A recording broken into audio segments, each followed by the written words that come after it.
Ohayo gozaimasu to all the Pokemon trainers tuning in from around the world. Welcome to Day 2 of the 2023 Pokémon World Championships. I'm Anna Prosser, your host this weekend here in Yokohama, Japan. In case you missed it, yesterday was filled with victories and upsets of all of our titles, including the Pokemon video game, the Pokemon trading card game, Pokemon Go, and Pokemon UNITE. Today, we continue the action to whittle down the top trainers until just the very best are left to face off on Championship Sunday.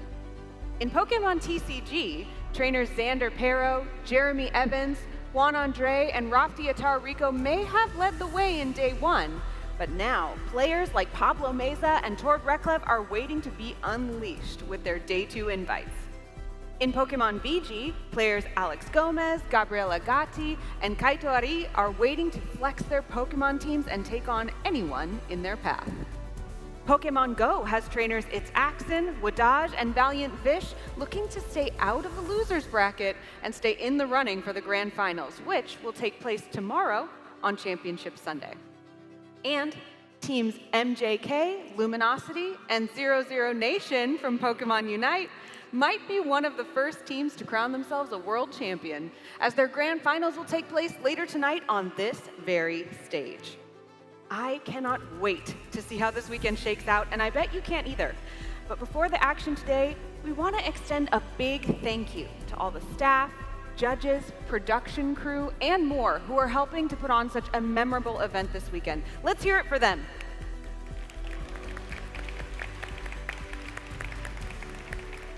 All right, trainers, are you ready? You look ready to me. Casters, over to you. It's Championship Saturday here in Yokohama, Japan. Pokémon UNITE World Championships is coming to an incredible finish here for Season 2 as we are going to be crowning our Year 2 World Champion later today. Yesterday, we had 28 teams arrive here in Yokohama, Japan to compete for that very title. And after just one day of group stage, we are down to a final top 8 bracket with some of the best teams in the entire world competing. Hello, everyone. I am Zoinks, and I am joined again by Kellosaurus. Kello, how are you feeling on today's Championship Saturday? I am feeling absolutely fantastic, Zoinks. Yesterday was an amazing show, and I bet they are going to pull out all stops today to put out another amazing show. It has to top it, right? Oh, absolutely. It's been an incredible weekend. Let's take a look at how the day is going to play out, though. Kello, can you break down this format for me? So, for the format for this weekend, we had the 8-group round robin, which was a best of 3. Now, obviously, 20 teams got chopped. We have those 8, and now they are going to head into an 18 double elimination. Also a best of 3, but the grand finals, if you make it all the way there, it is going to be a best of 5. A championship title is on the line, but as well as $500,000 worth of prize pool that we are giving away to these teams today. We're paying out all the way to top 16, but that first place prize taking home $100,000. That's a whole lot of money for being good at Pokemon UNITE. That sounds amazing. Yeah, exactly. I mean, these teams are trying to compete for that grand prize, of course, but just making it to day 2 has already earned themselves a pretty solid paycheck as well. But making it into day 2 was not an easy task. Of course, 28 teams. Let's take another look back at how those groups looked from yesterday. All right, we can see from Group A, we did have Peru make it on through from LATAM South. Orangutan from Group B made it through from APAC East. Group C, 00 Nation, and Group D is Akjil from Korea. Incredible teams there, but it didn't stop. MJK from Group E, OMO Abyssinian from Group F, Luminosity from Group G, and Oyasumi Macro from Group H. These teams look so amazing. Let's take a look at how our top 8 bracket is going to be today, because this is the format we are looking at. We have Peru facing off against Oyasumi Macro in round 1, Akjil versus MJK in round 2, Orangutan versus Luminosity. That's going to be our first broadcasted game here on the main stage, and 00 Nation versus OMO Abyssinian. Can I just say, that is a fantastic way to start off the day. I cannot wait to get these matches started. It's gonna be amazing all day long. We have really gathered the best of the best in the world for Pokemon UNITE right now. Of course, that's gonna all start with Luminosity versus Orangutan. Orangutan, your champions of the Asia Champions League earlier this year, and of course, Luminosity Gaming, your champions from last year's World Championships in London. Yes, that is so hype, but we do have those teams getting ready, cracking those knuckles, making sure to warm up their bodies and get these matches started. Oh yeah, these gamers are all in, all right? I mean, Orangutan is ready to go. They did make it out of their group on tiebreaker, so their destiny wasn't in their hands for that final game, so I know that must have been a little bit of a frustrating moment for them. They're looking to have a better performance here in a top 8 bracket, and you really need to. You're going up against one of the world's best, NA's last hope in a top 8 bracket, and of course, last year's former world champions in Luminosity Gaming on the other side. Orangutan's gonna need to bring everything, but let's take a look at that roster for LG. Yes, we do have Elo, Overlord, Kyrios, Slash, and Rin coming out from Luminosity in the NA region. I must say, those matches yesterday, they were pretty clutch. Yeah, pretty clutch. I mean, that first game obviously is kind of the one mark that they did not feel too happy about after day 1. However, after that, things really started sliding toward Luminosity's way. That time to shine match, LG looked like an entirely different team, a brand new squad here on our main stage. And Well, if they want to chase after another championship title, they're going to need to be playing absolutely perfectly all day long. And I mean, the caliber of opponents that they're going to have to face off in this top 8 bracket is no joke. Again, the world's best have been gathered here to make it to a top 8 bracket out of 28 teams. That is one of the most difficult feats that has ever been presented to a team in Pokemon Unite, and only these 8 teams are able to brag that they have done it. We got a cool little graphic here, actually, of players to watch here for this day 2. All right, we can see that BKZ from Orangutan, Lapras, Overlord. I must say that Venusaur was incredible. This player can just play so many different Pokemon. And then we have P on the Urshifu from Oyasumi Makaru. I love that. Also, shout out to Luminosity's Overlord for getting the 6-digit average damage throughout the day. World Championships, and you are still putting up 100,000 plus damage all day long. You'll love to see those numbers. However, they are going to be going up against a very, very tough top pack player on the other side. In this first game, BKZ from Orangutan has impressed me time and time again. They look fantastic. Their Lapras was the player card that we saw there. However, their Urshifu in their regional finals was something that really caught my eye. But I mean, you're going up against a team like LG. It's going to be tough. But I really do think that BKC is going to be the player to watch in this match. Oh, definitely. Well, they would have scoped out their teams yesterday, obviously seeing them on the B stage and on the main stage as well. I'm wondering how this meta is going to shift, or whether we'll end up seeing a lot of these same picks. Yeah, one of the biggest notes we saw about the metagame yesterday was, of course, the legendarization. This Pokemon was chosen by not as many teams as we maybe expected. However, its success rate looked pretty fantastic. Sometimes teams had a hard counter, but if you were putting that many resources into shutting down that Pokemon, you're of course giving value to the other side. And look at this, Orangutan, the vibes are high. They are already working in sync, but Curios, the captain of this squad, really trying to bring this roster together for a final moment. We are headed into draft here, Kello, for the first game of our World Championship series. I cannot wait. Orangutan gonna be in that first pick position. Yes, they are going to be in that first pick, but it all comes down to this ban phase. It's crucial. Are you going to end up getting some respect bans here? Or are you going to play it safe and just ban something that has been really strong throughout of yesterday? Wow, we were just talking about the 2 players to watch in Overlord and BKC, and look at these targeted bans from both sides going after their iconic picks in both directions. Orangutan making sure that Overlord Zoroark will not be available for this game number 1, and Luminosity doing the same to make BKZ not have the option of Urshifu. You know what? I wouldn't want to come up against these Pokemon either. But we are heading into that first pick. Ikura flicking on through, thinking what they're going to select. Keep us on our toes. Gotcha? No? Oh my gosh. They only have a few seconds left as they do decide that last second. And I think this is a fantastic pick. Lapras really shined yesterday. A lot of time used there on a pick that I honestly think is a 50-50. Do you grab Inteleon? Do you grab Lapras? Kind of those 2 options. However, grabbing Lapras does give Luminosity the option to go double Defender or Defender plus Inteleon. It seems like that's the direction they are going to go. Curios' Inteleon has looked very, very fantastic. I believe they played both Snipe Shot and Liquidation here on the main stage, so we're going to have to see what direction they want to go into in our game number 2.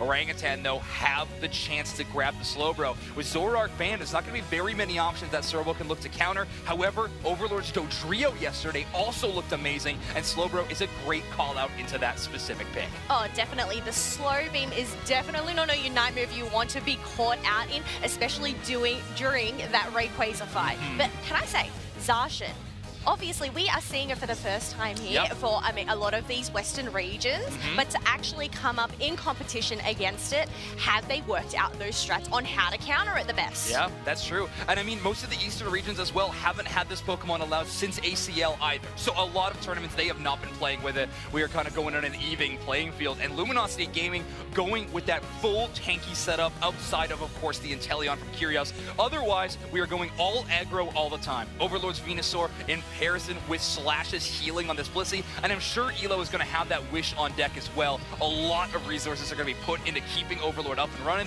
We call this composition the Protect the President. Oh, Protect the President indeed. You do have Overlord there. I believe because of their build, they'll be running that Petal Dance. I have to imagine that's the build they're going to be running. Rapid Fire Scarf to have a few more auto attacks in there. But either way, we have the ACL champions versus the former World Championships for our game number 1. Please take it away, Spraggles and Tube Snacks. Hello, everybody. Yeehaw to you and yours. I am Jake, your resident content cowboy here, aka Spraggles, and I am joined by the one, the only, the legendary Doom Snacks here. Doom Snacks, how are you, my friend? I am excited. It's like the calm before the storm. I feel like I could run through a wall, but it's not ready to empty the tank out yet. I can guarantee you two things. 7 of these teams won't be a world champion at the end of today, and I will no longer have my voice either. That's right. We are going to be screaming our way through the best matches of Pokemon Unite that you will ever see as we head into game number 1. Here we go. Orangutan, your purple team. Luminosity, the world champions, hoping to be the 2-time world champions, your orange team. And it's been so amazing seeing all these teams through their group stages yesterday. Teams from every region, all over the world, making it here to day number 2. North America's last hope here, Luminosity, your orange team. Luminosity, again, world champions.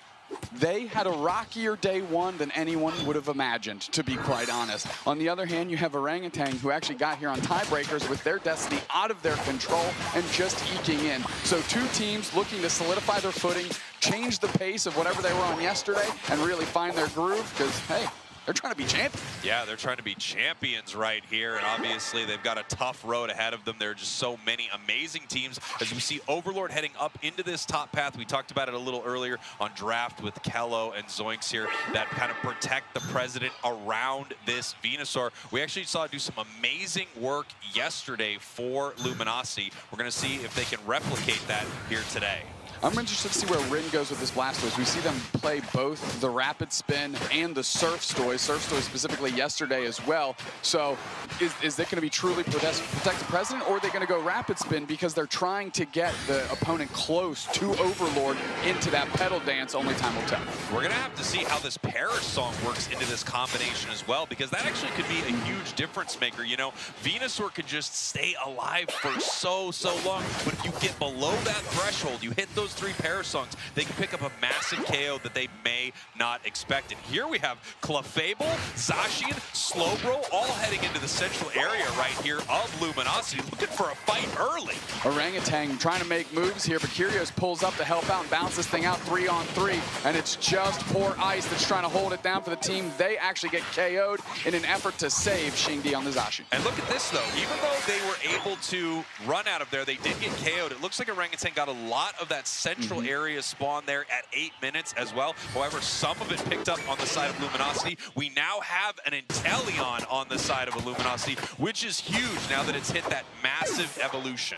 Yeah, they're trying to buy a lot of time for Z-Ray and Xingdi to get online. That's getting a ton of spacing. Of course, we talked about BKZ's Lapras, but really, Ice and BKZ right now are just trying to run interference for Z-Ray, and getting that KO immediately from Curios is huge. And now Ice is the next one on the chopping block. They're eating a ton of liquidations, actually cut off by Akura to make sure that Ice can stay standing, but so many points are going in, Spraggles. A very successful siege at goal zone. They're playing pretty conservative, just getting any points in, not trying to overstay their welcome, and then peeling back to their side of the map and getting all those wild Pokemon. I don't know if you noticed that alley-oop there by Luminosity. It was the stun into the stun into the stun, just a bounce from the Egg Bomb into the foul play, into the Snarl, into more damage, into scoring. Just incredibly coordinated from Luminosity, which of course you would expect being the world champions right here. So they push forward looking for a big KO on Zacian, but they're not able to secure it. Xingdi's just screening behind all 3 of their other players, but that allows Luminosity to get all over this Regirock. Quick time KO, 2 players down. They get Xingdi anyways. Ice is the next one down, and now the Regirock is at about 30%, but they're looking for more bodies. That's exactly what Luminosity does. Another KO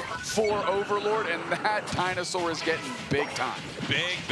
A level 10 Venusaur right here. If you take a look at, across the board, you can see only a level 8 Zacian on the side of Orangutan. Not even a level 8 Leafeon. They don't have their Unite move yet. Right now, everything is going great for Luminosity. They just have to make sure that they don't give up any big KOs right here and send the experience back the other way. Without a doubt. I'm glad to see Curios playing that liquidation. They were we saw a lot of NA teams playing Snipe Shot, but liquidation seems to be the vibe, and I tend to agree. Curios does as well, and is looking good early in this. As a famous tweet by popular content creator Spraggles North American teams, stop playing Snipe Shot, play Liquidation. We're seeing it right here. Overlord running on it, but in a lot of trouble. Big Leafy on Unite, not able to take it down. This Pokemon will not go down as the Giga Drains keep it surviving. That's a triple KO as they continue this push here, Doomstacks. That was an amazing push and exactly what they wanted to do. In the face of course, the Perish Song, the ticks were going up, the Giga Drains were just hitting multiple targets, keeping Overlord above that threshold that you mentioned and allowing them to eat today. Take a look at this, 65 for Orangutan, 183. That's our score line right here as we head into the halfway point of this match. And this is one of those moments where you have to say this is Luminosity's game to lose. They are in control of this thing. As long as they don't fumble the ball, they have a great shot of winning this match right now. Of course, there are a ton of ways Orangutan can get back into this match. If they get a massive catch, a big KO, especially on this Overlord, if he goes too deep, they can come right back in this thing, and they are looking for it. Blitz assistance right on top of Overlord, allow them to keep pushing. Hydro Typhoon chips up 3, and this is going to be an opportunity to convert. The Overlord's chasing Ice, though. That's the target they want. Nice little telekinesis by them. And somehow, Orangutan has only lost 2 members. I thought it would have been way worse than that, Spraggles. We see the Liquidations coming out, and now Luminosity's sitting on top of that goal zone, and that thing's going to be gone. Big overdunk of 46. Jeez, call that goal zone Ben Affleck, because it's gone, girl. Oh, my goodness. 230-65 at the start of the day. Luminosity is looking like the Luminosity that can win worlds right now. Orangutan needs to get back in this game.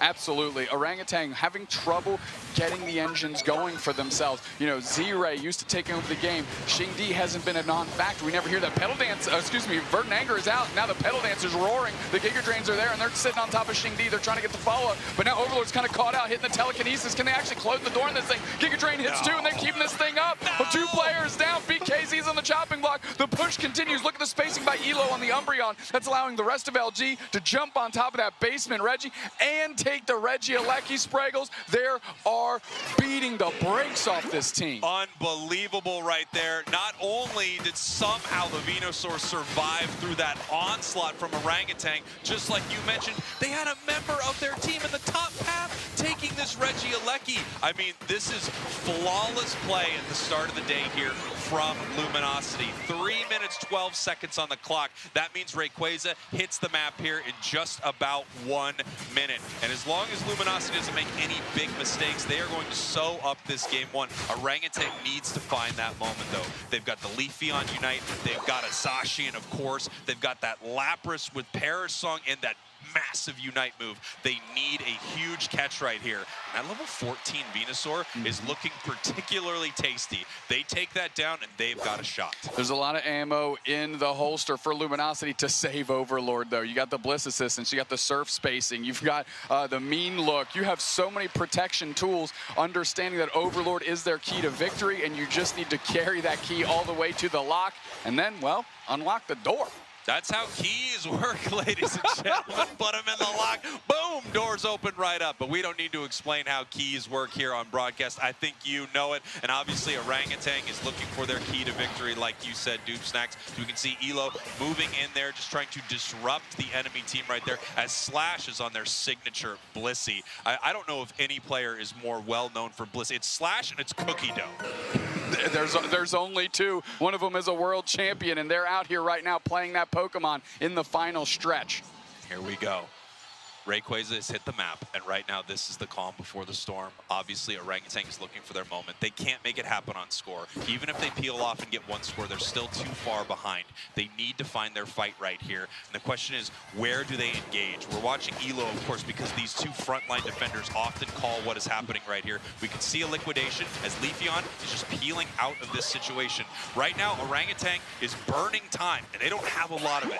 1 minute, 30 seconds, and Luminosity, they are cool as a cucumber right now. They don't need to do anything except wait for them to make a mistake, and here they come. There we go. The telekinesis pulls in Overlord. That was the engagement that Z-Ray went for. They used their Unite move. There's no Solar Beam. There's no chance. Bliss Assistance on top of Overlord, and now it's time to scrub the whole team. Hydro Typhoon kicks up 3. 4 players down in a heartbeat. KO Striga 2. Keep racking them up for the Dinosaur, baby. Give Rin credit for 1. BKZ shows up just to get put down. Woo!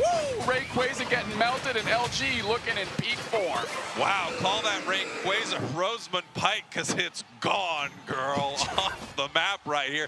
Game number 1, looking incredible for Luminosity, looking like a world champion performance. I didn't see this Luminosity as much on day 1, but these are the champs back at it again, Noob Snacks. Yeah, shades of Season 1 with this Petal Dance, Venusaur, Blissey kind of tandem combination, and it looks good in this. I mean, Orangutan had no answer for it, Spriggles. We're kind of in garbage time. We're just racking up stats. Overlord trying to get that average damage number above 110,000 now, of course. Racking up KO streaks, why not? The kid's doing it on the world stage. Might as well let him keep going.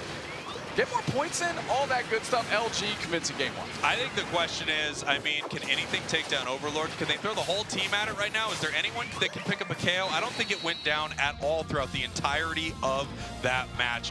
Amazing stuff here from Luminosity. You can see the crowd hyped, of course, for the World Champs. There are a lot of Orangutan fans out there also that would love to see them win this thing. Well, Orangutan fans, you better throw all your strategies you got towards these kids, because they're going to need some help. That was a tough one to watch if you're an Orangutan fan. LG, like I said, looking in peak form, looking to do it on the world stage, and off to a great start. Speaking of needing some help, I think you and I do. Let's throw it back to Zoinks and Kello here to break this thing down.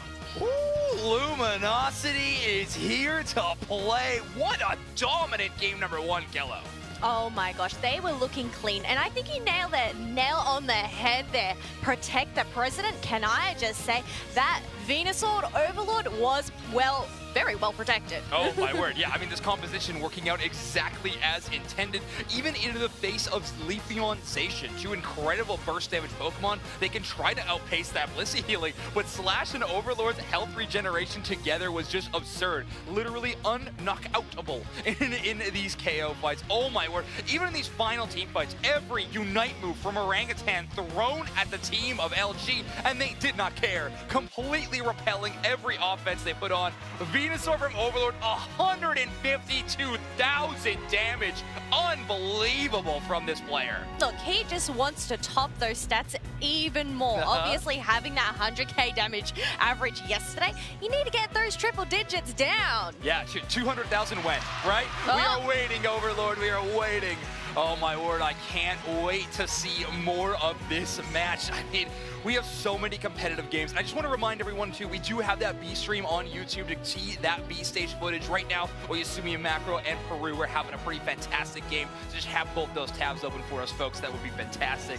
But this game itself, the former world champions in championship form, if I have ever seen it. Luminosity Gaming looking absolutely unbelievable in our game number 1. Orangutan just didn't have an answer every single time. They didn't have an answer, but as you mentioned, it's only game 1. There is still a comeback, right?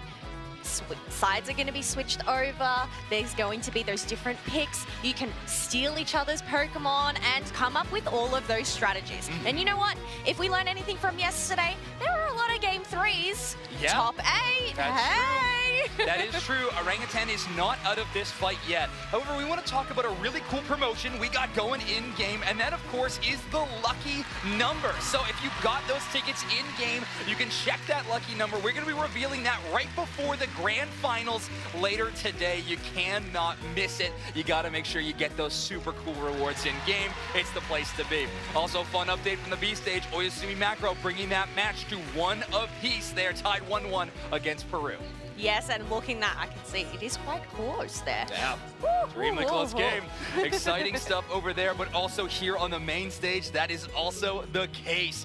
Oyasumi, Macro, and Peru looking fantastic, but Orangutan and Luminosity is the match right in front of us, and it has already been delivering so good. That Protect the President comp into a burst damage composition like that, I don't really know what you would consider to be favored, but I do think LG really won in the draft screen, in my opinion, and they won on the battlefield as well. And they won handedly. I mean, we didn't see the stat screen in that game, but I'm not sure if Orangutan had over 5 KOs in that entire match. I'm not sure if they had over 3. No, but I know that Overlord there did get a few KO streaks. But you know what? You're talking about delivering. They are delivering the goods. That Blissey, the eggs, they were just popping on off. They were right by their side, making sure that they were well protected, well supported, and keeping that HP regen up. That's true. Now, Kayla, we know how good of casters Spriggles and Dukesnacks are, but let's see how good of shoppers they are as they checked out the Pokémon Center just a couple of days ago. Let's take a cool look at that.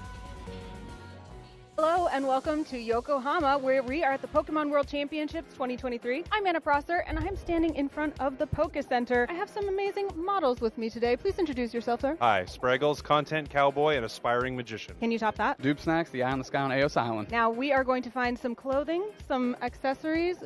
What are you looking for in there? I'm looking for Pokemon themed things. I've heard there are some of those in there. What about you? Looking for anything in particular? Heard there was a jean jacket. I'm finna sporting that. We are super excited to do some shopping. Let's go.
The best casters in the world, as well as the best shoppers in the world. Man, they really had a lot of fun in there. Oh, a lot of fun indeed. And might I say, that drip, it is looking chef's kiss. Those plushies, I want to stuff my pocket and get all those plushies as well. I was going to say which one, but honestly, those two really trying to collect everything in that entire store. And obviously, Pokemon putting out an amazing pop-up center full of incredible goodies. If you are here in Yokohama, Japan, you have to visit. I know these players have had the chance to do so as well. They're going to be spending all of their tournament winnings as they are trying to get even more. Earn yourself another trip to the Pokemon Center, because we are already at a $25,000 prize for each of these top 8 teams, but every single win is going to be increasing that and then some. You win this, you're already putting up your placement into that $45,000 range. Can I just say, that is not a bad shopping spree. True. I think you could fill up 2, maybe 3, I don't know, maybe 5 bags of Pokemon gear. Absolutely. I know that these teams have been having a whole lot of fun. I mean, it's so cool that we have the chance to host World Championships here in Japan, the birthplace of Pokemon, and Pokemon Unite being here has been just so fantastic. I myself had a ton of fun exploring the country, eating amazing food, honestly, but the best part has been enjoying incredible games of Pokemon Unite all weekend long. And now that we are in top 8 range and we are getting this close to a champion, I cannot wait. Look, Zoinks, we are still only in that first set, right? There is still a long way to go before we get to reach that crown, that trophy that they all want to get their hands on. That's right. Well, folks, we're going to be actually jumping over to the B stage to bring you some footage as Oyasumi Macro and Peru are tied up 1-1 currently, and we are midway through the draft. Urshifu banned from Peru, Oyasumi Macro banning out the Zoroark. That's right, folks. Exact same bans as our main stage, and I believe that was also the game 1 between these two teams. And you can even see it's not only the bans, but it's these picks. You can see those defenders, Lapras, Umbreon, but also Inteleon. I absolutely love seeing Inteleon on the stage. Now, one thing that Peru did in their draft that I wasn't too sure about in that first game was they did grab the Buzzwole, and however, into a lot of counters on the other side. I wasn't feeling too strong about it, and there you can see at the end of that result, it was Oyasumi Macro taking the win. So we'll have to see how that game plays out. And just a reminder, everybody, we got that B stream on YouTube, so if you want to be catching all the action action, you got to have both of those things available for you. Now, I mean, we have a couple of amazing games on the horizon, and there's even more games awaiting as well. Like the games that we haven't seen actual play yet. 0-0 Nation still has to play in top 8 bracket. We have 2 APAC East teams. It's not just Orangutan. I mean, so many good teams are here on this top 8 stage, and I honestly just can't get enough. I can't get enough of watching these teams play. Can I just say, so many teams, but so many regions. I must say, the top 8 is so diverse. Yeah. But obviously, Luminosity, being the last remaining NA team, they have to represent their region. They need to, you know, hype it all up for that crowd. The hope of NA. We have one of them. And of course, it is the former World Championships, a pretty good team to put your hopes behind. And if that Game 1 is anything to say about it, oh my word, Luminosity is coming for a championship title again. That performance was unbelievable from them. Orangutan looked like, well, I don't know. They didn't show up. They really didn't show up at all. And in the game number 2, that is going to need to change. When you're going up against the champ, you got to aim for the top. If there's anything I learned from yesterday, expect the unexpected. Yes. You have no idea what could go down in a game of Pokemon Unite. But as we mentioned, they are getting ready for that game 2. They are going to switch sides, get those bans, get those picks. I mean, I'm excited to see if anything gets shaken up. Yeah. I want to see some spice. Yeah, I mean, we have first draft position for Luminosity this time around. And just so everyone's updated, we are going to be jumping into game 2 of our main stage match between Luminosity and Orangutan. Here we go. The draft is going to be beginning, and just like we were saying, Luminosity Gaming in that first pick position. Last game, they got a defender and an Inteleon pair, thanks to their drafting phase. However, this game, they're probably not going to have that luxury. Do they go for that top-tier attacker, or do they grab something like the Lapras, which I truly think has been phenomenal all weekend long? We're going to have to see. Fans, I wouldn't be too surprised if they remain the same on both sides. Luminosity sticking to it. Orangutan having a bit of a split decision. Yeah, a split decision here. Not really sure what is going to end up getting picked, but it looks like they have decided on the Inteleon. And I must say, you know, it makes sense, but there are so many different attackers that they can pick up. But just to remind you, if Luminosity end up winning this match, they progress through and Orangutan get knocked down into that loser's bracket. Yeah, into that we're in double elimination time right now. So it maybe not as cutthroat as yesterday. When we get to loser's bracket, it will be at that point. But the Lapras was that first pickup. Also, so fun to see on these player cams at the bottom. As soon as the Inteleon was banned, you just see Curios with a big grin on his face and nodding, being like, okay, I did pretty good in game 1. I'll take this. So there we go. Double defender locked in for Luminosity Gaming already. Orangutan sort of having that build. Ikaru's Blissey could definitely be considered a tank-style Pokemon from time to time, and pairing that with Ice's Umbreon is going to be a very formidable front line. One thing I absolutely love to see is a Alolan Ninetales being picked up. The suppression, the crowd control that this Pokemon can provide, especially on those squishy ones. The Blizzard is actually insane. The move is so good. The Pokemon is so strong. I cry because I want Chandelure picked, but Alolan Ninetales is existing, and that is unfortunate. But here we go. Luminosity Gaming is going to be grabbing that Zoroark Comfey duo. I mean, they put so much weight behind this composition. We've seen this composition work. We've seen this composition fall short from time to time. It's going to be up to Orangutan to try to find that secret recipe for shutting down LG's power combo of Elo and Overlord on this Comfey Speedster duo. You honestly thought Zoroark was scary on its own? You pair it up with a Pocket Comfey, oh, they are coming for you, so you better watch out. Otherwise, Xingdi picking up that Glaceon there as they get these final preparations underway, making sure these builds are correct, making any necessary switches. Interesting. Ooh. Running double attacker or double mage style gameplay into a Zoroark is an extremely large risk from Orangutan. They are trusting Xingdi and Z-Ray to have a huge impact on this game. That Mew is going to need to play elusive to be avoiding a player like Overlord who's on the hunt. I mean, this is a lot of confidence from Orangutan in their draft in game number 2. We're going to have to see where the results lie as we head into our second match between the former world champions and the APAC East competitors of Orangutan. Snacks, Raggles, it's your turn.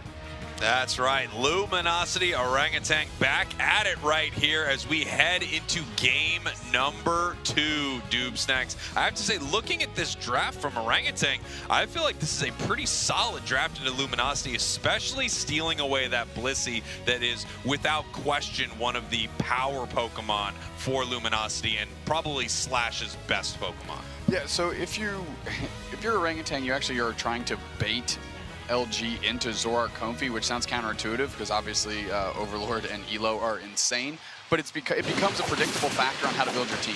Yes. So then you can have really like Mean Look Umbreon, you can have Surf Stoys, and then you can have Electro Ball on Mew, and then like Icicle Spear on Glaceon, and really just throw everything in the kitchen sink at Overlord as soon as they go in. Then you get the Comfey for free. Deal with the rest later. Yeah, that's actually funny. I was thinking the same thing. It felt like when I saw that Zoroark and Comfey come out, I even thought, man, this feels like exactly what Orangutan wanted you to pick in this moment. Then again, I mean, you can be really, really upset once you see what that can turn into, because we've seen the absolute devastation from this combo. Not to mention that we also have Rin on this Lapras, which I assume is going to be brutal here in this match. Nice job stealing the berry there. We'll see if BKZ can take another. They cannot as they go down here in the top path. Quick K opener, of course, for LG, but worth the stacks in my mind for that Blastoise, and I believe Orangutan would agree in that particular case. You're not giving up too much in the case of giving the KO to Rin there, and you get to execute some of your game plan. That's right. Blastoise, it takes a long time for this Pokemon to come online, so if you're able to get a few stacks early, that's really, really helpful. As we see Overlord heading up into this top path, the Feint attack is coming out. They're looking for another KO. Wartortle gets the evolution, but they still hit it with that massive combo. Yeah, actually, that's Skull Bash to try and get out of there, chips into the wall, just like a Talonflame Unite move, not going anywhere, and they get gobbled up real quick. That's the problem with this strategy, though. It only starts working when you're team fighting. Until then, and if you let Overlord do it, they will. They'll pick off every single member on your team, one after another. Quickly, the Elo lays down the slow smoke to get out of dodge. Overlord already did their damage, they took the buff, and now they're going back to their side of the map. Yeah, we talked a little bit about this yesterday, but Elo is just one of the most incredible supports out there. The unsung hero sometimes of Luminosity. We can see these massive damage numbers, but you know that is because of the defender play and support play coming from Slash and Elo. That's the most grief thing of Elo being on Comfey is there's no skill expression anymore, and Elo is so good at this game, and they are fun to watch, and literally a clinic is put on every time they play for all the support players out there.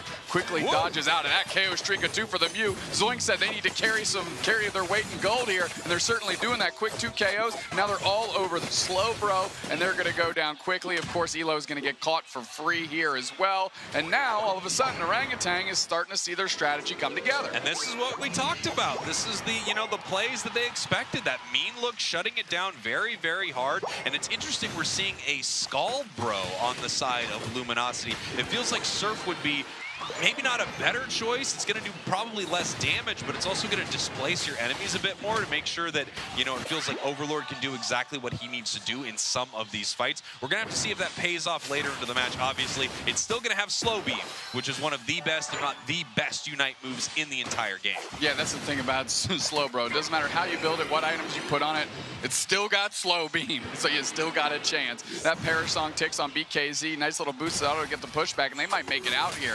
Orangutan's all over, but Overlord's going for the engage quickly. The Shedinjidal comes out. That's kind of a key usage there. Glaceon still gets KO'd, and now Ice is getting shredded. KO streak of 2 for Overlord. Tons of pressure being put on as Akura is spacing back and just trying to keep Overlord from scoring. In the meantime, though, Slash was working on Regice the whole time. I think there was a moment there, I don't know if you heard me, I audibly just went, ugh, because I just saw what Overlord was doing, just jumping in there. This massive amounts of damage, the back and forth with that combination. Incredible stuff, diving into the back line, taking all of the KOs that they want. Nice objective secure here for Luminosity. However, it does feel like the start of this match a lot closer than game number 1. That's the thing. Really, Orangutan, all they want to do right now is keep pace. They know they're behind. Their strategy is built that way. You need to get to the team fight phase of this game. Until then, just make sure you don't lose by 200 like you were doing in game 1, and at least on that front, they're achieving it. I mean, don't lose by 200 is a pretty good strategy here, but I think they would want to probably win as well. Interesting seeing this Comfey on Grass Knot. A lot of players still playing Magical Leaf when they pick up this Pokemon.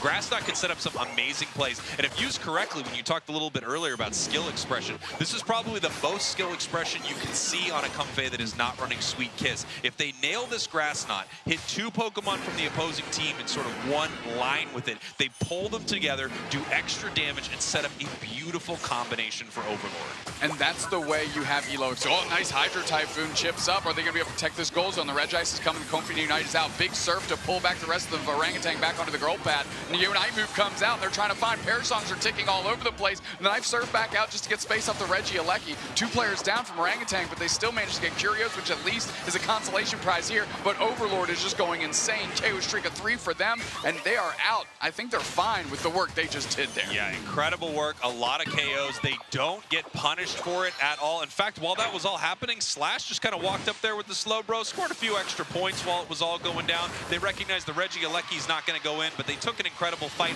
That is a level 12 Zoroark right now here at about the 5-minute mark in this match. Very scary. Yeah, that's kind of the counterpoint to Orangutan's strategy. They need to get that Blastoise online because it's your frontline defense to chunk the damage and eat the receipts that really are supposed to be insulating your Mew and Glaceon. That hasn't quite happened yet, which is why Overlord has just ticked over to level 13 with 4+ minutes left. And now it's so big that it doesn't necessarily matter what you do. Yeah, this is just so incredibly scary. But however, if they can shut this down, if they can mean look it, if they can Hydro Typhoon, if they can throw everything at this Pokemon, the catch-up experience that goes the other way would be massive. Here comes the Lapras Express! And the Glaceon Unite follows shortly after. Mew is going down. Still, they're trying to fight back through this thing. Ice gets KO'd by Elo, and more bodies are getting taken. Gosh. The whole team is aced. Holy smokes! Overlord scoring. They're taking the objective. They're taking everything from this Orangutan team. No shot. Incredible stuff, and look at the math right there, grabbing a few extra points to finish it off. 283 to 62 right now. Overlord is just dominating this thing, and the entirety of Orangutan is on the ropes right now. They need a big-time rope-a-dope. They need to lure this Overlord in. They need to take this Zoroark out somehow, because if they don't, it's over. It's going to be level 15 by Rayquaza. I mean, every player from Orangutan is together, and it just took them 16 seconds to take KO a slow bro. I mean, it's rough sledding out here because Overlord is on, Overlord is fed, and Overlord is eating. Everybody's getting some now. KO streak again, another ace. I mean, you've heard of Tom Cruise's Maverick, but I think we got a new Top Gun. Oh, that's great. That's great. We got Iceman on the other side, too. There we go. I mean, Elo has to be Iceman in this scenario, right? Well, I'm thinking Ice would be, right? Well, I mean, but Orangutan. But they work in tandem at the end for the big win. 2 minutes, 30 seconds You're left right. in this Let's one. figure out our Top Gun reference while this match continues here. We'll 2 do it on minutes, break. 30 We'll do it on break. seconds. Yeah, we'll get it figured out, everybody. We'll fix it in post as we have this Regieleki going down here. Nice big secure there with that feint attack combo. That is that level 15 Zoroark that we talked about. 20 seconds now until Rayquaza, and this is a Rayquaza that Luminosity must be feeling great about. Even if they lose this thing, they're up by almost 300 points. I don't see how that happened. They could lose Rayquaza, but every single member of Orangutan is going to get KO'd in that effort, I can assure you. Holy, okay. Here we go, Orangutan. You got this. 2 minutes, final stretch. What can you do? This is their big moment right here. Obviously, they need this to stay inside the winner's bracket. They are not eliminated if they lose this match, but they head down to the loser's bracket. It's a lot tougher to make your way to the grand finals down there. There really is no room for errors. We see Overlord going in on this fight, but still pulling back right here. They do not have a reason to really go in and do anything foolish right now. They just need to keep their lead. They need to run out the clock. They're way, way up as Rin is putting another 82 points in this bottom goal. The slow beam on the Glaceon. Here we go. The Mew Unite was forced out to get a quick KO on Curios. Maybe they can flip the script here. Bliss and Systems right into the middle. They're trying to sit on top of this Blastoise. See what they can do. Hydro Typhoon chips up 3. Tons of damage getting rained in. Surfed on Overlord. They're at half HP. They're kind of getting buckled. But there's no follow-up. Nobody else from Orangutan is there, so Overlord survives. Elo keeps them standing. Now the pressure continues. There's 2 players down for Orangutan. They're on the hunt. Ice the next one on the chopping block, and Slash wants that one for themselves. Mew is doing everything they can with these boosted autos on Z-Ray, but it's Rin that's also level 15. A sliver of HP, but that's a constellary KO. Overlord comes in for the big-time save. Holy, Rin is still standing, and now, Lord, this is going to be our 3rd ace of the game. Overlord says, I want it. Give it to me now. Let's go, baby. The team is rinsed again. Might as well start scoring, might as well do whatever you want. Thea Sky Ruins belong to LG in this one. Incredible stuff from your world champions, Luminosity right there. Rin with an absolute dominant performance, the newest addition to the team. I mean, if this is Top Gun Maverick, he's Miles Teller. Let's go. 30 seconds left as Luminosity is just waiting this thing out. They are going to move forward in your winner's bracket.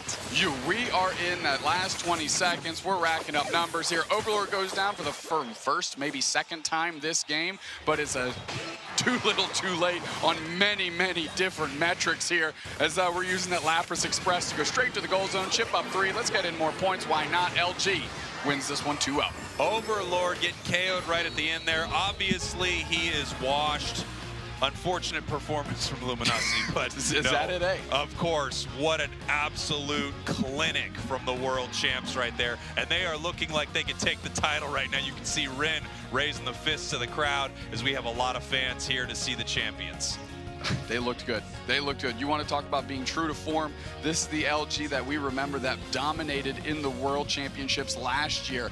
Just absolutely ran through the day 2 of last year, and they're looking to find that pace, hit it, and I'll tell you what, if they haven't hit that pace yet, they're certainly getting close. Yeah, they look incredible right here. I was worried, you know, I think we were both a little worried when we saw that Zoroark Comfey. We know what they can do with this Pokemon, but it really did feel like that's what Orangutan was trying to pull out of them. Unfortunately, I don't think they realized what exactly they were summoning right there, opening up Pandora's box, and it was just devastating.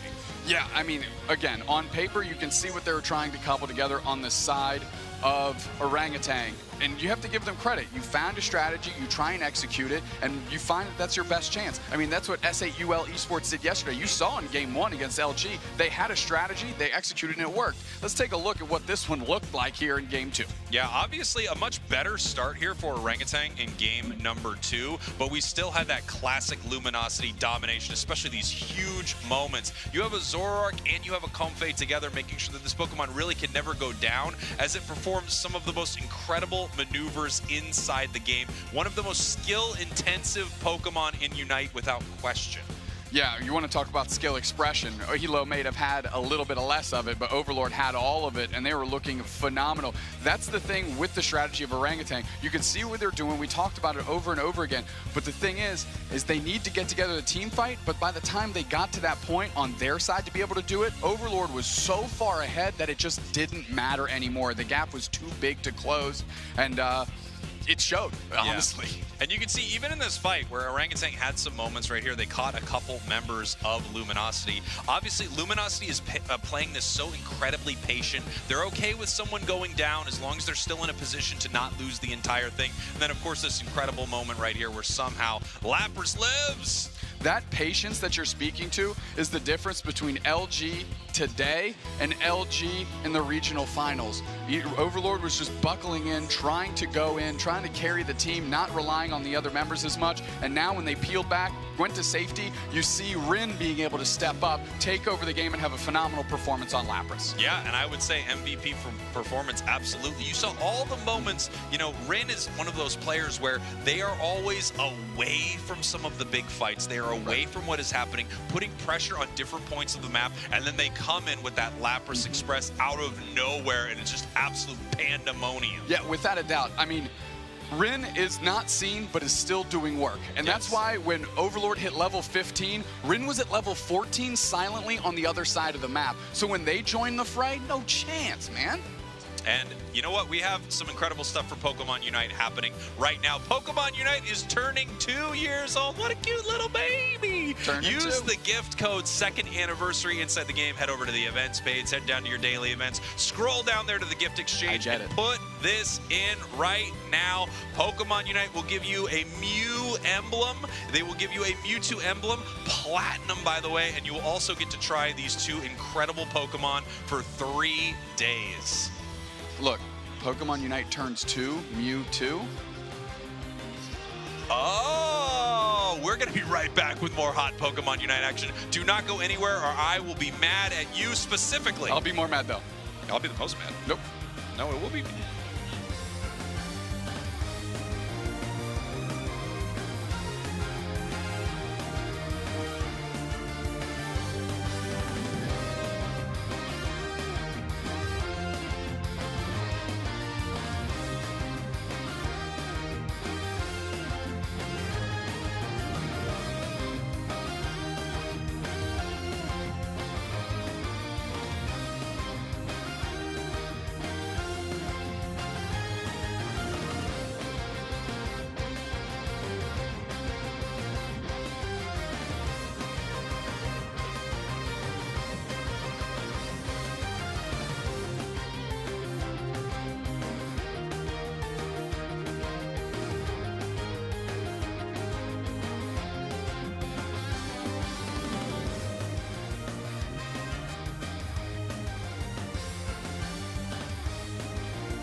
We are back here at the Pokémon UNITE World Championships here live in Yokohama, Japan. We just saw some amazing games earlier today between Luminosity and Orangutan. Luminosity, your world champs, moving on. We've got some incredible games for you. And there I am. I'm right there. I can see myself on the camera. Boy, I am joined by Kellosaurus. Kello, how are you? I am fantastic as at the beginning, but I must say, these matches, they are starting to get spicy. Maybe we might get some spicy ramen from the Pikachu. We may get some spicy ramen from the Pikachu. I'm on camera, I can see myself. Here we go. Let's take a look at our bracket right here. Kello, break it down. All right, we can obviously see that Oyasumi Makaro, they have taken 2-1 against Peru. And the game we just witnessed here on the main stage, Luminosity sweeping 2-0 against Orangutan. Yeah, and of course we have Akjil, MJK coming at you right now. Both of these teams going 3-0 in their bracket. Akjil from Korea, MJK hailing from Japan. This is going to be an insane game. And while that is taking place, we have 00 Nation and Obo Abyssinian on our B stage, which means you can watch that stream on the B stream on YouTube if you need to check it out. You might need to check it out because it's going to be an amazing game. It is definitely going to be an amazing game, but Akjil versus MJK, as you mentioned, not dropping a set yesterday, 3-0. MJK, they sweep their group 2-0 against each of those teams. And can I tell you, I think Akjil is one of those teams that, of course, has Worlds experience, but at the same time was so under-respected coming into this event. I don't think a lot of people expected that much out of Korea here at Worlds, and now we have Akjil coming in and, like you said, just sweeping the competition. I said, expect the unexpected, okay? We do you not text, know. You text me that every morning, and I'm like, why does this keep happening? Hello. But we can obviously see these teams are looking fantastic. They are looking fierce. They are ready to rumble. Yeah, incredible stuff here. And then obviously we have MJK. There have been some amazing Japanese teams here this weekend, but my money is on MJK. Legally, I have to mention that I have no money on any of these events. But if I had to put money on these events, I think MJK is hands down one of the best teams in the world as we head into our draft. You spent it all at the Pokemon Center, right? Is that right? Yeah, that makes sense. All right, here we go. The ban phase, we can obviously see they are hovering over. Are we going to get the double same ban here? Yeah, I mean, the question is, are we going to keep seeing a lot of these Pokemon banned? Are we going to see Lapras banned out? Are we going to see Urshifu banned out? It looks like a lot of players don't want to run into these Pokemon. But as we've talked about many times, there are still so many power picks inside of Unite right now. Zacian, Inteleon. There's 90 defenders that are scary to deal with, and one that has actually been doing incredibly well this weekend that I think maybe a lot of people didn't expect is Trevenant. Trevenant has been extremely popular and a huge difference maker in a lot of these games. Oh, well, you know what? We have said it's a defender meta after all. Having those two defenders, just that tanky front line and allow that back line to get in, get those shots in from long range. It's all about that protection, especially with those supporters. Yeah, absolutely here. As we're going to see what these teams do want to draft as they move forward. You know, we've seen a lot of very skill-intensive play from a lot of these teams with Pokemon like Urshifu, Pokemon like Zoroark, and then we've also just seen some incredible play that maybe doesn't get highlighted enough, like we said, from these defenders and support players inside the game. A supporter that I feel like is getting picked on and off that I think is really interesting is Clefable. There are times where I feel like Clefable is amazing, and there are other times where I feel like Clefable is a little bit of a dicey pick for some of these teams. I guess that's the thing. It all comes down to these Pokemon picks, but then it comes down to how these players actually play them. All about that positioning, that team communication is so key in these matches. You know, you can pick up whatever, but if you don't have that team communication, it could all crumble right in front of you. And you can see it in some of these teams. You can see those moments where you know the way they play this combination, the way they move through this is absolutely perfect. We're going to take a look at our B stage right now for 00 Nation versus Omo Abyssinian while we get ready for our main stage game. Here we are. This match is starting OO Nation, your purple team. Obo Abyssinian, your orange team, Kello. Ooh, I must say, there's some interesting things. I like seeing Fennekin go into that central area. Hooper is making its way across that middle path there and is looking for an invade. Yeah, this is that classic invasion strategy, heading into the enemy central area and seeing how much time you can waste, how much experience you can steal. Is there any way that you can pick up a KO? It's really hard to deal with a Pokemon like Hoopa or Snorlax moving into this central area. Looks like they missed the secure right there, and there you have it. Hoopa taking that buff right there and actually pushing them back. Delphox in a lot of trouble right here. Oh, getting caught, and there's the big KO. That is huge for that Hoopa there, and I feel like the secure on Fennekin early game is just not there. Going up against a Hoopa, but otherwise we have taken a look at that bottom path. We have the A9 that is online along with the Leafeon as it charges that Solar Blade. Yeah, looking incredible here. Obviously, Leafeon just gets amazing at level 4, and then they are able to take all of the experience away from their opponents in path. It's pretty incredible. As we see, Hoopa is still in that central area of 0-0 Nation, along with a Glaceon right now, as they continue to try to steal away these buffs. We can see up here in our top path, we've got the Lapras fighting here with the Blastoise. Blastoise feeling, you know, a lot of times like low-rent Lapras in a lot of these games. I gotta say, it's if you can't have, you know, Lapras, you get Blastoise. It's the Blastoise we have at home, Kello. The Blastoise we have at home, but he is having a rough time right now. Thankfully, Hooper is there to send it back home, get some HP regeneration as they are putting the pressure on. They are using that water to just push him back, hopefully get a KO, but the sustain from the Lapras is too insane. Now, of course, this is from our B stage right here. We're going to get back to our main stage soon. You can watch the entire stream of all of our matches from the B stage at youtube.com/@PokemonUnite. All right, here we go. We're heading into that central area. It does look like Oma Abyssinian was able to soak up all of that experience for themselves. And now we see scores going in here in this bottom path. Obviously, it's just 1 point, so we know that this Umbreon is stacking up either an attack weight, an Eos Cookie, maybe both. Both work great on an Umbreon, especially depending on which build they are trying to play with this Pokemon. We can see right here, Umbreon heading back down to this bottom path just to get a little healthy. And I think a lot of people are putting a lot of hope into 0-0 Nation here, especially after we saw them yesterday take down Tally Bobo Believers. But again, if you want to see that match, that is on our B stream. It is live right now, youtube.com/@PokemonUnite. All right, let's bring it back. We have Akjil versus MJK from Japan. Now, as we head into this ban phase, we're going to see what these picks are going to be. And you know what? I think this looks really interesting. Lapras, Umbreon, 2 defenders. We've talked about this defender meta. It makes sense, right? Absolutely. Now the question is, what does Actual want to do with this, you know, power pick right here, the first pick, and they grab Inteleon. This Pokemon has been picked up all weekend. As we say, MJK right here, they're taking 2 massive all-rounders, Zacian or Shifu back to back. They are taking those back to back. Interestingly enough, I feel like usually teams have been picking those defenders and those supporters first up, along with the Inteleon, but not having those on the side. I think these are 2 power picks that you want to have on your team. Take a look at Akjo right here. They say we are still going to be able to run double defender, and we are relegating you to picking Trevenant. If you want to run another one, I guess it would be Snorlax right here. But they're saying, nah, I don't think we need that. We're going to bring out the Comfey right there. Comfey, oh, they move it over to a Blissey. We almost had Comfey Zacian, which is just a horror story from solo queue earlier in the year.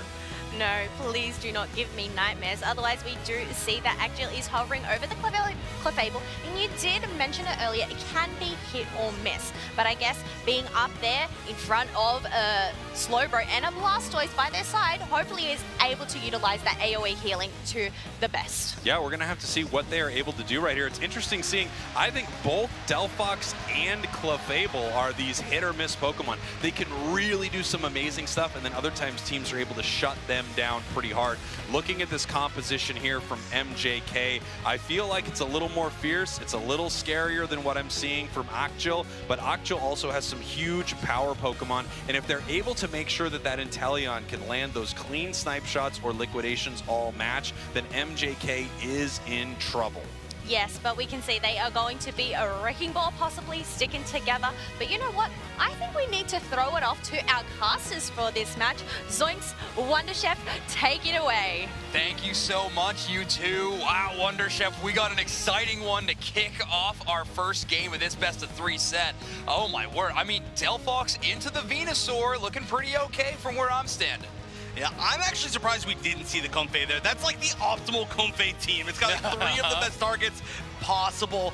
But I'm so excited to watch these teams. Look at this, of all ages, the fans are coming out to cheer for these teams. The Japanese crowd in particular has been amazing. They've been loud just throughout the entire venue. Again, there's the B stage, there's the A stage, and they have been cheering on both sides for every single Japanese team. Just watch the Oyasu macro from the crowd, and I actually can't hear you. I'm going to need to speak up because now I'm deaf. Yeah, exactly. The crowd loving this. MJK and Actio, I mean, we were talking about, the analysts were talking about a little bit before we started this match, both 3-0 in their group stage. Well, that's impressive. I mean, the laundry list of teams that includes and defeated is amazing. MJK took out teams like Team Peps, Team MYS, TTV, Actio defeating teams like Amaterasu and Fusion and Brazil. So many solid teams defeated in these scenarios. I mean, these two teams have earned it, maybe more than any other squad in our top 8 bracket. Right, and not only so dominant, but probably not expected to be that dominant by any means from most people. Of course, everybody was wrong. If you say that you had an accurate prediction bracket, you are lying, or you're you were like a contrarian and you just did everything opposite. But that is just so impressive from both these teams. I've been very impressed by them, so we'll see how this match goes. Right now, this Squirtle just trying to stay up. This is going to be tough. I mean, having to deal with this Zacian early on in that path is not going to be the easiest thing. A little bit of a fight. Who can take this blue buff? Oh, that's a tough one, but wow, a boosted auto attack is going to be grabbing it for the Kupu, and Luca Po evolves into this Urshifu. This is my player to watch, by the way, for this matchup. Yesterday in group stage, Luca Po was smurfing out there. Unbelievable Urshifu player, so strong. I cannot wait to see what they can accomplish here in our top 8 bracket today. Already looking pretty good, I'll say. Did you quite get that stack in? All right, the Sobble is griefing a little bit right there. It's like, oh, yeah, keep trying. Oh, trying for the dive, but yeah, that's, oh my gosh, 2 going down now on the side of Ocjil. Yeah, Ocjil check putting in by Epe to get that knockout on the fans up, which is really solid. That defender is going to be playing from far behind, but everybody else getting knocked out by Luca Po. So really good exchange there for them. Now, Sona, another player we wanted to talk about to watch, mostly because MJK Sona has had a lot of success this year, not just on this team. They actually participated in the National High School UNITE Championship just last weekend. That's right, yeah, that just ended. Very impressive to be so young, but again, you know, like we saw from some of the fans out there right before this match, it's all ages. And also going all the way over to the old guys team, now. Exactly, we got the bookends on both sides. Luca Po looking for a bit of an engagement here. Clefable's able to make it away, and everybody else eject buttons. However, great shutdown there by the Trevenant to make sure that stoppage happens. Great play by Haku King to read that blank. And just more pressure on this bottom tier 1. They have really just been kind of putting in like a linchpin. This is a very scary situation, and they're finally going to take it down. Yeah, stacking is 4. Going to take the Clefable down on top of that. Great timing as well. We're just under 30 seconds away from the first Reggie spawning. It's going to give a lot more safety if they're going to try to prioritize that base from Reggie. And in Western regions, a lot of the time, a strategy that is employed is saving those goal zones until a little bit later for bigger overdunks and to remove that experience from the other side. In the East, that strategy is basically never employed. It is all about breaking those goal zones as quickly as you can, because these teams like to invade so frequently. It doesn't matter. It's actually just more available experience for them on the other side. When the Pokemon as strong as Zacian is in the mid game, it's a pretty solid opportunity. Registeel is going to easily go over to the side of MJK, and great spacing is going to try to steal the Regieleki, but Actio is able to take that Mule with a great little play, and they get the secure. And I actually think they took the basement Reggie as well. I believe Slowbro got the last hit on that one. Yeah, they got a Registeel buff right now. Oh, wow. Okay, well, that turned everything around. I was about to say, look how amazing it was that they built all that space by taking that first tier 1. It gave them the Reggie, but then they didn't get it. So Slowbro, great, amazing play, turning things around. And they do need to turn things around. There's still a level deficit for sure for Ocjil. They're sitting behind, but if they can scale a little bit later into the late game, they will be looking a lot better. We still need to see the War Turtle hit Blastoise. The Delphox has hit Delphox, and that Unite move is going to be super key for making these team fights go in Ocjil's favor. It's one of the best defensive reaches for a goal zone there. And great gravity play by Clefable is going to shut down the escape for Lucapo. However, Venusaur going to find the way to close that KO. A night move is going to take out S4L from range, though. Amazing shot there from this Venusaur player. Incredible aggressive play here. KO streak at 2 from the Zasha, but so many of those set up by huge Solar Beam plays. That was a split right there. That was 2 Pokemon that weren't even next to each other. Amazing stuff from that beam, and that's going to be finally the other tier 1 going down as well.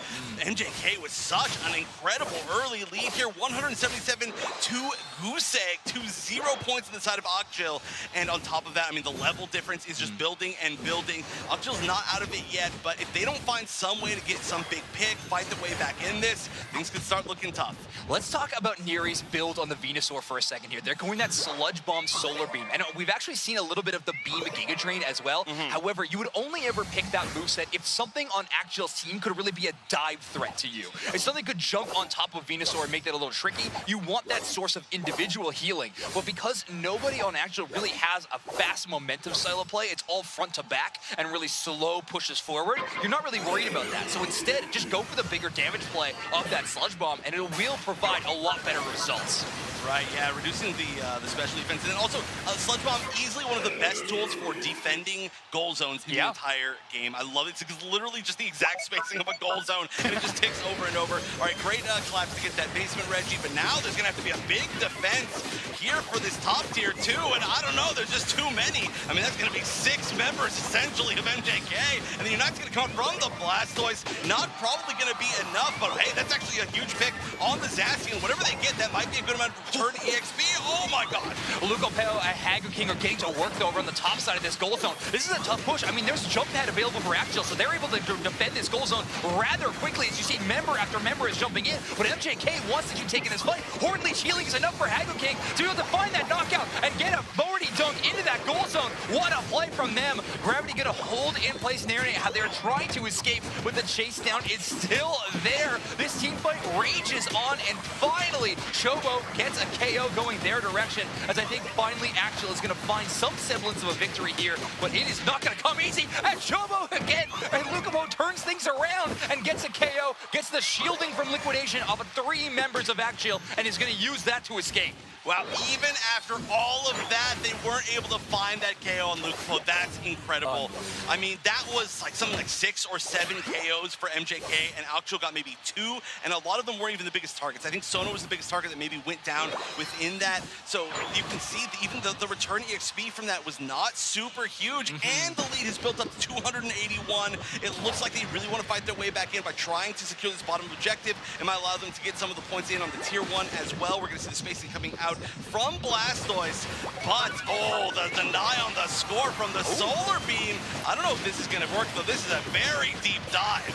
Yeah, I mean, it's aggressive there. Lucapo going to go down. Good trade there by Chobo getting the knockout, and great initiation by Ebe. Actually going to use acrobatics to move past an enemy Pokemon and get closer to that backline. So finally, one of the dive options is going to be available for Akjil, and they actually use it in sort of picture-perfect composition there. And finally, Akjil is on the board. Both these teams are 3-0, but so far it's looked like MJK has had the keys to the kingdom in this matchup. This would be, okay, that is a ridiculous attempt to steal. I'm actually surprised that we saw that even attempted, because we knew that it was going to go down the moment that it didn't work or even did work. Now, you do get a little bit of Unite move charge when you get knocked out. So maybe this is a tactical, you know, run it down, earn back a little bit of charge, and Sona almost finding that KO into S4L. The Sacred Sword does so much damage, but of course it is predictable in that area of effect. If you can try to avoid it, dodge that initial stun from that Pokemon, it'll be a little bit easier to deal with. And look at this aggressive positioning by MJK. They are not letting Akjil have any real estate around this Rayquaza pit. Forcing them to have to engage in one of these 2 main choke points is just the worst thing in the world for the team that's trying to push in.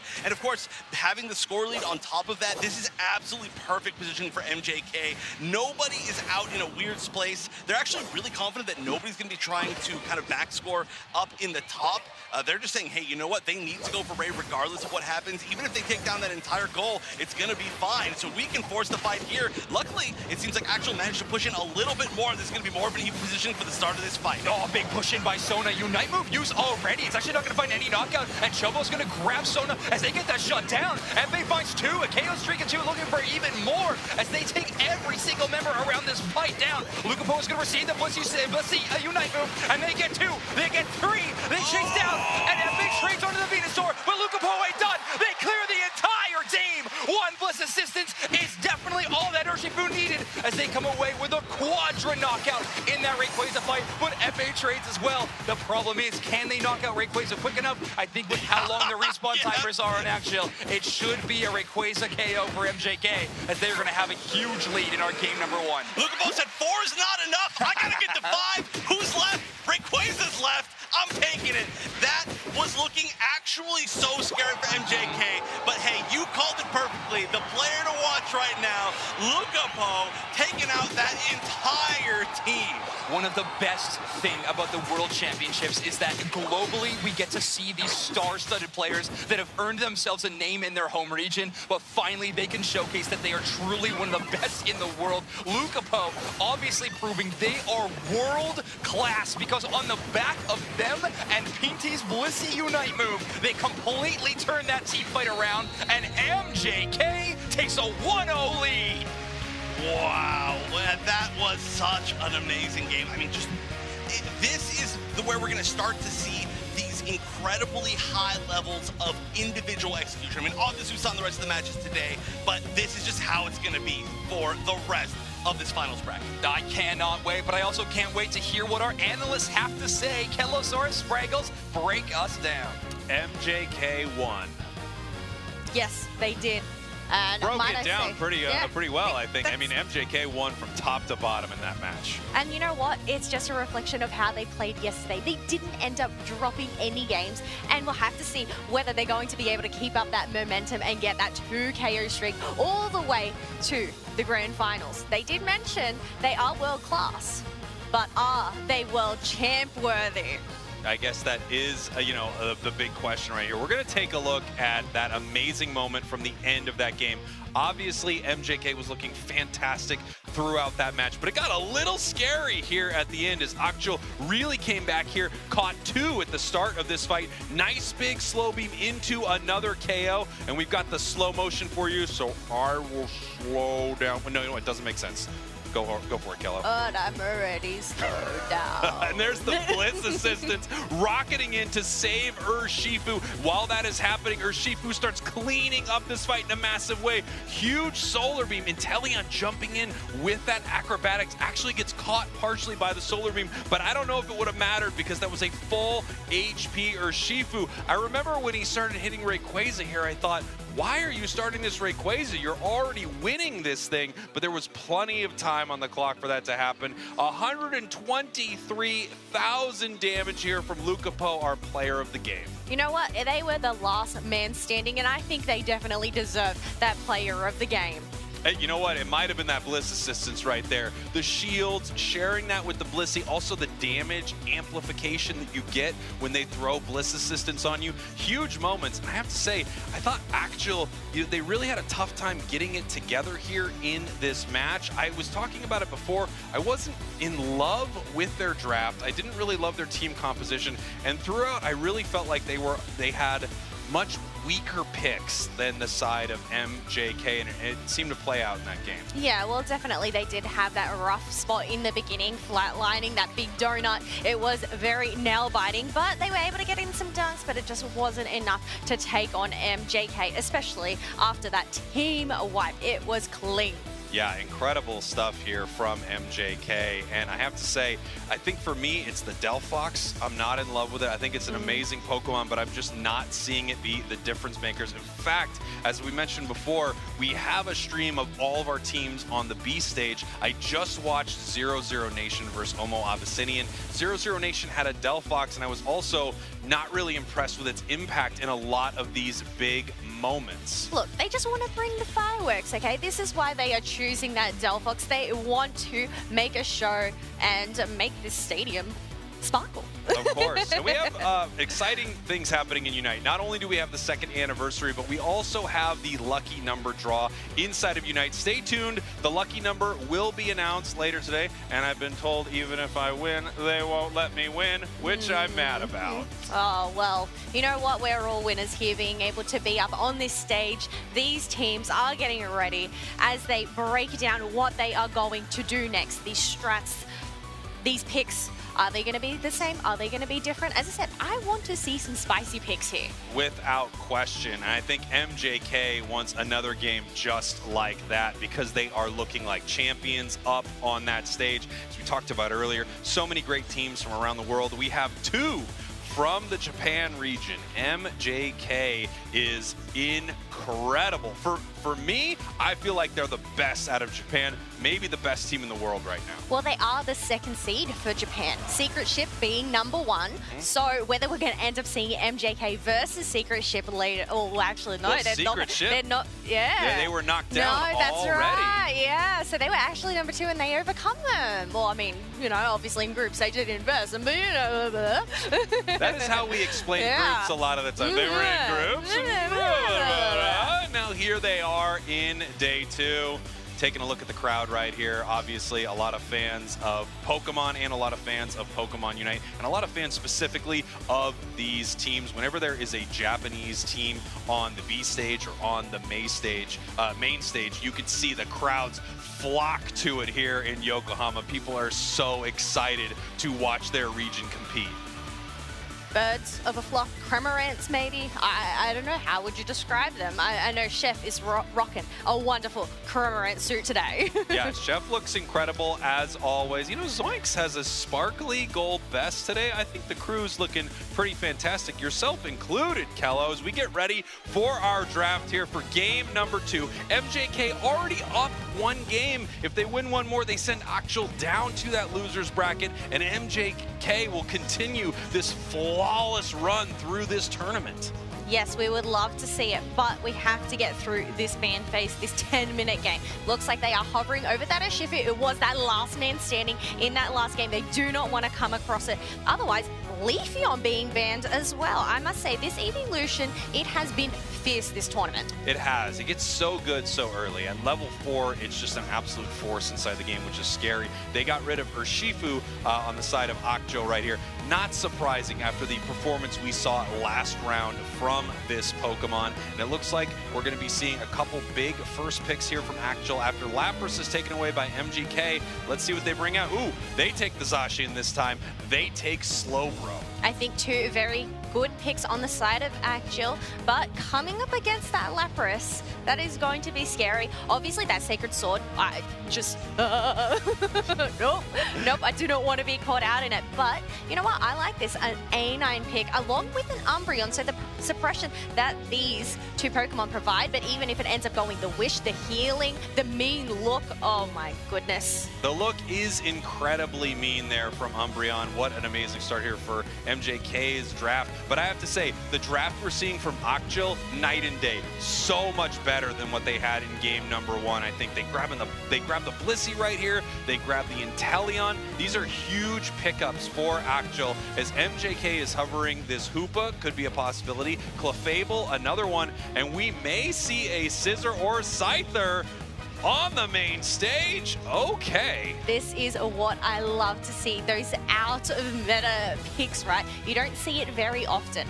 These are the matches that I like. I'm really interested to see how Lucapo is able to utilize it in this game. We obviously saw them play a mean Urshifu. So another all-rounder, or whether it ends up sticking to that Scyther pick, obviously being able to split that at level 5. Yeah, the real question is what Pokemon are they going to bring out inside this match? Most of the teams I've saw have brought out Scyther, which plays a lot more like a speedster than it does an all-rounder. We're going to have to see what they want to bring here into game number 2. Obviously, you could take that Scyther, you could dive into that back line, and you can gobble up that Inteleon. I'm sure that is their plan for this Pokemon, if that's what we see here in this match. Kello, any final thoughts on this draft? You know who can also dive that back line? That Blastoise, especially if it is Spinstoise. It does have those special attack specs, the Slick Spoon, so they might be spinning to win. Absolutely, and we are going to see who wins this one as we hand it on over to our casters extraordinaire, Wonder Chef Zoinks. Take it away, gentlemen. Wonder Chef, we get the opportunity to see Lucapo's Scyther again here on the main stage. Last time they played it, they looked incredible, and I actually got the chance to see them play it a second time on the B stage. They look unstoppable on this Pokemon. It looks like a brand new addition to Unite with the way it's playing. Scyther has been a really interesting pick for me over the course of, I would say maybe the past even like 3 months, where it hasn't gone through any changes, but every time I see it picked from a lot of these good teams, it has this really great effect, and it's so hard to answer. But you have to be just an unbelievably highly skilled player to make it look that way. Scyther has one of those kind of dualities to it that it is so strong when you are higher level than the enemy team. It's one of the best snowball Pokemon out there. However, the opposite is also true. If you were behind even just one level, it feels almost impossible to get a knockout on the other side. So Lucapo is going to need to be playing picture perfect, as S4L is going to be playing this station and bring it into that enemy central area. Oh, also quick update tournament optics wise, if MJK wins this next game, their round matchup in the winner's semis will be against Oyasumi Makaro. So MJK would be setting up a Japan versus Japan fight. Wow, then we're going to have the crowd cheering both sides. Oh, the invade, it looks like it's going to work. This is a lot of bullying, and this could be a great way to start shutting down that Scyther. This was actually what I was literally about to say next, was it's going to be very tough for this Scyther to not, even if it's not in like the initial range, to just kind of go down to collateral damage from the Zacian. Yeah, what did we just say about how it's early is strong if it's got that higher level? Well, no better way to prevent that than S4L with a amazing invade. Zacian's clear of the central area is so absurdly fast, it gives you that opportunity to just rush over and steal away a blue buff after you've already cleared both of yours. It's just a ridiculous pace that this Pokemon plays at. Zacian's pretty good. You know, I think Zacian's a little bit good. But no, honestly, we've been seeing such great performance of that Pokemon from a lot of these teams that I was excited to see how it actually work out competitively. Ooh, this is pretty far forward positioning here, trying to just get that last little bit, probably some stacks in. Wow, just barely made it. Blissey's going to find one. Mule is in a tough spot thanks to that mean look. However, they're able to escape because the rest of MJK's attention was onto that Blissey. So, unfortunately, MJK's Nary going to be, or sorry, not Nary, getting caught out there, PT on that support Pokemon. I said it before, but if you're not inting for stacks, then you're not playing the game. Correct. Thank you. That is absolutely correct, Wonder Chef. I'd love to hear you agree with me on that one. Double Defender is a composition that can really put the hurt on Zacian. Though is S4L having a tough time in that 1v2. However, thanks to some Blissey support, they're able to make it away. But perfect time to bail when MJK brings a full 5 to that central pit. Yeah, you can see that Lapras with the Perish Song is a really big deal for that Zacian. Not going to be able to burn it down super quickly, or I should say the Zacian can't burn down the Lapras, but we'll see if they clash again soon. Right now, it's just most of the team against everybody but Zacian, and they are pushing really far forward. That's going to be the tier 1 going down. This Scyther's trying to pop up a little bit. Actually just going to back up, realizing, yeah, the position was very unsafe to a push from Zacian. That would have been a Dunzo Scyther. It might still be a Dunzo Scyther, but they're going to turn around, try to take down that Zacian. Nope, it's getting out of range. Safe play from both sides. Look how good that Alolan Ninetales gameplay is from Nary. They put down that little combo that we see all the time, and that is just a huge area that Zacian just gets pushed out of completely. If you stay within it, it's a sure knockout the other direction. An amazing anti-dive Pokemon, really the cornerstone of that strategy, making it so hard for S4L to find any way into the back line. Oh, look at that, starting the burn, and then the initiation from the back with the spin Stoice, and we're going to see one Umbreon there trying to get that steal. Not going to make it happen, and now with this buff on top of everything else and the numbers advantage, they're trying to take down this tier 1 huge Unite from the Blastoise. That's going to catch the entirety of the remaining members of MJK.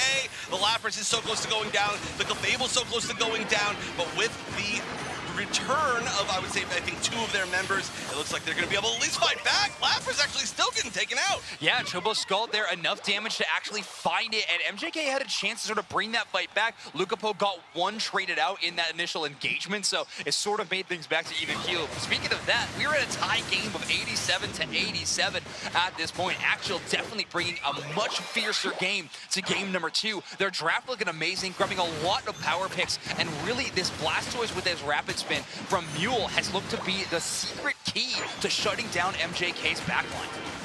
Oh, They are going to be targeting this Regieleki, but there's 3 members of Actual just sitting up here, not able to get the steal. There was definitely potentially there. Looks like the spin maybe was on cooldown, so now they're just going to have to deal with it. There's not going to be too aggressive of a push, at least at the start. They want to take the middle EXP just a little bit, and they're actually going to push kind of from a different direction so that maybe the Regieleki can get in, but there's a lot of return damage. Zacian is bumping in and just chunking everybody. Lapras has to back up. Silence trying to hide, not going to get away. Oh, actually leaped out, making me wrong immediately.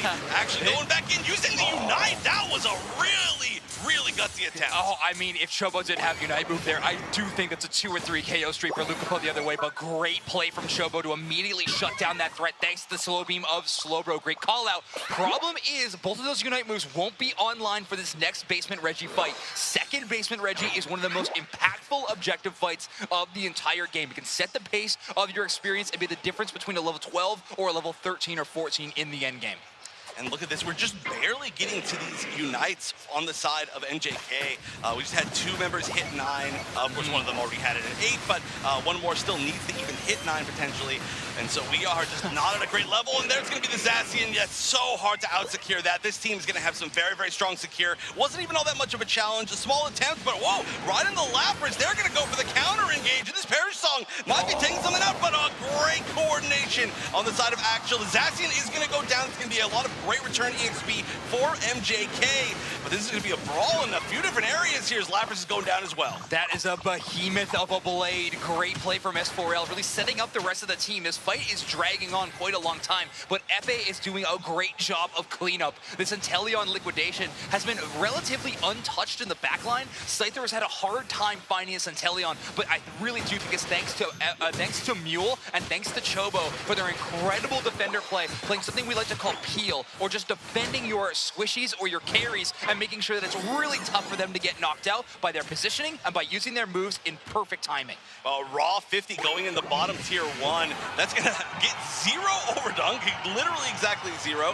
It's trying to make sure that that is broken down as much as possible, get that little bit of a lead. And so there's going to be an aggressive push from the side of MJK. They are going in, and they've got a lot of AoE damage themselves, splitting up the entire team of Akjil. Only 2 left, but he might only need 2, as we're going to get a ton of damage out of that blade. Finally, though, going down, and this was a huge team fight for experience. We saw 1 or 2 levels jumped from that alone, on top of evening up the score once again. Yeah, Sona coming away with a KO streak of 3. This Lapras is at level 13, by the way, at this 3-minute mark. This Pokemon is so strong when it can start rolling over their enemies. A lot of Unite moves used in that team fight, obviously, and actually I was worried about the play from Hagu King on that Umbreon. They used that Unite move extremely early before the Blissey Unite move, so great job from the other side to hold that move until that time. However, MJK spending a full 5 Unite moves earned themselves a great push, and actually Actual's not going to be able to respond in kind until that final stretch. BZ with a bit of an overextension is going to get knocked out, but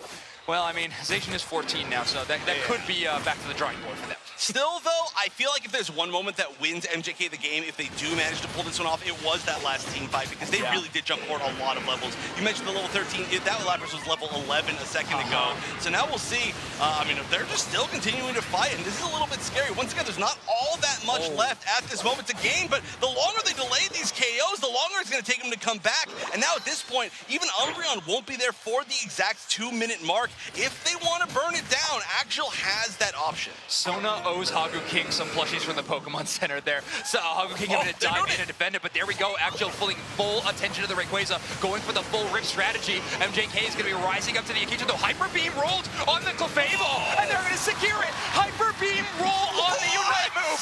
What an incredible pull out of that one. It is a randomized move, and they get the best secure in the game of the Hyper Beam, and now MJK is going to rush towards those goal zones. What an incredible moment. Actual decides to try to rip the Rayquaza, but MJK finds the perfect answer. Are we in Yokohama, Japan, or are we in Las Vegas? Because that was a jackpot for sure. Incredible to make that happen. I love the burn from Akjil. There was such a low chance that was going to be stolen from them, but what an option to do it. An MVP play for sure, taking full advantage. Look at that, on top of that, I'm scoring.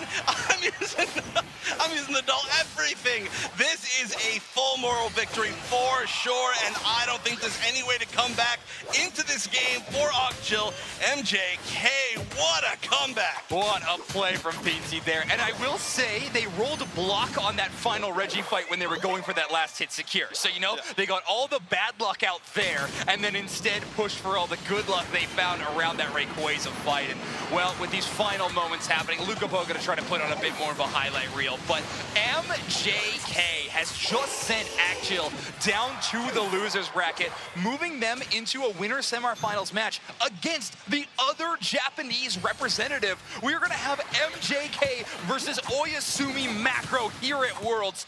Unbelievable stuff. Not only is that going to be what is looking like potentially the strongest scene in a match against each other, it's going to be our first regional mirror match of the entire weekend, and well earned from both those teams as MJK 2-0 moving forward into the winners semis. What a way to do it. Oh my word, Actual definitely came to play in that game number 2, having a really solid early game, but you called it out, that final fight around that top half and that Regieleki that MJK won handedly. And honestly, they did it because they had courage. They just used their Unite moves. They clicked the button and they charged forward and they found so many KOs on the back of it. Actual a bit more conservative in that team fight and not really fighting back too much. And well, they didn't get that extra fight, and unfortunately, they're going to take that L here. Let's take a look at our score graph for the matchup so we can talk about the storyline. So close all the way out until that final stretch. Yeah, this was a close one. Multiple times we had, well, at one point we actually exactly tied score, and then it grew a little bit, but then they kind of caught back up, but it really was going to come down to the final moments one way or another. We can take a look at how much damage each of these Pokemon did. I expect we're going to see some pretty high damage from Zacian. I think this is going to be a pretty high damaging game in general because we had a pretty good amount of brawls. Actually, whoa, you know, we see the highest damage in the game, Mule on that Blastoise. And I was gonna say, we had earlier what was the call? It was like a low rent Lapras sometimes, but coming from SoCal, I love low rent. Oh, sure. Well, Soda absolutely popping off. Let's take another highlight reel of this game because it was all fights all the time. That's why you saw those damage numbers so astronomically high from both sides. And Luca Po proving that this Scyther can still be relevant and in Worlds caliber match. Really was so amazing with it. I know it was on the B stage yesterday, but MJK versus MYS I think was defined by Luca Po's Scyther play. It was absolutely ridiculous, unstoppable, and no one is expecting this pick either. How do you have practice against some of the best Scythers in the world? Maybe North America has it, have a trainer playing that Pokemon, but outside of that, I don't know. An amazing game here. Actual definitely showcasing the Korean region is strong. They're not out of this tournament yet though, Wonder Chef. They are just going to be heading down to the losers bracket. That's right. I believe nobody so far has been eliminated. And once again, we're going to be reminding you all day, there is a B stream as well that's going to be gameplay only of the off-broadcast matches. Right now, I see Omo Obsidian and 00 Nation at a 1-to-1 tie on that broadcast. Wow. I'm going to stop talking about this. I'm going to go walk over there and look at that because all these matches today are so exciting. Look at the, oh my word, that Hyper Beam is so good. I can't believe that happened. I know. What a moment. I mean, they absolutely need to check their in-game Unite lottery ticket after this one to see if they're winning, because what a play from MJK. Obviously, the crowd's so excited to see the representative from the Japan region, the hometown crowd, being successful and moving on and showing respect to their Korean opponents after what was truly an incredible match. Definitely Actual showcasing some great talent in that game number 2. It was a really, really close one, and I expect we're going to see more close ones as we move through the days. That's going to be MJK moving forward to take on Oyasumi Makuro, and then our other match that's happening currently off broadcast. Well, I guess on the other broadcast is going to be moving forward to fight against Luminosity. So that's, oh my gosh. I mean, just unbelievable matches throughout all of today. This bracket gets scary no matter where you are, but this action is going to be non-stop all day. We're going to be joining you right after a very short break. Don't go anywhere.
laps on who. They're still playing in the middle. Otter goes down. He looks TTV takes ways up. Ender hops off. Ender tries to score. The points are going. 64 points going for TTV. TTV wins it. All right, we're back in top 8 bracket time. Winners semi-finals between Oyasumi Macro and MJK. A battle of Japan here in Japan on the main stage. They're looking to scrap it out. I mean, as we're going back and forth, of course, both of these teams have looked phenomenal. You can see them gearing up on stage here right now. Exactly. These two teams have proved to be formidable squads, defeating so many amazing teams throughout the day in the group stage. Of course, Oyasumi Macro defeating, I would say, namely Entity 7 being a huge team that they took out of this competition to make it to the top 8. And then, of course, defeating Peru earlier today as well. MJK, of course, having their own laundry list of names that they have eliminated from this tournament. There has been so much exciting action so far. Yeah, and something to mention about the main stage, Oyasumi Macro will start with down 1 game. MJK will be up a game here due to a earlier today, the match that they had on the B stage, due to poor sportsmanship and just some misconduct there. So they're going to be starting down 1. We're starting down 1. MJK obviously having an advantage, but I would not count either one of these squads out in this scenario. So much talent on these two teams. We just saw MJK showcase that Lucapo is absolutely cracked on the sticks on any option that they have available to them. Give him Scyther, give him Urshifu, anything. It looks so good.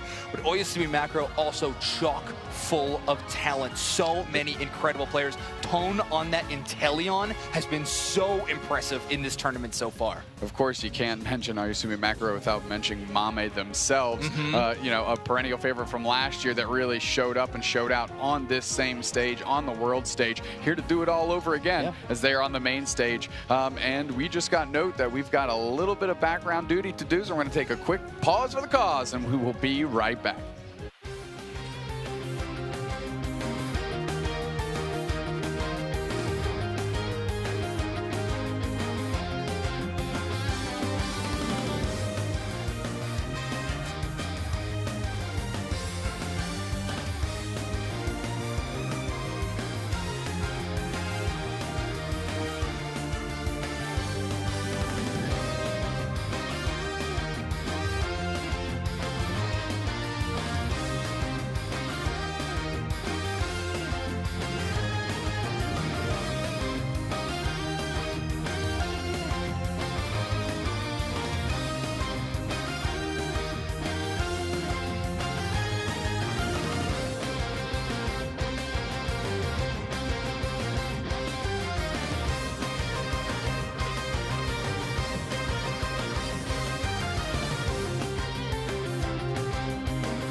Gatlu and Redmaw and Rubber all focusing on the Zapdos.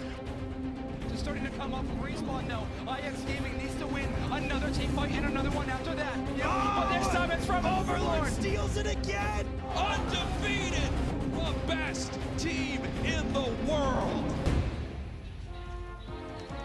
The World Championships are still underway in top 8 bracket time, and we are going to be covering a winner's semifinals match between Luminosity Gaming and OMO Abyssinian.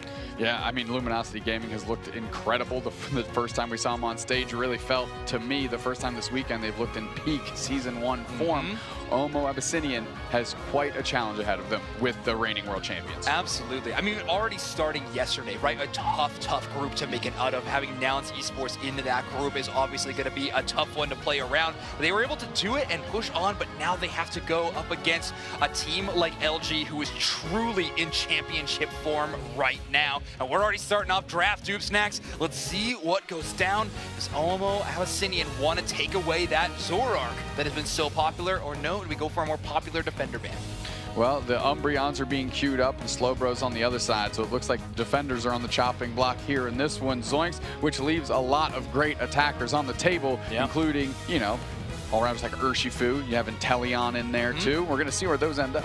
I'd be pretty shocked if we see Inteleon go past the first third of your screen. I think that might be the first pick for Luminosity Gaming. Make sure that's in the hands of Curious, what an incredible playmaker, attacker they have truly become in the latter half of the season. But no, actually, we're going to go for that Lapras pick. Rin looked amazing on that Lapras when we last saw them, so I truly think it's just as solid of a spot. Now, OMO Abyssinian, in terms of players to watch, I love Tempest's tank play that we have seen in the past. Snorlax in particular looked phenomenal from them, and they may be willing to allow a few of these defenders over to the side of LG, knowing that they have that maybe less commonly picked Pokemon in their back pocket. Yeah, without a doubt. We know that some of the Eastern teams that we have in this tournament also play a mean Trevenant too, and I would be shocked if Tempest doesn't have one in their pocket either. And then quickly though, Inteleon and Urshifu to go with that Lapras, that is a heck of a draft start for LG. I mean, we're literally getting every single meta pick. However, Zoroark going to be locked in from OMO Abyssinian. Double Speedster combination that they're going to be bringing to Thea Sky Ruins along with that Trevenant like you just called out. If you want space to be created for either of your Speedsters, Trevenant is the best in-class defender to do just that. I mean, the Hornleash for the big push, and of course the Woodhammer's coming through with the stuns, and now you get 2 perennial favorites. Elo has been great on this Comfy and Slash, world renowned for that Blissey exclusive. We saw it in the trailer kicking off yesterday, and they locked it in here today. Double healer composition for the side of Luminosity Gaming. I guess Snorlax was maybe the only other viable option for Slash in this position. However, the Blissey and Urshifu combination is ridiculous. We saw MJK just showcase that in a 2v5 scenario to win them a game. So Luminosity obviously fully capable of big pop-off moments there, but a double healer combination is going to make Lapras extremely tough to deal with, Urshifu extremely tough to deal with, but like normal, Curios is going to have to be sort of self-sufficient from that range. Well, also Miba locking in the Blastoise, that is a tanky Pokemon. Of course, they get that defender tag, but can play on the offense pretty well. So it's going to be a diverse choice and a great one to pick last. But we got to bring the casters in because this game is kicking off. Kello, Chef, please take it away.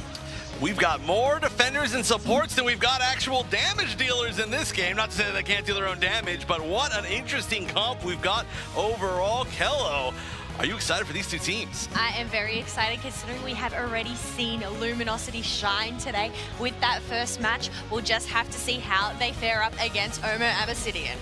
I'm really excited to see these two match up. And just as far as teams go, I also got to, we got to talk a little bit about the draft, right? So the double healer, I really like this. We know that LG is a team that is really, really strong on supporting their star players to pop off as hard as possible and giving them the 2 best supports to kind of support a single pop-off character. I love it. Look, a Lapras and a Comfey, that Lapras is not going down. And as you said, the defenders, they can actually dish out their own damage as is. We've seen some 100k damage dealt Laprases. Yeah, and you know, another player, we heard Zonks earlier talk about Tempest being a really star player on Omo Abyssinian, by the way. I want to talk about Schwa. Schwa, in all of the footage that I watched, is so strong on that kind of speedster style, which we are seeing on the Zoroark. So I'm very excited to see how that goes as well, because that could be one of the counters, you know, trying to go speedster to speedster. Speedster to speedster, they're trying to speed their way to that win, but we do have them just having a little tuffle up in that top half. Comfey making sure to attach themselves to that Lapras, but unfortunately it ends up getting taken down before they can reattach to the Urshifu there. Ooh, trying to get the Squirtle, and is gonna get it, but we do have, the Zoroark was there, could have tried to get a little bit of revenge, didn't want to choose to engage, rather trying to get all the Altaria, which is going to happen. That's gonna be a huge boost of experience. Yeah, I don't think you're gonna be able to take on either of those before the Poopa Portal. Will they come back through? They will. They're going for the KO, but not gonna be able to quite get it. Hoopa super low and barely escaping. This could be a great opportunity for the turnaround. The Squirtle is here as well. This is so early for a fight, but no, they are not gonna be able to escape. Too many on top on the side of Omo Abyssinian, and they're gonna be going back to be aggressive. They are putting the pressure up in that top lane. They want to shut down that Lapras ASAP. Otherwise, let's go have a look in the bottom path here. We have Blissey getting taken down, and now the Drizzly's here as well. Zoroark diving in deep, not even worrying about that Flux Zone. Double Lapras here with the illusion, trying to just, you know, weird them out there. I know they did that to me, but we are having them back on up, making sure to go into that central area and focus on those Swablues and Altaria that have just spawned. Yeah, let's be honest, the illusion, it doesn't really trick the other team, it doesn't really trick your team, it just tricks the commentary. That's all it's for, just to make us very confused, and it does a great job of it.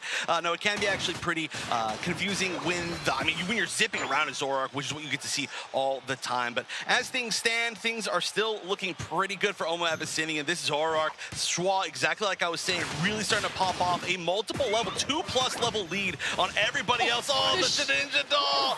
It delays a little bit, not gonna get you out of there though. No, that Solar Beam ends up finishing it off at 30 dunk, and ooh, it looks like Schwa ended up not getting in there 40, making sure to just try and whittle it down as much as possible so they can get a maximum overcap. Yeah, look at this. This Zoroark is just, to be a Zoroark and be against the team that has some of the most like pop-off potential, and you're the one popping off, that is just showing how strong Omo Abyssinian is so far. And we are having just two members of Omo Abyssinian completely uncontested at the first Reggie, Basement Reggie. Very strange, but at this moment, they're having to deal with the Zoroark more than anything. That's like an entire team to itself, uncontested there. That's gonna go to the Leafeon. Double speedster, by the way, which I didn't get a chance to talk about, but this is looking great for Omo Abyssinian. And that's the benefit of the Hooper, especially having those tier 1 pads. You're able to just teleport up and down, be wherever you are needed. We do have Leafeon being targeted by that liquidation, but it wasn't able to finish it off, thankfully. Able to teleport home thanks to that hyperspace hole and get some full heals. The Inteleon's going to be, I think, a really key part of this game. Actually, I'm going to talk about that in just a second. Let's see if they actually continue to push. No, a lot of damage from the Trevenant. One lot was from the Inteleon, by the way. But being able to take out, kind of with an auto-target liquidation, one of these two speedsters with how much damage Inteleon can do can be the game changer if you can make it happen correctly. But if you're the one that gets dove as the Inteleon, then you can be the one giving up the game. That's where those stacks come in to get that crit damage as well. You want to make sure before you pop that liquidation that you have one of those diamonds on there. Otherwise, we do have a little bit of an engage here. Bliss Assistance going onto that Lapras. Zoroark just zipping their way through to that portal, popping back up like a jack-in-the-box, and now they are here to rumble. And we did to see some points going in at tier 2. Omo Abyssinian leading by 136. And on top of that, actually, they're the ones getting pushed now. This is going to be a great way to counter exactly what I was just saying. Now down within 46-point difference. And there's an attempt to get some experience here. This Hoopa maybe not going to be able to get away. It's going to be very tough. Hoopa does have that really sneaky ability, but, the grass knot Comfey gonna make sure that doesn't happen. This is why you do not want to come up against a grass knot Comfey. It just ends up locking you down on the ground, allowing that Urshifu to finish it off. Zoroark on such low HP. Urshifu didn't even go to chase it down, instead focusing on this blue buff here. Ooh, this is a great invade. And now the Hoopa's back for a little revenge. Like, hey, I'm still here. You took me down, but I'm not going to let you just run around for free. And we are just about at the spawn for the second basement. Reggie, it looks like most of Omo Abyssinian is going to be there, and only the Inteleon on the other side. So this could be a very scary thing considering the Zoroark is here. You just do not want to get even close to that Zoroark as the Inteleon or you are just getting basically one shot. However, this is going to be the Urshifu versus the Zoroark, maybe the main story of this game. The Comfey on top, the Hoopa as well, just allowing some of these resets. And right now, nobody's getting KO'd, waiting for that big first engage, and that's going to be it. The Unite's getting popped, Hoopa unbound, going through the portal as well in the unbound mode. Very, very nice strategy there. And everybody's going to stay healthy, nobody fully committing, but this Unite already being used to bring down everybody. They are using their resources here, but we do have Oma Abyssinian with that Leafeon Unite still there. They are engaging for a full flip here, but look at that. It is 4 members of Luminosity that have been taken down. It's only the Lapras surviving, and there we go. It has been taken down. There is enough space for Oma Abyssinian to take them down this Registeel for themselves. They actually all almost went back and had Reggie reset right there. But it was a great, great turnaround. That was an amazing team fight for Oma Abyssinian. They are looking just totally in control here. Like I said, Schwa just controlling so much. And now also the fact that we're depending so much on these double melee for the damage. This Blastoise is just going to be so much collateral damage to every single member of that team. I just feel like the team comp in general from Oma Abyssinian is just great, but still not too huge of a lead. They've got about a level on most of the members of Luminosity, and we've still got 3 minutes and 18 seconds left in this game. This big Regieleki could be big, especially if Luminosity can get it sending to the tier 2. Yes, that will create some pressure, waste some time, allow Luminosity to just get some resources that they do need, because looking at the levels, we have 3 level 13s on the side of Oma Abyssinian, and the largest level in Luminosity is only that level 12 Lapras. Yeah, we might see 14 too by the final stretch. We, I think, have a great chance of that. They are going to have to take a little bit of time to take down the Regieleki. Regieleki does give you a little bit of experience, though, so it's not the worst thing in the world, especially considering their half of the map is far. But this is a big push. Right before these final 2-minute mark, we're going to see a real big attempt to at least get some of this tier 1 down, maybe set themselves up for a big overdunk. However, too many members, they realize, of Oma Abyssinian are coming down to defend. Big bonus of having that Hoopa is that everybody can rotate to wherever they want to. Everybody can go back, even if you get that first initial damage. And now look at this, just back to mobility. It's going to come down to this final stretch, this Ray fight, and it's going to have to be Luminosity to make the first big move. Yes, going to have to be the Luminosity make the first big move, but look at this. We have Oma Abyssinian already in this central area, while Luminosity are just trying to farm up some experience, get those levels up and running. Everybody does have their Unite move, except for that Blissey. Oh, yeah, but that's such a big one to have. That would be really useful. I mean, especially when it could be behind Overlord or Rin. That could be the entire game. I mean, also kind of any but their damage dealers, of course. I'm not going to counter curious as well. But this is really what you want, where you want to have it, and they're going to maybe try to build back a little bit of it, a little bit of an initiation here. Overlord still does have the Combe on top of them, and that might be a lot of damage on the Blastoise, but here we go. The double speedsters starting to jump in, or at least just one of them, and the Trevenant, and that's going to be Overlord low, but making the KO on the Hoopa. That's going to be huge to start this off. The escape might come from the Leafeon, but Tempest on that tree is going to build a little bit more space. And now we're going to have to see a reset from Oma Abyssinian, as some of this damage is starting to go on Rayquaza. Oh, starting to go on Rayquaza, but these team fights are so scattered. You have the Zoroark and the Urshifu and Comfey battling it out. Zoroark is going to back for some full HP here. Rayquaza is at half HP. We have everybody here trying to take it down, and it ends up being the Lapras that gets the secure for Luminosity. Oh, and that's going to be 1 KO. It's going to be 2 KOs soon against Blastoise. 3 on the Hoopa. The Blastoise actually staying up way longer than I thought. They're just ignoring it. They're like, we do not even care. That Blissey might be the one to take in. That's going to be a 100 dunk. Big burgers. 46 seconds left, but there's still only a 40-second lead. All right, it's starting to build. It's starting to build. And these points, yeah, this is starting to become unsurmountable. They would have to somehow get all the way across the map. They do have a good amount in their pockets, but this is looking like this might be the game for Luminosity. We do see, though, Tempest gonna get almost undoubtedly this 84 in. Yeah, 84, but it is no match to that 520 points that Luminosity have on the board. May seem like things are dire going into that final stretch, but you know what? When there is a Ray, there is a way.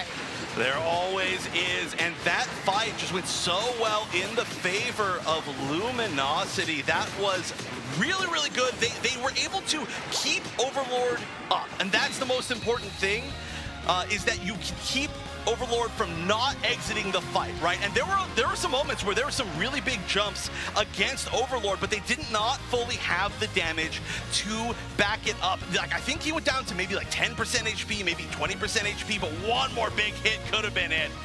And so, I want to know what the casters think about that, because that was really close to kind of getting out of the last lifeline for North America. Down to the wire it was. Doob Snacks, LG, the last hope of NA. Well, making us sweat up here a little bit, or everybody back home in the NA region.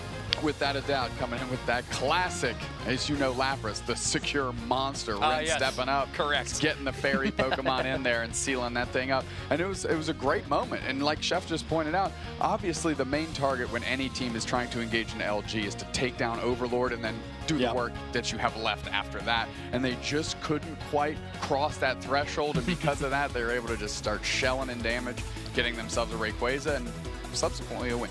I was worried about this double healer composition that Luminosity was trying to employ. I didn't have a whole lot of confidence in it. However, it looked real good when you're trying to support Overlord in their incredible Urshifu gameplay. And man, did it ever look amazing in this game number 1. Currently, they have a 1-0 lead. Reminder, whoever wins this is going to be in that winners finals matchup. Luminosity definitely playing with a lot of fire. Yeah, Omo Abyssinia, you see right there, I mean, they're trying to get the Hoopa portal down, was OMO, but they got chipped up immediately, and then when they were there, they were sitting ducks, and they got buckled instantly. So, I mean, good team fight out of LG, way to suss out the situation. Omo, though, they had themselves a pretty darn good game up until that point. It was actually such an interesting decision there from the Hoopa on the side of Omo Abyssinia. They had the hoops unbound, they had that huge stun in Hyperspace Fury, and they chose Inteleon to try to stop, to make that objective secure not happen. And unfortunately, it was the Lapras that grabbed it. So, I mean, just really a tough 50-50 choice. No surprises here for player of the game, by the way. Overlord going to take that one, 112,000 damage. Again, I have never seen a 5-digit number in that category for this player. Certainly not today. No. And every time they put up Overlord's picture, they really need to have picture-in-picture with Slash and Elo there as well. Because, I mean, a race car is a race car, and it can go fast, but there's a lot of people that make that thing go to begin with, and you got to give them credit too. To quote Rin on stage, saying Elo can 1v9 out there. Support's not getting enough love, so Elo definitely has been an amazing part of this team. You can see them here on the end of the table. Calm, cool, collected, but honestly what Elo brings to the table is just amazing playmaking, but they back that up with mechanical skill. How deep the pool is for this support player is absolutely incredible, and when they get to play Hoopa, I always want LG to play Hoopa. When they get to play Hoopa, it looks so unbelievably good. However, the cone face been looking fantastic. The support Umbreon from Elo also been amazing this weekend. Without a doubt, we're jumping straight into draft. LG off the back of a solid team fight and a Game 1 win. They're going to look to repeat that, but first, we got to get ourselves through this ban phase. I love this early strategy. Omo Abyssinian sticks with this strategy. I'm really going to like it. You ban away the Slowbro with the hopes that you can grab the Lapras. However, LG playing really well into that time frame. They're going to be choosing that one as their ban. So, 2 defenders now off the table. Umbreon is going to be in tough contention. However, of course, Inteleon and even Leafeon, which Homo has definitely been showing a lot of draft priority to all weekend long. They could try to grab this early. However, I imagine we're going to be looking at either Umbreon or Inteleon here.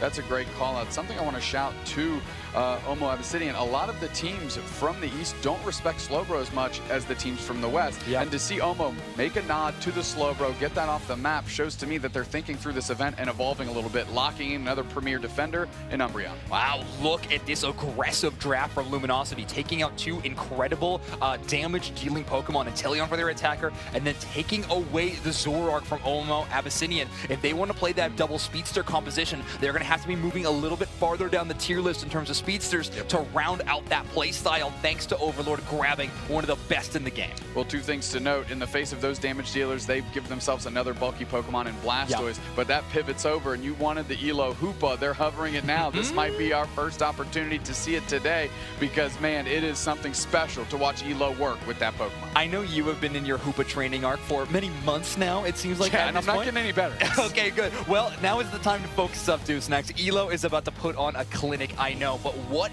is Omo Abyssinia going to grab for their support pick? Umbreon really can fill in that role. Right. Blastoise can fill in that defender role, but honestly, both of them like that more flexible position. Grabbing a true support Pokemon like Eldegoss is a really good round out. Now, what I honestly do not like out of this draft for Abyssinian is this Espeon pick. This bottom path has been such an important one, and time after time, we've seen the Alolan Ninetales be a bit stronger of a pick here, but due to Espeon being picked, that natural counter of A9 into Buzzwole, it does not exist, and now this Buzzwole pick feels a lot safer into this combination of Abyssinian. All they're going to have to do is avoid those Umbreon mean look stuns, and other than that, they're going to have free range to run around. Yeah, I kind of thought maybe that Eldegoss would become a Clefable, at least get the gravity coverage there. It's like a pseudo coverage, but a big shock to me, and something we haven't seen almost at all this weekend. There is no Urshifu in this game. Not on the bands, not on these teams, which means they are going deep in the well to figure out how to break each other here and move through this World's event. Wow. Well, I mean, Abyssinian had a draft that I definitely had some question marks to in game number 1, but they made it an extremely close game against the current reigning world champions of Luminosity Gaming. Let's see how game 2 looks as Kello and Wonder Chef take us away. All right, here we go, Chef. Omer Abyssinian versus Luminosity. Now, Luminosity, they are looking quite fierce. If they take this, they're going to progress their way through that winners finals and send Omer Abyssinian down into that lower bracket. That's right. I'm still shocked from exactly what Doopsnack said. An LG game where there's no Urshifu. I actually do not literally remember the last time that we saw that, so I am very surprised. But on the other side, Omer Abyssinian, they were just 2 picks away from having the full Eevee team. I feel like they should have just done it at this point.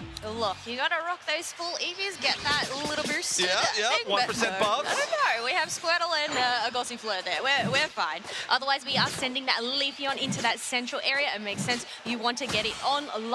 And we do have the Gossifleur. I believe it'll probably end up taking this red buff for themselves to just slow down their opponents. Yeah, and of course, this is going to be the most confusing little phase where you have 3 EVs on the same team. You're going to figure out which one is which by looking at those kind of health bar portraits. But once they start getting that level 4 involvement, it will be a lot more simple. But whoa, okay, aggression going on. This Buzzwole might go down right off the bat. Great heal there, and it's not quite going to go down, but a surprisingly high amount of damage from a Gossifleur / Squirtle path up on top. That seemed like that was not going to be quite that much. Look, it's just all about getting that experience earlier on, trying to get those levels, especially coming up to a Buzzwole that doesn't evolve at all. Squirtle and Gossifleur, they have to play it safe. Otherwise, down in the bottom path, we do have some aggression. We have Luminosity getting those first points of the match. So that is some stacks on the table for them. Oh, the Sobble going down instantly, but then in return, the Leafeon going down instantly. This is just, they're just playing Leapfrog, but with, I don't know, it's KOs, I guess. That's going to be huge EXP on both sides. I mean, being able to take down the Sobble very quickly is a really great way to shut it down. It doesn't hate its early levels because its current water gun is very, very strong, but you really want to kind of nerf it for a little bit later in the game. Oh, but we do have that Pollen Puff attached to Overlord. It is able to survive and make it on out as we have the Buzzwole and the Phantom there to protect it. Going back, going to make sure to get those buffs in. But you know what? Hooper Puddle is going up, it's going down, I don't know. But we have Curios here in the bottom path, once again trying to contest this farm, trying to get that level 7 ASAP.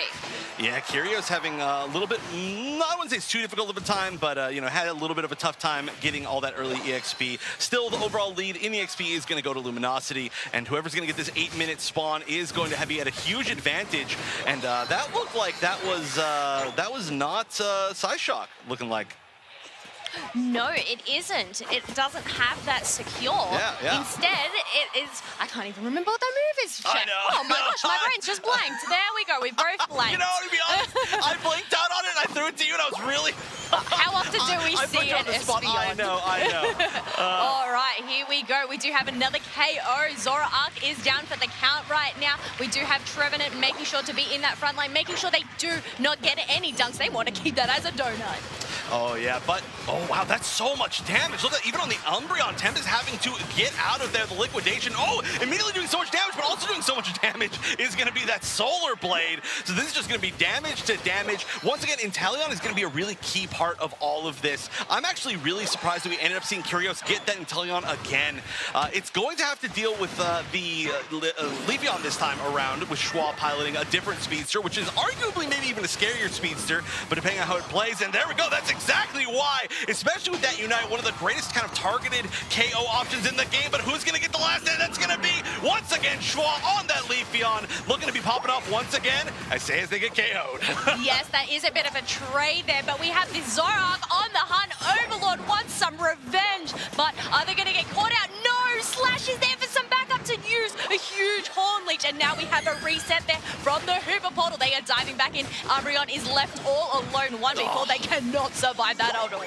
Wow, look at that. That Solar Blade took over half of Kyrios' HP in one single hit, but then it was just like, yeah, I'm just going to farm up a little bit of damage, try to get that over 100k at the end of the game, but I'm going to let you take that goal because I definitely cannot solo defend that. That's one of the biggest things. Oh, speaking of that, getting taken down immediately. Wow, Overlord just running amok. Oh, but getting taken down by the foul play, it looks like maybe. Oh, no, actually, it was the Espeon that took down in the end.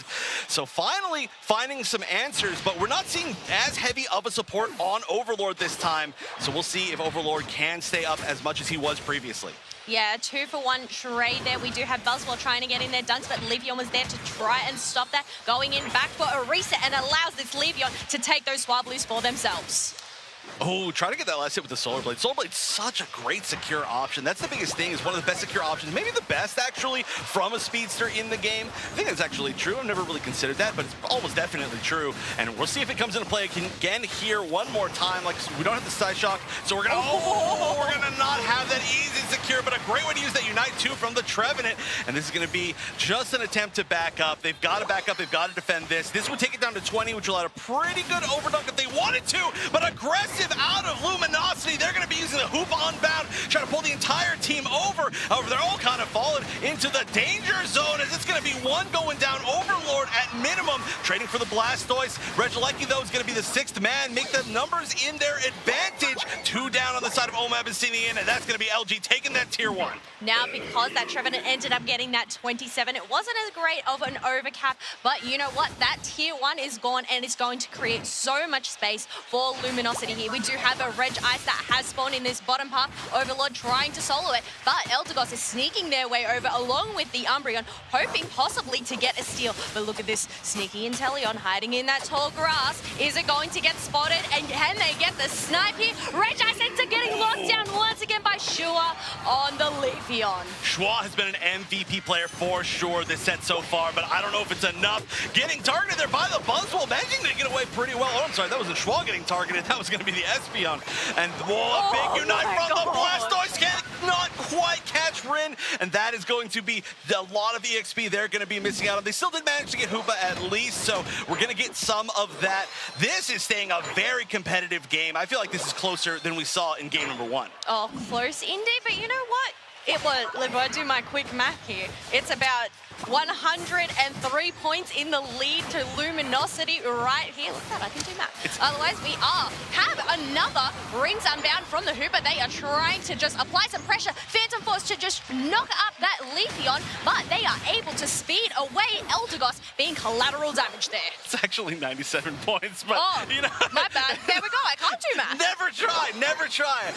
I'm surprised that I got that one even. But yeah, also I figured out, by the way, Sword Power. This is going to be for Regieleki for sure for Luminosity, but Sword Power is going to be the other move that we're going to see on that Espeon, which has been working honestly very, very well. It might be an attempt to try and be able to kind of control some of this speedster ability without having to get that solo target, especially against a Zoroark. It can be very hard to manually target any of your Pokemon moves against them. Yes, well, we do have Oma Abyssinian making sure to take care of that Regieleki, but all the meantime, as they are distracted, we have 3 members of Luminosity making their way downtown. We have the Buzzwole and Trevenant diving onto that tier 2, as everybody else is just farming up experience, trying to see what they can do and get their Unite moves back. Trevenant, in a bit of a pickle, does end up getting taken down. A really risky move, I must say, from Trevenant and Buzzwole to go down there. It was. And now also there was a little bit of opportunity. I think that LG kind of wanted to try and take this basement Reggie. They're still kind of going around it. There's 20 seconds left. They could go for it if they wanted to. Looks like Overlord's starting to shift down, but they don't want to overcommit. They don't want to get picked at this exact moment, and especially the fact that now Slash went down as well. I think, yeah, it looks like they're not going to want to fully commit to it. They have a lead, but it's a lead that if Ray is taken, no matter kind of how many people are still up, this is going to be a really good spot for Oma Abyssinian. But Luminosity just needs to win one more to make it into the winners finals. They've got the lead. They've got great positioning. They've got a slight level disadvantage, though. They're going to have to make this work. But the benefit is everybody has their Unite moves as they hide in the tall grass, trying to find some unsuspecting prey here. Who is going to get caught out? Elo is wandering around, pops that Hooper portal down there to just distract them, waiting for that Rings Unbound to be popped out. feel like that Ray took a little bit of time to turn around. That was kind of strange, but there's no real big commitment. We've actually got Rin, I believe, up on that top path looking to get a huge back score. Look at this, nobody to contest, and that's going to be a big initiation instead for Obsidian, realizing that they're going to have the numbers advantage, but they're going to be the first ones to get taken down. It's going to be Schwa going down, and so LG completely in the lead, taking down 2 more with only 2 left and a 200-point lead. Luminosity going for this. Can Blastoise get the steal? It's the last chance possible, but being chased down by Kyrios on that Inteleon, that's gonna be it. No way to come back from that. 50 Eos energy in all of their pockets. That is gonna be LG. This is the benefit of having that rings unbound.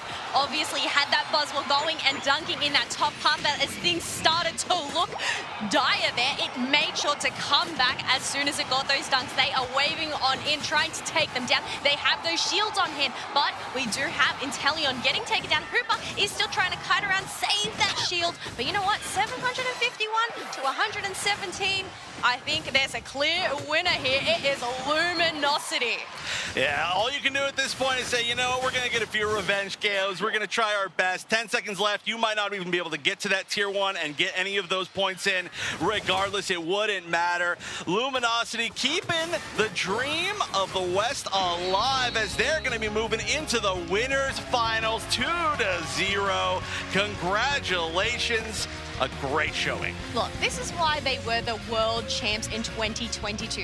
They want to take this back to back, and they are really showing us what they are made of. But obviously, it isn't over for Oma Abyssinian yet, as they do make their way down into that lowest bracket. Yeah, they've been playing amazing. I felt like they were doing really well in a lot of those situations. I think a lot of this just came down to those Rayquaza fights. Again, we saw such amazing speedster play out of Schwa in particular, just destroying the early game, especially when they were given that Zoroark. They were able to do so much. Even when they were given the Leafeon, they might not get as many KOs, but their secure power was off the charts.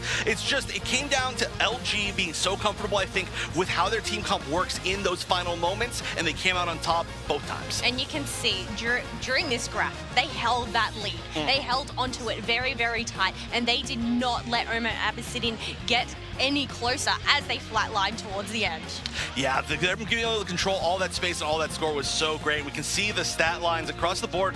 Honestly, kind of low damage. The stored power actually leading the pack across the entire game. So that was a really cool pick on the Espeon. I didn't feel like it wasn't a right pick. You know, again, it felt like there was very much a chance that Oma Abyssinian could win this. They were ahead in EXP for a good amount of time, but in the end, I still think it was a cool pick, and it was very impressive. But wait a minute, Overlord didn't reach those triple digits. True. Oh, all right. As we go and have a look at some highlights here, some knockouts, you can see the aggression that Oma Abyssinian were trying to bring, but Luminosity was able to match that. Yeah, this was honestly such a cool game to watch. This was so based around kind of like being able to have these really quick melee carries, whether it's actually Speedster, whether it's an Urshifu, it didn't really matter. This was just a great showing of individual skill and, of course, a full team to be able to back up everybody on each side. I feel like this is a really well-matched 2, and it didn't feel like a 2-0 to me. You can just see how much of a back and forth this was in these replays. All those individual gears turning to just work as a team and power that machine, the wrecking ball that Luminosity was. Obviously, we can see them pop in their Unite moves. We have the Rayquaza fight here. It was super duper intense as they do pop their Unite moves, but thankfully, we did end up having that Buzzwole come in clutch through that portal and finish him off. Oh yeah, and there was even still almost a scary little chance that maybe the Blastoise could have done it right there, but a great spacing from Kyrios on that Inteleon. And like you said, what a great opportunity for LG to keep moving forward. Of course, your previous world champions, and if there was an MVP of that last year, it may have been this player here, Overlord. On the Zoroark, considerably less supported. This is 70k damage, almost probably the lowest that Overlord has had this entire tournament. Can we just add an extra 0 on there? That wouldn't be wrong, I'm sure. No, not at all. But you know what? I think that was a pretty intense match. Luminosity, they are looking good today as they progress their way through that winner's bracket. I don't know, can they get a clean sweep all the way to that grand final? That is a great question. There are so many teams from specifically North America and Europe that so many people thought were going to go far, right? Not necessarily every single team, but for example, I mean, like Talibot Believers from NA Amaterasu, all of them eliminated. The only chance left for those regions that have been somewhat playing together over the past UCS season is LG. So I know a lot of players are rooting for them. They want them to keep going all the way through, and I guess there's only one way to find out is just to see them keep going, and that is really cool to see. I love just exactly how, I guess, varied so far we've seen this top 8B, but we're gonna see more varied matches coming up very soon. We're still moving through the bracket. There's a loser's bracket as well as a few more matches in the winner's side. We're gonna come back to those with the Pokemon UNITE World Championships right after this.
The Hoopa Unites are out. They're pushing in, and that's the Trevenant Unite as well. That picks up now. They They're get coming it! through. And Esports takes it! they absolutely took it up. That takes to Unite, and now they're pushing forward. They dive right back on into Slash, and in the meantime, Kyria finds 2 KOs. Look, absolutely dominates the final fight. Welcome back to the Pokemon Unite Championship Series. We are here, day 2 of the World Championships live in Yokohama, Japan. And day 2 is the final day. We will know who our champion is at the end of these exciting matches. We have some incredible action left to go. So many amazing teams. I am Spraggles. I am joined by the one and only Wonder Chef. Wonder Chef, what a series we have for them next. Yeah, you know, you said it's the final day, but it's also the final chance for 2 teams and 2 different regions. I'm very, very excited to see this, but it's sad to see any of them go. Great teams that have done a great job so far. Yeah, we've seen so many amazing teams play. Obviously, we had this insane group stage on day 1, and now here we are in our top 8. We're taking a look at Actual. They went 3-0 in their group stage, but they are knocked down to our losers bracket. The last representatives here from Korea. They want to try to take this thing all the way up to the grand finals, and we have multiple members of Actual who have been to Worlds before. We see S4L right there. They were here last year, so the question is, can they climb their way out of this losers bracket? They really wanted to prove that Korea is a force to be reckoned with in the Unite scene. They've already proven that, but they want to keep going further. It's not going to be easy, though. Their opponents, like I said, also the last chance for their region. It's going to be Peru coming out of LATAM South. Yeah, Peru looking insanely good here on day 1, but of course once you hit this top 8, you're going up against teams that have felt every member of competition that has been up against, and this really is the best of the best. The last chance for LATAM South to do something here at the World Championships. Now these are our losers brackets, so if you lose these games, you are going home. However, you can climb your way through the losers bracket all the way up to the grand finals and still win this whole thing. And we've seen it happen before. There have been many months where a team has gotten knocked down, they figure out what was wrong, they figure out what was wrong with their strategy or their team composition or what they're doing inside of a game, or their Dodrio not wearing 3 hats, and then they come back, they find a way to win, and we're gonna see if either of these 2 teams can do it for you right now. Well, 3 hats may be a little bit much to ask, but I think if we do see that, that might be the deciding factor.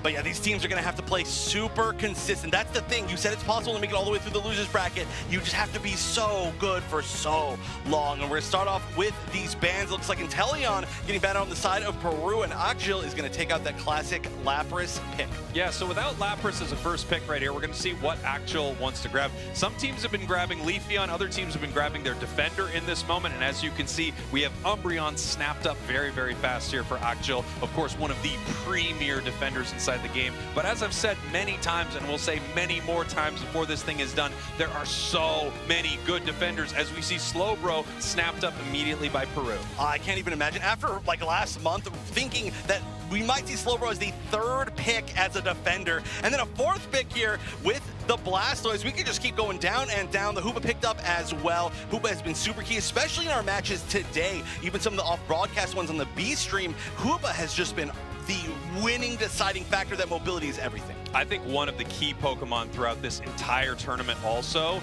is that Alolan Ninetales. Alolan Ninetales is just so incredibly powerful. As one of the ranged special attackers inside the game, not only does it have insane damage, but it also has that incredible push with Blizzard and then the stun when that combination hits and you're sitting inside of that ice vortex. I really think it is the premier attacker inside the game right now. As we look over to Akjil, there's a Pokemon that I have been not very fond of this tournament, and that is Delphox. I personally don't love it, but you know what? I think the members of Akjil could probably beat me in a match of Pokemon Unite, so what do I know? Hey, you never know until you try. That's why we're going to challenge them after the tournament. But I love the Chandelure. I forgot to mention that. We're challenging them after the tournament, all the casters versus Akjil. For all the money. For all the money. Yeah, it doesn't matter who everybody else does. But I do have to say the Chandelure, a pick that has been doing doing really well this weekend, but very rarely picked, so it's very strange to actually see it come out so few times. On the other side, the Glaceon, I also feel like it's done really well every time we've seen it. Also, Anemo in particular on Peru has done very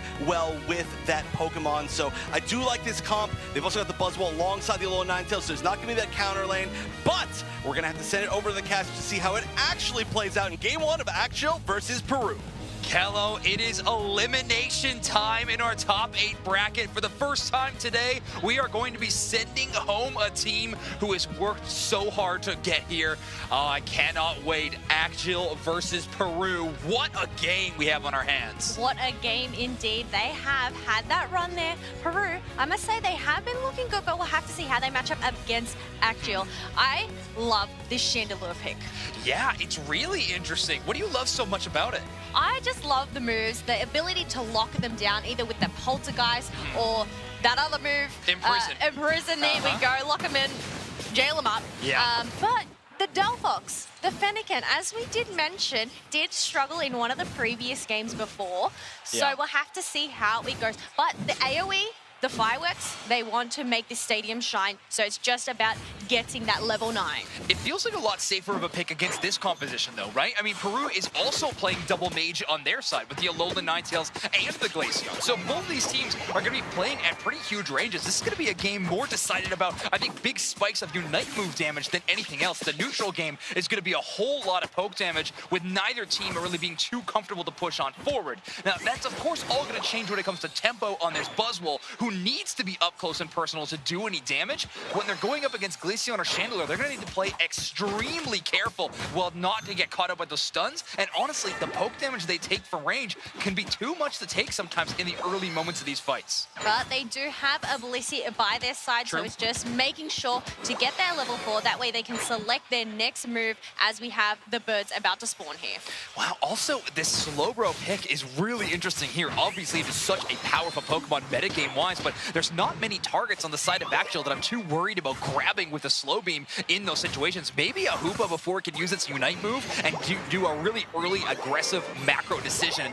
Well, Peru already getting up on the scoreboard. This level 5 Buzzwole is here and ready to start dominating, but Axial has decided to move away from that and instead push into the enemy central area, sending Chobo in to try to steal this blue buff. Yeah, but it's not only Chobo here. We have an Umbreon and a Delphox here for some backup. The Ninetales was able to secure themselves that blue buff, so it is a little bit of time wasted, but you know what? No KOs as of yet. But all the meantime, we have that Glaceon and the Blissey doing exactly the same thing in the opposite side. Just trading places, these two teams switching up his play style. And wow, S4L on this Delphox, we talked about one of its biggest weaknesses is its early game, but you cover that by just doing an invade instead of a big flank. Problem is that Squirtle does go down as these teams are trying to take an early fight, and the Lampent is knocked out by a huge surf there from Team Peru. Now, this is the problem with Chandelure or Lampent. It's a glass cannon. It is super duper squishy. Needs to make sure that it stays in that backline and does not get hit, especially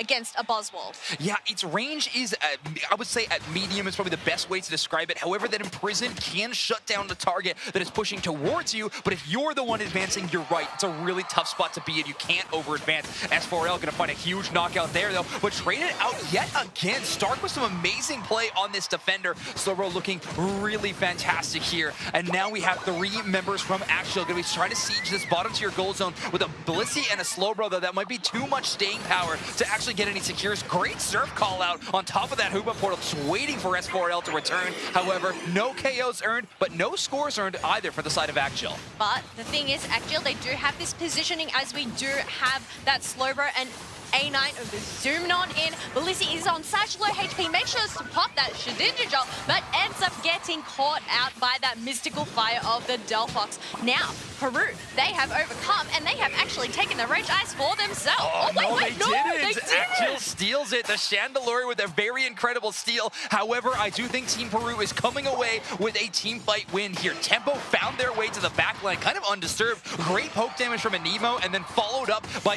amazing damage from Tempo to earn those KOs. A KO streak of 3, they do not earn that Reg Ice buff. However, that is going to be an opportunity. Axial trying to push forward. A great surf from the War Turtle, but you're only going to be grabbing Stark. Not the best target to pull into your own team. No, not the best target, but look at these Pokemon right now. They're on such low HP. They have to make sure to stay on pad, because that pad is only left on 2 right now. Right, exactly. It's giving Peru a prime chance to overdunk and take a bigger lead than you would think when just looking at these gold zone health bars. Reggie Alecki also available in this match. Speaking of good scoring opportunities, this is going to be one of the best to really pull ahead in a big way. Tempo on a huge flank. They isolate S4L and get that immediate 1v1 knockout. Epe uses their Unite move in desperation, but Tempo takes them down. A KO streak of 2, and Peru with a huge advantage in the top half. Tempo is looking buff, and this is why you do not want to come up against the Buzzwell. The ability to just pick them up, shut them down, it is insane. But we do have a Reggie Alecki here being poked out by Peru. Hopefully there isn't another steal here for them, but we'll have to wait and see as Blastoise makes their way up. No, not in time. And we do have that Reggie Alecki being secured by Peru. And going towards that tier 2 as well, right? Chobo has to just rush away. They have hit that level 9, but with no one else around, this Unite move is going to kind of fall on unfortunate times. And there's the shutdown. Team Peru honestly feeling they can charge all the way to this tier number 2, forcing out the Hoopa Unite move from Axial in just a desperation defense attempt. S4L takes that Swole Slam to the face as Tempo chases them down. They get a KO. A Nemo going to find the knockout onto the Hoopa, and S4L is down for Tempo. What an amazing play from Peru, but they're all so low. Huge play for Chobo on that Hydro Typhoon. Sends so many members sky high, but they're not done yet. Alolan Ninetales is going to use that Snow Globe, but they get caught in prison. Amazing play there from Epe to shut down that advance, and finally Axial is able to shore up their defense. Can I just say that defense was sensational. Even though the Reggie Alecki ended up going in, I believe they only ended up getting 19 points in there. Wow. Well, not very much, but otherwise they are going to take this tier 1 pad up in the top half as Chobo is trying to make a quick escape from this Alolan Ninetales, but the Blizzard Avalanche doesn't end up catching them out, able to dodge a surf and surf away themselves. Amazing play there from Axial to cover their escape. And Axial also, whenever you get a good defense like that in a scenario in Pokemon Unite, it can kind of feel half successful if you're able to defend your goal zone. But the way Axial plays that around an immediate offensive push towards that tier 1 with a huge overdunk is a big credit to how solid this team is in terms of macro decisions. Big shout out to this Korean squad as they get a big push there, and all of a sudden our game feels a whole lot closer at the 330 line. This is why they are in the top 8 here, but the Slowpoke taking down the Hoopa. It wasn't even able to unite there if it had the choice, and now we have 5 members of Peru trying to shred down this Registeel. They do not want to get that stolen off them. Daystark with a giga brain play here on the defender, and even gets the rotation to the top to defend against more scoring attempts from Axial. I believe they were able to get 1 dunk, but followed up with a great defense there.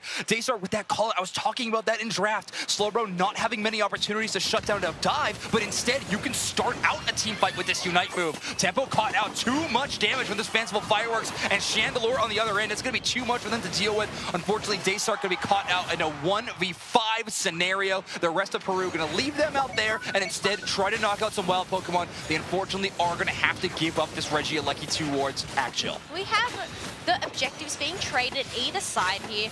So, not a bad call because we still have that tier 2 pad up. Peru are going to be able to defend that, but it's still pressure nonetheless, especially since there's only 30 seconds left until the final stretch. Axial have also earned themselves a little bit of free time. We've seen how Peru plays. They love invading that central area, and there's a lot of wild Pokemon available. So, with Axial sending that Reggie Alecki, they know they have at least 2 members of Team Peru that they do not need to worry about. We're about 15 seconds away from our final stretch moment, and Team Axial is prioritizing positioning over wild Pokemon. S4L finally gets that Unite move back without knocking out that last wild Pokemon. What a perfect time to do it, because the final stretch starts now. The final stretch is here, waiting in that tall grass, seeing who is going to pop out. But can I point out, level 14 Chandelure. Ooh. You do not want to be on the opposing team receiving those missiles. But here we go. We have the poke damage from that Avalanche along with the Surf. Not able to catch anybody out yet. Just raging that Dragon there in the middle as they poke it.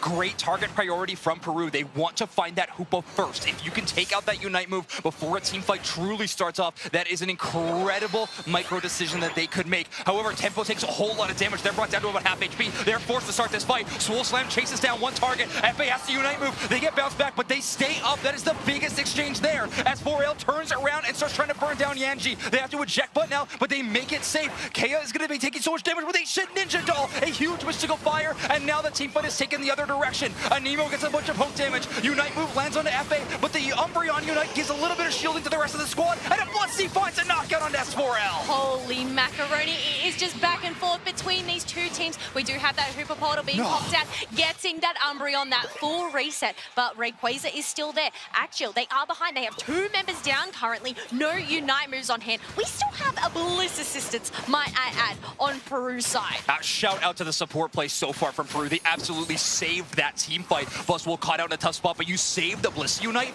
What an incredible decision. 41 points going in from the Hoopa into the top path, which is going to put them into the lead, and that means it's go time. Rayquaza brought down to such a low point of HP, but the Delphox is here.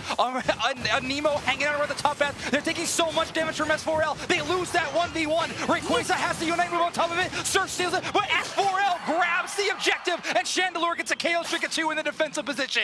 These are the fireworks that I was talking about, Zoinks. Delphox, while it was an unsure move, but getting that 3 KO streak, a secure on Ray, and getting those dunks and taking the lead. A match that truly came down to those final moments. We saw moments of brilliance from Actual. We saw incredible gameplay from Peru, but now we have a position of Actual being up 1-0. Wonder Chef Spraggles, please talk to me about that last one. Oh, what an insane final moment from that match right there. Incredibly close game between these two teams, but obviously Akjul, I mean, just pulling it out right there at the end, and I guess I have to go back on my Delphox when I said.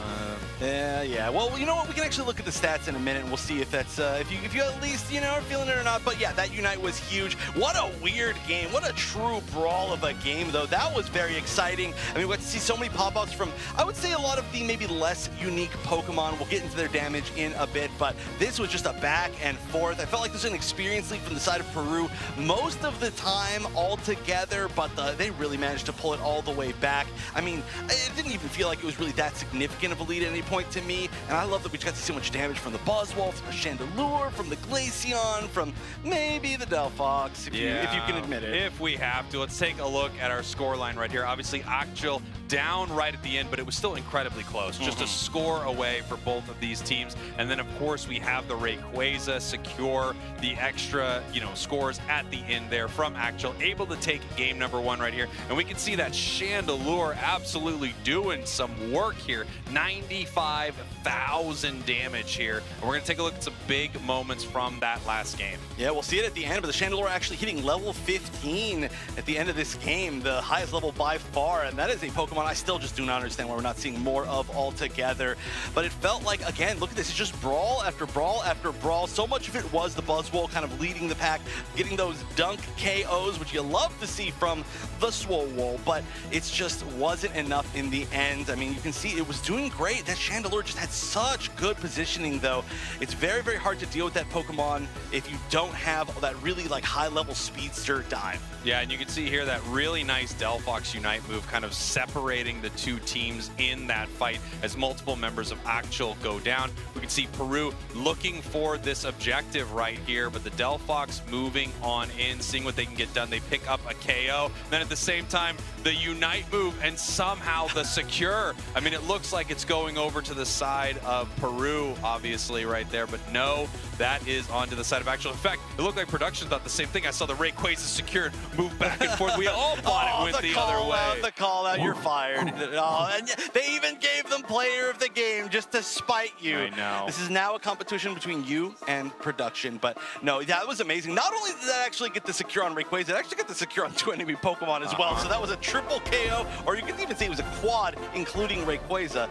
Really great stuff to clutch that out there at the end. I was definitely popping off. And I also definitely thought it was going to be in Peru's favor until that exact moment where it wasn't. Well, and of course the question is, what would have happened without that moment there of whatever you could call it, luck? I mean, it was up to both of these teams. It was very, very close, but I think when you see that Alolan Ninetales with the damage on it, you have to assume that the secure is going the way of Peru right there. Akjul slightly behind that game, a little bit of a come-from-behind victory. They're going to have to win another one against Peru, and obviously Peru is looking extremely formidable right here. As we've talked about before, This is the losers bracket.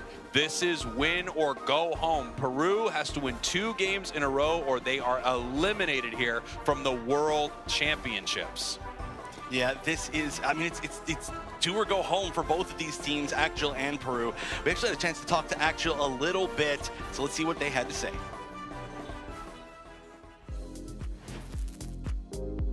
안녕하세요. 저희는 팀 악질이고요. 한국에서 왔습니다. 이제 저희 둘이 작년에도 참가하고 이번에도 참가를 하게 됐는데 작년에 참가했던 게 굉장히 도움이 된 게 왔을 때 긴장이나 부담감이 굉장히 적었어요. 이번에도. 좀 더 편한 것 같습니다.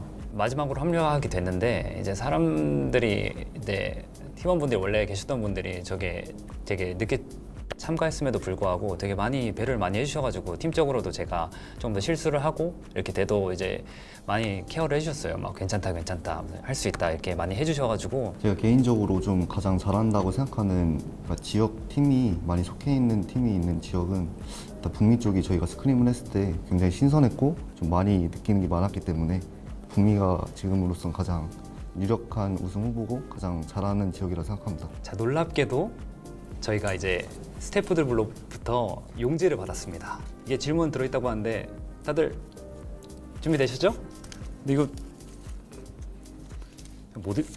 월드 챔피언십에서 이제 팀 멤버를 꾸린다면 네, 어떤 선수들과 팀을 만들면은 가장 슈퍼팀이 될지 네, 그런 질문입니다. 대답해 주실 분? 다시 슈퍼팀을 이제 꾸리자면 그래도 저희 팀이 지금 팀이 저는 슈퍼팀이라 생각해요. 이게 너무 다들 너무 재밌고 잘하셔가지고 만약 또 하게 된다면 또 오고 싶어요. 이 사람들이랑. 네, 우리가 안 할 거라는 생각은 없는 거죠? 그건 너무하지 않아? 그건 너무하지 않아? You know, I actually think, Chef, there may have been an error in translation there. I think they said they would replace one member on the team with me, but everything else would stay the same. No, actually, I think they said they would replace every member with you. Oh, like clone me almost and put me on stage. That's really kind of them. Really kind of them. It is smart. I don't know if I've considered that before, but let's see if there's any other really ingenious strategies like that coming out of Peru. We got to talk to them earlier.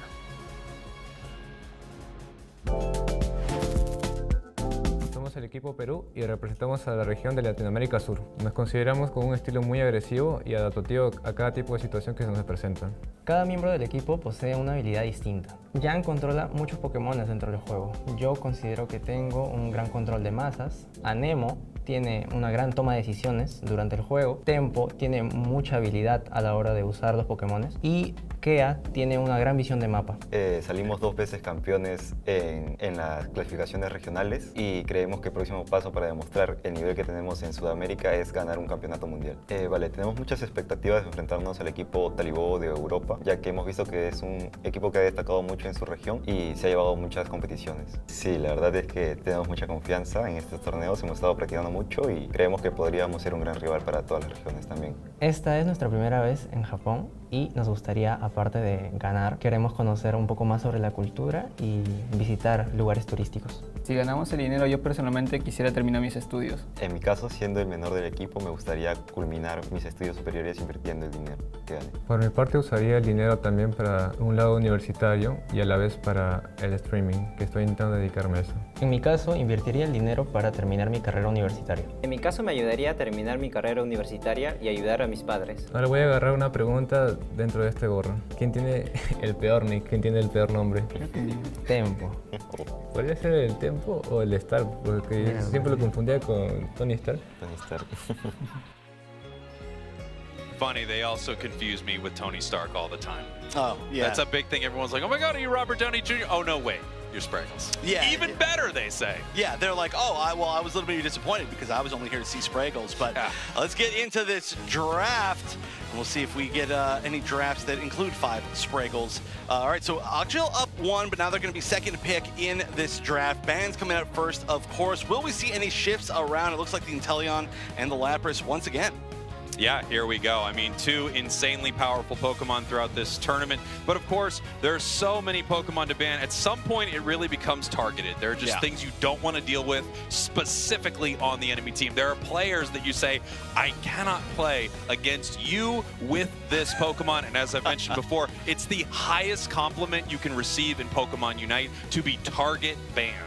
Yeah, there was yesterday when we had the Trevenant ban in that one match, and I was like, yeah, that is exactly, it is just a moral victory. But we are going to see the defenders being actually picked first, which is obvious, that's expected. But the first defender picked is Slowbro over Umbreon, which is going to be picked first on the other side. Usually, it seems like we've been seeing Umbreon a little bit more favored, but obviously, all 3 of these first picks, probably great first picks. Absolutely. And you know, it actually feels like there's a little bit of regional flavor here with the defenders. It feels like a lot of our Western teams here are more interested in Slowbro. They really value Slow Beam as this, you know, huge tool inside the final fight to destroy the enemy massive carry. And then on the other side, it seems like a lot of the Eastern teams are much more interested in Umbreon, much more interested in Trevenant, and of course, everyone wants Lapras. Yeah, I mean, Lapras is almost not even defender territory. Also on the other side, you called it low rent Lapras, but the Blastoise, we're seeing that from pretty much every region,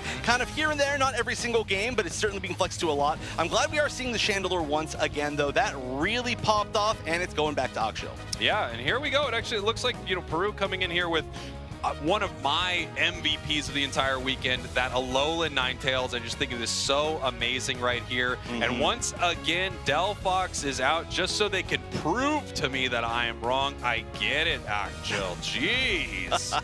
And I got to point this out again. So I'm just talking about this in the last set that we saw, but the strategy, I think, for Peru is to always, or at least we've seen it twice now in a row, picking the Alolan Ninetales and the Buzzwole together so that you don't have to run into that as the Buzzwole. It gives you a little bit of an easier time. But realistically, we're basically in the same comps that we were seeing. We're not seeing anything really.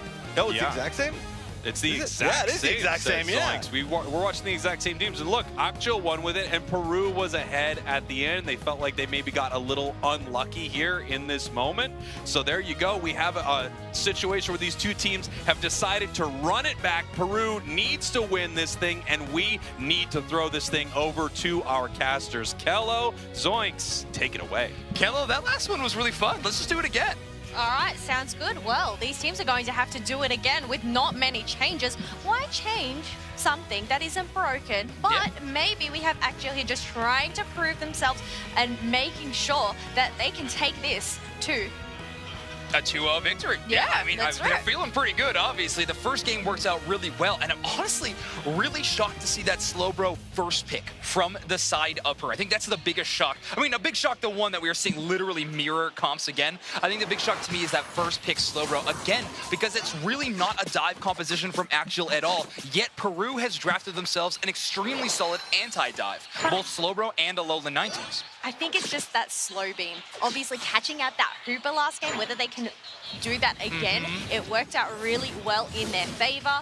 Otherwise, we obviously have them going in, taking their bus, trying to get those levels earlier on. Yeah, I mean, it provides great value if you can pull off picture-perfect plays like that. It's just a whole lot harder than we normally see Buzzwole have to deal with. Or sorry, then Slowbro has to deal with. And Nemo on a very early flank, only taking their red buff and coming up to the top path at 920 mark, trying to shut down this Umbreon, I'm sure. However, Mule hitting that level 4, obviously not what Peru wants to see, but Akshil's game plan going exactly how they wrote it up.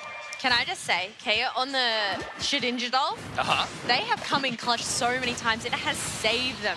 Yeah, absolutely. One of the newest battle items that we have had added to Pokemon Unite. Of course, as soon as you press that, you just become a Shedinja doll for a few seconds. And of course, you are immune to damage, hindrances, anything like that. While that happens, however, the opponents know your exact position. Umbreon with a big engage with that Foul Blade Mule. All of a sudden caught up by Tempo, though. But the stuns are enough to force Tempo away. Focus Band procs for them, so they're able to stay in this team fight, but not for too long, as S4L's constant poke damage and Mule's finishing blow takes that KO. Yes, they are going to go for a reset here, making sure their HP bars are at full. We still only have a chance. He hasn't evolved yet, but look at this. Hooper going in for an invade here, trying to apply some pressure on Anemo here. One of the best invade Pokemon in the game, and you can see it actually worked out. They do have that red buff circling below them, so clearly Davian obviously getting some good success. Alola Ninetales cut out. Yenji actually has to eject button across the wall into, neutral territory to try to escape being knocked out. They're going to try to take this 1v1 versus Chobo, but Chobo, relentless in their chase, is going to try to use that headbutt to move past that wall, but that last little icy stun means that they can't chase the knockout. Putting up the walls, making sure that Wartortle cannot progress there.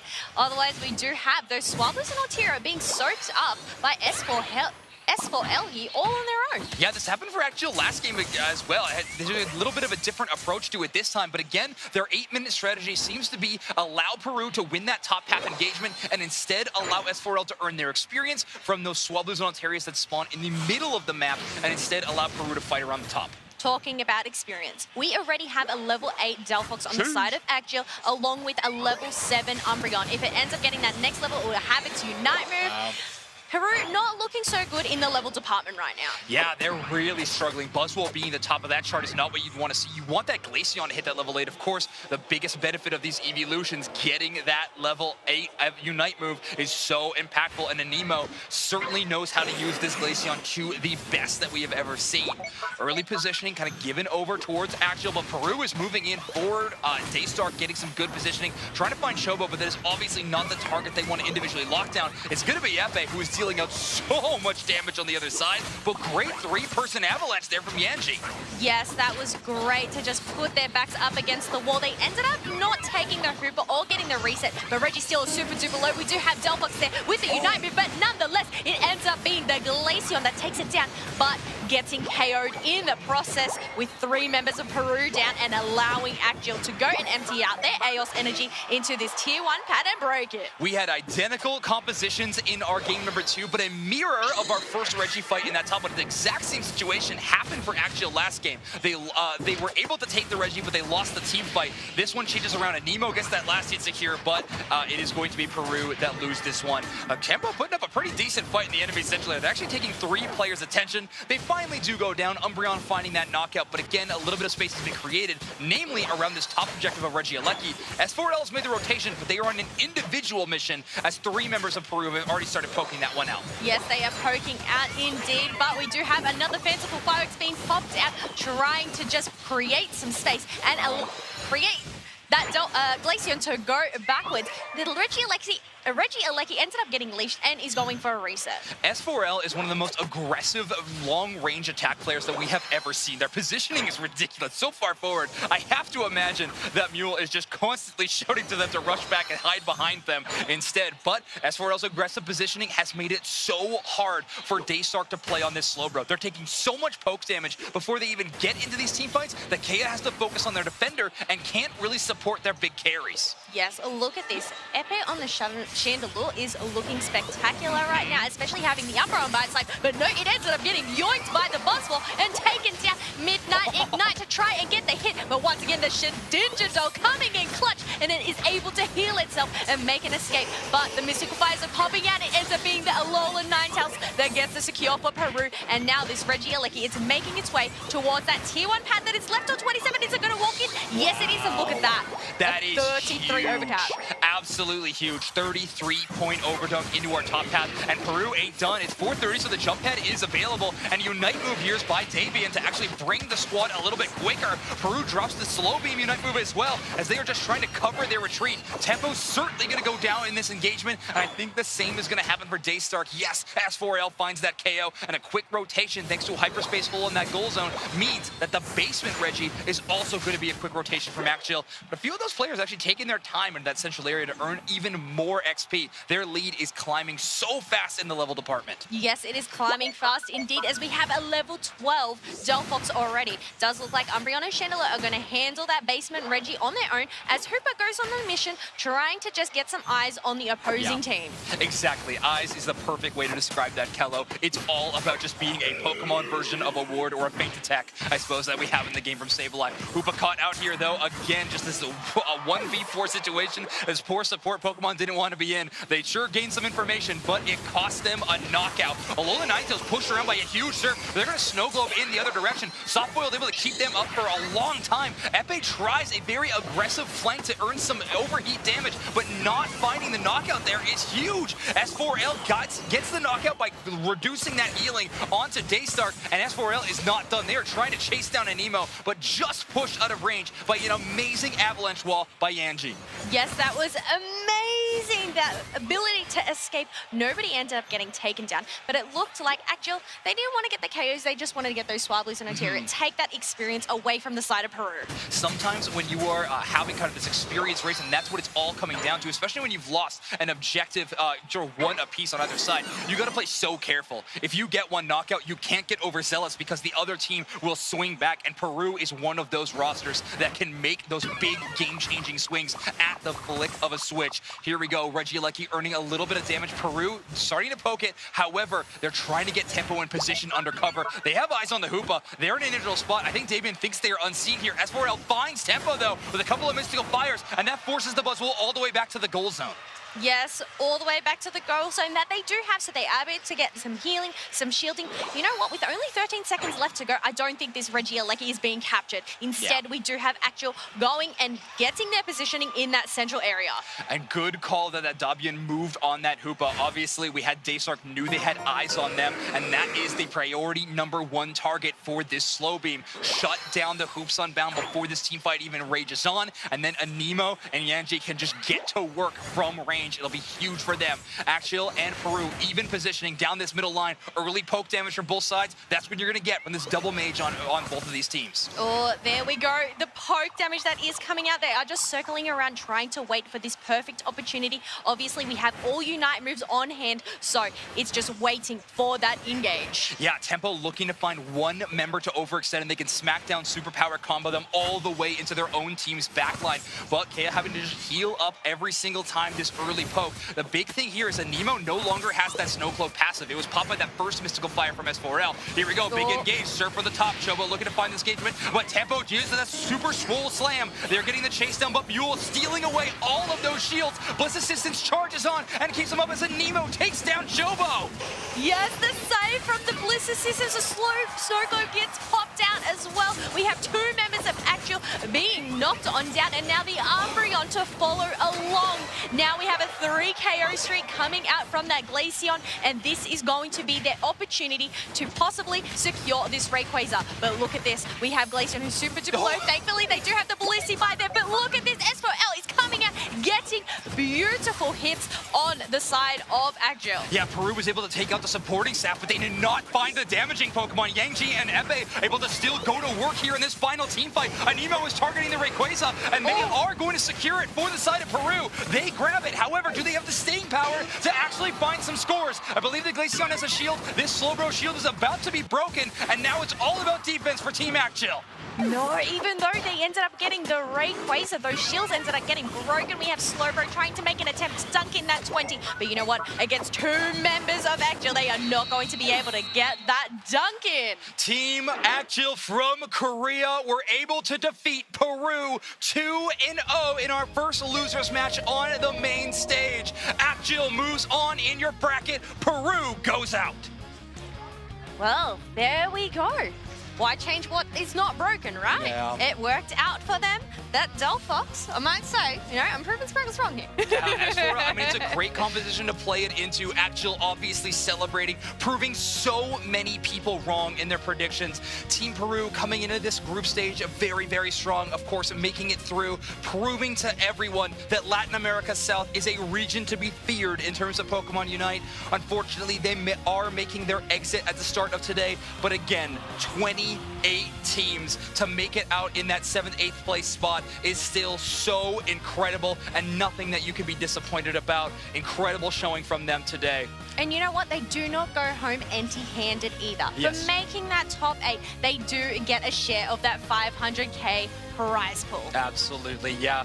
I know they were pushing for that championship title, but earning a decent amount of prize money and, of course, a very successful run in day number 1, and, of course, some success in day number 2 is something you got to be excited about. What an incredible game. Let's take a look at that score graph and see how Axial was able to put away Peru in 2 games in a row. And this one, I definitely think was Axial's early lead, and holding on to that forced Peru into making some risky decisions around that Rayquaza. Yes, it's an early level lead, but also that early score lead here that they had here. You know, you can obviously see it ended up flatlining halfway through. And you know what? Just defense. Why ends up going and trying to get more points in when you already have that lead. But looking at this damage, S4L, 86k damage, obviously the highest damage dealt over across the board. Well, except for Chandelure, who got that 98,000 damage. I love me the candle. I gotta give the shout out. Epe looking amazing there. In that final team fight, they had less than half HP, but they were still taking that aggressive positioning and going for just all aggressive, all guns ablazing. It was amazing. That final Registeel, that first Registeel of the game, being knocked out by Anemo was definitely a clutch steal, but actually winning this team fight really set the pace for them in this entire match. Boswell finding themselves in dangerous territory over and over again, getting caught on out. While they did get some good hits there, you know what? This Delphox Unite to just protect their bases. Yeah.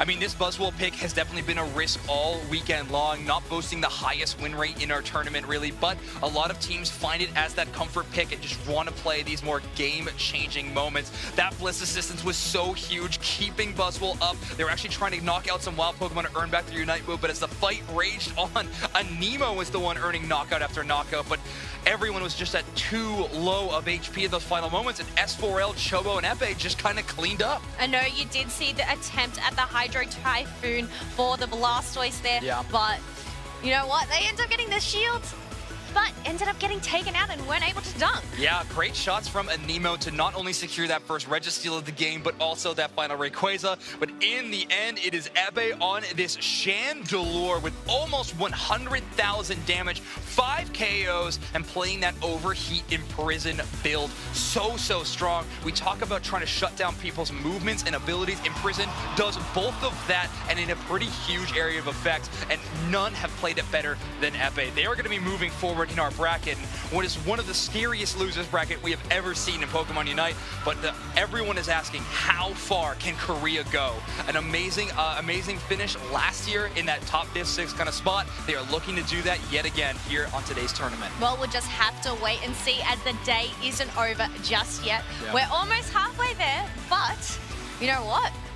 I think we need to go for a break, reset, and get these next matches underway.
The heat is on here in Yokohama, Japan, as we are seeing our first teams eliminated from the Pokémon UNITE World Championships, and there's only more to go. We're whittling down the numbers here from the best of the best to even the best of that, as we're gonna make our way back down into the losers bracket.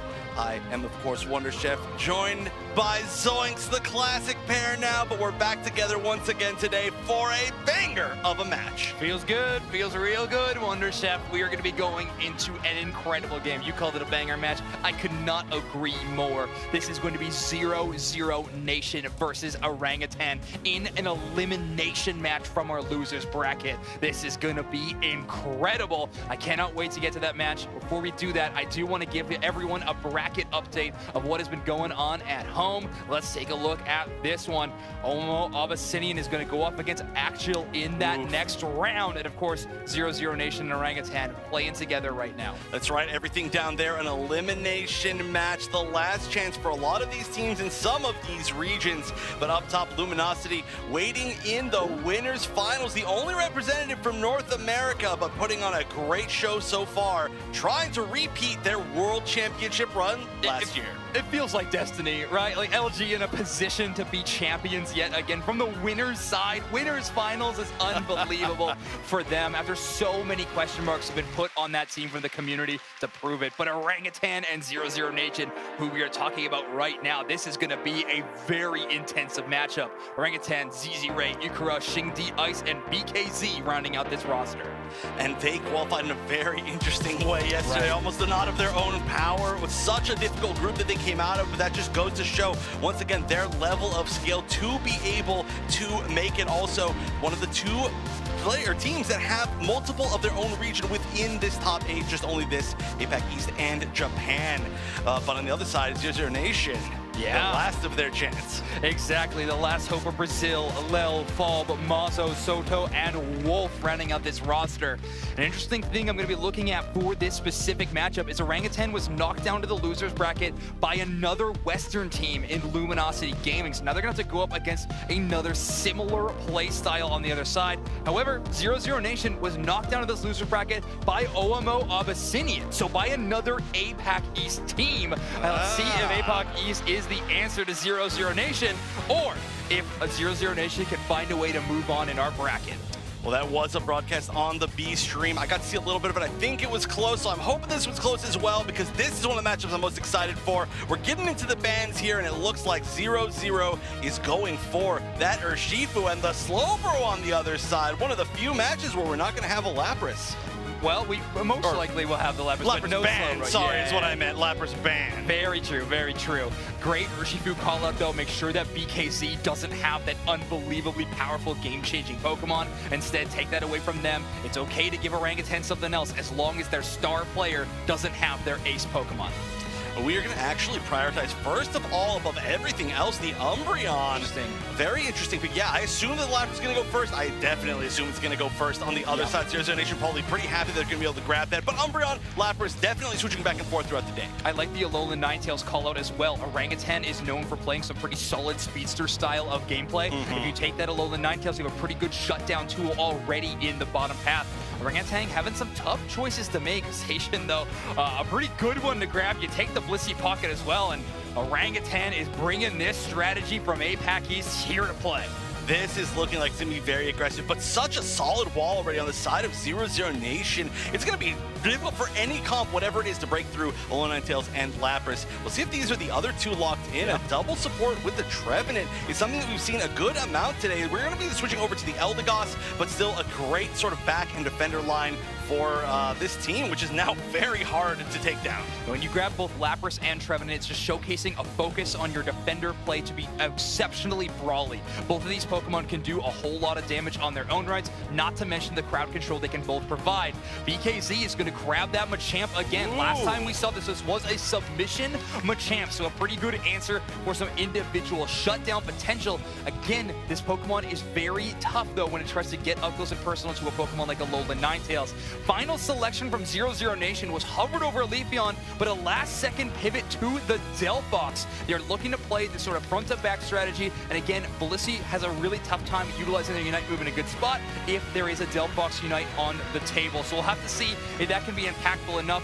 Also, wild to see Inteleon this late in the draft. Yeah, and potentially Leafeon that we didn't even see. Both of those very, very commonly either banned or picked right off the bat. And we do know the Matsu was amazing Leafeon as well. So to see that switch, I like it though, because there's just so much chance that you just get picked off by either the Zacian on accident, or the Machamp just dunks you, or you get caught by liquidation, and then it's just game over from there. So I do like a little bit more of that ranged option. We'll see if that works out as we're gonna go into the first game of Orangutan and 0-0 Nation. Let's bring back in Spraggles and Doop Snacks. Ooh boy, here we go, Doob Snacks. What a game to bring you right here. Of course, we have Orangutan that looked incredible, and somehow 0-0 Nation, the Giant Slayers, down here in the losers bracket. One of these two teams is heading home. Their championship dreams are going to be dashed right now. The other continuing to climb towards those grand finals. The Snack Spraggles Express got 3 stops on it, and we're kicking teams off at every single one. First up are these two, Orangutan, 0-0 Nation. 0-0 Nation certainly captured our hearts yesterday at the tail end of the day. However, Delphox was one of the Pokemon they brought on the B stage, and that was one of the matches they lost. They're still finding confidence in it. They're bringing it back here, something that you and I maybe raised our eyebrows about. And we love raising our eyebrows at things. Just pop those bad boys up whenever we see something that we're not super in love with right here. As you can see, this red buff being handed over to the Eldegoss there in the top path, making it so formidable early. It already slows you down with its auto attacks. This just makes it even worse as they're looking to pick up a KO with it. Right now, the Chansey's in a little bit of trouble right here. So is the Machop, looking for a secure on this wild Pokemon. They do get it, and somehow able to get out of that horrible situation. However, Chansey does go down, as it looks like 0-0 Nation is continuing the aggression here. Bulb coming up, getting that KO is huge. Xingdi, way to screen and get BKZ out of trouble. Chansey bites it for the respect of that to try and keep BKZ going. It works out. It could have been worse. It could have been worse. And as the slows are coming in, it's looking dire here. Xingdi wasting a lot of time, really needs to be leveling up right now. You can see 0-0 Nation wins 17% more of the time if they take the first basement Reggie. I want to repeat this for everyone who plays solo queue Pokemon Unite. You win 17% more of the time if you take the first basement Reggie. Obviously, such a power play, right, Doob Snacks? It just gives your team-wide experience. It gives you a big pop of health. It also gives you whatever buff is there. It is a massive objective. If it's good enough for one of the best teams on the planet, it's good enough for you at home. Basement Reggie, think about it. Now we got this Trevin Salto, great defender, caught in the mean look, and now they're level 4 getting shredded quickly. That is a great KO onto the Drizzile, and that's what you want to get online. That Inteleon with the liquidation can help take over the game, and Z-Ray is no exception here. Ice is playing incredibly far forward. They're a very aggressive defender. However, sometimes, and we've seen it a few times, it gets them caught out and in trouble. So Ice needs to find that balance, toe that line, engage when the team needs them to, and play a little safer when not. Yeah, and you can see right here, this Eldegoss just absolutely having a field day in this top path. All the while, we see 0-0 Nation just able to clean up that central area. Finally, they take this Eldegoss down. Here comes the mean look, and it looks like you are going nowhere. That's the Ice I'm talking about. Aggressive, jumps forward, catches the mean look, and just on the outside of that hula hoop is that Delphox stuck, and now we're shredding through this 0-0 Nation team. This combination is so incredibly brutal, and I have to wonder what 0-0 Nation's plan is to deal with it. We can see once again we have Submission Machamp, a build that I do not love, but that's fine. It's not up to what I love. The question is, how are they going to use it in this match? This looks like a counter to this Alolan Ninetales, right? Submission Machamp becoming unstoppable, able to run through the blizzard and still grab the target that they are looking for. So it could be an incredible answer to what 0-0 Nation is trying to do with this Alolan Ninetales, a Pokemon that we've seen be absolutely dominant here today as this first basement Reggie is up. We know if 00 Nation gets it, they got a good shot to win. Yep, and they're going to try and leverage that, but playing far forward is again Ice, and this time willing to sacrifice themselves to catch the body, but the KOs are being caught back the other way. 2 KOs for Xingdi right there, and now 00 Nation can't close the gap. Ice did their job. You want to talk about playing aggressive? That was it, and they didn't need to toe the line because they knew their job was on a I'm not coming home mission, and they delivered perfectly. 00 Nation not looking incredible at the start here of this match. Feels like Orangutan is taking them in all of these fights. They may have gotten the exact kind of counter picks that they needed for this squad. The mean look has been devastating. We can see Machamp running like a silly goose right here, and it might not be able to make it home. Nice big snipe shot of Machamp, just barely taken down. The snipe shot in Teleon is a surprise to me, but Orangutan's gonna have to make it work. Nice Bliss assistance on to Xingdi, who's gonna look for more opportunities. They got their first one, is the next one. Nice push and a Horn Leech. Fanciful Fireworks come out, so the healing is down, but Zacian isn't even in it. We don't have to worry about heals here as the Trevenant's looking for a target. Ice is finally peeling back. They get blown up by the Delphox, caught with a little secondhand smoke there. Yikes. Now, does 00 Nation has an opportunity to actually get on this goal zone, and that's the dumpster part of Snipe Shot. It has no pierce, so that way they were still able to close that goal zone despite the snipe shots actually hitting their mark. Yeah, really nice fight there from 00 Nation, getting right back into this game right there. And obviously we saw that Delphox Unite move. The amazing thing about a Delphox is it's gonna have a Unite move at basically every single big fight they run into. It just has such a low charge rate on that Unite. And now we can see something is breaking out here in the central area as Lapras just gets ripped apart here by Orangutan, moving up towards this goal zone. The question is, does anyone want to break this? Do we want to put the 1 point in? Does it even matter, or are they going to leave this here? 6 seconds now as Machamp is moving in, Zacian moving in. Can anybody score? And they do. Fanciful Fireworks are there. The goal zone is closed out. Xingdi playing very far forward. Nice, Machamp Unite catches one. They're caught in the middle of it. Cross chop. Can they get out? That's the question. The pursuit is there. The Lapras is there. The Delphox Firefire is there. Xingdi and Akura screen perfectly and cut that off. BKZ stands and lives to see another day as the rest of Orangutan peels back. Wow, what a big Horn Leech. Going for the pokes. The Woodhammers are coming out, but there's no follow-up Spraggles until the Lapras pulls up. Mazo's putting the pressure on, but I don't know if they have the damage. Finally, Falb is back in the mist, chucking fireballs, but like Mario, might just be a little bit late, bouncing over that Goomba.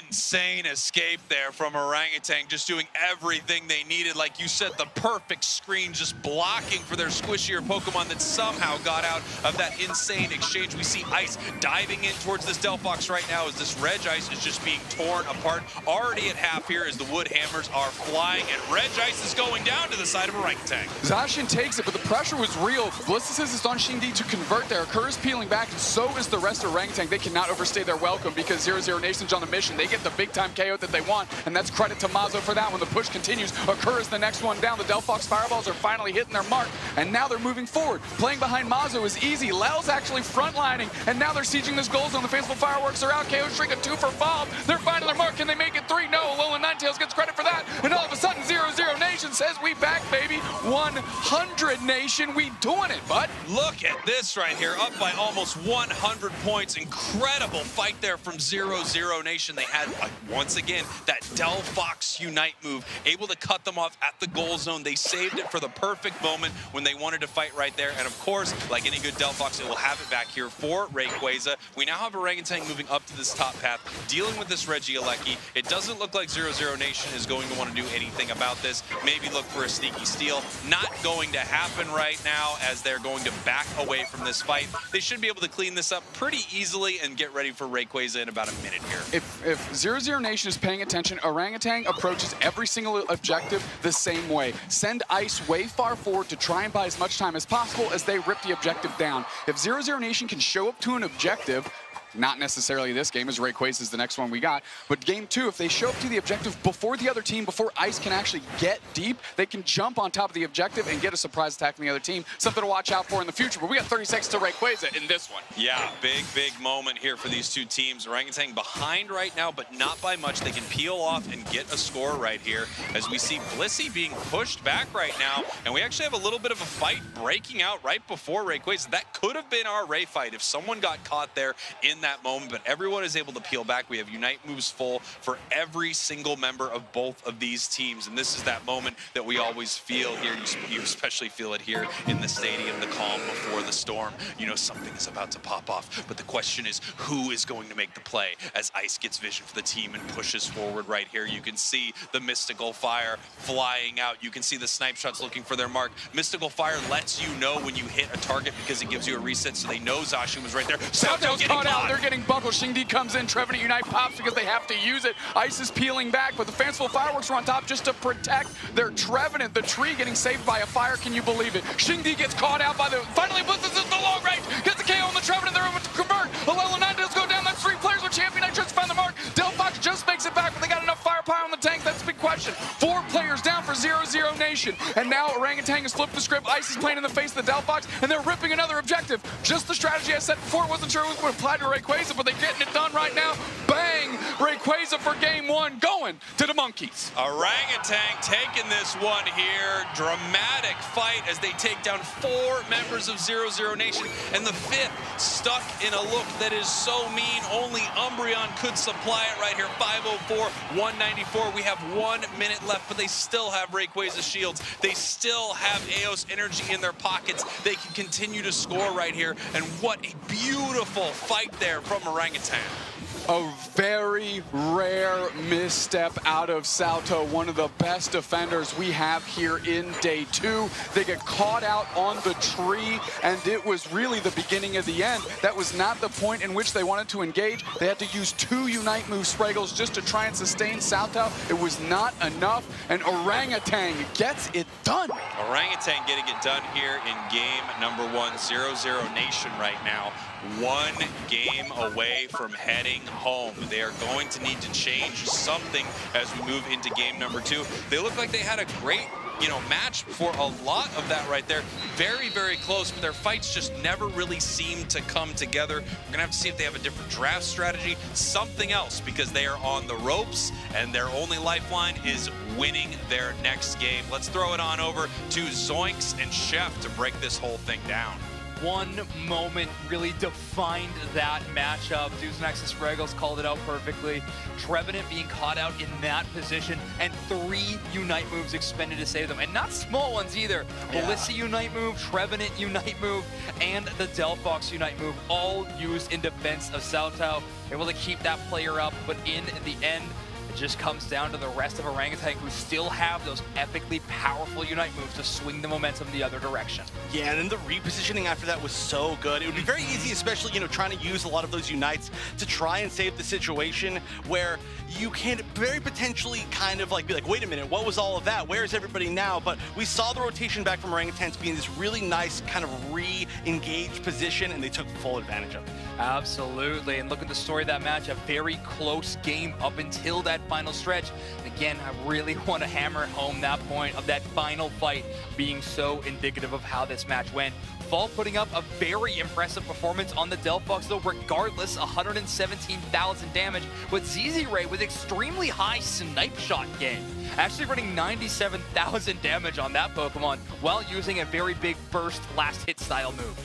Yeah, I mean, we were seeing really high damage now from a lot of these snipe shot Inteleons, but I feel like a lot of the time that we see the snipe shot Inteleon, it tends to fall a little bit short in those final situations. Yeah. However, you mentioned this actually before. I do really like it based on kind of how the rest of this team worked. There's a lot of this frontline damage, and it's following up a lot of the engagements that you can take either with the Zacian or with Machamp.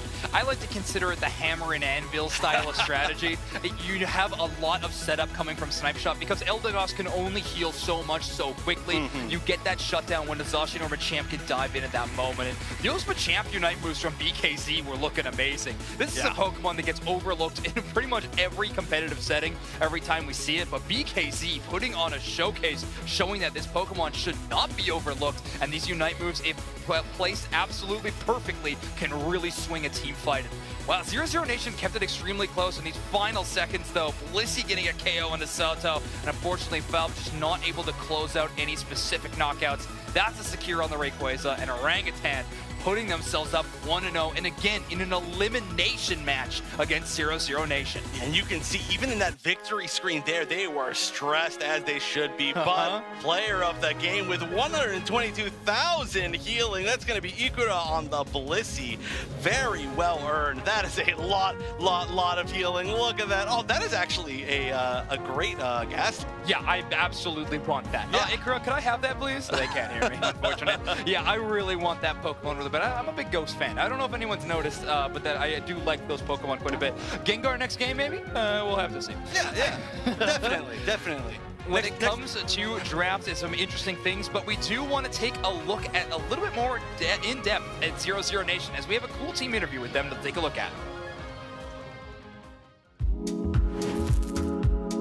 Hello, we're 0-0 Nation. We're the first seed from Brazil, and we're here to win Worlds. We won 10 out of the 11 official tournaments in our region because, like, from the beginning, we're just like 5 good players. But then, with time, we gained more synergy as a team. We started playing better together, and then that translates well into this year and this tournament. Last year, we got knocked out early in the tournament. No one expected because we won like 5 of the 5 tournaments. The loss was hard on us because we didn't expect it, but we move on. This year we have more preparation, so I think with our coach, Replicate, we have a really good preparation in draft and other stuff, in gameplay. We are confident to play this group. We are very proud to represent Brazil. This is our 2nd year representing Brazil, and we want to prove this year that last year was just a fluke and that we can do much better than what we did. And that we deserve 4 slots. É incrível estar no Japão, porque como eu gosto muito de desenhos, né, animes orientais, é tipo como estar na casa deles, é muito divertido. Quando eu ganhar o Mundial, eu vou sentir que o trabalho terminou e eu realmente bati meu ponto. When we win the money, I will probably spend it all on like Pokémon Center plushies and electronics, a Game Boy and maybe a new Switch. Now I'm gonna ask questions taken out of this head to all of these guys. If you could ban one team from the tournament, who would it be and why? Talibobo, because like they're the most threatening team in our group, and that would make life like a lot easier to make it to day 2. 0-0 Nation celebrating on stage. You can see this. This was that iconic moment when they made top 8 bracket after defeating Talibobo Believers. What a game from this team. That energy is incredible. I know. Look at them dancing. Elio, by the way, with the sunglasses, coolest look I think of any player that we had in the entire tournament. Definitely my big vote. I love 0-0 Nation. I love their kind of energy. I love their overall just mental, and right now, I mean, they're going to have to put it to the test because we are one match away from them being eliminated by Orangutan here. Speaking of energy, Brazil fans, we need you to send 0-0 Nation yours. Send them all your energy as they are down 0-1 in this elimination match against Orangutan. Obviously, they have proved that they belong here on this world stage, having a better performance than last year, but they are aiming for a championship title, and APAC East currently stands in their way. I think, though, that they can do it. I think they're a team that could make it all the way through. Remember, when they qualified against Talibobo Believers, they were down 1 game, and then they won the next 2 straight. They're a team that really adapts well, and I think a lot of it is due to the fact that they don't ever seem like they're fully down mentally. They're just always can bounce back. They've got good synergy. They've got good friendship. That Lapras first pick is going to be locked in place for 0-0 Nation. They're going to be able to implement that in the top path yet again. Orangutan does not have the option to grab the Urshifu. Instead, they're going to grab both the Alolan Ninetales and the Umbreon, the best defenders in class, and they're actually going to choose A9 over the Inteleon. So a preference towards this ice type instead of Inteleon.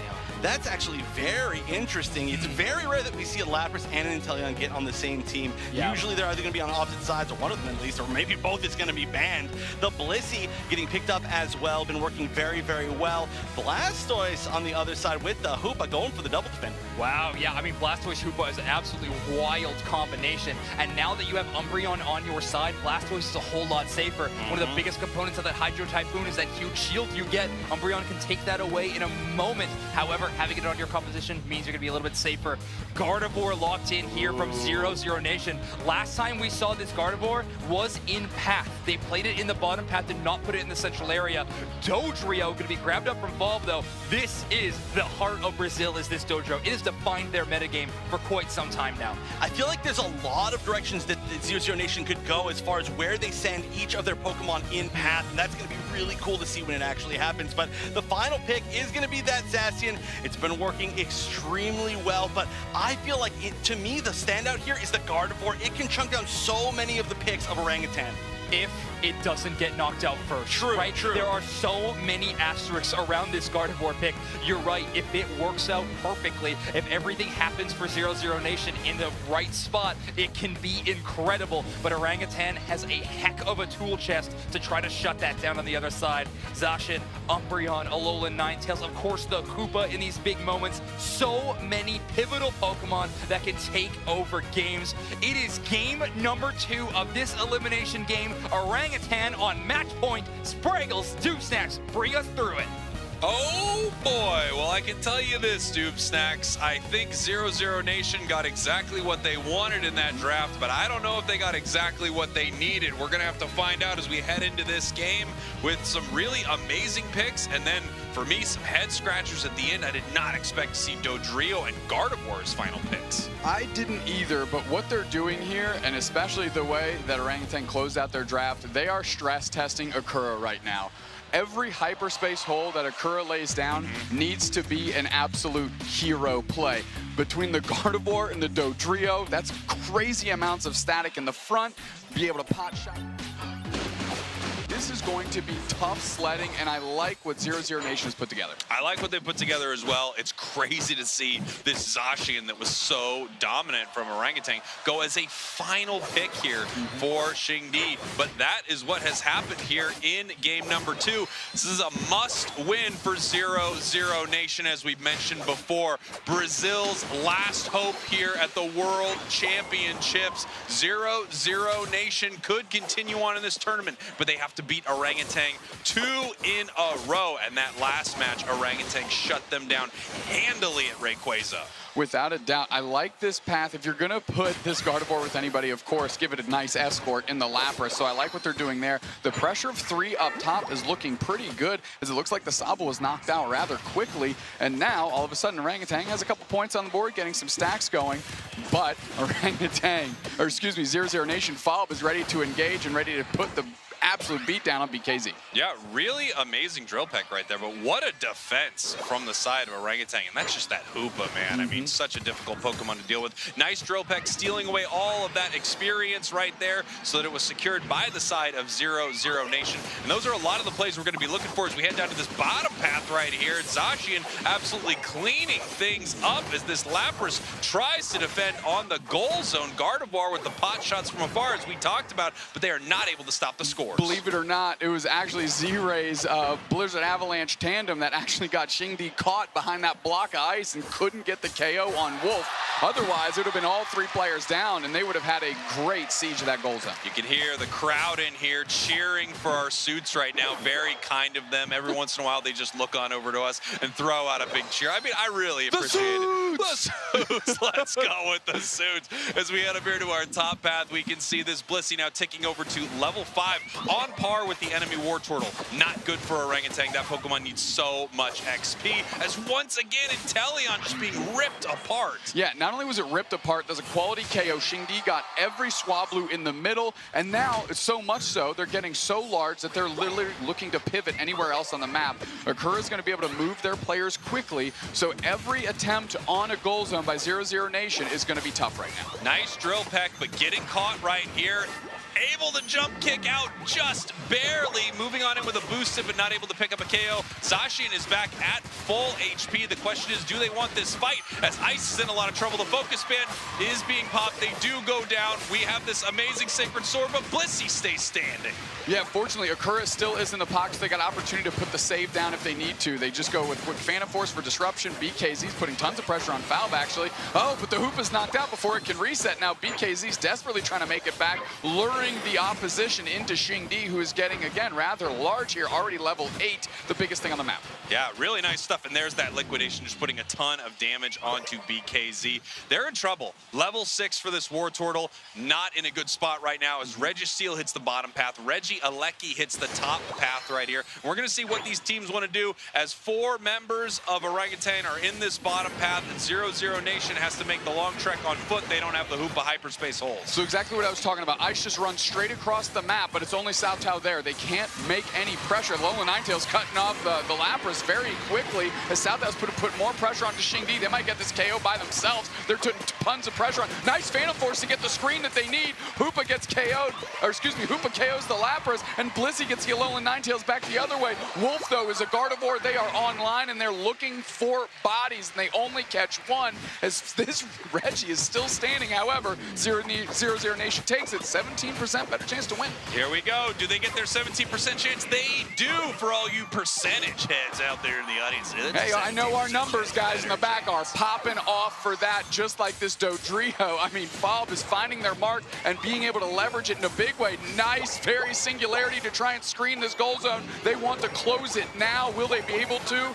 Yes. Yes, they do, and what an amazing score right there. You saw Lapras able to score in that final moment there with 22 before the 39 from Inteleon. Beautiful stuff. 119-64 here for 0-0 Nation. They are up in this match, and they are looking like a different team than Game 1. Suddenly, they have 3 level 10s dwarfing anything on the side of Orangutan outside of Xingdi on the Zacian, who's getting caught right now with no support, and that's a huge KO into the hands of Mazo. Great experience for them. Nice mean look is trying to trap Fob, is doing a pretty good job, but not enough damage there to follow up. Unable to put the pressure on is Z-Ray, and now Orangutan has to sit on their goal zone. And now you can see Fob, obviously. Ice is looking for Fob. Every chance they get with what a massive Surf. I mean, Surf's up if there's ever a time to say it. It's right there, but it's not good for 0-0 Nation. Using the Bliss assistance to keep the Gardevoir healthy, and somehow they pull themselves out of that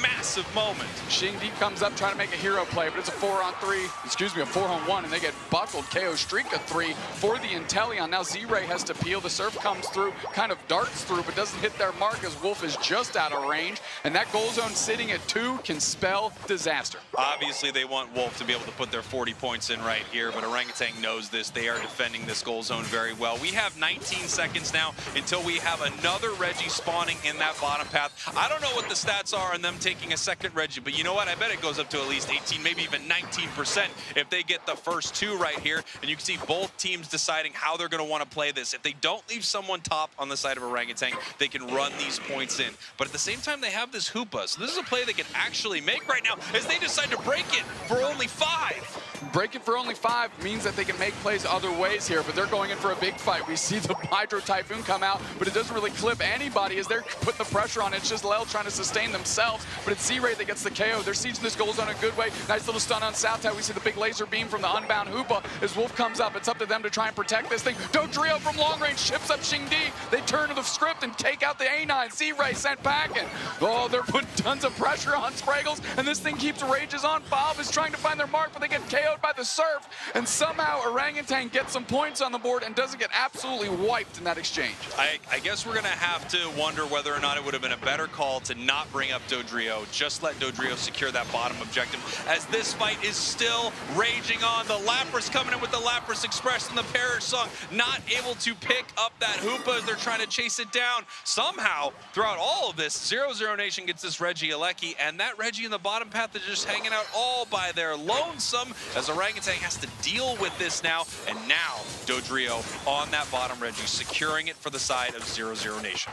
Yeah, we see, of course, Inteleon peeling down that way to help out as well. Mazo going to give a little bit damage as Xingdi is working. They get Lel. They're going to try and get Wolf. They get credit for that too, as 0-0 Nation secures the basement Reggie. Very nice secure there from 0-0 Nation. Obviously, Gardevoir getting caught out was just sort of the cost of that Reggie for the side of 0-0 Nation. But boy, does Zacian just make quick work of a Gardevoir. As soon as it gets next to it, it is over.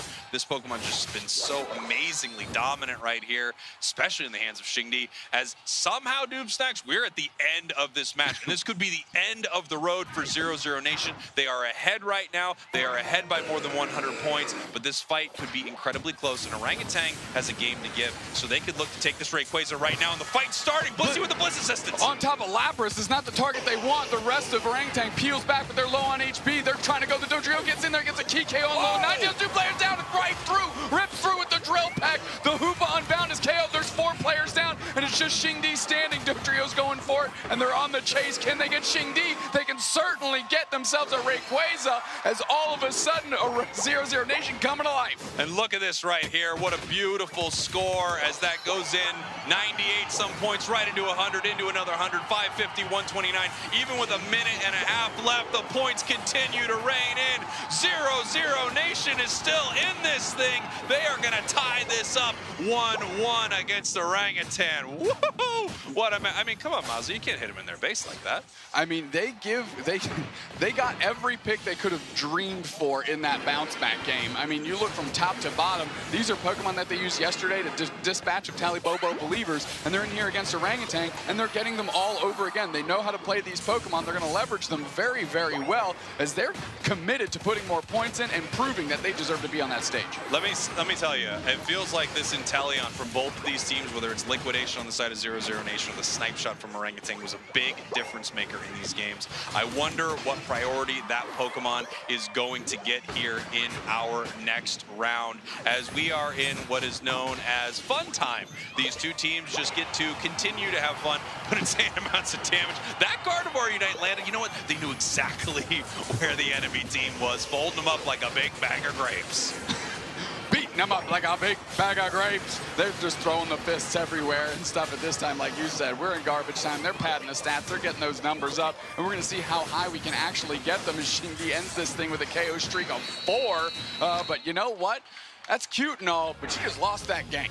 Yes, you did. All tied up here in our losers bracket. I need to hear from the dynamic duo, Wonder Chef Zoinks. Break it down for us, gents. See the disappointment on the faces of Orangutan. They certainly did not want to be tied up against 1-1 to a passionate team like 0-0 Nation. You see them popping up, you see them representing their organization. I think more importantly in this situation, representing their region. They want to be pushing forward in this bracket, proving that Brazil is one of the best in the world. They are doing such a great job of that. Oh, that is exactly how I feel. I honestly could not describe that even better. I need that right now. I'm so exhausted. But honestly, there's so much more to go. And yeah, I have to say, the biggest thing here, it's the mental game. 0-0 Nation and elimination points. They just switch up their comp completely, and they just have fun, and they're bullying in the opponent's main base. I asked the entire Brazilian region to send their energy. Any fans of 0-0 Nation, I think it worked out so well right there. We are tied up 1-1. Let's take a look at that game score overall. 0-0 Nation really starting to take over at the midway point of that game. We saw a huge goal zone siege from them that really helped them have a big score lead up until those moments. And there we go. It turns around with a Rayquaza last hit secure. Yeah, that Dodrio really securing all of that. So I'm excited to see the damage. Wow. Look at that. Wow, from kind of everybody on 0-0 Nation and kind of also everybody on Orangutan did pretty good damage as well. A lot of fighting going on in this matchup in particular, so obviously these damage numbers are going to be looking high. However, I think both Mazo and Wolf putting up 6-digit numbers apiece is truly impressive, and it just showcases how these long-range Pokemon can be a pretty solid counter towards this Zacian. We've been looking for one. We've been desperately trying to find some way to shut down this Pokemon, and well, maybe just this poke damage from range is too much for this legendary Pokemon to deal with. Yeah, I mean, especially too, weirdly enough, you really think of Dodrio as this real, like, heavy, like, I'm gonna dive all the time type Pokemon, but also it can do a great job of peeling. It has one of the best kind of charge, knock people back moves in the entire game, so there are some really cool options as far as that goes, but honestly, I think it really did come down to the positioning of 0-0 Nation, and their range carries was so good. And having that pocket Blissey has been huge the entire matchup. Lel just providing so much support to the entire squad. Orangutan looking looking pretty good in that team fight, but the comebacks from 0-0 Nation across the board have been looking so good. And Teleon from Baby Mazo looking extremely exceptional. This liquidation pop-up into that Gardevoir Unite move. What a great team fight from 0-0. Yeah, this was just the epitome of, yeah, we are back in this set. We are back to make a statement, and that's exactly what they did. I mean, it was a great game for them entirely, the entire way through for 0-0 Nation, but I think they just really solidified it even an extra level with not even giving an inch in that final moment. And it wasn't like there was a pick, it was just a great initiation and follow-through. Mazo earning themselves the MVP, player of the game in this game specifically, running the acrobatics liquidation. And we talk a whole lot about the more damaging move of Inteleon. We don't talk about the mobility option too much. I mean, Fell Stinger, acrobatics, both solid options. Fell Stinger more often if you want to have that constant critical hit counter, always up at 2 or 3 pips. However, acrobatics as a mobility option just to get out of danger sometimes might be a little more key. And Baby Mazo playing that one very well in that game. Yeah, there's a big reason why we're seeing Inteleon as the most picked special attacker. Like, sure, yeah, Chandelure can do like 100,000 damage, Alonite's is doing 100,000 damage, but Inteleon also is so hard to lock down, while the rest of them are very, I would say, susceptible to diving, which is kind of the classic for a special attacker. But we'll see if we see a very similar comp. The Gardevoir and the Dodrio, I feel like, worked out amazingly, but now it's time for a chance to adapt for Orangutan as we get into the bands of game number 3. Backs against the wall, 0-0 Nation throw a curveball in game number 2 to have a comeback, but now they are still in that same scenario. 10 minutes of Pokemon Unite to decide which of these teams still has a championship shot. Slowbro and Urshifu, the two bands, Orangutan probably will be going towards this Lapras. However, the Umbreon dedication from this team has also been pretty big. Let's see what Orangutan wants to grab. Awesome. I totally said that one as well. Everybody knows at home. Yeah, Umbreon and Teleon, similar names to me, but no, never Gengar. Oh, wait a minute, is this going to be a real early pick? No, I'm getting trolled every single time. Yep, there we go. I already called it against it. The Blissey is working really great. The Lapras is a great pick, but to go talk back to the first pick, I think Inteleon was a great pick because you just can't let 0-0 Nation get that again. They've shown that his Baby Mazo is just too good with that Pokemon, and now they've got some of the strongest meta attackers you could possibly ask for. Leafeon here is a risk, but it is an exceptional Pokemon if Mazo wants to select it. You can actually see them on the bottom side of your screen debating with their team if this is the proper choice. A lot going into this one, and those two selections are going to be Leafeon and Goodra. So Goodra going to be happening again for 0-0 Nation. It looked so good for them against Talibobo Believers just last night. Let's see if they can still use it to perfection against Orangutan. Goodra's been an amazing pick. Every single time we've seen it, it's been rare, but it has worked. And on the other side, we are going to get the flip. Oh, this is such a scary front line altogether, and blocking in to end it with that Machamp. That is going to be hard to take them all down with that Moonlight healing. But one final pick here. Will it be the Gardevoir again? It will. I think this is a great comp on the side of 0-0 Nation. I think it's terrifying on the side of Orangutan as well, though. Yeah, I mean, they just have a really traditional comp outside of that Machamp. Of course, BKZ back on that one. However, Gardevoir is going to have an interesting protection. Look at Valve's item loadout. Muscle Band and Rapid Fire Scarf on Goodra. Of course, that gooey passive, getting that boosted auto attack, it has a chance to slow the enemy when it hits with that big boosted auto. So having that option is going to make Xingdi and BKZ's life a little bit tougher as they try to find these squishy backline targets of both Leafeon and Gardevoir. Let's see if Valve can put the stick on to the enemies. Oh, that's right. It's time for the Goodra or the Badra, but I really want to see this pop off. Last chance for both these teams. Orangutan, 0-0 Nation, Spreggles, Dupe Snacks. Let's see who moves on and who goes home. That's right. It all comes down to this one match between these two teams. Someone is out of our World Championships and someone is moving on here. Will it be Orangutan? Will it be 0-0 Nation? Really strong drafts from both of these teams. Big comfort picks on both sides for these teams. You're seeing the Machamp for BKZ. You're seeing Wolf on that Gardevoir. Mazo bringing in that Leafeon.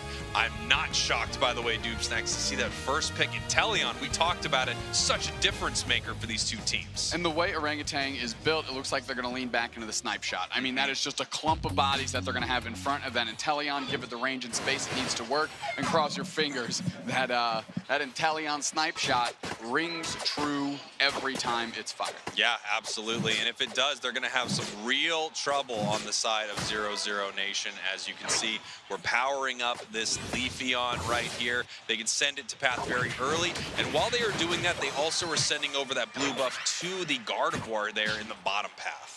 Yeah, and that's just a good way to get it off to a strong start. Of course, it needs to get to that stage 2 evolution and rank up very quickly. This is a Clefable that's going to go down without a doubt. Akura just buying time. And intelligently enough, 0-0 Nation allows that Solar Blade to get the KO and giving the most experience over to Mazo. Yes, extremely intelligently as we head down to our bottom path here. Lapras with the Whirlpool pushing forward right here. Nice big Ice Shard trying to stop that, but no, it heads on over to Ice. There's the mean look, and there it goes. So good.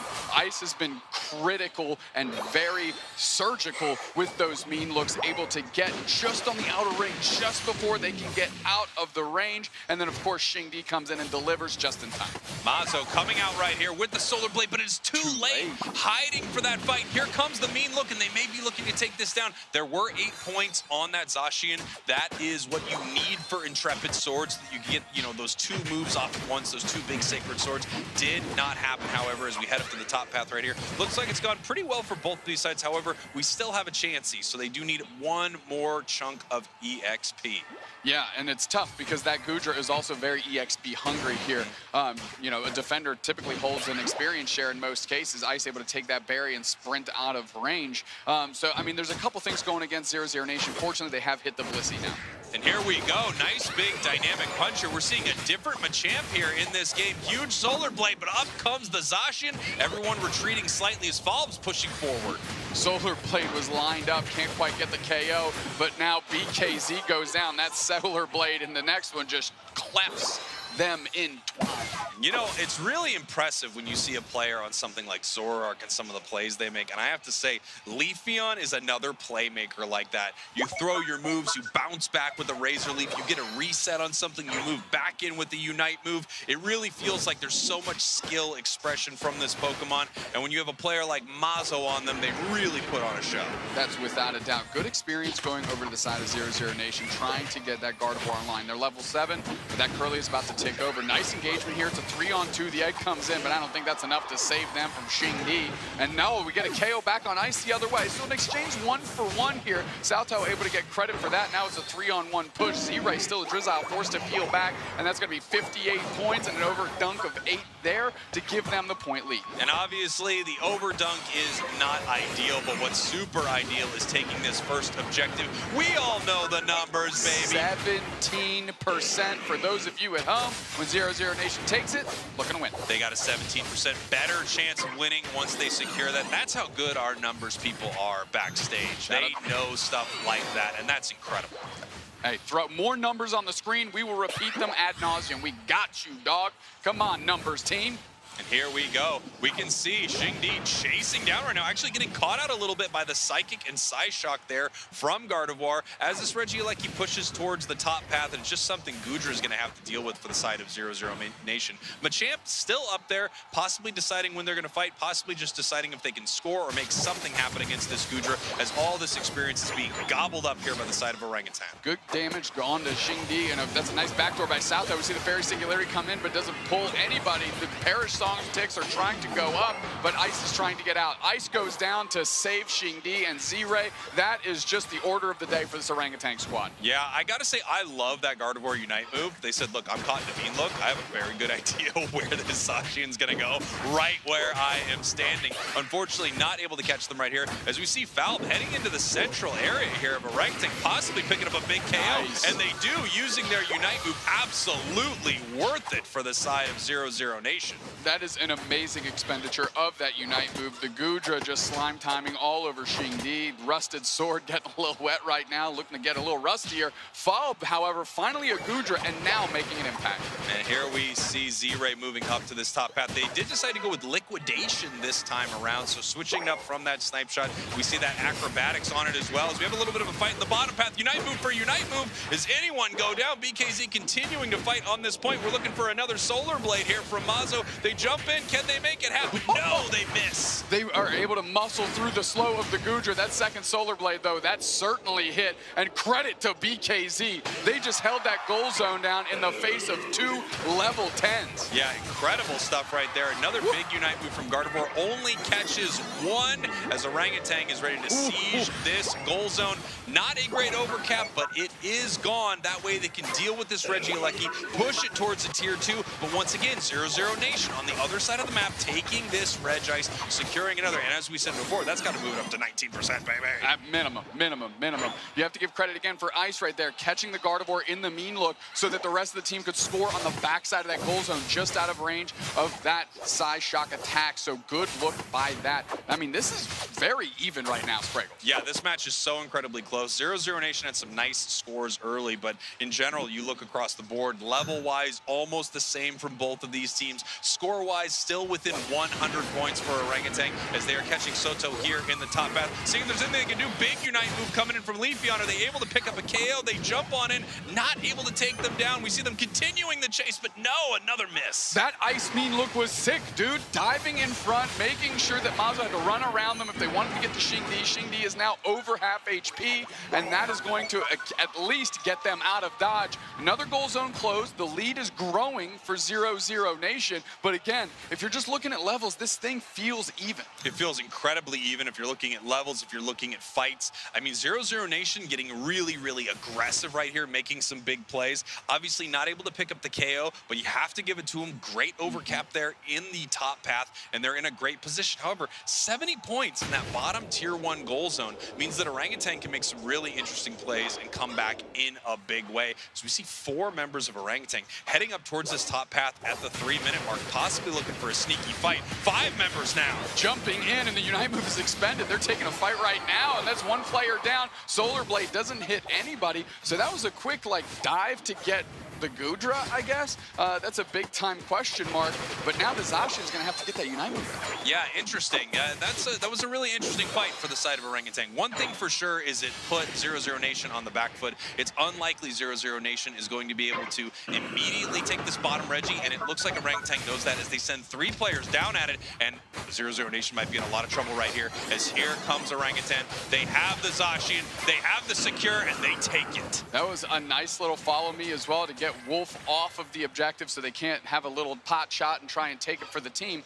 But we got 15 seconds till Rayquaza. The pressure's on Orangutan to make a move. They're down by over 100. That being said, the levels look good. They got a real shot. The levels look good. They have their Unite moves. They have that Reggie Rock buff, and they are ready for this fight. For these 2 teams, it all comes down to this right now. Orangutan, 0-0 Nation. Their tournament is on the line, fighting for their regions, fighting for the championship, the chance to stay here in the World Championship Finals for day 2. They're in our losers bracket.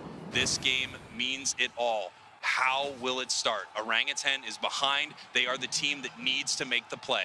Ice getting pretty aggressive, getting some vision for their team. Falb staying here in the top path to make sure a score doesn't happen. And here comes Xingdi. Xingdi goes straight for the dive, uses that Sacred Sword, puts tons of pressure on Falb. Now Falb's gonna have to do literally anything but join the fight. This might be the opportunity they're looking for. Tons of HP on Xingdi. They're moving forward though, nice engagement. Machamp Unite on the Gardevoir. They eject button through the wall. Blissicist on the Lapras. They're trying to put the pressure on Inteleon. Force out the Shedinja Doll. There's the Clefable though, trying to get the HP up, but no, the first domino falls for Orangutan. The pressure continues. They're trying to swing through. Xingdi's shelling in a bunch of damage. Whoa! Oh my God! Gardevoir Unite! Huge! That very singular, that eject button through the wall was the game-saving play. Just Xingdi stands. 0-0 Nation looking to make it happen. No, look at the pressure on the Blissey 2, putting the egg bombs in. Spraggles. 0-0 Nation up the back of the Wolf. Eject button through the wall. Come back. Very singularity from way down. It is not over. Remember members of Orangutan are coming back. Xingdi is still here, but the HP is very low. They take down Xingdi, and they're turning their focus onto Rayquaza. But here comes Orangutan. Inteleon is here. Clefable is moving through the top path. They have one chance to do something right here. The Solar Blade doesn't take it, but they still get it. 0-0 Nation secures Rayquaza. 0-0 Nation secures Rayquaza. They're looking dead in the eyes of Orangutan, and they've planted the 0-0 Nation flag straight on the planet of the apes. They're saying Thea Sky Ruins now belongs to us, putting the monkeys back in the zoo. 0-0 Nation getting it done for Brazil. And these are the last 5 seconds for Orangutan here in the World Championships as 0-0 Nation from Brazil makes it through an absolute war with Orangutan. A war is an understatement.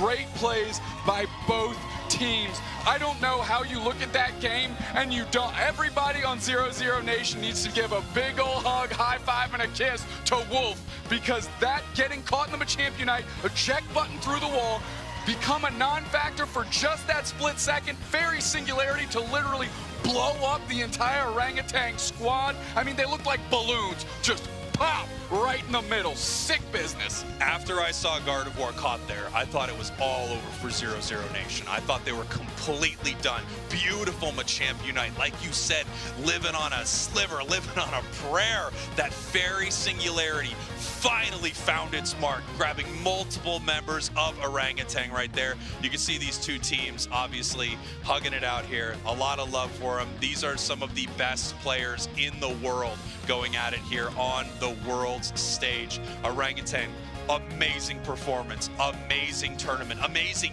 year for this team. But 0-0 Nation, the Giant Slayers who took down Talibobo, dispatches another massive team. You have to give credit again to Orangutan for how far they've made it into this event. Top 8, of course, dispatched there in the losers bracket here. Mazo just points to the watch. You know what time it is. It's time for 0-0 Nation to win their next game as they move on in this one. I can tell you, I mean, all of Brazil just went up on that win. Holy smokes, what a game, what a play. And I have to say it again, Wolf with the eject button of the absolute century. Incredible stuff right here. And you can see 0-0 Nation in control of a lot of that match. We talk about this a lot. This huge moment where a team needs to make a play. They could let Orangutan make a mistake right there. And I don't even think they did. I just think they got outplayed barely by 0-0 Nation in that fight.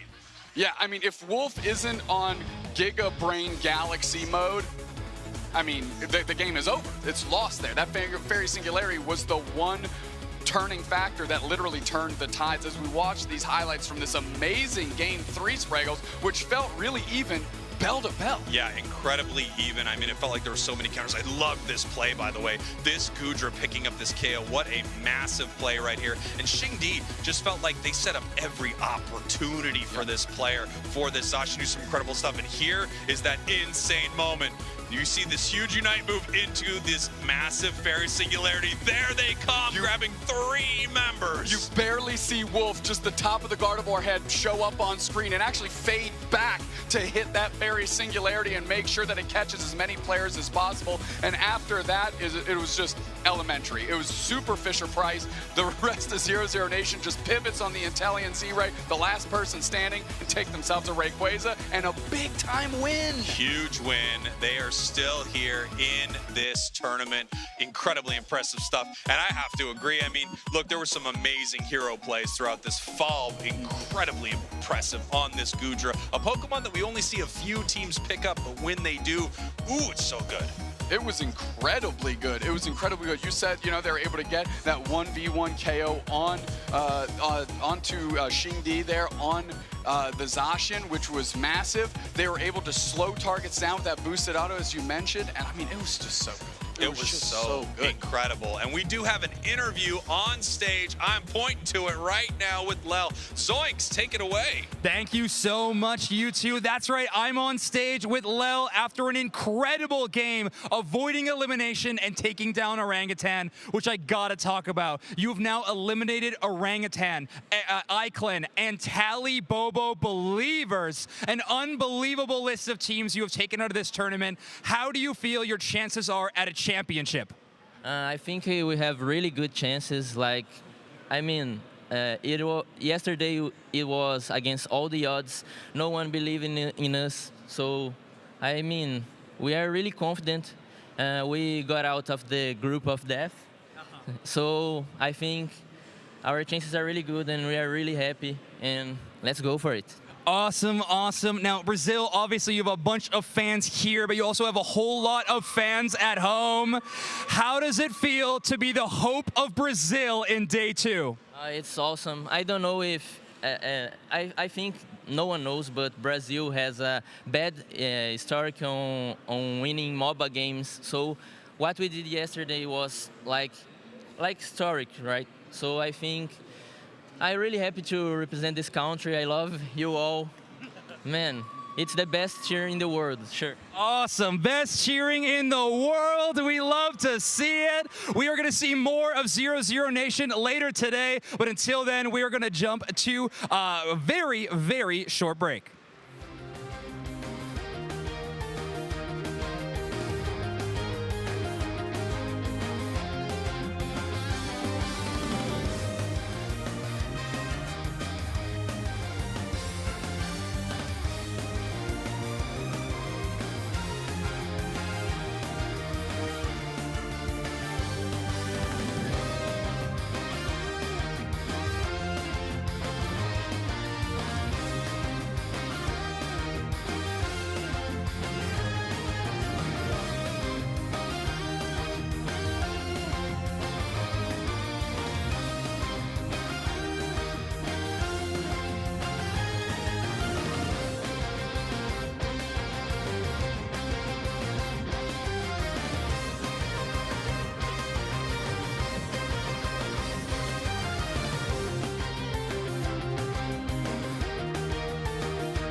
And welcome back to Yokohama, Japan. We're here with the World Championships for Pokémon UNITE, and we are getting down to the nitty-gritty. We are just about halfway done. We've said goodbye to some of the best teams in the world, and there are still some left that we still have to say goodbye to very, very soon, including our upcoming match. You hate to see it, but you love to see that one of them will advance. It's going to be Akjil versus Omo Abyssinian. But of course, I am Wonder Chef, joined by Kello. Kello, what a match we're going to have.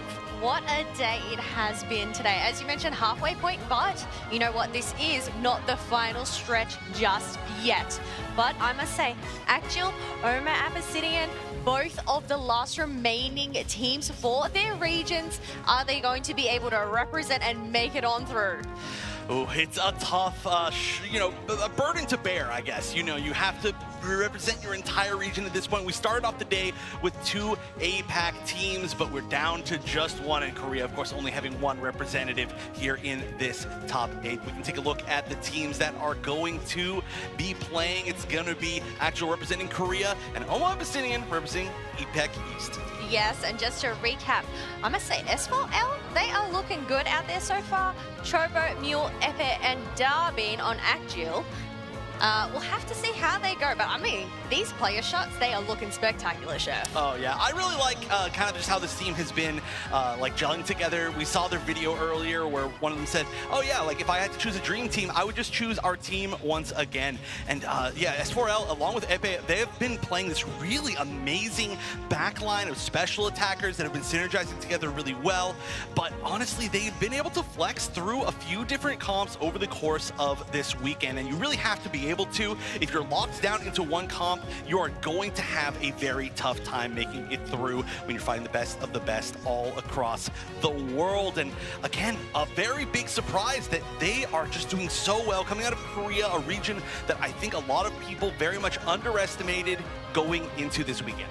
Yes, but as we mentioned, one of these teams will be going home today at this position. So we're going to have to see. Let's take a look at Omo Abyssinian.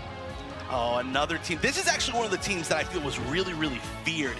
A lot of the teams that we talked to when they talked about like, oh, what teams do you feel like are going to be the ones to pull off the biggest upsets this weekend? Maybe not even upsets, just the ones that are less expected to win, but have a great chance. This is one of the teams that people have been talking about, Abyssinian. Honestly, following through on that, anybody who's still left in this tournament has had an amazing showing so far. Both of these teams included, but now it's going to be a little bit more of an underdog, I would say, for the side of Akjil, but just how they've been playing, this does not feel like an underdog match at all. No, well, they are playing for that crown, but it's also that prize pool. They want to make it as far as they can to rack up as much cash as they can. Obviously, whichever team does go home, they do not go home empty-handed. Oh, yes. Yeah, once you've made it this far, you are definitely far in the money. There is a ton on the line, I would say, this weekend, but we're going to go into the start of fighting for it as we're going to go to the draft for game number 1 of Akjil on the left, Omo Abyssinian on the right. Let's see what these bands end up looking like. It looks like we may get the Inteleon and the Zoroark. Ooh, this is interesting. I feel like the bands have been pretty similar across the day. There are obviously these Pokemon out there that just shine. You do not want to come across them. But taking off Zoroark off the map along with an Inteleon, I know that Liquidation has been chasing some members down. It has. Also, though, I really like the ban on the side of Akjil. We mentioned that they've got a really strong special attacker backline, and Zoroark just eats that for breakfast, quite literally. It's just like, oh, feed me. I want that experience. But it looks like we're going to have the classic Lapras first pick. I think nothing super surprising there. If you've been watching this weekend, or the month before that, or the month before that, you've definitely seen that as the first pick pretty much every time that it can be. On the other side, though, what they prioritize will be a good question. You ban out one speedster, it might be the Leafeon instead. Look, you've got to bring in those evolutions. Umbreon and Leafeon, I must say, great combination together. You mean look them, and then Leafeon comes in with that huge burst damage. It is massive, but you know what? We have Hooper and another tanky defender, Slowbro. We have talked about this Pokemon endlessly today. Yeah, this has been for quite a while the real big meta double defender pick, the Slowbro plus the Lapras, but now that Umbreon's here, it's a little bit different. They're actually going to be going double defender. On the other side, we're going to have the Umbreon plus the Blastoise, which is another great choice altogether. but the Glaceon, I feel like still this has been a really big MVP Pokemon for me that we see not that often still this tournament. Well, we did see this earlier from this team, having those 3 evolutions plus the Blastoise and the Eldegoss there, the fake evolutions maybe, I don't know, they may be in disguise. But Zoroark, no, not Zoroark, Zacian and Mew also being picked up on the side of Actio. Oh, this, I just feel as far as like meta picks, this Actio comp is extremely scary. Having Mew to back up this terrifying front line, and then of course the support of the Hoopa to keep them up forever is going to be such a great comp. But on the other side, yeah, all these evolutions, they can be very, very scary. I think the biggest thing is, are you going to find great targets for the Leafeon, or is Leafeon just going to end up taking some collateral damage from the Sacred Sword out of the Zacian? Only one way to know. Once again, we're going into game number 1 here. Actio versus Omo Abyssinian, and we're bringing back Spreggles and Dupe Snacks to call the action. Here we are, Dupe Snacks, another elimination game. Like you said before, we've got 3 in a row. Call us in sync, because we're saying bye, bye, bye to some of these teams right here. Omo Abyssinian, Actio, 2 incredible teams from their region, 2 first seeds from their region, going up against each other here in the losers bracket. And I might have to remind everyone at home, a team from the losers bracket is going to crawl all the way through this thing to the grand finals, and you could be looking at that team right now. Without a doubt, and they've got a heck of a hurdle in front of each other, because both of these teams are formidable, without a doubt. I was looking at this draft, and it really looks like both teams are incredibly strong. They got a lot. I mean, the triple EV comp is something that you and I have cast once before, not with these specific EVs, but it looked incredibly impressive. And then on the other side, you have Slowbro, Hoopa, Lapras, and then why not a Zacian and Mew to round it out? Yeah, incredibly powerful compositions from both sides right here. And even though you have an experience-hungry Pokemon like this Blastoise, you also have 3 Pokemon that become amazing at level 4. 2 of them just ticked over. We've got the Glaceon and the Leafeon on the side of Omo Abyssinian right there. Obviously, there's so much value into a Pokemon that is good right at the start of the match. Take that lead and use it throughout the game. Don't let it go. Make sure that you're ahead early and don't let your opponents catch back up. That's what Abyssinian's looking to do here in game number 1. Without a doubt, and they're off to, Actio is actually off to a good start, as Chobo was able to get that K opener onto Eevee. So, I mean, that's why they're still missing that Umbreon right now. And here we go. We can see them moving up the top path right here. We can see Hoopa kind of hiding out in this tall grass. A lot of this experience looks like it actually is heading over to the side of Actio. We got that level 5 already on the Lapras. Huge break point, big power spike. We're going to see if they're bringing out the Water Pulse or the Perish Song right here.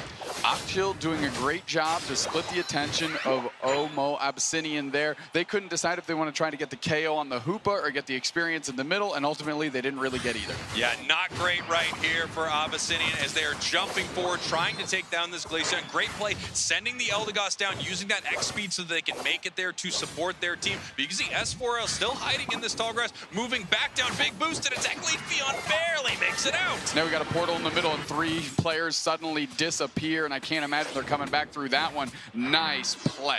And these are the plays by Hoopa that they're able to make, right? They can head right into the enemy central area, put on a ton of pressure, and then just send everybody home through that hyperspace hole. Great look here. Finally, the Leafeon is kind of chunked. They're peeling back, and they get hit with the Electro Ball, and then the hyperspace hole actually is enough to get the KO there. Quick work and nice movement by Actio. They've looked phenomenal. Yeah, Actio looking incredible right here, making great use of their Hoopa. It feels like it's in every single engagement, putting down portals for their team. Also picking up some massive damage and some stuns. Incredible, incredible plays from Actio to start this thing. However, Abyssinian, the only team to put some points on the board here, 50-0 right now, as we are 20 seconds away from this first Reggie in the bottom and top path. Looking to fight a little bit is S4L. Chobo doing a great job on the front line here as Epe is screening well with Mew. I mean, Actio just seems to be moving in sync. Oh, the Slowbro gets poached on over by the Umbreon back on the other side. Solar Blade comes through. They're getting solo. Finally, the KO happens from Tempest, and not great when you're looking to do a 3v3 on this Regice. Now it's up to the Mew and the Zacian to get it done all by their lones. And here we go. It looks like they were trying to rip this here, but a nice play to peel back and attempt to secure that. The Unite move does not get it, but the Hoopa does. Once again, this Hoopa just doing so much work work for Akjil. I mean, Dabin coming through, but finally they bend, and finally they break. 3 straight players get KOs, and now they use the Glaceon Unite move to put the pressure onto Chobo. Nice engagement here by Tempest, just so they can get some points in, and they close out that gold zone. Huge goal zone closeout right there. Even though Akjil was able to take the better of that fight to secure the objective, the push there from Abyssinian was huge. Like we talked about, those are those evolutions. Big Unite move right there at level 8, able to push forward and take a huge fight and win for their team, up by over 100 points already. And while this was happening, we finally have ourselves a Blastoise in the top path. And I say finally, but it's the 6-minute mark. They've done a great job of getting their experience. Yeah, without a doubt, you know, all the credit in the world to Miva, as they know exactly what they need to get that Blastoise online. They hang out. Omo Abyssinian is able to do a ton of work without them present, and it totally pans out. Suddenly, Akjil is ripping through this Reggie like he's secured by the Zacian, and nobody really from Omo Abyssinian shows up for that, so they're going to peel back and just try and maybe catch this thing, not give up too much, as the Rapids and Water Spout is absolutely flying. Zacian shelling in damage. Eldegoss gets KO'd off the back of the Parish Song and the Lapras follow-up, and just nabbing a berry and trying to stay in the pocket as long as they can, but this goal zone is going to be broken by plus 15. Not a terrible overcap right there, and they get rid of a goal zone. A little tit for tat. You take our bottom goal zone, we will take your top, but you do get a little more value having your top goal zone gone than your bottom, forcing out the Mew Unite move right here. As Mew's looking to be a little aggressive right here as they push towards that Leafeon, and everyone just backs up. They don't want to take this fight too prematurely. We have a Reggie spawning in the bottom path here in 15 seconds, and look, I don't know the statistics on any of the other teams as to whether or not they get the first or second Reggie, what the odds are of them winning, but I can tell you taking these objectives is a huge boon for the team. There is a percentage involved, and I'm sure it goes in one direction or the other. Chobo screening in front of 2. Finally showing up is Mule, as the Lapras able to put some decent pressure, but hiding out in that tall grass is, of course, the Leafeon, ready to Solar Blade any target that steps up close. Epe moving in with S4L. Those two have been working in tandem all game long. Chobo gets engaged on. Tempest is looking for an opportunity. Regirock helping out a little bit, as now it's caught in the middle as the Zacian. They force out the Unite move, kicks up through Hydro Typhoon. The Mew takes the Regirock, and now they're going to try to use these shields to do something, but no, it's actually Omo Abyssinian that gets the KO and is able to sustain. They send him to the top path with his Hoopa Unite. What a sneaky move right here from Akjil. After they took that victory, they send them up and they rain points into this top path. Omo Abyssinian trying to do something to push them back right here, but an amazing play. Hoopa not down at this fight, instead setting up this amazing moment for them to score, almost evening up this game, and if they can score 4 more points here, they will break this tier 2 goal zone. It's pretty easy to do. 4 points is an easy amount of points to grab somewhere on the map. They could send someone up here, and then that Reggie Alecki will push towards their main base. And it just has hit the map, and all of a sudden, Omo Abyssinian knows this thing's going to be a problem for us. So Leafeon joins the fray. They're going to try and rip this thing on the map, as Umbreon and Eldegoss are trying to take the Zacian's attention. Finally, it is taken by Luis there, and it's sent into the goal zone and breaking it. Yeah, easy decision there for Akjil. They're saying, all right, we're going to let that goal zone break with only 5 over. You won't get a good overcap later. Little did they know the game was actually tied in that moment right here. 204 to 224. At any point, someone can sneak up here to this tier 2 goal zone and get rid of it. Akjil can break this pretty easily, and then that opens up the classic Yamada play. They have the Hoopa. They can bring the whole team to that central goal zone during the Rayquaza fight, and we may see that from Korea, a region that is really well known for their, prominence of score comp in the first season. I could definitely see them make a trick play like that heading into the final few minutes here of our match. Yeah, before I had said that Reggie Alecki was taken by Luis, it was actually sealed up by Shua, the Glaceon there. But that's a great point. That's why we got to keep an eye on this goal zone, specifically Miva, see what they can do here if they even want to try and just insulate this goal zone as they get bigger. And Akjil says, no, we want to rip the objective. We want to get this Regirock. We want the experience, and we want to fight this thing in the middle. They got 15 seconds, and there's a lot of HP going down. First player down, 9-second timer on there. Shua gets engaged on, they get KO'd. The follow-up is on top of the Leafeon, forcing out the Unite move. The pressure continues. Whoa. This is going to be our Rayquaza fight, I think. Sprinkles KO streak of 3 as they keep moving through. S4L puts the pressure on. KO by the Lapras on the Umbreon. 3 players down. Those timers are pretty big, but they're forced to reset. The Hoopa portal comes through, and they're shredding this Rayquaza. It's down to 25%. Can a Cotton Crash coming through? Is that safe? The Cotton Crash! The Cotton Crash! Omo Abyssinian snatching that thing, baby. Let's go! Eldegoss 70s. Flower power, we getting it. Omo Abyssinian all of a sudden shatters in front, takes the lead. Incredible stuff here, 272 to 324. This is not over, but look at that massive Rayquaza shield there for Glaceon. We do not have one for Leafeon. However, there's another 100 points that can go in. There's a minute 20 left, so this match is nowhere near over as we see members of Occhil deciding how they are going to want to attack this. They have a tier 1 goal zone in that bottom path. 100 points inside there puts Occhil ahead. In fact, even less than 100, they can get there. The question is, are they going to be able to suss out the sneaky play that this Glaceon can make with their Rayquaza shield?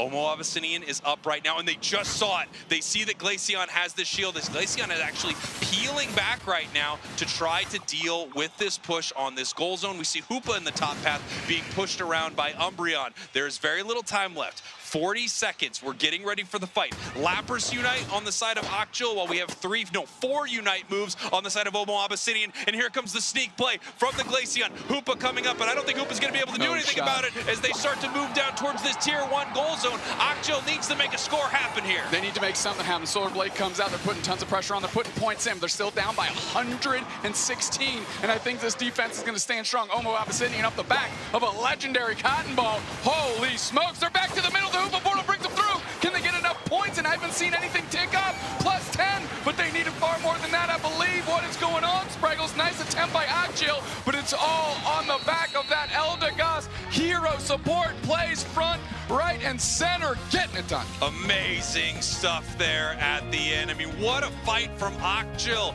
taking that moment so that they could push forward and secure Rayquaza. But they were actually running into 2 members right there. You had a Blastoise Unite move, and then of course we saw the Unite move from Eldegoss securing Rayquaza, securing that victory there. Occhil, unfortunately, down 1 game. I need to hear this thing broken down by the 2 greats. Kello, Wonderchef, take it away. My gosh, what a match. I think more happened in the last 3 minutes of that match. More happened in the last 2 minutes of that match, actually, than happened in some 10 full-minute matches. Yes, indeed. Look at this graph. They were neck and neck. There was one point where they were actually tied in points, but that Cotton Cloud Crash coming in clutch. Oh my gosh, let's go look at these numbers. Oh, also on top of that, 52,000 damage coming out of Chair Absent from the Eldegoss. Not only getting that steal, but quite a few confirms, I would say, on some player Pokemon. Very well played overall. I mean, that was a lot of damage in general on the side of Omo Abyssinian. Actually was placing all of their damage really well, so it looks like less than it truly was, because it did feel like they were ahead for a good bit. But just amazing stuff near the end game in every direction from Omo Abyssinian. Did you see that Blastoise? It is a defender. I don't know, we classify it as a defender, but I think it's an all-rounder. It can just do everything. Yes. I know. Honestly, there were so many things that happened in that last little bit that we need to take a look at it again. We didn't even get a chance to talk about, for example, like the Hoopa stuff, so we're just going to start here.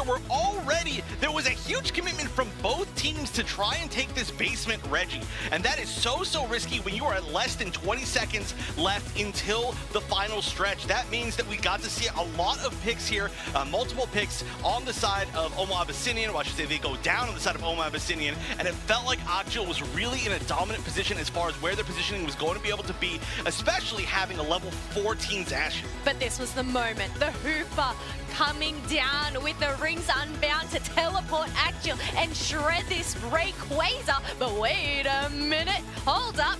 There's an Eldegoss in the sky and it crashes down, landing and the finishing blow on the Rayquaza, securing them those shields. Yeah, and then you got to see that Blastoise Unite where it just went underneath everybody. It looked like they were playing jump rope, very fun. But Schwa on the Glaceon, just such a star player to me from this team today, playing a lot of speedsters, but also this Glaceon, such an amazing pick to be able to do a ton of damage to this extremely tanky front line that we saw on the side of Occhil. Can I just say, say, obviously they are the player of the game, but we have to give special shout out to that Hooper. Yes. Like the ability, as I said, to just teleport their team over to the Rayquaza, but that final stretch where it teleported them all to that home base. Yes, honestly, I mean, there were a lot of different MVP moments, I would say, throughout the course of those final 2 minutes. But yeah, I love the fact that we didn't get a chance to see it in the literal, like, final moment. But the Hoopa teleporting everybody over, the Eldegoss, of course, with the steal, the damage from Schwa, everything is just, it was an amazing game. Love that game as the first of the day. But or not of obviously, the day. the back cap from the Glaceon sealing the deal. Yes. That's the thing, they didn't account for that. Yes, 100%, which was, I believe, Schwa. So let's see if there's any differences this time around. We're going to have the Slowbro band coming out of Omo Abyssinian, and Akjil is going to be saying no Zoroark. No, they do not want to deal with it, and I think these are pretty common bans across the board.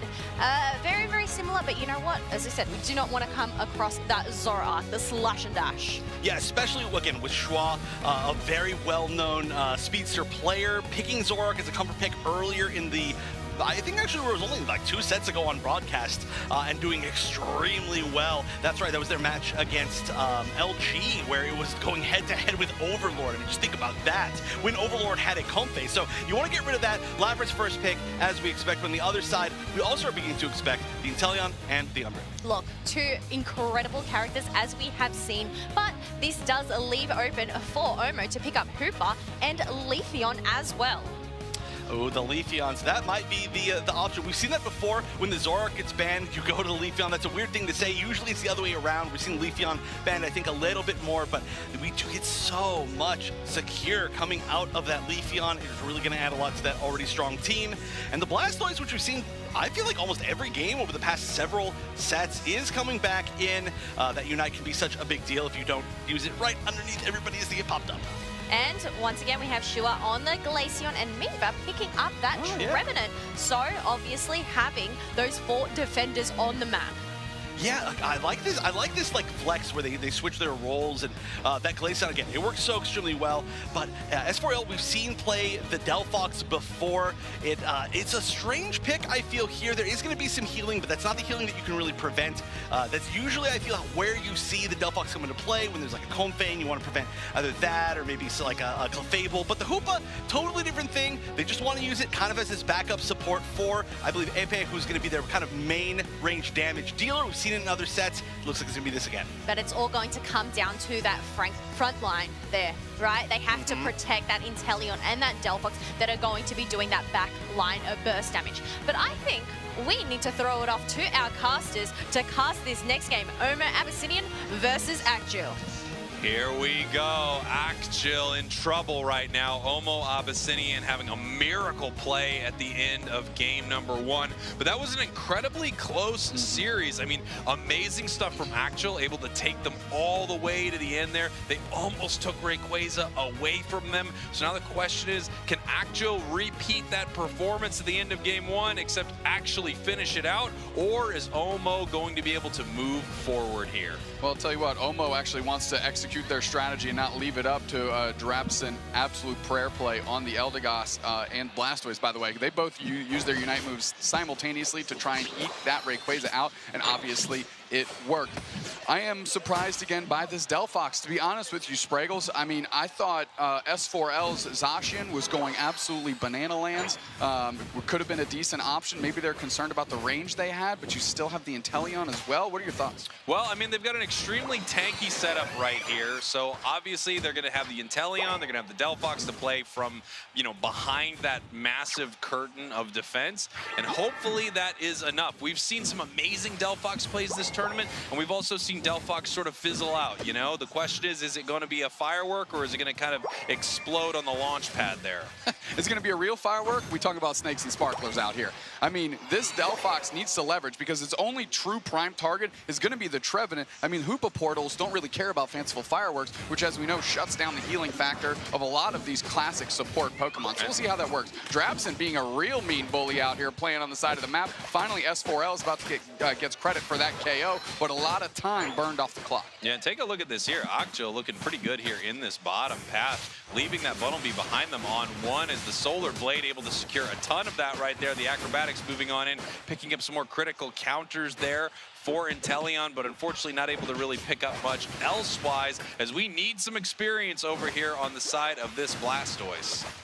They're like you said, looking good, and they're trying to keep some level parity here, but the fact that that Drizzile is already level 6 is critical. Get the Inteleon online, let it play behind your tankier Pokemon, the Blissey, the Umbreon, the Blastoise, and then go to work. And you can see Trevenant just being pushed all the way back. There's still a little Phantump, unfortunately. Not able to do too much into this Inteleon. Nice big water gun looking for the secure right there. Hoopa trying to pick this up and just putting so much pressure on the central area of Occhio. There can't be anybody playing with more motivation right now than Drabson. I mean, after that clutch play in game 1, you know they're feeling themselves here in game 2, and they're playing like it.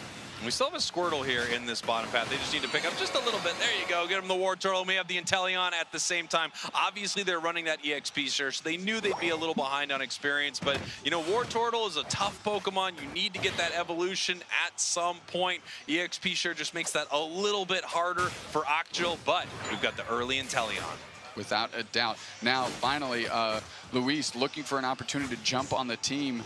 Playing very far forward is Tempest. They catch quite a few. That's a big-time KO. And all the damage is going in. Chobo gets shredded by the next Solar Blade that comes through. And all of a sudden, they find themselves by themselves as there. Dabine is just getting tons of damage shelled in. And this is a great early goal zone siege. And if they can get, they got it to 3. That's pretty decent. But most importantly, they're all over the basement ridge. Yeah, this was beautiful for Abyssinian right there. And you saw that Woodhammer. They moved below the tall grass right there onto the other side of the ruin so that they were able to pull them out from that bush. Incredible play. I mean, really amazing Trevenant play from the side of Abyssinian as we head up to the top path right here. And that is secured there by Occhio. Well, we've got James Pond on the liquidation. Quick KO. Not a bad look on Chobo. On the other side, sent packing is the War Turtle. Here's my question, though. What are they going to do with this goal zone now that they have the opportunity? Tempest needs to frontline. They're going to try and get this 35 in. They're doing pretty good. They eat the shot from S4L, and that goal zone is gone with a nice overcap. And Tempest is just playing an amazing game here on Trelva's Press Tree. Incredible stuff right in the face of Occhio the entire time, positioning them exactly where they need to be. Great scores here from Hobo Abyssinian as they are starting off this game really strong. Yeah, who was in the lead in the level race here for Occhio? The Inteleon is actually behind and just kicking over to level 9 behind the Umbreon and Delphox. So where I'm looking at the other side, I'm seeing this level 10 Glaceon, and it can start being a menace. And now we see this Leafeon waiting up here in this top path, trying to secure some of that with the Solar Blade, but unfortunately missing a lot of it right here. Hoopa coming on in, not able to get knocked out there by the Egg Bomb. It actually came back through a Phantom Force, if you notice that, not through the portal. Mo, fanciful fireworks out. Nobody looking at them like that video you took back in the day on your cell phone. Please We're trying look to put at some my wood fireworks videos. They're so beautiful. Things people say all the time, guaranteed. Peeling back, though, and able to sustain is Elvis Press Tree. No questions asked. Tempest, you said, is kind of on one this game. Yeah, Tempest looking incredible this game. I mean, the Trevenant plays are just unbelievable right here. See Leafeon trying to sneak something, but obviously Umbreon is still up here. There's the Snarl. Could jump in with the foul play, and they do. Able to secure the wild Pokemon experience as well. Kind of playing this Umbreon more like an all-rounder and brawler up in that top path with this huge stun and this huge displacement move. Foul play, able to jump in and then push the enemies around, and then the stun on Snarl is still massive. Yeah, Luis with no fear running straight at S4L, having no problems drawing out Mule, and now they have a decent engagement, got a half HP down, force them to eat an egg. Decent support here by Dabine. Oh, that Woodhammer goes wide. They can't actually pull Dabine to the front, and now the liquidation is shelling in damage cut off by Tempest. So a good back and forth here between these two teams over this Regieleki, and now, oh, nice little poach on Mule, forces the Bliss Assistance out, and the Unite move by the Umbreon. Elvis Pressure comes through as well. Blissey gets the KO on the tree immediately, and now Mule's looking to put the pressure on. They decide to stop to score to get the time they need to close that goal zone. Occhio, nice little push. Really nice from Occhio as they're going to be able to secure this Regieleki. Obviously, Abyssinian has had Hoopa in this bottom path waiting to bring the team down with their Unite move, but unfortunately, the fight here at the top did not go well. Come on, this tree! Tempest coming through. KO Shrika 2, though, on the back of Miva, but that is all the work they wanted. That thing hits, and they close it with a plus 37, and all of a sudden, Omo Abyssinian finds themselves way out front. Incredible stuff. MVP, MV Tree this game. Trevenant looking amazing on the side of Abyssinian with these hero plays as they secure Reggie Alecki and Reggie Steele right here. Akjul in so much trouble here in game 2. Without a doubt. And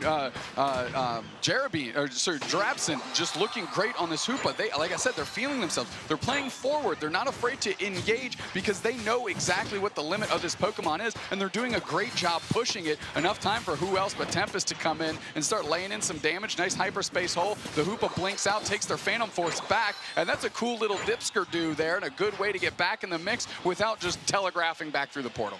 Dipskirdu, obviously a technical term that was used perfectly there by Doobsnacks as we see what's happening here in the top path. Akjul just getting some experience there for their Delphox and Teleon, waiting in that top path, seeing if there's anyone that they can catch right now. If you look around the map, there's almost no experience for anyone to grab, as now finally Akjul can head back up to this top free experience that they have for themselves there. I'll tell you what, I believe it's Epe on the Inteleon hasn't really been a factor this game, hasn't shown up to a lot of these fights, but they are level 13, so they're keeping pace with the Omo Abyssinian top players as well. So that's going to be important. The moment they step in, they have to have an impact. And now we see we have 15 seconds here until Rayquaza. At any moment, the Rayquaza fight could start. We have Umbreon and Lapras kind of going at it in this upper area here near this top L bush, but unfortunately, no fight for either team right now, using the Hyperspace Highway to head back home and get full health on this Lapras. Omo Abyssinian up right now. They could take the very aggressive play and look to take Rayquaza off the map, but obviously that's something Akjul did last time, and it did not work out for them. So the question is, who is going to start this fight? As the Mystical Fires keep hitting 3 in a row for this Delphox, but they are going to just send the tree back through that hyperspace hole as they are crowding around this bottom section right here, pushing towards the enemies. You can see Abyssinian right now getting very aggressive in their positioning all the way towards Akjul's side right here. Lapras heading up to the top path, possibly looking for a little score here, but getting pushed back by this Umbreon. 1 minute, 20 seconds. Someone needs to start this fight. Delphox getting caught with some damage right here, but peeling back, and no one wants to make this decision. So much is on the line. Doobsnacks, the tournament life of Akjul hangs in the balance of this fight. 2 big wood hammers come out, but no, they still peel back. Akjul needs to do something now. There's a minute left in this game, and finally, are they going to make a move? Shua just chipping to this Rayquaza, putting the pressure on Akjul to make a move, and they decide it's time. They're just shelling in damage, and Shua needs to make a move on the players. Blissey takes a chunk of that Icy Wind. Rayquaza resets. Finally, the rings are unbound. The Bliss assistance on to Chobo. They're trying to push here. Wood hammers are out. Hydro Typhoon catches. Nice little stun. First player down for Akjul. Omo Abyssinian looking to close this thing out. Next player down, and that's the Inteleon. They keep pushing around. Let's see if they can find the next target. Blastoise and Blissey rolling on each side of that horseshoe. Surf comes back through, but now it's time running out. Leafeon scores. That's Luis the Hundo Burger, and honestly, this is kind of fizzling out. Was the Delphox the trick? No, that was a Husker do and a Husker don't with no scooter stick, and now Omo Abyssinian getting more points in with 10 seconds left. It's over. Omo Abyssinian will take this game. They will eliminate Akjul, and they will move forward in our tournament. Akjul, the last team representing Korea, has been eliminated here on our World Championship stage. And you can see Omo Abyssinian feeling pretty good about that performance. That was a great game 2. Game 1, a little sweatier than they anticipated, of course, putting everything on Drabson and that beautiful Eldegoss Cotton Cloud crash. But here we go. This was a little bit more to their strategy, more properly executed. They isolated the players they wanted, and ultimately get a big W. That was Omo Abyssinian's game. They just looked amazing that game. They looked like world class. They looked like the kind of team that could head to the grand finals and really do something. They completely shut down Akjul, a team that we've seen be incredibly powerful throughout this entire series. Again, flawlessly winning their group, going 3-0 as they made their way here to day 2, but their run is cut short by Omo Abyssinian. Omo Abyssinian looking to continually push through this loser's bracket now. And if they keep playing like that and executing their strategy like that, I think they've got a pretty good chance. I mean, look at this. They're saying goodbye. At least you love the respect that we see on stage between these teams, but you know that Akjil is hurting right now. You know Akjil's hurting, especially after that first game where they really had that game almost sewn up there. 2 Unite moves thrown by Abyssinian.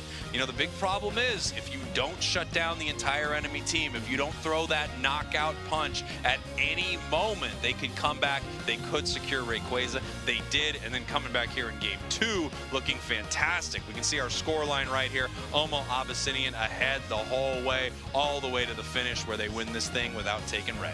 Yeah, and there really didn't feel like there was a time where Omo Abyssinian was out of control and had to regain the lead or make sure they had to preserve it in some wild way. Akjil just never really able to step up to what Omo Abyssinian was doing. I mean, we mentioned Epe on the Inteleon was a complete non-factor, and when you have a top 3 pick in the format right now, you cannot have that happen. You take a look right here. Interestingly enough, I mean, it was Miva on that Lapras really putting in the work, putting out that damage more than sort of those carry Pokemon, the Glaceon, the Leafeon, obviously more than what we saw from Akjil. They just could not get a good fight started, as you can see across the board.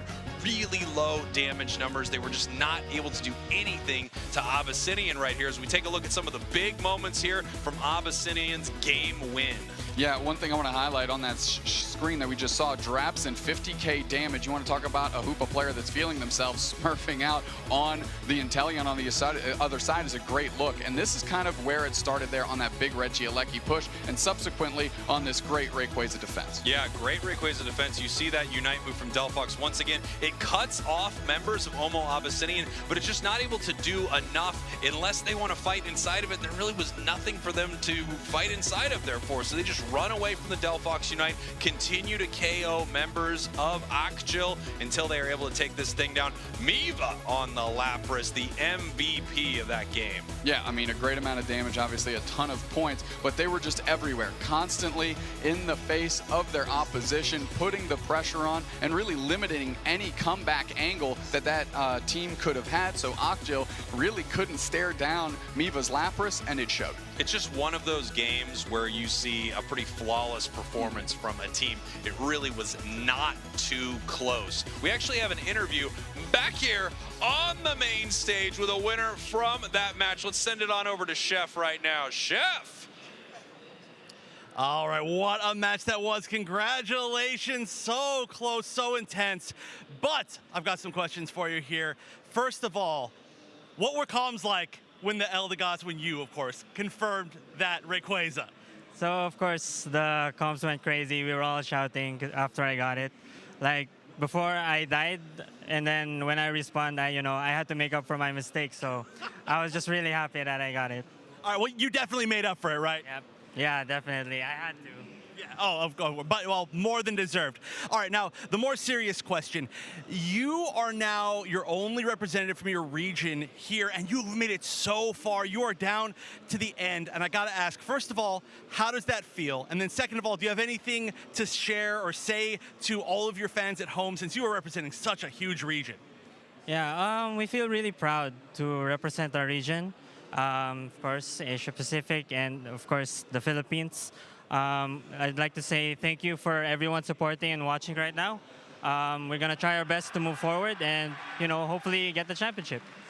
All right, well, you're doing an amazing job so far. Congratulations once again on your win. An incredible set. We're expecting more incredible ones, but we're going to have to wait after a short break that we're going to go to see more of these incredible sets as we're getting down to our last teams here. So don't go anywhere. We're going to be back with more of the Pokémon UNITE World Championships right after this.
KO, 2 players down for now. Damage, but Marlin still struggling defended, and Regilecki finds purchase. Garchomp shreds it down, and now they're gonna move through the players of Time to Shine. Hello everybody and welcome back to the Pokémon UNITE World Championships series. We are here today at Pacifico in Yokohama, Japan. Might I say it has been an incredible day so far. These two teams, they are fighting for their lives right now as they do not want to go home. But next up we will have MJK versus a 0-0 Nation as they get prepped, ready to go. I am so excited to see what is going to happen next, Zoinks. I cannot wait. These teams have made it through an absolute gauntlet of a bracket so far today. What's up, everybody? I am Zoinks and joined by Kello here on the analyst desk as we are going into one of my most anticipated loser round matchups. Of course, Kello, you just said it. Their tournament lives on the line. Lose this match and you go home. Let's take a look at the bracket and see how it has played out so far. Our winners finals is awaiting of Oyasumi Macro versus Luminosity, but we're down here in the losers quarters matches, MJK versus 0-0, and just a moment ago we watched OMO Abyssinian dispatch Axial and move on to that losers semis match. And that's right. Either MJK or 0-0 Nation will go to verse them up next. But obviously, there's one big thing, the big stakes, the 500k prize pool. Just for being here today, you already get yourself $5,000. But can we just say, obviously, that top 8, 25k. Obviously, we were working toward the end of the bracket, and you won that $100,000 prize for your team. Absolutely. No one wants it more than Spraggles, but we have told him again and again he is not allowed to take that grand share, but hopefully he'll get it soon eventually. But we do have another thing to mention, and that of course is the lucky number that will be announced before that grand finals. Get your tickets ready, and by that I mean go into the game of Pokémon Unite and check your lottery tickets there to see if you can win some very cool holoware and things like that in game. Do I get some holoware? Yeah, I think if you asked very nicely, I think you would. Our holoware's looking pretty nifty today. I think so as well. Now, we look pretty incredible, but the teams on stage are also in that conversation. We have MJK versus 0-0 Nation. MJK is the team that we are going to be discussing first, a team representing Japan. This region still has 2 teams in the top 8. Pinty, Neri, Lucapo, Sona, and Hagu King representing this squad. And they are the regional 2nd seed as well. So, are they going to be able to come up against 0-0 Nation, which is their 1st seed? But I must say, are they taking a little nap there with that Jigglypuff? It must have sung them to sleep. Yeah, they got Jigglypuff rested in an unfortunate spot to be. However, I think it might just be the epic hair covering the eyes in shadow. I like the look there from the side of MJK. Now, this roster has been putting on an absolute show in our 2-day tournament format. In group stage, MJK looked unbelievable, dispatching teams like TTV, Team MYS, and even more than that. 0-0 Nation, though, has also put on an incredible show, and in terms of teams they've defeated, those names include Orangutan and Taliboba Believers. And we have heard the crowd go wild for this team. But just to recap, we have Lel, Falb, Malzo, we also have Suto and a Wolf. Hear that crowd. I mean, the crowd coming out for the Brazil region, and what a better team to represent them like 0-0 Nation. Again, I have to remind everyone of the storyline around this team. Last year, they went out in groups in a heartbreaker match, didn't even get to play on the main stage, and now they are in contention for a championship title. They have defeated tournament favorites. They have defeated teams from other regions where they were not familiar with the playstyle whatsoever, and now they might have to go up against their toughest opponent they have seen yet, MJK, who is looking like an incredible region, or an incredible team from one of the best regions in the world, and of course, is Japan. Well, that's the thing. These teams, they fought their way through. Halfway through, it's about that momentum. Are they going to be able to keep up that stamina? Exactly. And I mean, if there's any team that can keep up stamina and ride that momentum, it is 0-0 Nation. You watch the energy and the passion passion from these players when they are ready and after they win a match, you know that if they get that early bit of momentum, it can carry them all the way. But they're no strangers from playing from behind either. They've dropped a lot of game ones, but still won out the match. A lot of hope behind this team from that Brazil region. All right, here we go. We are going into that ban phase. And sorry, what? Scissor ban? This is interesting. Please break it down for me, Zoinks. Lucapo exists. Lucapo is a walking, living, breathing highlight reel on the site there. 0-0 Nation with an amazing call out, banning that Pokemon away immediately. And Lapras going to be selected by MJK, but this is going to get 2 top-tier Pokemon for 0-0 Nation. Sometimes taking a ban that is very off the beaten path actually makes MJK's first pick decision extremely difficult, and your double pick spot on that orange side is so profitable after that. Oh, profitable indeed. They have picked themselves up a Slowbro and a Alolan Ninetales. Interesting to see that Alolan Ninetales was preferred for that first pick rather than later on down the zone.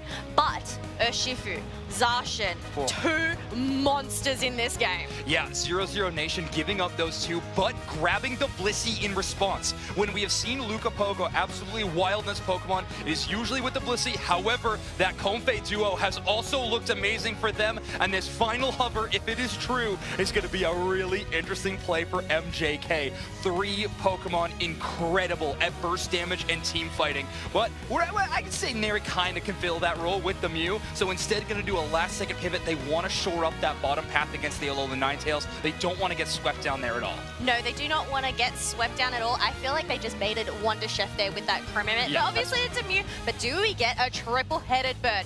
Is this going to hyper Spraggles up here? We need to see if they have the 3 hats. They take it. The trio is grabbed. However, he's bumped. I love it. However, we do have to say, Trio being chosen here, but when 0-0 Nation has went up against the Zacian in the past, it was Phelps Goodra that was a huge playmaker. That Acid Spray Muddy Water build was so strong on keeping that legendary Pokemon down in the early game. Going into the Dodrio is still a successful path for them. They found a lot of success on this Pokemon, but changing up their strategy match to match is going to be interesting. 0-0 Nation is capable, but they're going up against one of the best in the world in MJK. Yes, one of the best in the world, but as we get these final preparations about to wrap up, I think we need to pass it on over to our casters, Spraggles and Dupe Snacks.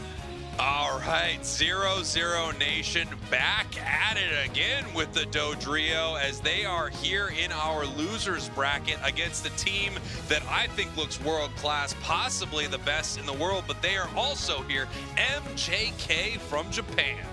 Look, you've got 0-0 Nation that has had a great crowd absolutely popping off for them. We know everybody in Brazil is cheering them on. MJK is fighting on home turf, and there are a lot of fans of MJK sitting in the stands, excited for this game and ready to come unglued if this squad were to move on in this event. I have to wonder, you know, we have that targeted ban of that Scyther. You know, obviously a very interesting ban here. They don't want to deal with Lucapo's Scyther. But at the same time, I felt like Lucapo's Urshifu was insane. I'm more worried about that personally, and they're bringing it into this match here with a Comfey collar. I agree completely. I'm right there with you. I mean, Lucapo's Urshifu, the walking highlight reel on that absolute devastation when they ran through, got that Unite counter up to 21, I think it was, buckled the entire team and took Ray solo. That's scary. Yeah, I mean, I'm very, very worried for the side of 0-0 Nation in that respect. However, you can see that they definitely have a strategy and they are using it here this match. So I have to see how it plays out. Obviously, their Dodrio looked amazing last time we saw 0-0 Nation. We're gonna have to see if Dodrio can really do anything into a Zacian Comfey. My eyes are again on Hagu King. From day 1 into day 2, they're obviously finding success, but whenever Hagu King goes for an engagement and Lucapo is there for the follow-up, it spells success for this team. And now we can see in the top path right here, 3 members of 0-0 Nation. Down here in this bottom path, just cleaning up some of this experience here as we have 3 members of MJK. We're gonna see what they can get here. Do they take a lot of this with the drill peck? Yes, they do. Pull it on back, and we're only able to give 1 piece of it over to that Zacian, who's not yet level 5. This could be a time for them to push and fight, but you can see MJK right here, raining the points in this bottom goal zone. Yeah, getting their points in quick, and in the top path, a lot of work is being done, but Zacian able to KO the Dodrio, and the Comfey actually pops off to put the damage in on the Comfy. Lel scrambling for a berry, no such luck. Sona KO streak of 2. Not great here for 0-0 Nation. Not only do they lose the bottom path that they might expect because of that Urshifu, they lose the top path as well, even with that Dodrio. Now we can see the Urshifu heading into the central area here of 0-0 Nation, just doing whatever they can to steal away some of that experience as Mew is defending here in the bottom path. It's a good look here with the Comfy on top of Lucapo. And again, Hagu King, known for their Trevenant, at least from yesterday, onto the Lapras. What everybody would argue is the stronger of the defenders going in the game right now. I mean, they've set themselves up for success. Yeah, it really feels like this composition here from MJK is a deadly one for 0-0 Nation. But of course, they have a lot of power Pokemon on their side. Prioritizing the two Pokemon we're looking at right now, Slowbro and Alolan Ninetales, first picked for the side of 0-0 Nation. Obviously, they have seen how powerful not only that Slow Beam is, but of course how powerful Alolan Ninetales has been all weekend, as Dodrio once again gets taken down after a beautiful eject button. Falb is battling out of just like, they're just in deep waters, right? Like every time they go for engagements, they're just kind of getting outclassed by the Zacian that's bigger than them. We see a Unite move already out of Lucapo, who flips it up, deals tons of damage back the other way. The target becomes Salto. They get KO'd immediately. Nice little screen by Hagu King, and they're trying to get Lucapo out. The Dodrio decides to poach the Lapras, and that's a consolation prize because Lucapo was the one they wanted. Of course, Lucapo was the one that they wanted there, but I think that was a real heads-up play from 0-0 Nation. They actually could not secure that KO on Lucapo. Sona now has to run right here. The acrobatics moving in. Nice big Unite move from the Zacian, but they are not able to take anyone down. Of course, while this is happening, big secure for MJK. No one from 0-0 Nation is really down there to deal with this as they are pushing onto this goal zone, just setting up for a nice big overcap here of 40. However, they're balancing the score sheet of 0-0 Nation. They're getting a ton of points in the top path for themselves. Importantly, getting more stacks on top of Falb. Doing it the easy way. Don't have to stress too much. They get those in, 24 points, close a goal zone for themselves, and maintain that score lead. Now they're pushing down here, actually looking for a fight instead of moving up towards Reggie Alecki, possibly setting up a situation that it looks like MJK did not expect for them to pull down. I think MJK would probably expect for them to be up there at that fight. Big Unite move from the Dodrio into a Bliss Assistance, picking up a KO possibly on this Lapras. The Comfey not able to save it, and Comfey goes down as well. That, you know, it's always a BOGO deal when you get a KO on whatever Pokemon the Comfey is hitched to, and they certainly got another one there. Nice little counter punch by 0-0 Nation, clawing their way back into this game. Whoa! Nice little snow globe coming through, nabbing a Zacian for themselves as Dodrio gets the Urshifu in tandem, and now 0-0 Nation close that goal zone early and take the Reggie Alecki. Really beautiful plays here from 0-0 Nation. You know, I feel like the standard play is just stay top, take that Reggie Alecki, but instead 0-0 Nation just starting to cook right here, eating a big solar beam. You're gonna have to watch out Dodrio,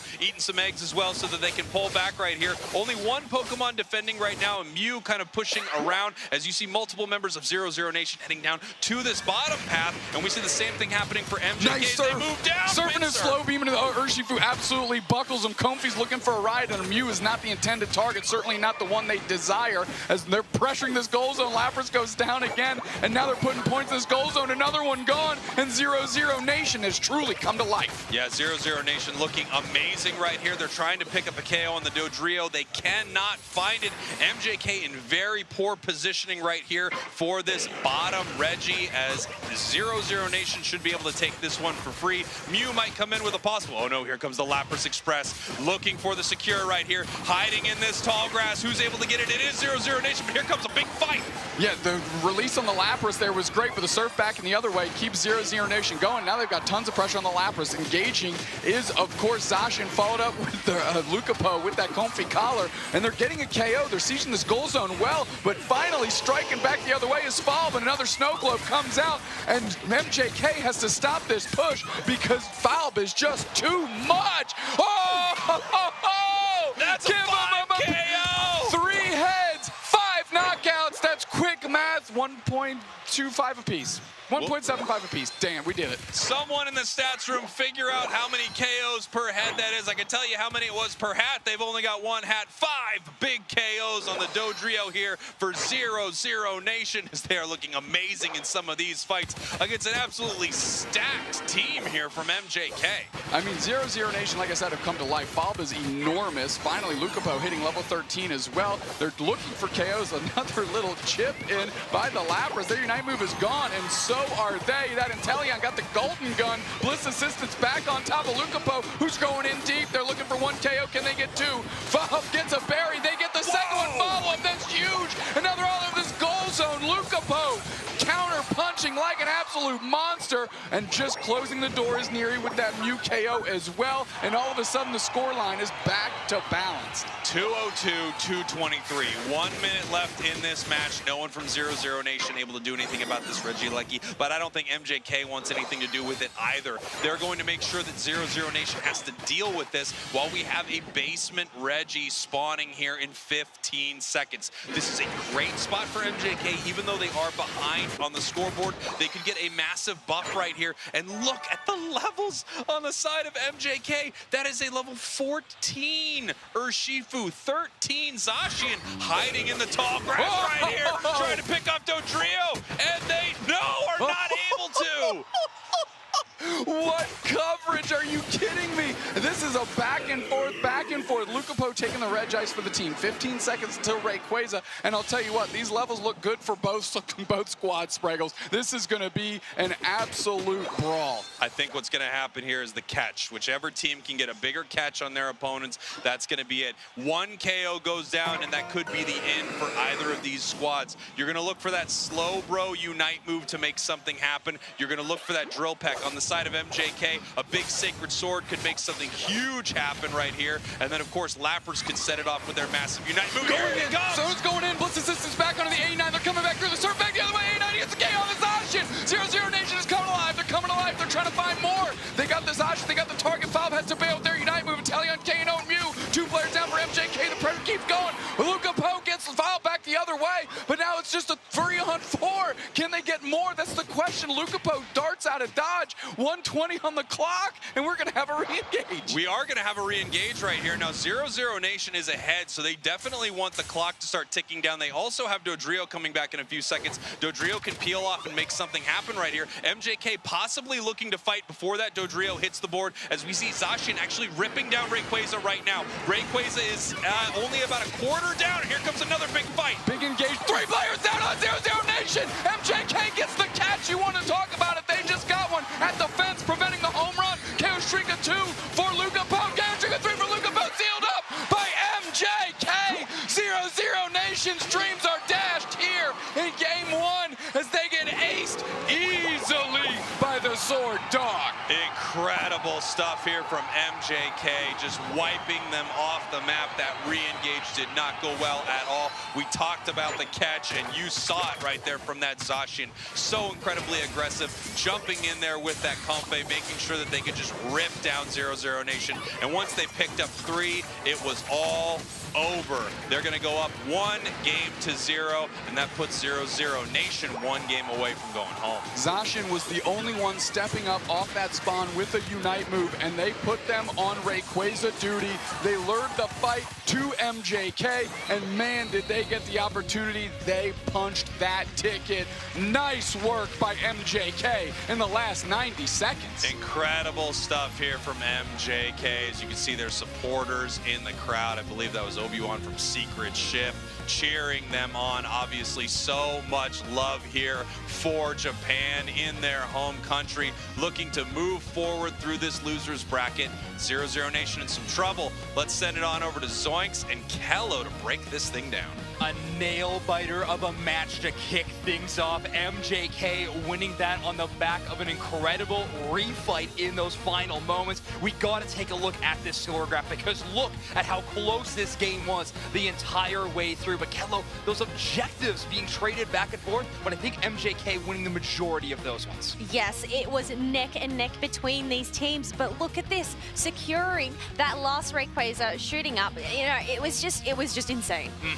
Absolutely. That final team fight was so wild to watch. Sona with 108,000 damage on the Zacian. In day one, MJK did look good, but I think one of the talking points was the Zacian wasn't quite finding its place in this team composition. However, today, not the case at all. Having that cone face support, obviously fantastic for it. Lucapo making them hold on in those final moments, getting a very important 2 KOs back the other direction, so that refight was even possible. We have to see that one again, because it was back and forth all game long. Yes, you just didn't know which way it was going to go throughout that match. As I said, it was neck and neck, clutch moments here and there. But you know what? I feel like the power of the Zacian really shined throughout this match. As I said, you know, it had a great support, but also the backline that the Mew provided as well. Yeah, so strong. If I was to kind of dictate from start to finish how this match went, MJK had a huge early game presence, but honestly gave up a lot of their early advantage in the mid fight with a lot of over-aggressive pushes that 0-0 Nation was able to turn some KOs around. But that started to change around that 4-minute mark right here with MJK's huge push towards this bottom tier goal zone. Dodrio comes up with a couple, but MJK's momentum started flowing, and after this moment, they secure a Regieleki, they secure a basement Reggie as well, and their levels just were skyrocketing from that point on. Skyrocketing indeed, and they want to skyrocket all their way to the grand finals possibly. But you know what? That was only the first game, but look at this in slow motion here. You have the Bliss assistants being popped out. They are caught into that chokehold being blocked on out, but you just see MJK cleaning 0-0 Nation up. I thought for a second maybe an Inteleon steal, but no. The MJK last had hope of 0-0 Nation was that Inteleon, like you were mentioning, did have that invisibility, a bit of a disguise around that center, but MJK holding on, and who else but Lucapo to be our player of the game. Honestly, if we are going to be picking MVPs of the tournament later on, Lucapo, I think, has a little bit of a lead in terms of my vote. They have been so phenomenal all day. A superstar in every fashion. I love watching this player play. They elicited a target ban from 0-0 Nation in game 1. Exactly, that's the thing. I feel like that is huge respect there to have your main Pokemon are just being banned on out. But this is what I'm talking about. You have to do that homework. See who your biggest threat is. Okay, but Kello, did they do too much homework? Were they too deep? Were they lost in the sauce a little bit with that site they're banned? I mean, it's a huge call out. You know what you're going into, and you really want to make sure you get that double pick the other direction. But we'll have to see. We have 0-0 Nation, a bit of a deep dive with them as we got this really cool interview. Let's take a look at that. Hello, we're 0-0 Nation. We're the first seed from Brazil and we're here to win Worlds. We won 10 out of the 11 official tournaments in our region because like from the beginning we're just like 5 good players, but then with time we gained more synergy as a team, we started playing better together, and then that translates well into this year and this tournament. Last year we got knocked out early in the tournament. No one expected because we won like 5 of the 5 tournaments. The loss was hard on us because we didn't expect it, but we move on. This year we have more preparation, so I think with our coach, Replicate, we have a really good preparation in draft and other stuff, in gameplay. We are confident to play this group. We are very proud to represent Brazil. This is our 2nd year representing Brazil, and we want to prove this year that last year was just a fluke and that we can do much better than what we did.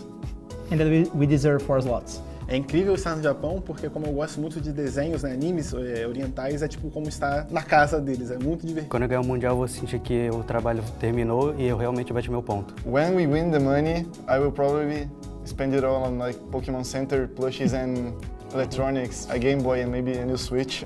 Now I'm gonna ask questions taken out of this hat to all these guys. If you could ban one team from the tournament, who would it be and why? Talibobo, because like they're the most threatening team in our group, and that would make life like a lot easier to make it to day 2.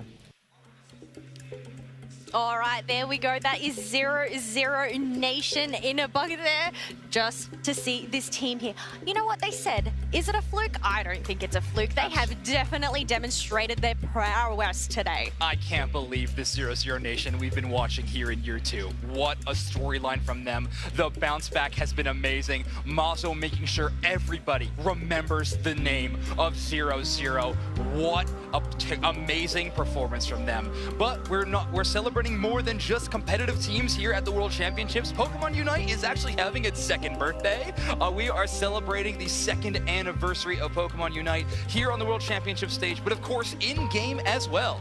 Yes, look at these emblems that you can grab. Platinum Mew, Platinum Mewtwo, but then also having those limited license up for grabs with that gift code. Second anniversary into the gift exchange. Make sure you use it before August 31st when that gift code expires, because that is some pretty cool rewards.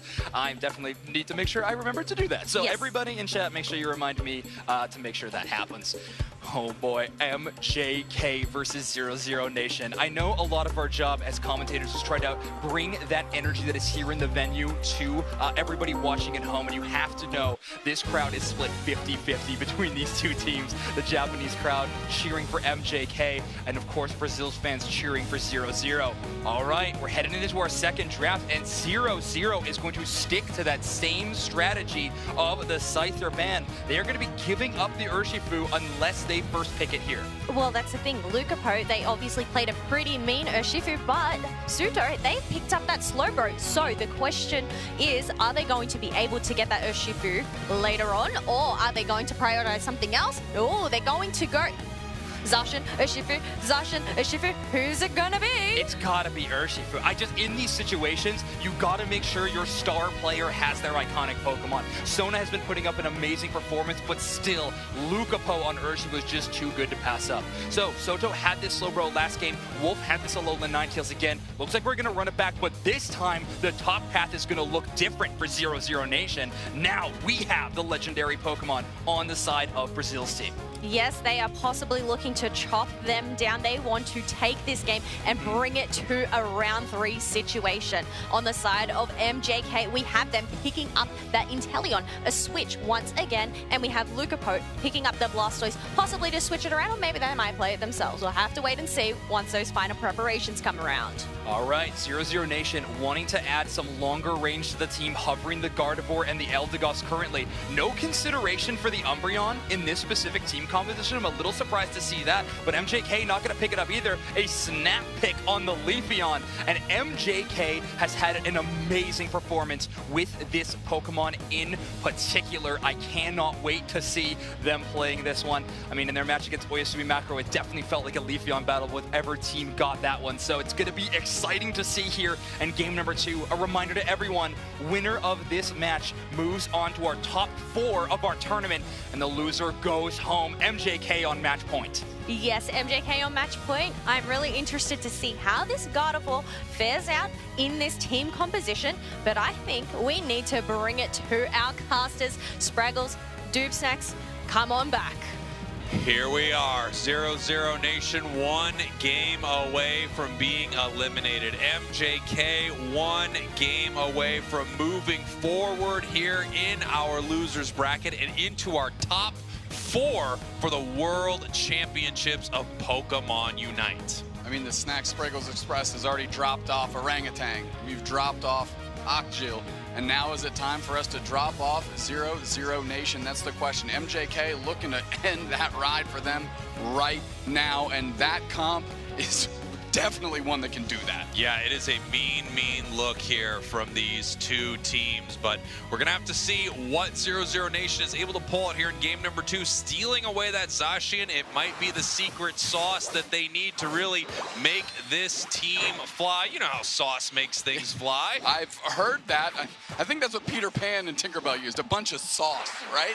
I'm almost positive. Yeah, that's gotta be right. Here we go. MJK, of course, sending Lucapo in the middle. They want to get that Urshifu Urshifu online as fast as possible. As we know, Lukapo has just been leaning into the rapid strike Urshifu every single time, and why not? You're absolutely dominant on it. Hagu King getting pressured very well, able to skull bash out, get a berry for themselves, and peel back. Mazo on the Alolan Ninetales here, looking to make a difference on the front line. Yeah, looking to do something special there for the team. Not able to pick up this Inteleon this time around. They are going to be on the Alolan Ninetales as we head up to the top path right here. Fob looking to get level 5 very, very quickly so that they can use those massive Sacred Sword, Intrepid Sword combinations. I mean, Lel is going to want to be in Fob's pocket pretty much the entire game, making sure that Zacian gets clean and quality engagements and really leave the work of Mazo and Salto up here to provide those opportunities and cash those things in. Rapid Strike Urshifu goes in, the Sobble able to evolve into Drizzile off that water gun, and now forcing back the 3-on-2 0-0 Nation to just babysit this goal zone. Now this is Lukapo, though. They want to continue this push, and they are in that bottom path. As you see the top path, we've got ourselves a metal claw, Zacian, and something I don't think we've seen at all throughout this competition here in the bottom path. Points raining in for MJK. You really can't stop this rapid strike water bear early on inside of a match of Pokemon Unite, and you know what? They couldn't stop it late either. Yeah, Sona actually trying to jump across the map, sussed out very quickly by Lel, not going to let any shenanigans happen on their watch, of course. Just throwing Pollen Puffs, getting Wolf topped off on this Gardevoir, which has been absolutely amazing for them, not only against Tally, but previously on stage as well. Quick KO on Lel, moving through his Lukapo. They want more. They're going to go into this Zacian. They've got 2 support players behind them to try and push over the line, but they actually have to let the Zacian off the hook because they want to get their points in. Yeah, they do. More points are raining in here for MJK, and things are looking fantastic. Obviously, we have this level 6 on this Alolan Ninetales, which is very, very nice. You're able to have that Blizzard Avalanche combo. I can't wait to see what their plan is here with Metal Claw. It is not a build we often see on Zacian. Of course, Zacian can still do a ton of work with it. It's basically like taking a Zacian and making it Mega Zacian here for a moment with increased attack speed on all of its brutal basic attacks. Tons of damage getting rained in on Hagu King. They forced to peel back, but that was putting them on the doorstep of getting knocked out. Finally, Inteleon, it is liquidation. And, I mean, they need to find an opportunity to just get in there right now. Lukapo waiting in the wings. We need to get Neri back and PNT back into the flow. Sona playing across the map and grabbing the attention of Fob, keeping them away. But that's the second KO on Leafeon that Fob has gotten. No! Nice secure by Mazo, putting the team on their back in a quick moment, keeping everybody else at safety. They're going to be able to peel back to their goal zone. Lel shows up to top everybody off, and that's a nice little play. Beautiful stuff there from 0-0 Nation, and you can hear the crowd chanting, 17%, 17%. 17% after they secure that bottom Reggie, the 17% better chance to win this thing. As you see Lukapo saying, yeah, I think I have a 100% chance to KO your entire team right now, as they are jumping on in here looking for another one. But we can see Zacian with that big time Metal Claw, and they are both just ripping them apart. KO streak of 3 for Fob. MJK gets one, 0-0 Nation gets one, but that KO streak of 3 is shut down by Lukapo. MJK up on the scoreboard, 141-57 already, level 11. Same thing here for our Zacian, except they don't have the points on the side of 0-0 Nation. Great fight from both of these teams, and we just saw, you know, a little bit of a preview of what some of the bigger fights in this match are going to look like, as these 2 power Pokemon are just cutting through the enemy team. My only concern here is Hagu King is struggling to get to Blastoise. Nice KO onto Wolf. Is there going to be any follow-up as Sona's moving through in support with Lukapo? Who else going to get it done? Nice surf to get the spacing from Lel, and they bang 38-point over dunk. Really amazing stuff here from MJK at the start of this match. We are not even yet at the 5-minute mark, and they are up over 200 points. 0-0 Nation needs to claw their way back into this match, and I'm really interested to see what the thought process is behind this Gardevoir, what they are going to be able to do right here. As Metal Claw catches this Urshifu, they're continuing this fight with the Eldegoss Unite move, but Eldegoss goes down. Bliss assistance onto Urshifu. Great support by Haku King as well to close the door on that. They got 21 strikes on that rapid strike Urshifu, and they're moving forward. Finally, Mazo steps up, gets a KO back, and they're trying to stymie this push. Wolf shows up as well, chucking in tons of damage. Pianti's trying to get out. Soto's putting the pressure on. Are they going to try and pivot and get this KO? Meanwhile, Neri's peeling back, and that liquidation is not going to do enough for the slow pro. And this is the high-speed chase that we've all been waiting for. Yeah, let's see who is going to be able to chase this thing down. And it goes down both ways right here as Inteleon picks up a KO, and then Mazo on that Alolan Ninetales grabs one for the side of 0-0 Nation. Neri dual-wielding the clubs and just mowing them down with that liquidation. Nice look. Haku King takes over to level 9. That's crucial. They have their Unite move. They need to leverage that here shortly, though, to try and get the ball rolling for MJK, because, yes, they're a lead on the scoreboard, but I think 0-0 Nation is leeching back some of that momentum. MJK right here putting in more points in the top half, 257 to 57. Massive point lead right here. They need to do something down here at Reggie Rock. They are aware that Inteleon is not here, but here comes a big Unite move from the Leafeon. Are they able to get to the secure? They do with the slow bro surf, but it looks like MJK just able to clean up the entire squad. More points raining in, 334 to 57. Listen, they heard I said 0-0 Nation has momentum.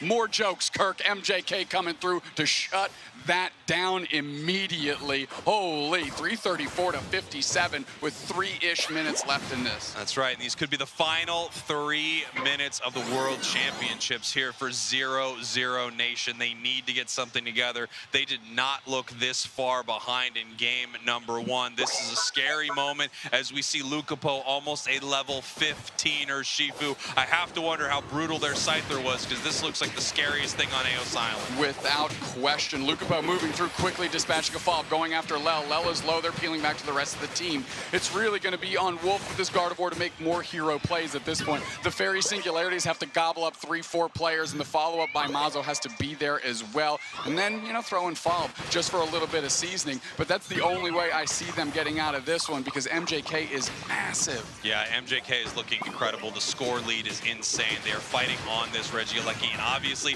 0-0 Nation wants to do something about this as Leafeon comes in trying to pick up a big KO. Not able to take it on Gardevoir, but they are able to take Regieleki that is walking towards the main base. They're pushing right now. This could be their Rayquaza fight unless they start to pull back right here. But obviously MJK, Fairy Singularity, they're taking the fight. They catch the Blastoise KO streak of 2. Are you kidding me? 2 players down. Is the pivot going to happen? They're on the chase. Get re on Lucapo, half HP. Can they actually close? No, the Selgor blocked Fall from getting the engagement when they wanted it. The eggs are coming through. Bliss assist on top of Lucapo, but they're slow beam down. They're turning the pages. The KOs are coming. The Unite move is out. The liquidations are flowing, and they're getting on top of Salto. Oh no! 0-0 Nation watching their flag get torn asunder.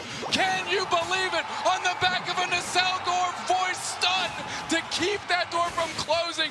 Come on! You can't write this script, Spraggles. 1 minute, 30 seconds left. Not a single Unite move on the side of 0-0 Nation, and they are down by hundreds and hundreds of points. You see MJK positioning forward inside this tall grass, making sure that every time 0-0 Nation pops their head out, there is a liquidation ready for them. Huge amounts of damage. 1 minute left, and everything is on the line for 0-0 right now. They are looking for their fight, and they might not have a good one, but they have to take it. This is it as they slowly move forward towards this Rayquaza pit. The Intrepid Sword charged up. There's the Fairy Singularity. Right on top Here of we Lucapo, go. Hydro Typhoon. That's Lucapo down. They get the follow-up. Can they get 2? They have 2 players down. They got a pivot on Rayquaza. They need to start doing damage. They need to rip it off the map now. Meanwhile, Neri scoring 100 right in the gut zone. They're pivoting on Rayquaza. It's getting low. It's at 20%.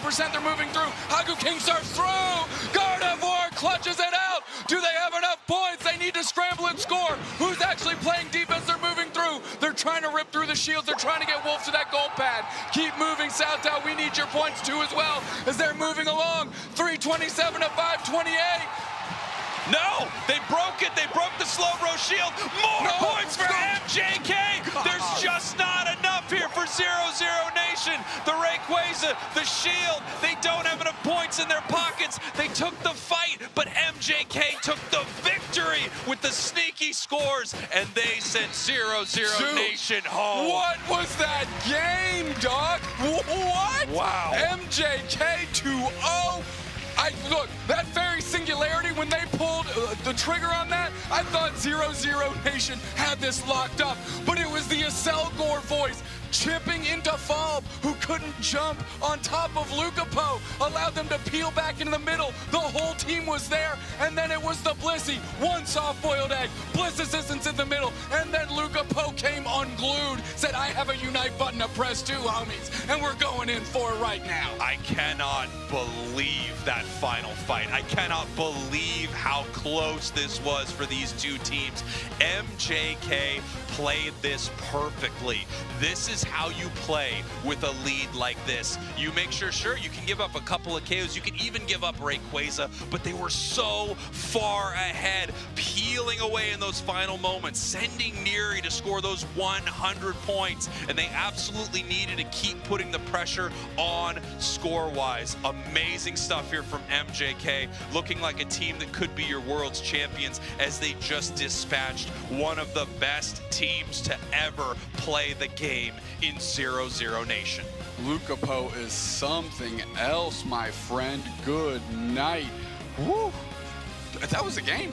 I call that a game. I would say that was absolutely a game right there, as 0-0 Nation obviously devastated. They've made it so far in this tournament. They've played so incredibly well, but they just ran into one of the best to do it. MJK from Japan, moving forward here in our losers bracket, and now moving on to our top 4. There are only 4 teams left in this competition, and 2 of them are here from Japan. Taking a moment to absorb the moment is MJK, as a very wistful 0-0 Nation is slowly getting up from their spot on that main stage. I mean, 0-0 Nation, we talk about that Gardevoir fairy singularity. When you're that far behind, you need to take any opportunity you had. And that was it, Spriggles. That was the moment. That was perfect. Wolf identified it and told the team to go. And I can't believe this.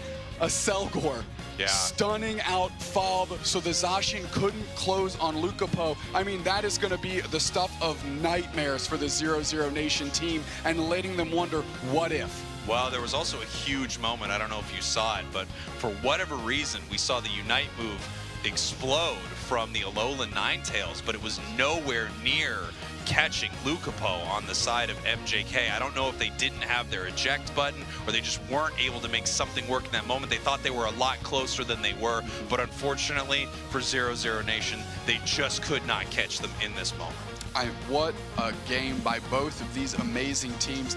The last ditch team for Brazil falls today, and MJK, representing their home country here, moves on, and you can see that score graph. MJK firmly in control of this game. There was a glimmer of hope for 0-0 Nation, but quickly dashed by who else? Lucapo. Yeah, MJK just played a phenomenal game here. I mean, this is a flawless game of Pokemon Unite.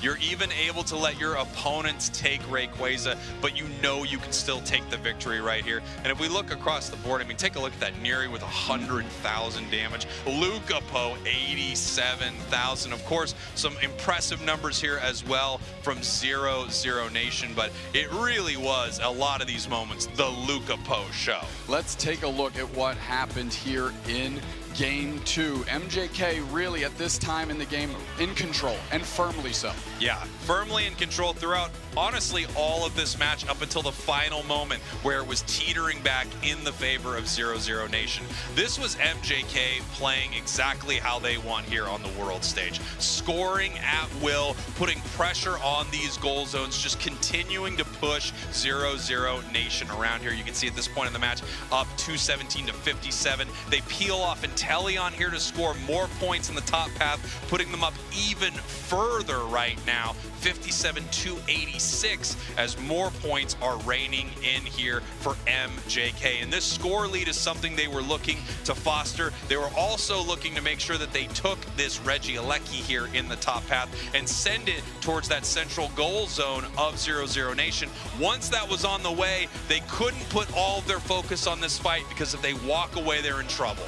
There we go. That's the fairy singularity there, jumping through. And then Lukapo, of course, leveraging that into the tail end of the game. Another fairy singularity that really gave them an opportunity here. Lukapo getting KO'd quickly, but they couldn't pivot fast enough on top of the Rayquaza here, and really just running out of time. Of course, that lead at that time was gargantuan, so there was still a ton of work to do, but breaking that Slowbro shield was really the last nail in the coffin. Absolutely. Even if they get those points in, just the lead that MJK had was so intense that they were able to take that match.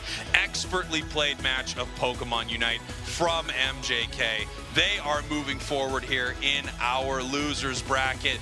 Lukapo, the MVP. Color me shocked. I'm shocked. No surprises there. We'll get a co-MVP to that of Selgor as well. 87k damage, 128 score, a bucket load of KOs. And Lukapo is doing a great job leveraging how his team is facilitating them from getting in there. Guess what? We got an interview with the man, the myth, the legend, Lukapo. Oh, Lukapo. No, Lukapo, come on, throw it to the I didn't realize. Take it away. Speaking of that Lukapo show, I have none other than Lukapo himself to break down this match. Now, I need to ask you some questions. How does it feel to be banned 2 times in a row, known for that Scyther? にお越しいただいております。今まで使っていらしたストライクを今回2回連続相手にバンされました。どうお考えですか？今まではウーロスがバンされることが多かったんですけど、この大会で自分のストライクが脅威ってことを世界に知らしめて分かってもらえたので嬉しいです。It's been an honor that my Scyther can be one of the my Scyther has been threatening all over the world, and because Urshifu has been banned currently, so it's been an honor. Well, an honor indeed, and it must be an honor to play in front of your home crowd. How does it feel to be here with so many fans in the crowd? はい、確かにそれは誇らしいと思います。さて、誇らしいといえばこのように観客席にたくさん日本の皆さんいらっしゃっていただいております。こうやってたくさんの日本のファンの皆さんの前でプレーするお気持ちいかがですか？こうやって大きい世界大会で日本代表として戦えることを誇りに思っています。皆さん優勝するので応援してください。All right. Yes, it's also been a great honor to be up on stage representing Japan, and it's representing Japan, and we are going to win this match. So please, can I have your cheer? Thank you very much for your cheering. Let me hear it, folks. All those cheers for MJK and the player of the game, Lukapo. Now, it is not over yet. MJK have progressed through, but they need to take a quick breather before continuing through that losers bracket. So we are going to take a quick break, grab a snack, hang tight, and we will be back very soon.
the middle. Ray plays to 20%. Works the follow through, take a wicked blow. Wicked blow seals the TTV, makes the magic happen. And Waterspout is still ripping and gripping on nobody, but Sunrum's about to score on Burger back the other way. KO Striga 2 for Overlord, and they go straight to score. Welcome back, everybody, to Yokohama, Japan for the Pokemon UNITE World Championships. Whew. We have our top 4 teams set, and we've got more Pokemon UNITE to play to crown ourselves a champion. That is right. These matches have been incredible as these teams do get settled into their chairs, warmed up, ready, and braced for this next match. Well, we're going to have a heck of a next match because it's going to be Oyasumi Makaro against LG. Japan versus NA. The hometown favorites versus the current world champions. But while we're getting that set up and staged up, you and I are going to play a little game of Heads Up. Ooh, Heads Up. What's that about?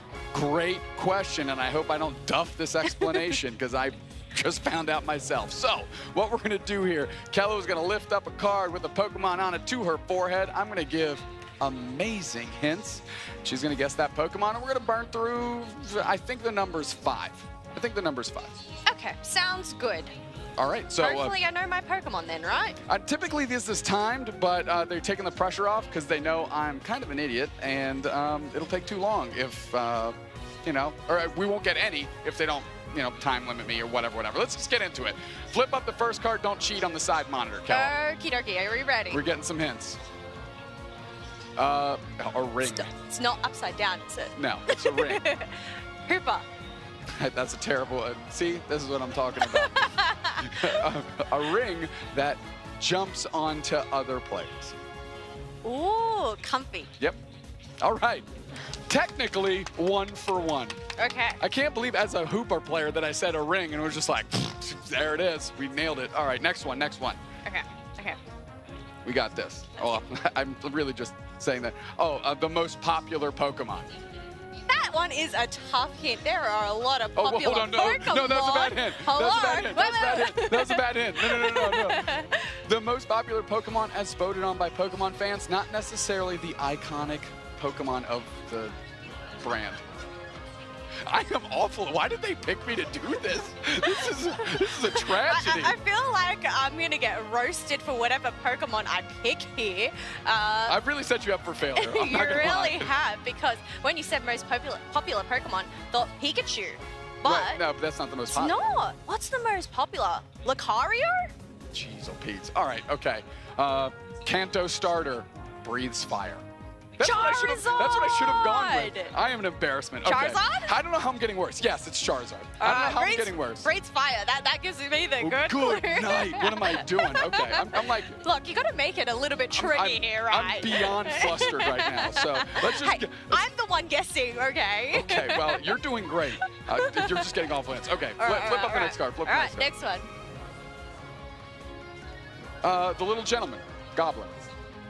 Sableye. Okay, we're picking up pace here. That was right. That's right. Okay. We're doing well. Right. I feel good. 3 for 3. We're doing well. We're doing well. We're doing well. Hey, look. Excuse me. I know my Pokemon. Who would have thought we are here in the World Championships? Imagine I wouldn't know them.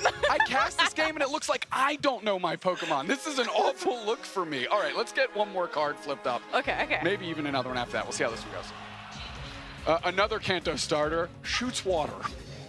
Blastoise. All right, I found my groove. It is Blastoise. How did I mess up Charizard? Throw me off a bridge. It's my turn to guess one? Okay, let me slide this card over. Oh, now the pressure is on. The pressure is on. Clearly, the pressure is on. Here we go, flipping up the card. No pressure, it's just the world. Ooh, it is green. Green Venusaur. It can slash. It can slash? Green slash. Yeah, okay. Congratulations. Okay. We saved it. Yes, we did. Look, I think you are better at these hints than I am. Okay, that's enough of that. Let's check in on the bracket. Holy smokes. good night. Let's take a look at where we've been, where we're going. Kello, break it down as I take a drink of water, because that was a crime scene. No, I think we did okay, but we just had MJK versus 00 Nation. They are going to progress on through. Next up is going to be Omo Abyssinian, but have a look at these finals here. We have Oyasumi Makaro versus Luminosity. So we'll have to see how that goes, but I don't know. This next match, what do you think? It's going to be an absolute barn burner. Oyasumi Makaro has faced so many headwinds today, and they have overcome all of them. LG, on the other hand, have been dominant. Return to rare form of UCS Season 1 World Championships last year, and they're looking to keep that train rolling. We're looking at these two teams here. You've seen them before. You're going to see them again. Mame, P, Sui, Yume, and Tunji G is who we got lined up on Oyasumi Makaro. And obviously being on that home turf as well, having that Japan crew cheer them on. I mean, the thing is, there's still two Japanese teams left, but only the one NA team. Correct. And that Japan team, those Japan teams are looking to send NA packing and keep these trophies on home turf. On that note, Oyasumi Makaro, we're taking a look right here. Their regional placement was 4th. A bit of a shock, kind of that rippled across the globe as we were getting that result. And honestly stymied, because Oyasumi Makaro looks like such a strong team, had a bit of a misstep in regionals, but have rallied back big on the world stage. They have rallied up, but I must say a fan favorite, Mame, a returning player here to the world stage. They popped off last year. Are they going to be able to continue that this year and show off? Love them or hate them, Mame is a gamer, and they are good at this particular one called Pokémon UNITE. We're taking a look at that team right now, and they are gearing up, ready to go. You can tell the focus. I love the little Piplup shoulder towel there. Dab off some sweat, because you got work straight ahead of you. That's right, dab off some sweat, because these matches are going to get heated up. I know you are fanning yourself right now. Things are about to get spicy. That goes understated. Now, Oyasumi Makaro has been battling hard all day, and sitting across from them again is the reigning world champions in LG, Elo, Overlord, Curio, Slash, and Rin. Really stepping into their own today for me is Rin on that Lapras, having some big time plays in big time games. Of course, Overlord does what they do, but every member of this team has stepped up to return them to form from last year. But look, there is no I in team, right? The thing is, there are 5 members, they all have to work together. But it's not only that Lapras, it's that Buzzwole, and obviously, as we said, Overlord just does his thing. Without a doubt, and it's only facilitated because of that person right there. Elo on the other side here is Overlord. They're tandem and always next to each other. Why not? That's how they play. That's how they stay. Curios, the team captain, level-heading all of these players out. Slash, Indomitable Will, of course. And lastly, Rin, the newest addition to the squad for this year, that's looking to earn their place amongst these current world champions and solidify themselves as deserving to be there. Well, look, they've already made it this far. I think they might have already solidified that spot, right? If you ask LG, they would say absolutely not. The job's not done. So we're getting into the ban phase here. Kello, let's tackle this thing. All right, let's see what is up first on the chopping block. We have obviously had some really popular picks, but then also some targeted bans. So, are there going to be any targeted bans, or is it just a general thing? We have, ooh, looks like they're hovering over a Lapras, and wait, is that, I was going to say, what are you doing with that Greedent? Switching back over to the Urshifu, of course, Lapras and Urshifu not going to be options this game. A premier defender down.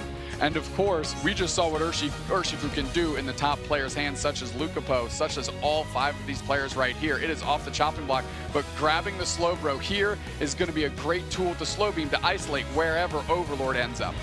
Look, I think that is a great pick. We have Curios and Slash picking up the Umbreon and Inteleon. I know these 2 Pokemon, once again, really popular picks, really at the top of that metagame.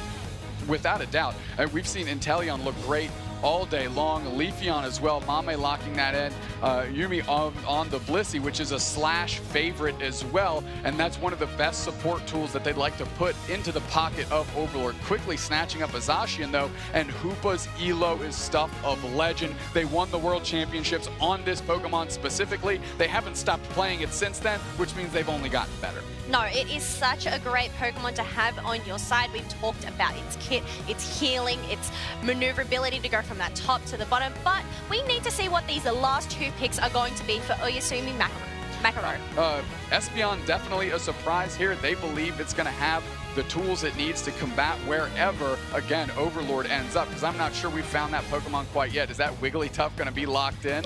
No shot. We got the Overlord on the Venusaur. Of course, PE locking in the Zoroark. That's going to be a formidable opponent as well, but we are 40 seconds away from these Titans knuckling up and squaring off. Look, we've seen Overlord on this Venusaur before. It's just a matter of this team sticking together and being that wrecking ball. But the thing is, they don't have the Blissey on their side this time round, so they don't get that instant healing from that Egg Bomb. We'll have to see, as you said, Stuff of Legends, Elo. We have Rin on the Zacian, another legendary here. But you know what? I think Oyasumi Makaro, they're also looking pretty feisty. I mean, Overlord with that loadout, they're going Venusaur for sure. Zacian is going to be playing the front line, and they're going to be pot-shotting damage from a distance. But we need to get the casters in here because we got a game underway. Oyasumi Makaro, Luminosity, Chef, Zoinks, take it away. Winners finals time here in Yokohama, Japan. One of these teams is going to earn their spot in the grand finals, and we haven't talked too much about how profitable that position is in. You are going into best of 5 territory, and if you come from that winner's side, you have a bracket reset advantage. Whatever team comes from loser's bracket is going to need to defeat you twice in a row. This game is so important in this tournament run. It is, especially between these two teams that have been so dominant at this point in the top 4. Any of these teams could easily take it, so you want that advantage. You need that advantage to feel even some semblance of safe. But here we go. Game number 1 of Winners Finals. Oyasumi Makaro on the left, Luminosity on the right. Oyasumi Makaro bringing a double speedster composition into this Winners Finals match. And Luminosity going to last pick that Venusaur. I think we're going to see the Solar Beam like Dukes Next mentioned, but I have to imagine Overlord is going to grab that Giga Drain as well. You need some kind of healing support when that Zoroark and when that Leafeon charge you down. Yeah, I'd have to assume that's why they decided that as kind of a flex. This team is not going to be the easiest on the side of Luminosity to run over with this double speedster comp. And if there is a team that knows a lot about the double dive comp, it's probably Luminosity themselves. They probably know a great challenge counter, but that Leafeon going down. Elo getting the knockout there. Red Buff and Astonished Stun working together to make sure that knockout happens, and Mame is eliminated as well. Rin with a huge play. Forgive me if I'm wrong, but I don't know if we have seen Rin's Zacian so far today. Well, he with an incredible engagement. Japan is on the KO board as Oyasumi Makaro finds the knockout onto Rin. What a brawl already. They are just ready to fight in this top path. They're just like, whoever's going to win this is going to win the entire game. We're willing to bet it all. Overlord looking a little bit low, but has to fight for those Altaria. There's no other choice. Gets quite a bit of it, of course. Great way to secure that with all that AoE damage on the Ivysaur.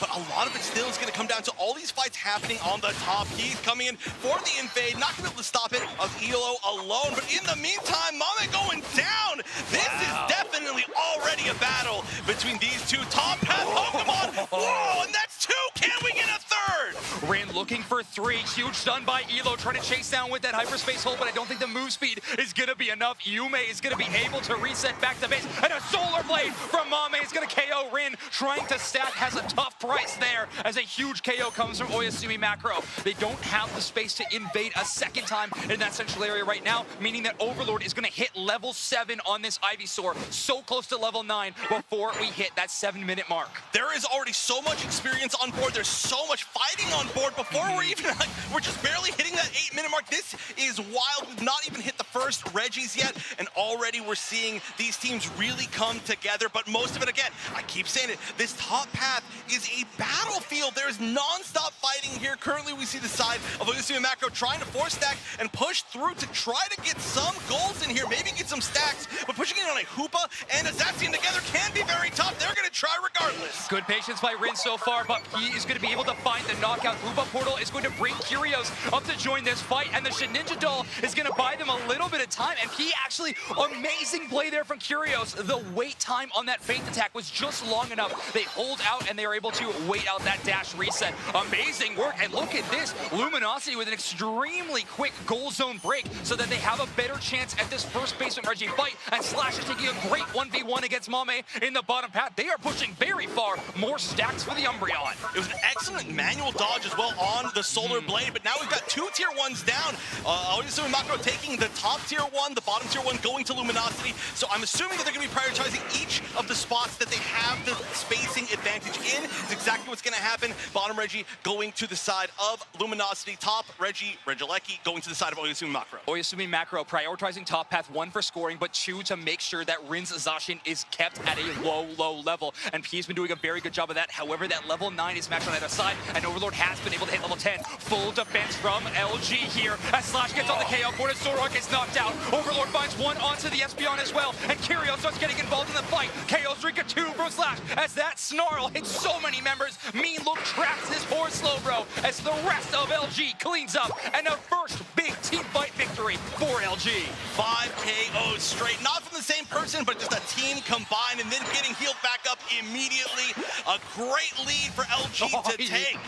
Overlord steals away that blue buff as well, not really needing that cooldown reduction, but taking it away from Mame's Leafeon is a pretty good start to this initial mid-fight. We have a 1v1 starting to be kind of sized up between P and Rin in that top path, but Rin going to think better of it and decide to escape. LG does have this Registeel buff, so both of these teams are going to take it a little bit slow. It's tough to go in against a huge attack buff like the Registeel can provide. This is an awkward moment. There's very little EXP, wild EXP on the map. Everything now is being farmed, but there's no real place for Oyasumi Makro to be. They're holding this forward position. They've got a few things that they can take, but I think they're really just waiting for somebody to be out of position. Yeah. And now they might be rotating. We are going to get the Reggie spawning at about the same time. They're both taking nearly instantly. I think they were waiting for that portal to show up on the minimap so they could actually rotate towards this top path, but not all of LG rotated into the bottom. Instead, Luminosity trying to find this double speedster composition of Oyasumi Makro and read the flank, but instead, Japan is going to be rotating down to the bottom path. The last hope of the West in Luminosity Gaming is making that rotation, and Elo's Hoopa is in position to use that Unite move, and a big score push from LG into the top path. Oh, it looks like they're gonna, the Hoopa Unite's actually coming out, but in the meantime, there's gonna be Rin taking most of the center area. It looks like we're gonna get 1-for-1 in the trade. A huge battle. Overlord's Burn and Anger hit so many members, and Elo's Hyperspace Fury is a huge shutdown onto Oyasumi Makro. And I think with this team fight win, we can truly say the momentum has swung in the favor of Luminosity Gaming. Oyasumi's Makro's lead in that early game, that big experience push they had with those early game Pokemon over top of the Venusaur seems to be non-existent at this point as LG is online.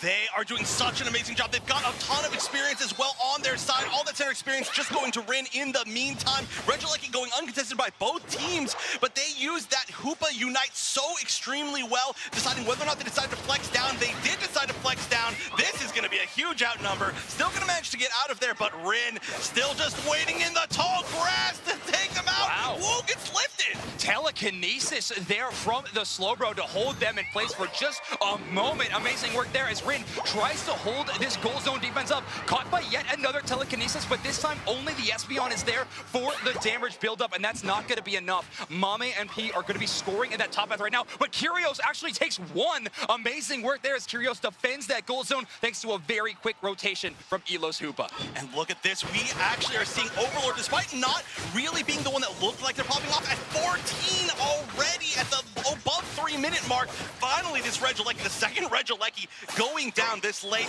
at the 3-minute mark as well. That's going to be the last one we're going to have. Not going to have to worry about that later, but that's just going to push a little bit more space as they fight towards these final 2 minutes. Yeah, if you're looking for big Overlord pop-off moments, watch out for when that Verdant Anger comes in with that Unite move from Venusaur. Every single time they have been hitting multiple targets, and since they are running the Energy Amplifier in their item loadout, the next Solar Beam after that Unite move move is dealing considerable more damage. That combination has been devastating so far. Slash again, escaping from a 1v4 situation, not from a 1v5 though, as Oyasumi Macro is going to shut down that escape route. Now there is the option, well I gotta say Rin is at a very dangerous position. There is an option for either of these teams to go for this basement Reggie. Not a lot of time, they kind of would have had to be there already. It looks like they're all gonna be focusing on this Rayquaza pit, and it's understandable the lead is big but not too significant. I love this positioning from Rin actually on this Asian, playing from behind, because it's going to be up to Luminosity to do some early poke damage, and then trust Rin to be a sweeper. But with an early knockout from Curios onto Mame, Mame's got a 15-second respawn timer. LG with a huge advantage towards this Rayquaza, and Rin now has eyes on PE. PE and Rin, they were just switched sides. They were both in the top again, but waiting to flank. Oh, and there we go with Telekinesis. He's not going to actually pull all that much, trying to stop people from getting back into the Hua portal. I love that strategy. It didn't really actually mean that much yet, but it still could come into play. Most of the members of Luminosity are sitting right next to Ray. A lot of the fight happening above Rin, getting 1v3'd, getting out of there, escaping, gonna be going back, gonna have time. All these Unites are still up. The big engagement has not yet happened. Yeah, Oyasumi Macro able to buy enough time for Mame to come back off of respawn. We're gonna be trying to dunk in 30 in a split push, but Rin is getting the chase down, utilizing that Zacian passive on that chase move, and they get the KO as Beyond Rotate tries to lift them all up in the air, but now Slash is stealing away those shields from the Bliss Assistance Unite move. That on-paper counter working out perfectly as LG is going to take 3 KOs in a row.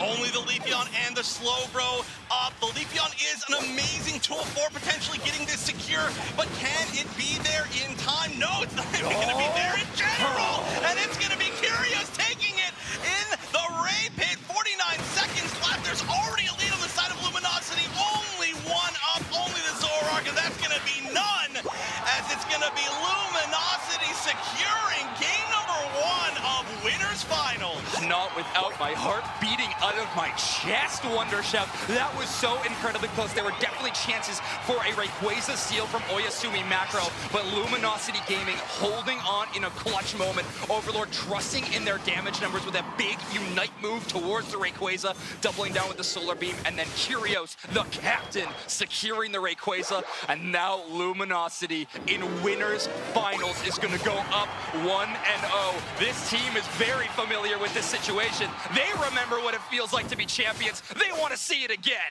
You get to see them in the cameras right there. Overlord just laughing like, hey, I remember this. You love to see it. What a beautiful repeat. The Luminosity fans out in strength. The Japanese fans as well for Oyasumi Macro. I've not heard the crowd this loud, but now what I want to hear is our analysts, Kellosaurus and Doobsnacks. Holy macaroni, Doobsnacks. That was an insane match. Luminosity, they are looking clean. I mean, there's so much to say about this team. I mean, we're getting a quick little cheat peek here, 709-160 final score, but let's look at that score graph itself. Bang. And it wasn't any surprise after they took Rayquaza, but it was team fight after team fight, convincing win after convincing win. They were seeing the bodies and they were taking them down, sending them back to the Pokemon Center. Oyasumi Macro looking to bounce back here in game 2, but they're going to have to switch up what they're bringing to the table. Well, they're going to switch up next up in that pick fan base. But first, we need to crunch these numbers. Have a look. We obviously had Overlord there on that Solar Beam Giga Drain, dishing out 64k damage. But Rene on the Zacian there, and Curios as well, securing themselves that Ray.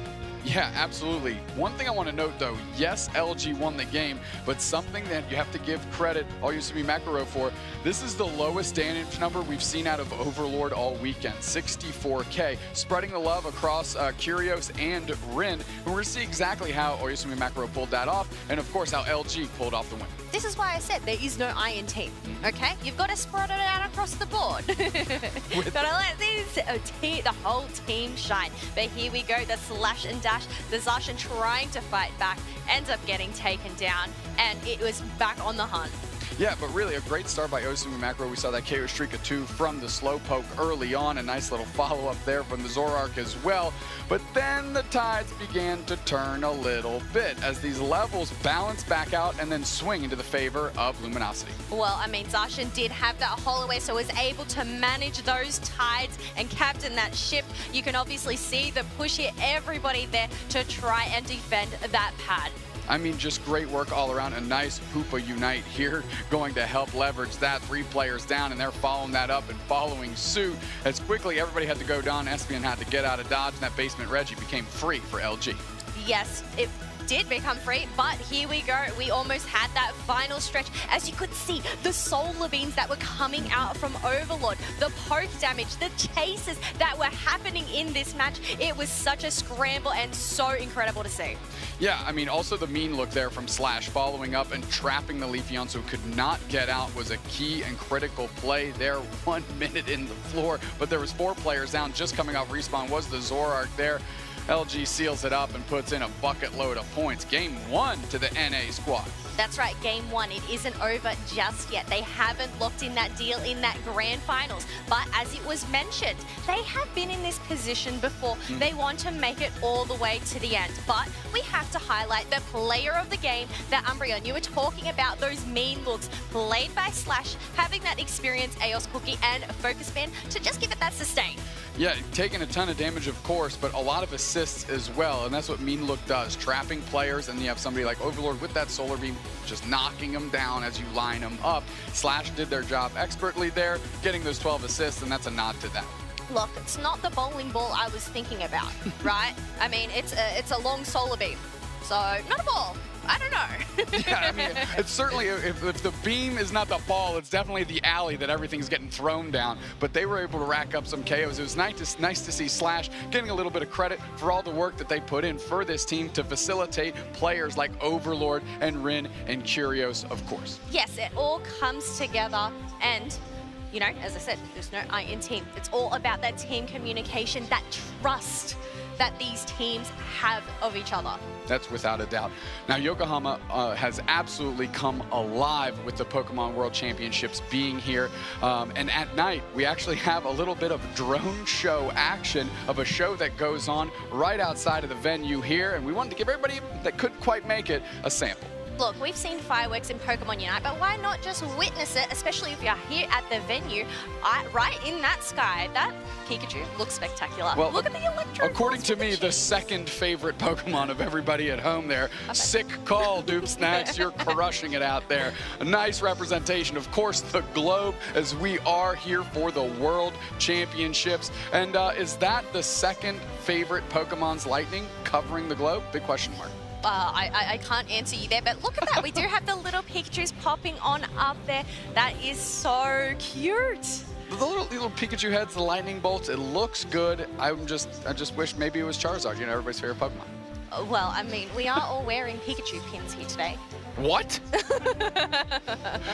And I have seen a fair few Pikachus, but I must say, this is looking incredible. The double Pikachu as well. So if you are here truly in Yokohama, adorable. Japan, truly adorable. Please check it out in the night sky.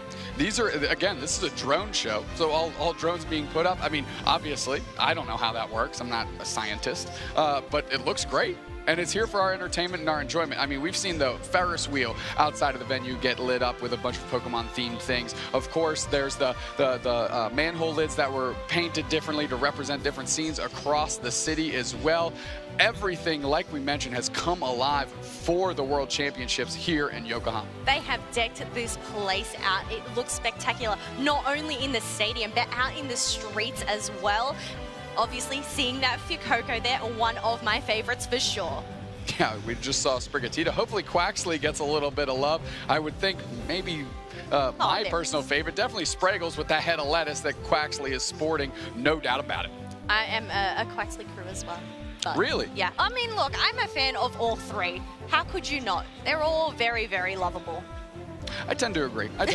This is a nice 3D Pokeball here, of course, to round this thing out. You see what I did there? It's a ball, it's round. Round. Bang, okay, here we go. And now you can see how packed this house is. Believe it or not, Unite actually has 2 stages going on. At the B stage, they're broadcasting what we have on the main stage, and all of those seats are filled as well. People are hyped about Pokemon Unite. Look, it's not just the Unite crowd. You can see the whole stadium there. It is looking incredible. Everybody is cheering for their favorite players, their favorite teams. They want to watch this action unfold right in front of them.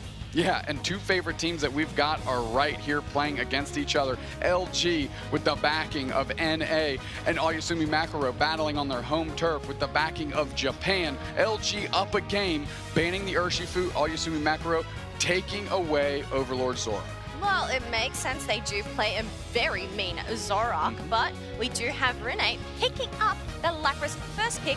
Not an unusual thing, or no surprises here. Not an unusual thing at all, but as we mentioned before, Rin really leveling up their game on that Lapras specifically this weekend, and especially today. Look, speaking about level up, we have one level up picking up that Umbreon, and they have picked up that Zacian away from Luminosity.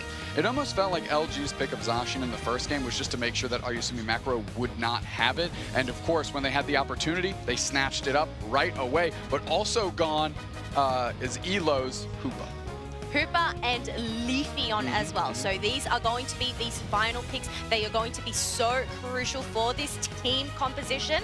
Are we going to see another Venusaur Overlord? No. Oh, look, they had to give some love to Pikachu, right? They had to put their on the stage. Without a doubt, they're going to pick the Speedster for Overlord there on the Dodrio. Elo's back on comfy duty, and we're going to see how well Elo can do their job, because Overlord is looking to take over this game. PE maybe going to this Espeon again, and that was my big question mark here in game one, and it looks like they might be going with a pivot here in game two. I like this Mew pick when you just saw a Dodrio on the other side of the map. Look, it doesn't matter if you take out the Zoroark, because you have the Dodrio Comfey Duo as well, with that speed to come and chase them down, but also the stuns that the Comfey might end up coming out here, depending on which move it goes, whether it's the Grass Knot or the Magical Leaf. You do not want to get caught out in it. No, without a doubt. And we're talking about, like, Comfey doesn't have as much skill expression as you would like to see a player as phenomenal as Elo have. Grass Knot is one of those things that Comfey has in its kit, and Elo is a player that can use that skill expression to take over games on a less takeover game-ish Pokemon, if you will. These teams are locked and loaded, and our casters are as well. So we're going to get Zoinks and Wonder Chef back in here. Take it away.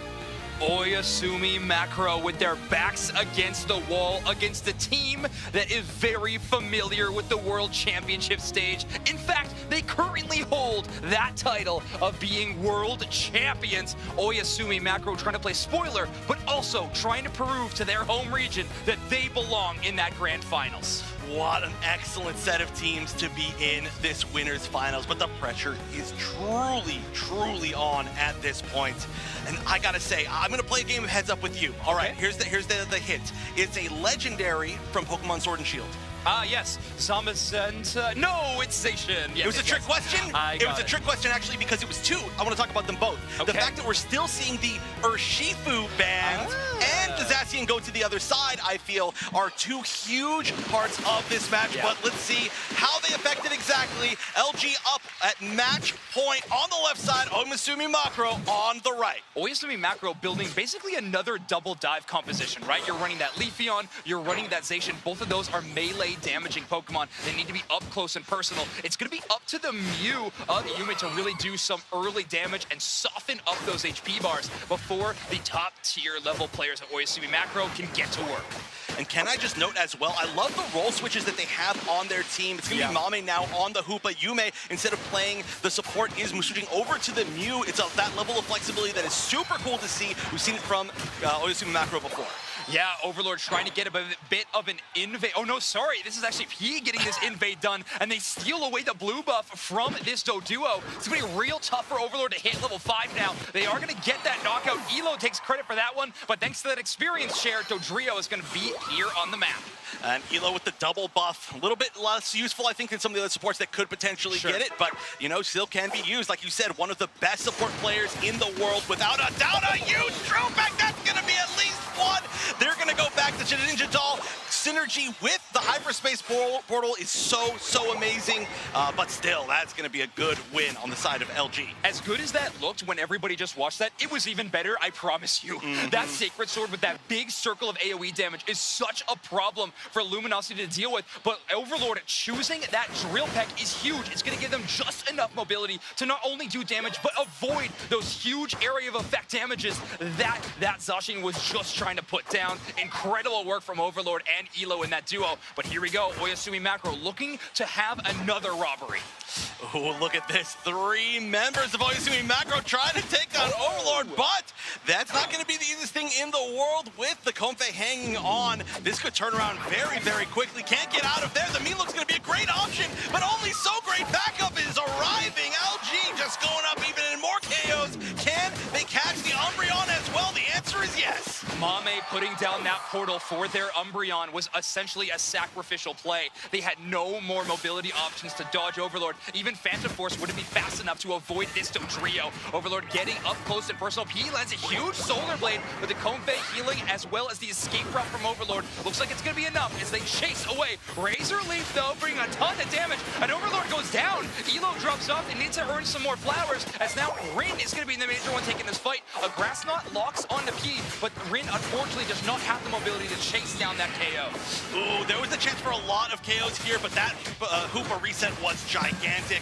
Now, Rin is probably not going to be going down. They realize that. You don't want to try to take that, especially on a tier 1 this early. So they're going to be rotating down. They're going to be immediately focusing on this basement Reggie Ice, and only a few members of Luminosity are here to even challenge it. There's a chance to steal, but they're not even focusing on them. Yeah, Surf tries to knock up a couple of people, but Solar Blade is going to lock it down from Oyasumi Macro. They're going to grab the first objective of the game. Curious able to dodge the Unite move from Leafeon, but not the Solar Blade as Ninja Doll runs out, and that huge damage enters the field. Overlord, Unite move, triple trample, gets a ton of damage onto the Constitution, but it's not enough as P turns the tide of this to match right now, and Elo and Overlord are down. An amazing play. So much damage to the team, but nobody there to follow it up. So maybe not the right time. Whoa, man, just to get around. Catch P. An amazing little dodge right there. Rin with the maneuverability. That was an amazing call, but now I think they're going to have to back up. That was a 4-person reset. We're in Japan, so that's a Tokyo drift on that Lapras Express. Right. I wasn't going to say it. I thought it, but I wasn't going to say it. Amazing play there from Rin to get that 1 KO. It is a small trade, but Leafeon, one of the highest level members on the opposite team, actually means that Rin is going to take that credit now since they have hit that double-digit level. 40 points going to go in for Rin, and this goal zone is getting extremely close to breaking. They want to break early because of that Hoopa, but now the Mew finds a KO the other direction. Zacian getting the chase down, but I think they're finally deciding to relent. No, Oyasumi Macro wants to put this siege on now. This can actually be so scary between the Lapras and the Dodrio. You could turn this around pretty quickly. Right now, it's just a little bit of a distraction. That actually allows Rin to heal quite a good amount, but that is a chunk! The double hit of the Zacian and the Leafeon! A 3-player knockup, though, from Rin with that Lapras Express. That is so much damage the other direction. Only 2 knockouts as the 2 defenders from Luminosity are going to grab either one of those, but a Solar Beam from the side of Yume is going to take out Curios. That is a huge, impactful Pokemon eliminated from that team fight, and Oyasumi Macro holds on to a victory in that small moment.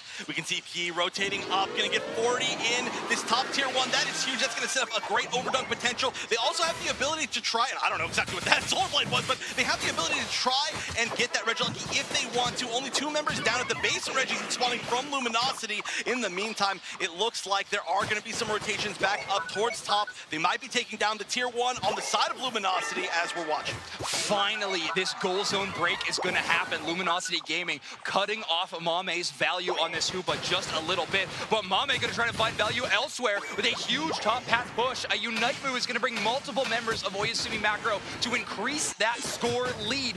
That is going to be very, very contentious, but Luminosity is still holding on to it. Curios trying to secure that Registeel, but Leafeon is in position to take it. Solar Blade grabs it. Curios shut down, and the Ninja Doll not enough to survive P. Curios has really been on the receiving end of that Leafeon's damage a lot this game. And look at this, things are starting to turn back in the favor of Oyasumi Macro. It seemed like they were kind of behind, but they're finding all the picks, Overlord included. They are running as a group. They are not getting picked off. However, Luminosity is holding on to the score lead, and that's going to be very important. We did see a match off broadcast on the B stage where Oyasumi Macro, when Mame was on the Hoopa, decided to completely forego Rayquaza and just unite everybody towards their home base, counter score. We call that one a Yamada, and it looked like one of the best ones we'd seen so far. And in this game, what I have been watching is this player right here, Level Up on this Umbreon, has had Overlord's number in this mid-game. Mean look after mean look, and Overlord has been caught out and just put in too much danger. Elo's healing on this Comfey is fantastic, but when 4 members are turning towards a small circle, Overlord has got nowhere to run. Yeah, I mean, that's just a classic counter. Whoa, going in a circle saying, I don't know if I want to do that, actually. Maybe let's go the other direction, make a U-turn. Just kidding. Picking up my friend before we come and hang out. And that's going to be a pretty angry friend, I think, bringing along Overlord on the meantime on the bottom side. Not too much going on, a little bit of an engage, just trying to challenge each other for a lot of that neutral experience. Rin as well, just getting healed back up by the Comfy slowly, and of course just by the self-sustain of the Lapras. I actually really like that offensive use of the Lapras Express from Rin, because we're at that 3:30-minute mark. You're going to want to use that Unite move no matter what, because you can earn it back, but just even trolling around in your own area, you're being a really tough opponent to push into. So a great defensive positioning around that spot really opens up the battlefield, and Oyasumi Macro cannot push into that defender while they are uniting, else they're going to be terribly stunned. All right, here's the decision. Will there be an attempt for the 15-second long take on the basement Reggie as it spawns, or are we just going to preemptively position? Definitely know the answer here for Oyasumi Macro. They're behind, they need points, but as far as experience goes, they are ahead, they are leading, they have been winning most of these fights. It doesn't look like anybody's going for any objective, but the most important one in the game.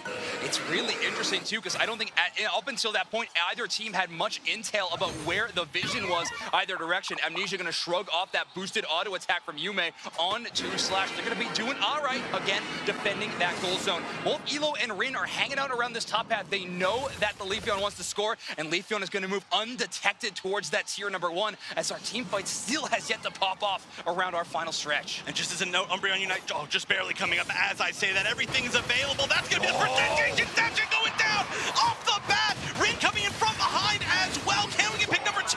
Umbreon Unite coming out, going to grab some shields. Not sure if it's enough. A lot of the shields popped on the side of Luminosity. After the fact, Mame popping the Hoopa Unbound, but who's there to even come through the portal? P with an amazing eject button solo blade combo, and they get the chase down with the Unite move. The Emerald 2-step is going to knock out the Inteleon. And yes, even with that back cap, they took the lead momentarily, but Luminosity Gaming sent Overlord to score as well, and now they have the lead, 293 to 242. This is going to come down some last-second heroics in terms of score. Oh, catching at the NP with an amazing solar blade. We're going to have defender versus defender. Rin definitely with the advantage here. The idea might just be to defend. It looks like we're going to see an attempt maybe to take this Rayquaza with 40 seconds left. Everybody retreating back towards the middle. They have Station Unite move, one of the best secures of the game, but they're gone. Lapras finds the KO. Rayquaza down to a fraction of the HP, and it's going to be Oyasumi Macro taking the last hit, but only 2 members have the Rayquaza shields. Luminosity Gaming is going to be charging towards these goal zones and trying to score, but Oyasumi Macro is going to start putting up their defense. Oh, Lapras scores! Lapras scores! It's gone back! It's gone back! That's a 200-point lead! Do they have anybody in position? No! That looks like that's going to be it! No chance! It goes in! And Luminosity, your current world champions, are moving to the grand finals! The title holders are back again! The last hope of the West! North America's dreams coming true as Luminosity Gaming goes again to grand finals with some last-second heroics. Unbelievable. Despite losing a Rayquaza, they are going to be going and winning this match 2-0 against a team the caliber of Oyasumi Macro. Setting themselves up in the best position you could possibly be in. What an amazing end of that game. I always say, you know, the real test of how strong a team is or a player is not how they play when they're ahead, but how they play when things don't turn out the way that they want to. And the immediate speed at which they shifted to score in a difficult situation after they lost that Rayquaza and win the game was a sign of how strong Luminosity is as a team. Oyasumi Macro keeping pace that entire time, though. Pui with that back score, that back cap, actually tying up or getting the lead for a short moment, but then Overlord winning that 1v1 and scoring in the bottom path to shake things up yet again. I mean, it all came down to a final fight, and there they are, Luminosity Gaming in a brand new form. We all recognize this team, and we all recognize how powerful they have been in the past, but I'm talking about the present. This team is unreal. They are playing so well. It looked a little bit shaky as the tournament started, but they have over time just looked better and better. Even in this set, I want to bring up the fact that they switched to 2 completely different comps. Absolutely. From game 1 to game 2, and that has been something that infamously over the course of this season, Luminosity has had somewhat of a shaky history with. And we've talked about a lot of heroics in that match specifically, but I think the biggest moment was Rin's Lapras in game number 2. So many moments. No, I genuinely think there was Lapras Unite to Lapras Unite that was impactful, but those final moments around Rayquaza where they were able to secure the knockout onto the Zacian, that target priority is so unbelievably big brain, I can't not describe it. Such a good job from Luminosity, and yes, they're a new addition to this roster, but oh my word, have they earned their place up there. We talk about the caster curse, but this wasn't, I mean, literally, you just look at this, but you can't say it's caster curse because it was them having the same idea that you knew. You were literally saying that Zacian Unite is what can take this Rayquaza, and then boom, the Unite comes in, they take down Sui, and that is that. Unbelievable. I mean, it's basic math, and I'm glad these teams have went to elementary school because it is such a solid showing from these teams. I gotta watch this one again. I know we're doing just one highlight package production. If we could watch this 4 or 5 times, I'd be very happy. No, they'll do it. Don't tell them to do that. I said we need to watch this at 10% speed, and they legitimately did it, which thank you very much. But this was such an amazing set. This also set, man, it was brawls from literally like minute 1 to minute 10 of every single game. P's Leafeon, by the way, is something that they are going to have to watch out for in loser's bracket. Yes. Their Urshifu has been schmoving all weekend long. I don't think I've had the chance to see their amazing Leafeon play as much as I would have desired, because this game, their Leafeon was getting knockout after knockout. I don't think they ever lost a 1v1. It's true, and they had some amazingly aimed Leaf Blades as well. That's the thing about Leafeon, and it's very skill intensive. If you miss that, you are just doing nothing. But I also have to say, there's so much to talk about this set. Like, can we have an extra hour, please? But the fact that LG, infamously one of the strongest teams in the world at using Urshifu, banned Urshifu both games. I gotta say, you called that they should do that before the match. Everybody out there, you should know already, Zoinks is a genius. But they did that. It worked so well for them. Thank you. Sorry, I'm blushing. It's really hard to talk when I'm blushing. This was when Wonder Chef is complimenting me like that. But this was Oyasumi Macro's hope, though. If you're watching this highlight reel right now, the Umbreon was looking real good in that mid-game from that point on. But this call-out, oh my word, I mean, it happened twice. The Zacian target priority happened twice in this match. Umbreon unites before the Slowbro Unite move, and they get that shields after. Luminosity Gaming just playing picture-perfect macro in Pokemon Unite. I mean, they are true masters of this game. Yeah, it's Luminosity macro after this. Correct.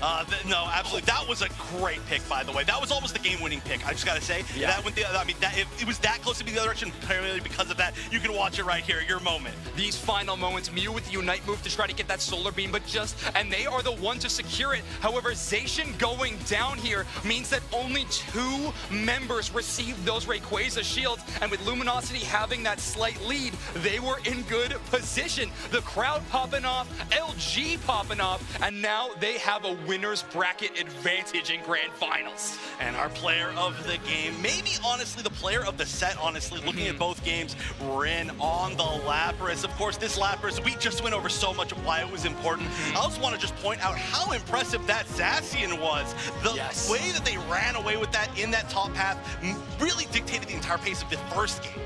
Rin has had to be anything and everything for this roster from time to time, right? They are that hyper flex. Overlord gets to pick their carry of choice, but Rin really needs to fill into that slot. And there you go. You have Jungle Book, of course, also a record holder for that world champion last year. Currently the sub for the roster, congratulating the team on what was an amazing winners finals. One of my favorite matches that we've had so far today. Yes, I seriously feel like we could break that down for like an hour. Absolutely. Like without a doubt.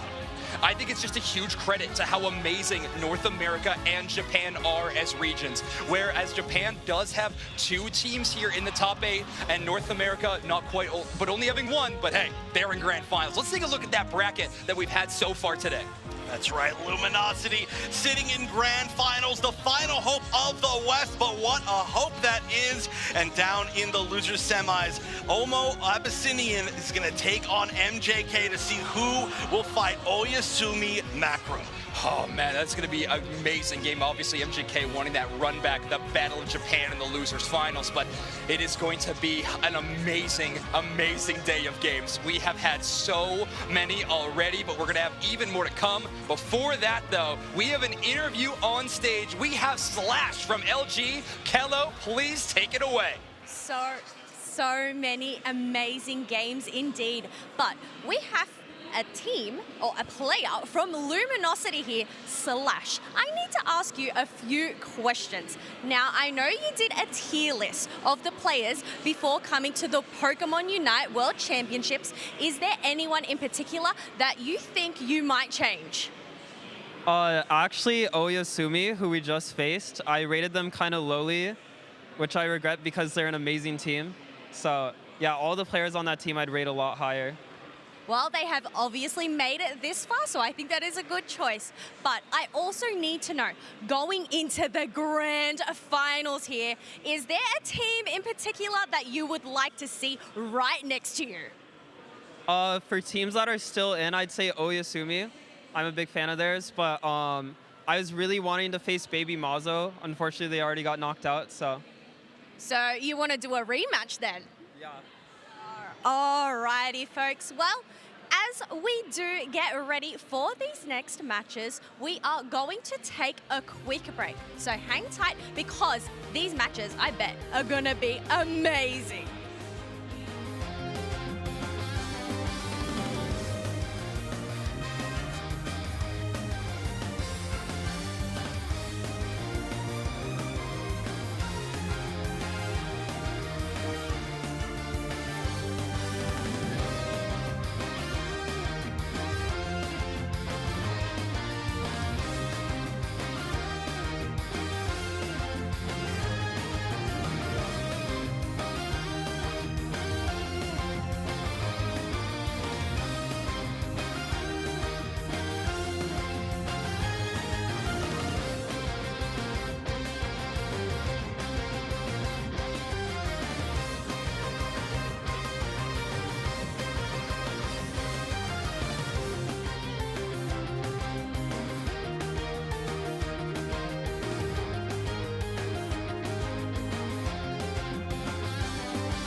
laps on who. They're still playing in the middle. Otter goes down. He looks TTV takes Rick ways up. Ender hops up. Ender tries to score. The points didn't go in. 64 points going for TTV. TTV wins it. Welcome back to the Pokemon UNITE World Championships live here in Yokohama, Japan.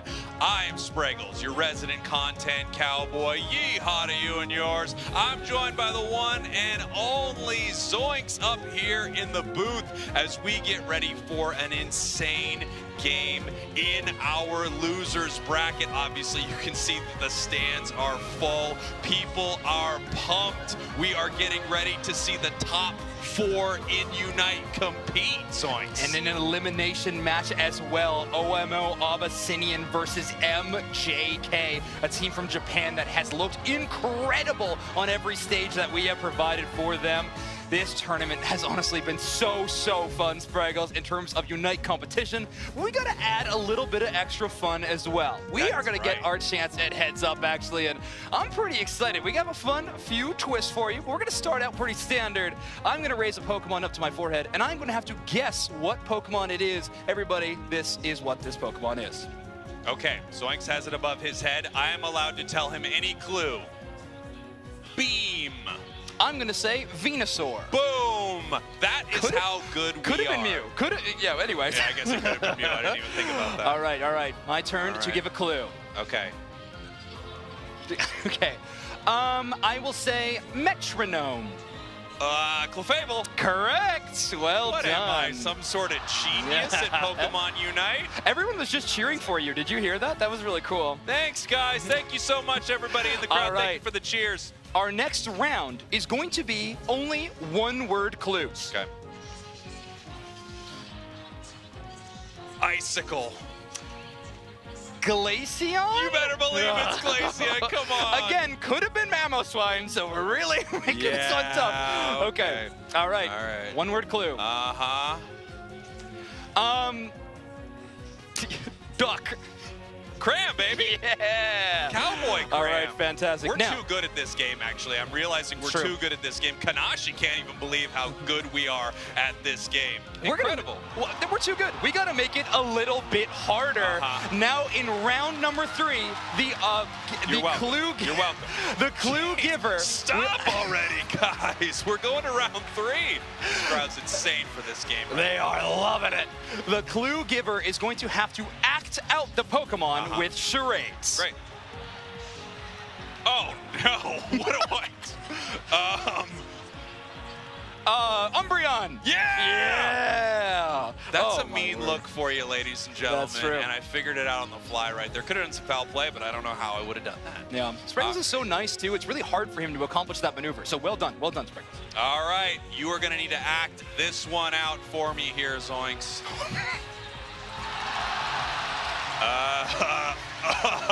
Gardevoir? Oh, you're using your brain? Okay. You're crawling. You're jumping.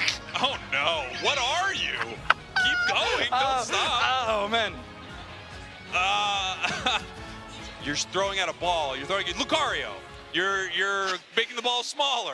The ball needs to be small. Am I maybe storing something? Power? Storing it with, like, Espeon? Yeah! That was pretty good. Okay, great. Okay. All right, our final one. No, we have 2 more. Well, they did. We're getting. Okay, here we go. Which one would you prefer to do? Of course, the last one. We have to act out this Pokemon's UNITE move. Okay. Right now. All right, let's see what I'm doing.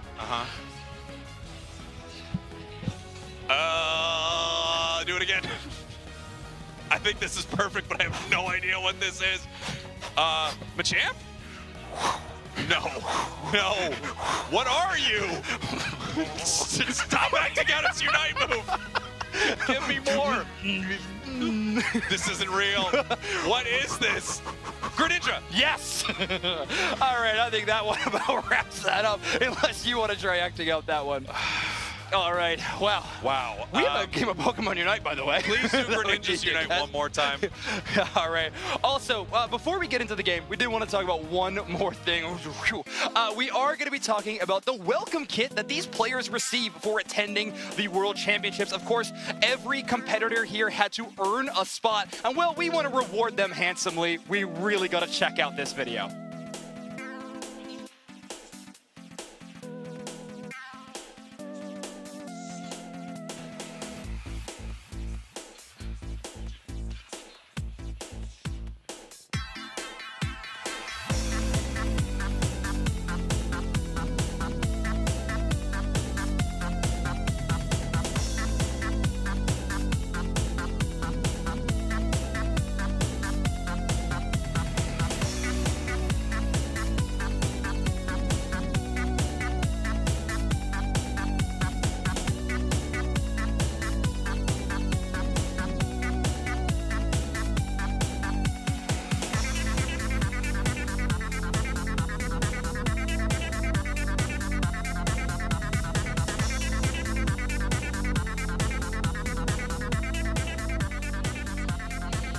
Backpacks, ramen bowls, play mats. I mean, these competitors have it pretty good. Yeah, they have it great. I was told I was the only one who is not able to get it. I felt weird to be singled out, but they explained it's because they didn't like my attitude. I think we can all empathize with that one a little bit. Yeah. Let's take a look at our top 8 bracket that has been happening so far today. Obviously, we started this event with 28 teams, and now we are down to just 4 remaining. We're going to be sending one home rather quickly. Yeah, you could see earlier in our quarterfinals, Oyasumi Makaro taking down Peru, moving to the semifinals, taking down MJK, and finally meeting their match, at least for now, against North America's Luminosity. Luminosity dispatching Orangutan and Omo Abyssinian 2-0 all of their games headed to this grand finals. And now we are in our losers bracket. And of course, all of these games are do or go home. The team that does not win gets eliminated from the World Championships. Real tough spot to be in. I mean, the pressure has never been greater. Every win you get here as well, not for nothing, that prize pool increases drastically with each win.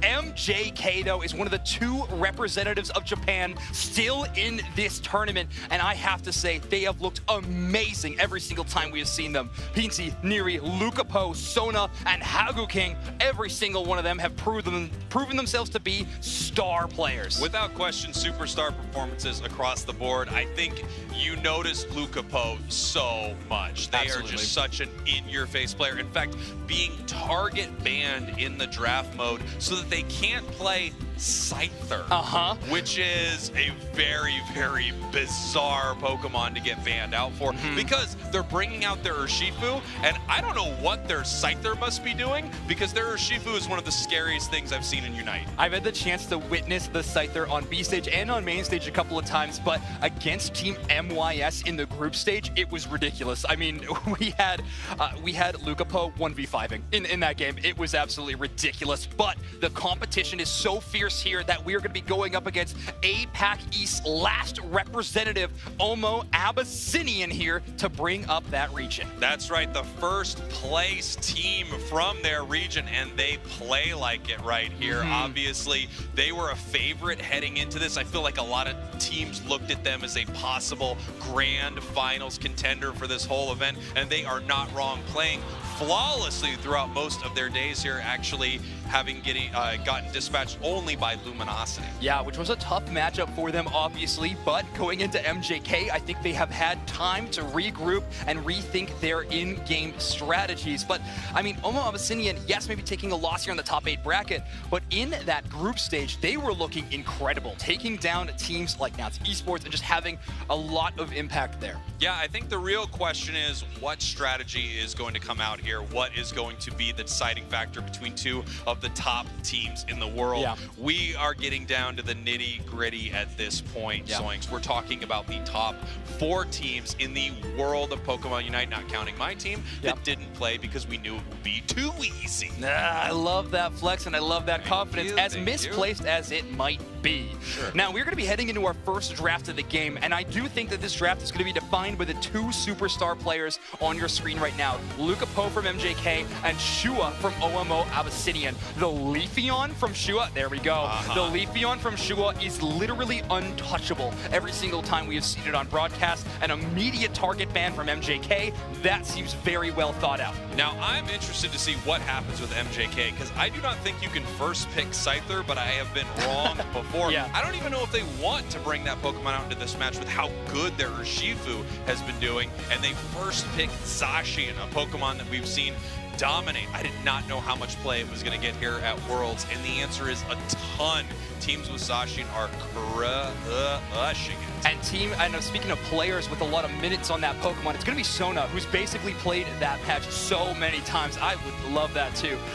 But Jay Rabson on the Hoopa is going to be a big boon for OMO Abyssinian. Easily that player's favorite support Pokemon with how much they can impact the game. Their macro has been really solid. I think it's been one of the things that has put this region entirely, but specifically this team, apart from the pack. Yeah, look at Hagu King right here, locking in that Trevenant, just incredible. And then, of course, we have the Urshifu that can just drop down over there for Lucapo. This is looking like an amazing draft for MJK right now. I'm not really loving it so much from Abyssinian, but look, they're grabbing an Inteleon, they're grabbing an Umbreon, super powerful picks here. I'm just kind of shocked to see Blastoise is really that first grab. Yeah, it is shocking for sure. And check out Hagu King on this Trevenant, giving up Umbreon in that position and instead grabbing that specific Ghost Grass Pokemon, running a Floatstone experience share on this Pokemon as well, having a little bit of that movement speed to the roster. Comfey being locked in for MJK and the Cramorant. Are you kidding me? There's a specific person standing to my right that is quite excited.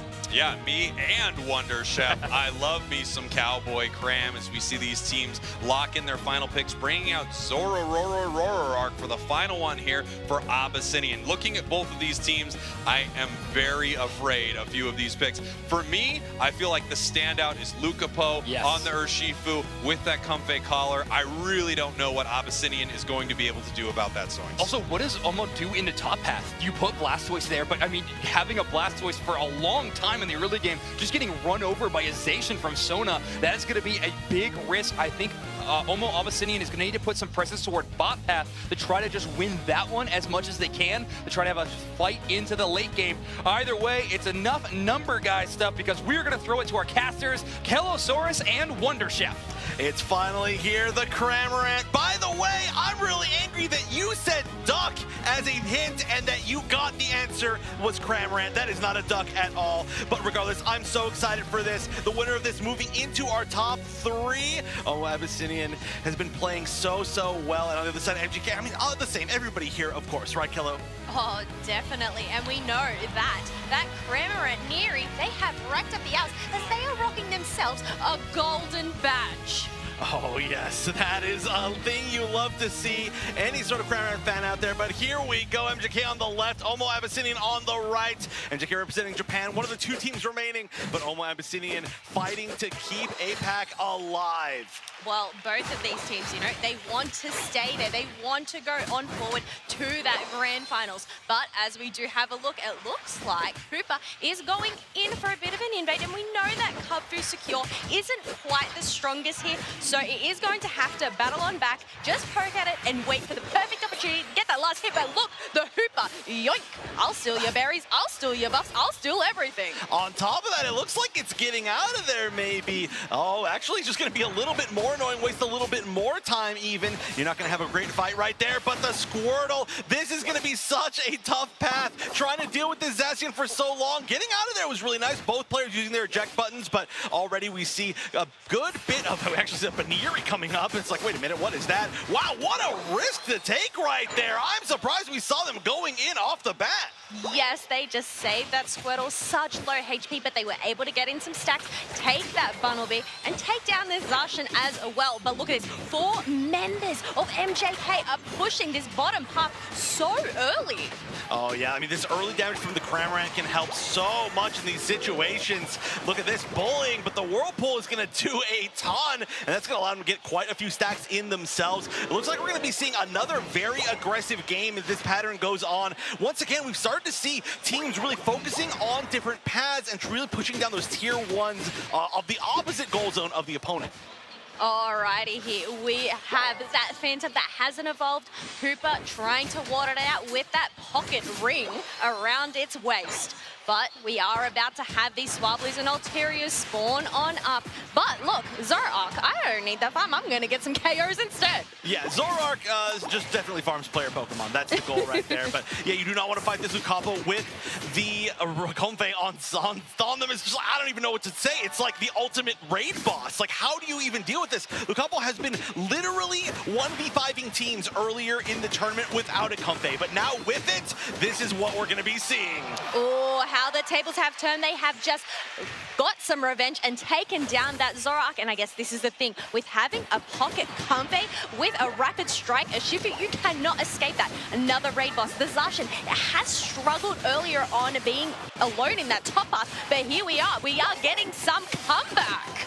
Oh, the Zoroark getting a pick. And now how can you get out of there, Lucapo? Can you 1v3, 2v3 technically with the Convey? There's a great chance here. Everybody getting very, very low. That's, oh my gosh, everybody's one hit away. Are they going to keep going in? I feel like you're going to be scared. The mean look.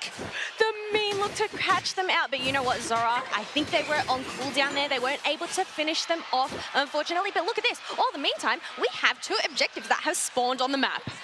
There's objectives other than just fighting the other team. I don't know if these teams actually know that. This has been a brawl, absolutely. It does look like we're going to have most of the members of both teams collapsing down to this Reg Ice. They might be even there a little bit late. It's going to go down to a flip. The confirm's coming from the War Turtle spin of all things. Did you see how much HP that War Turtle was on? And thankfully, as they got that Reg Ice, it regenerated. But all the meantime, we have them breaking tier 1. You may take the objectives, but we will take your pad. The big win as well for Omi sitting in there, even though they did have to give up that tier 1 goal zone, is the fact that they are going to get this Lecky for free. And on top of that, we did see some farm going in for the Zoroark. So Schwa going to be trying to pop off as well. We've seen before this exact matchup against LG, where they actually did, they lost, but it was a winning game, I should say, where the Zoroark went up against a Urshifu with a Comfy on it and did very, very well, piloted by Schwa. Oh, look at this Inteleon just hiding away, going into invisible, making sure to make use of those walls, and then that way it can get that maximum crit damage. But we do have those Swablues and Alterias going on down. They're not looking for an engage here, as there is an Umbreon with a mean look, and you do not want to get caught out. Yeah, currently Convey on the 3rd really strong target for itself. I mean, this is an amazing Convey team. You can go on really kind of anything at this point. Even the Cramorant can be pretty annoying with a Convey on it, depending on what you're doing, especially if you're uniting, but we'll see if that happens a little bit later. I really want to see the impact of the Cramorant just on a personal level as far as just liking it, but there goes down the Zacian. That's a great initiation. They might be having to back up, though. Not sure they can follow it up truly. The Zacian not being as much of a menace as this Urshifu as of right now. No, I feel like earlier on they really shut it down, but look at this. Down in the bottom path, we do have Shua dunking in at 31 points. Trevenant wasn't able to ward it off, but they have gone back to base for some full HP, and I reckon they might end up going for an engage here. But look at this. Miva waiting in the tall grass for the perfect opportunity. Zacian ends up ducking down, but no, it looks like they're backing on up. But we do have an objective that is about to spawn. Yeah, and MJK just barely hitting a lot of their level 9s. They're going to be getting a lot of their Unites right here, especially the Cramorant one. We are seeing now that it's dive guaranteed, but we are going to have such a great way to space people out if you want to use it. Now, the fact that there isn't that much of a challenge means you're going to have to find a great spot. That's Zacian taking it solo. It might actually, yes, use the Unite in the Comfey grass. That is such a cool combo. You're going to have to get out of there. Not getting full mileage out of it, at least taking down the Umbreon, getting some damage as well. Still, I really like that combo. They already got what they were there to get regardless, which was that basement Reggie. So now they're going to see if they can defend this bottom tier 1. Yes, it is left on 5 points, but you do have a Zacian here that is trying to use their Sacred Sword, get some KOs, but that Blastoise and Hooper does retreat back to pad, getting some full heals, and it looks like they're going to go into the top. But all the meantime, there is a lot of yellow dots on this mini-map, so they have to farm on up, make sure to get that experience, get those Unite moves back before the next big engage. Yeah, they've been fighting so much. I think it's a moment to kind of slow this down. We can even take it a little bit slower and look at what the levels are. Just slightly, I would say, in the advantage of Omo Abyssinian, but looking very even. However, the score, an exact 100-point lead on the side of Omo Abyssinian. So they are going to be winning in that aspect. However, things can turn around really easily in either direction. That Regieleki is going to at least build some space. Everybody going back. Oh my gosh. Yes, they all went back, but the Sacred Sword was there to try and stop them. Regieleki ends up going in, and we have some dunks coming on out. Karam finishing it off, breaking it up, and now we have MJK with a little bit more space on the map. Ooh, and that was something like a 45-point overdone, 44. I actually couldn't see exactly how many were in that tier 1, but that is huge. A great pick, though, on the Blastoise. It looks like they might be using that pick to try and take some forward positioning, to try and get some scoring, but no. 3 members of Omo Abyssinian are going to be down. At that tier 2, yeah, you're not going to be able to push that. They know that. At the very minimum, though, they are giving themselves some spacing for this basement Reggie. As I say that, though, the Zacian goes back. Well, interestingly enough, we obviously have this basement Reggie, but there's 2 minutes and 30 seconds left on the clock. Are they going to have enough shred to bring it down, or are they just going to try and defend it? It looks like they are prioritizing those wild Pokemon on the sides, trying to get those levels up. As you said, it is pretty neck and neck, but I think Omo Abyssinian, they've kind of slightly fallen behind now. Yeah, just barely, though. I mean, this is really high level overall for both teams. Like, they're pretty close. It's definitely going to come down to a huge team fight. I feel like the Cramorant Unite especially is going to be gigantic if it can get to be in a good spot where they can't just retreat. It's one of the hardest ones to place in the game. And look at this, an initiation on the little bait right there. The mean look topping Zacian. They're going to jump on it, but no, it doesn't go down. And the wait to counter engage from Lucapo is going to be big. They don't know that Urshifu is in there. Oh, you have to get away. Rayquaza is the one who's going to give you away. And now still no big initiation, which is really good for MJK because they're waiting for the Zacian to come back. Well, the thing is, it's 205 to 264 points in favor of Omo Abyssinian. We do have the Blastoise making an attempt at a back cap here as Cramorant comes up from behind. But here we go. We have the engage. The Rings Unbound has been pumped up. They are trying to stun. We have Unites galore coming out here.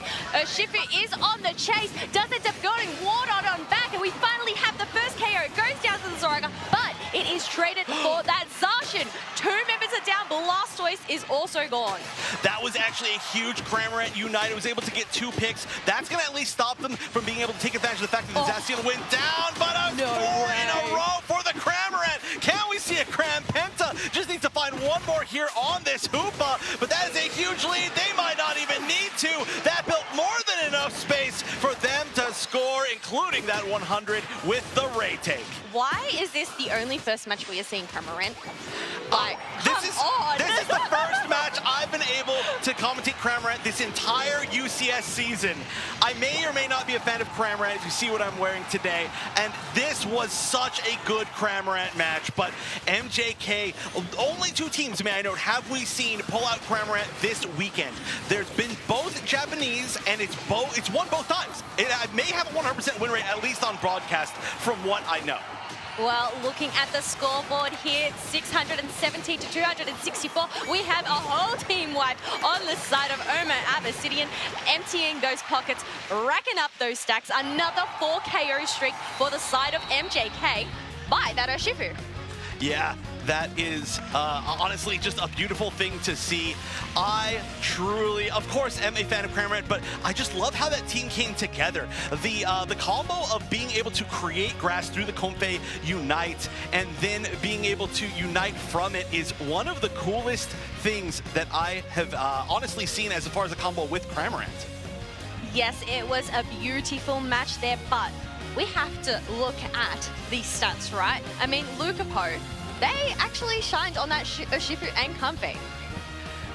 Yeah, this is, you can see, I mean, this was a pretty close match overall, but we see in the end, of course, it did really come down to that big Ray take at the end. I mean, there was some scoring otherwise, but it's honestly, I thought it was a really, really good close back and forth, right? That's really what you like to see, especially when we're this late in the match. I felt like Omo Abyssinian was definitely ahead in a few different situations. It just, they weren't able to lock things down at the end. And now that we're getting to the damage numbers here, I'm going to throw it back to our analyst. Sprinkles and Zoinks. Wow, I mean, what an amazing set here for MJK. Looking fantastic. And once again, we have Luca Poe in this incredible moments with Urshifu. Unbelievable. Yeah, we're definitely going to have to see those again with this highlight package. They're looking ridiculous. Shua had a really good start to the game, though, on this Zoroark. I think moments of brilliance there, but just as we headed into the late game, it all became the Luca Poe and Sona show. And actually, we still have to shout out Neri on this Cramorant for those final moments, but I think it took a little while until they really hit the scoreboard. I have to wonder how you are not banning Urshifu against this team. It just seems insane to me. They didn't even want the Scyther. I don't know what's going on here, but please take away this Urshifu. I beg of you. Yeah, banning Lapras away instead, so really trying to take away one of those top-tier defenders, but Haku King's Trevenant play has been so phenomenal all game long. And here we go. This was a big moment for Omo Abyssinian. However, Cramorant coming in clutch to slow down this offense again and again, and that burst damage from that dive air slash combination is sometimes too much to deal with, and they found the knockout onto Shua. Abyssinian put themselves in a pretty good position heading into the final fight right here. Obviously, they were ahead on the scoreboard, so they could really set up a situation that was not good for MJK. MJK had a nice push right here, able to score. We could see possibly catching the Blastoise right here, and then here was the big fight. Here was the big catch, as you talked about this. Haku King just pushing forward with this Trevenant, extremely aggressive.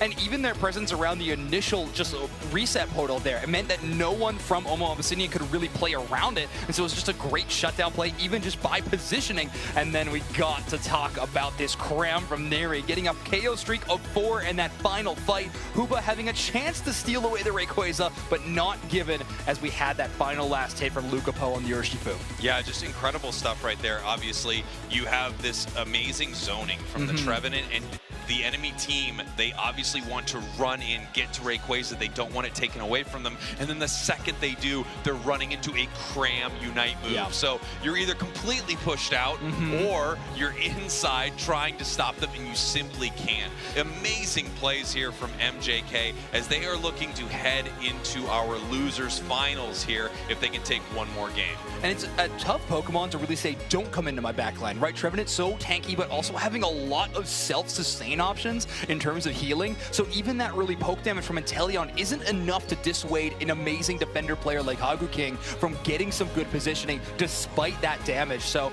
MJK playing around their composition exceptionally well. And I mean, they got some power picks, they got Sonization, they got Luca Poe Urshifu. So a lot of things fell their way in drafts. And I do think that that is going to be a big thing for game number 2. As we look forward to game number 2, obviously Omo Abyssinian is not out of this thing. Let's take a closer look at this team. Hello, we're Omo Abyssinian. We're from the Philippines, and we're here to give it our all and hopefully win the World Championship. Yung team na gusto namin na makalaban sa Worlds is yung RQ at UMIS dahil lagi namin silang nakakalaban sa scrim at rank game. I'm looking forward to the other teams to see their skills and to win against them and get some prize money. If I get the prize money, I will buy some skincares. Skincare product. Okay.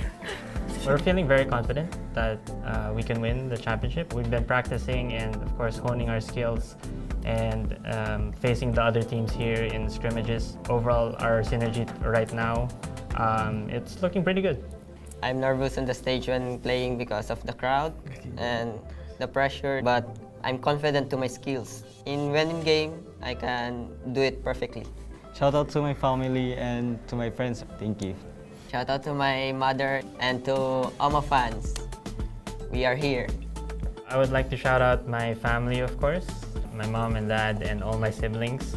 And I'd like to shout out all my friends in Discord who I play Pokemon with all the time.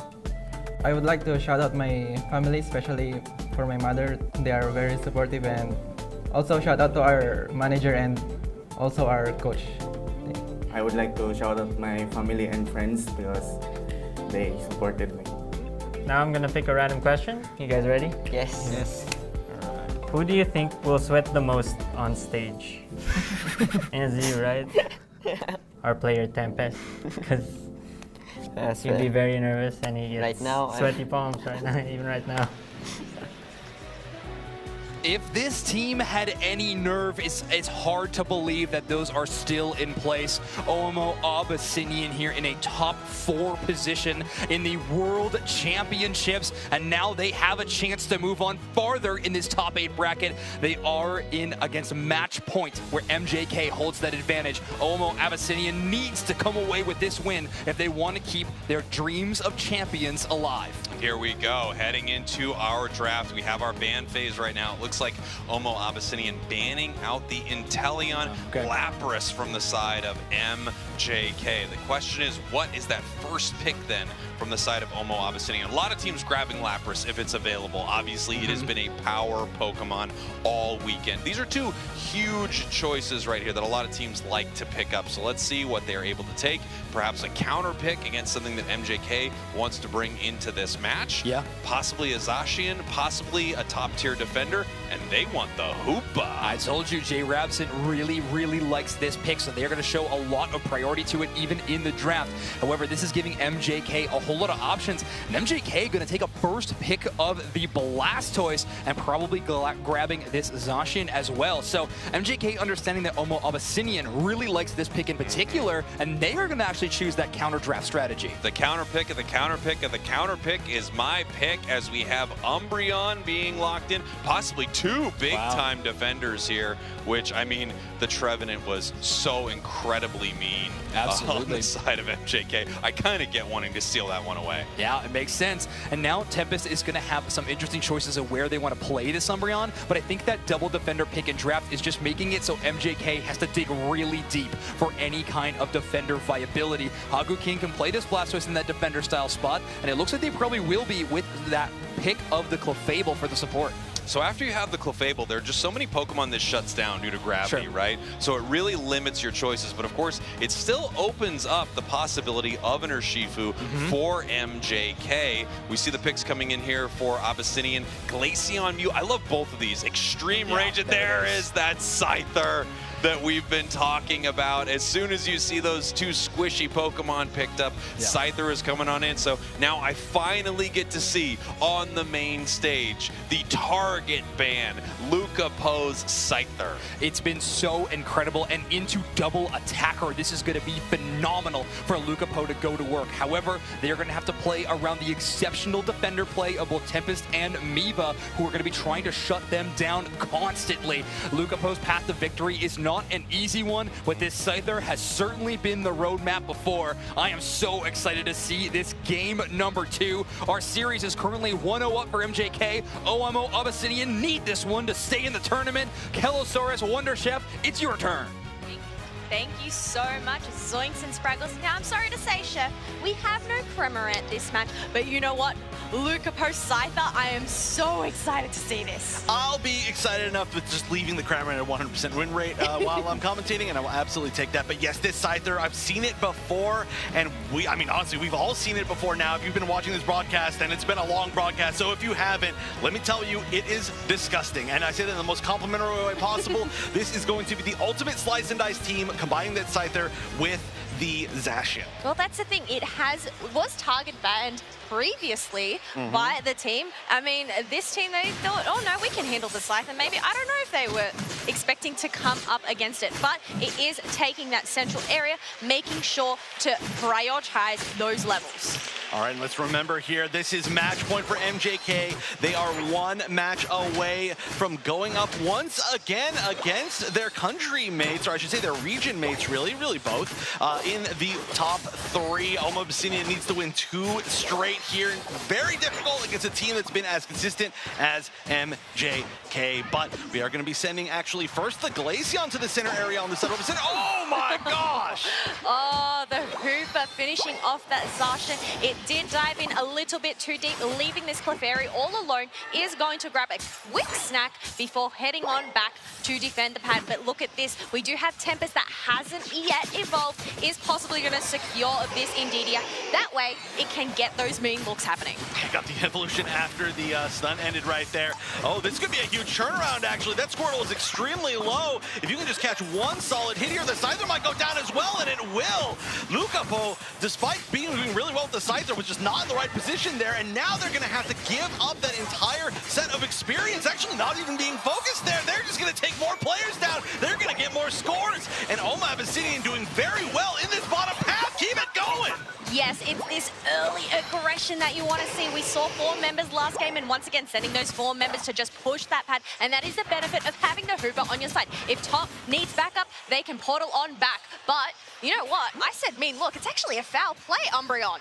I actually like that. I mean, there's a lot of strong offensive physical attack Pokemon on the side of MJK. That could still do a ton of damage if it's placed correctly. I mean, the mean looks would make sense too. I mean, that's the thing about Umbreon, right? You can pick anything and it works. Yes, exactly. Otherwise, we are going to wait for this one. There's an Altaria to spawn. Ooh, the Scyther ends up getting taken down by the Solar Beam of that Mew there. And now we have Clefable just trying to poke around, trying to get some eyes as we have these teams getting on ready. And look at this, another push here for that top pad, getting in some dunks and leaving it. Oh, no, look at that. Mifa recognizing that it's only left off order, would have only been a 2 overcap, leaving there so that way they can get it back later. That was great reactions to kind of cancel that like a split second before it actually went off. I gotta say though, Oma Abyssinian really taking control of this early game. 119-point lead before we even get to the first objectives of the game. And there's gonna be a fight over the Altaria. That's gonna be a lot of damage on the Hoopa already. It is going to be able to reset. They don't have the follow-up as there's gonna be a counter engage from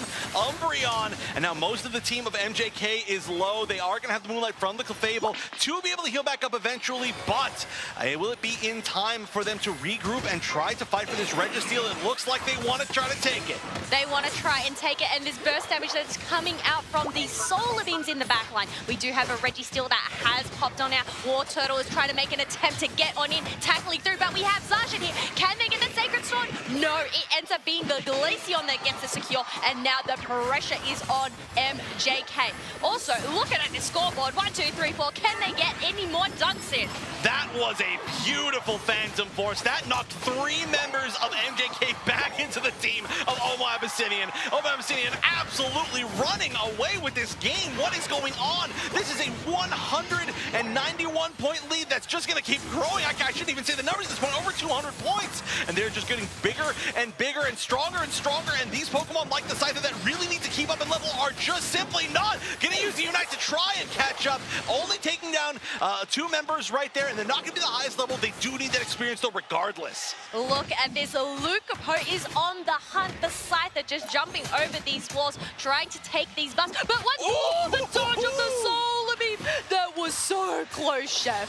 That was great little movement right there to stay in the game at all, honestly. I mean, you can only get KO'd so many more times before you realize this side of the pick just didn't work out this particular game.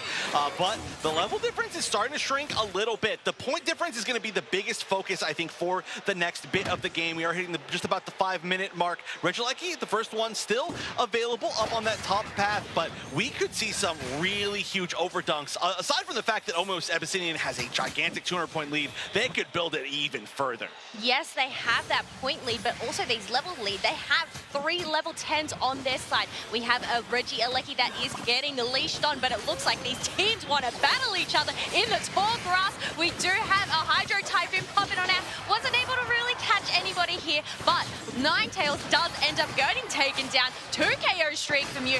Is it going to be able to get some more with those Solar Beams? Oh, Zacian going down as well. Everybody having to back up, and this might just be an aggressive push. The Scyther Unite coming out. How many can it actually take? It looks like Mew maybe is able to avoid it with its own Unite. Also, Glaceon taking out the Scyther itself. Everything is going wrong for MJK right now. I feel like the way that their team is built, they need to stay on parity as far as levels. They need the Zacian to be able to brawl. They need the Scyther to be able to brawl. And, you know, they're starting to catch up in levels, but they have just fallen so many times. They've given every bit of positioning and every bit of scoring to Oma Abyssinian. Well, the benefit is both of their tier 1 pads are gone, so they do have those siding deities for that comeback experience. But first, they have to take care of this Regieleki. Trevenant hiding in the bush, seeing if it can possibly just distract this Zacian and push it away. Oh my gosh. I love the attempts. That was cheeky. Actually, honestly, still a chance, right? You have to be really worried that's going to happen again. Oh, Oh, that's really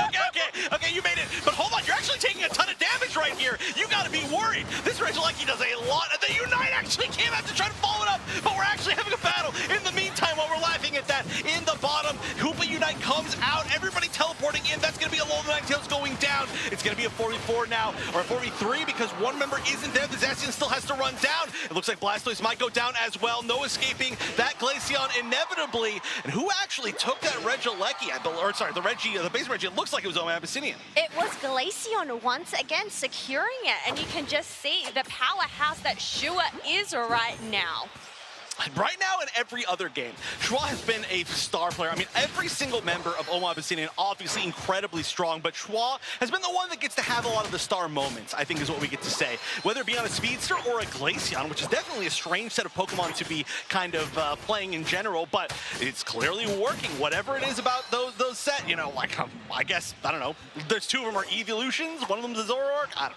I got nothing. We got nothing. All right. As we are almost at the final stretch here, are they going to attempt one last push? Just trying to get some ice, test those waters. But no, they are going to retreat on back because you know what? With almost only 30 seconds left to go, they do not want to risk it for the biscuit. If Oma Abyssinian can take this Regieleki right on time, that is going to be huge because they are threatening the ability to just go and dunk in their backline. I mean, look how much of a lead they have. They've got over a 200-point lead. That tends to be kind of the threshold where even if you take Rayquaza, you may not actually win. And look, they're getting the Regieleki with 10 seconds to go. That is beautiful timing. Nobody's even there from MJK to be able to defend it. And on top of that, they've got to defend in the Ray Pit itself with a nice initiation. We're going to see the tree go in, but immediately take so much damage. Here we go. The final stretch is here. We have moves popping on left and right. And Phantom Force coming out, taking down the A9 here. We have Clefable using their Wonder Wish and it ends up getting the close combat, but it ends up getting taken down. 3 members of MJK are currently knocked out. Scyther is on a roll trying to get some KOs and pick up the scraps, but no, it ends up getting taken down as well, and Blastoise not too far to follow. And that should be enough. Alolan Ninetales is here. Oh, A9 does have its Unite. That could be the best chance to steal it, but what a huge chunk of damage. MU is not letting you get even close.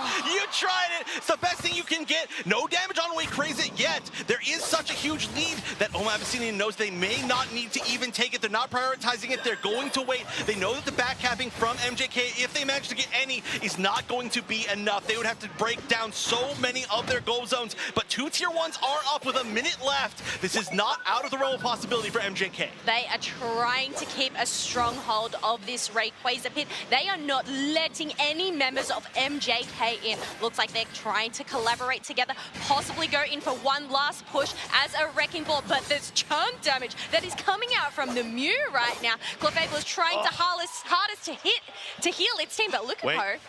Sneaking in from behind with the flag. We have A9 ends up, no, Zacian ends up going down, and Lucifer ends up popping their Unite move and taking down Glaceon. Oh, this is their first big chance. They're both at half HP. They've got to burn Rayquaza, though. They've committed to it. They're not going to be able to go the route of just getting those back dunks. Lucapole is one of the only ones that's available, though. Sorry, wait a minute. All the meantime, while this is happening, we have Mew just widening that gap even further with a sneaky 100 back cap. And look at this. 70. I think it is a good game to Oma Abyssinian here.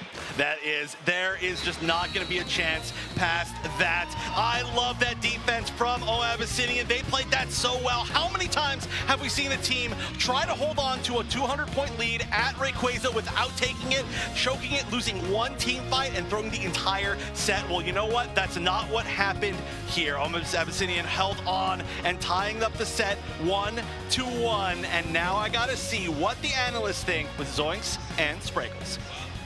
I think the biggest thing that I'm thinking right now is I didn't understand Scyther before. Yeah. And I still don't understand Scyther right now when Urshifu was just such a powerhouse for this player. Yeah, I mean, OMO Abyssinian just really showcasing how powerful they are. And we're going to get to a specific stat line in just a second, but we need to look at that Mew's scorecard, by the way. Yeah. Absolutely unbelievable work there from Lewis on this Mew. But look at this scoreline. OMO Abyssinian, they were talking about nerves in their team preview, well, they woke up on main stage there.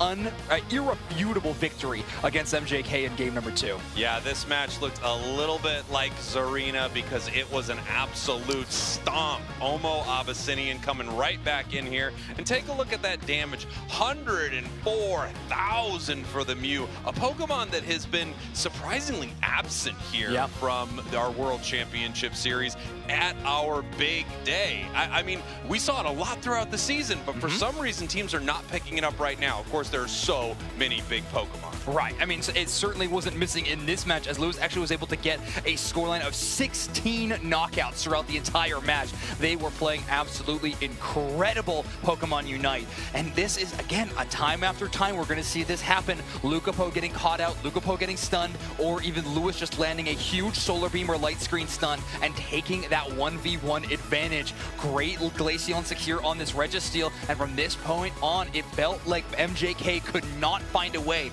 back into this game number 2. Yeah, just so far behind. It was one of those moments where they just kept sinking further and further and further. And I love seeing these picks. You know, I love seeing a team bring Scyther into these matches. And normally, my opinion is, you know, simply let them cook. Sure. But at the same time, when I see something like this and I see the performance it has, I'm just confused. It feels like the draft went so horribly wrong for MJK.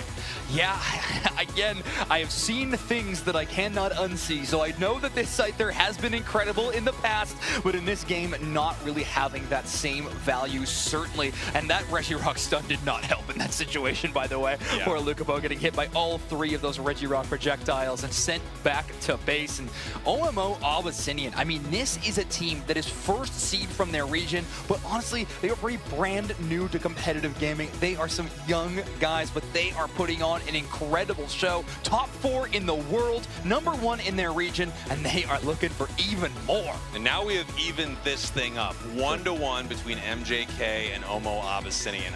Both of these teams obviously are so hungry to move forward.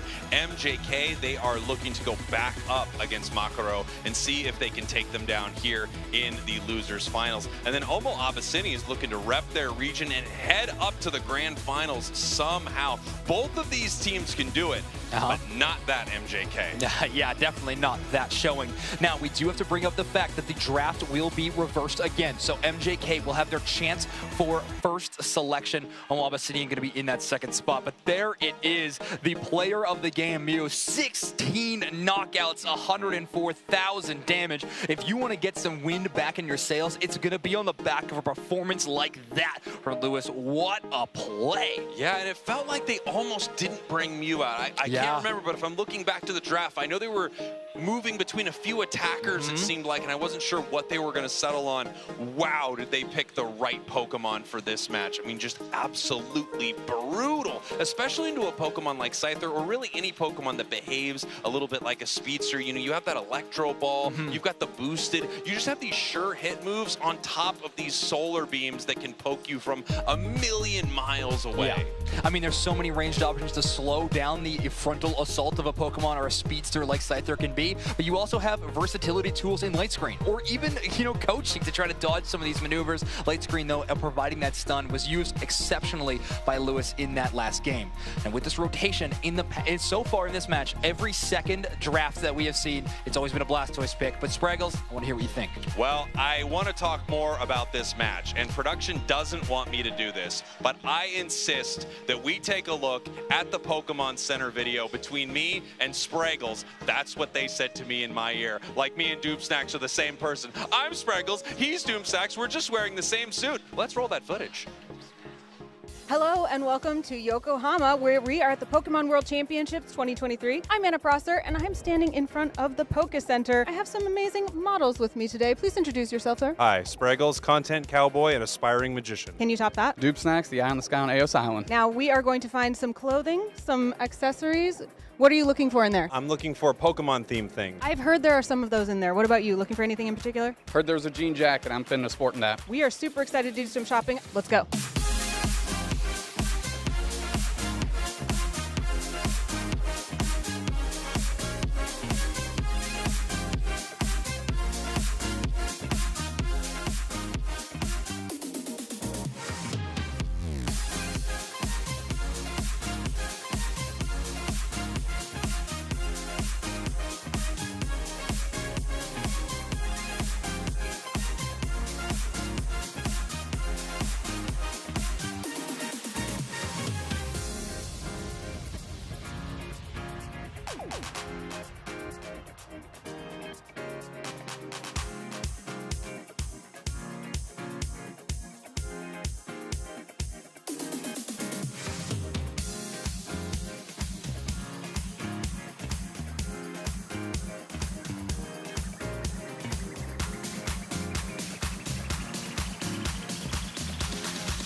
You know, one of my favorite parts about doing that is when I was covered in clothing and things like that, there were people who did not know we were making a video, and they were truly walking around me, helping me put clothes on my head. Bit of a documentary series on an average day in the life of Spraggles. I like that. I like that look into your average day.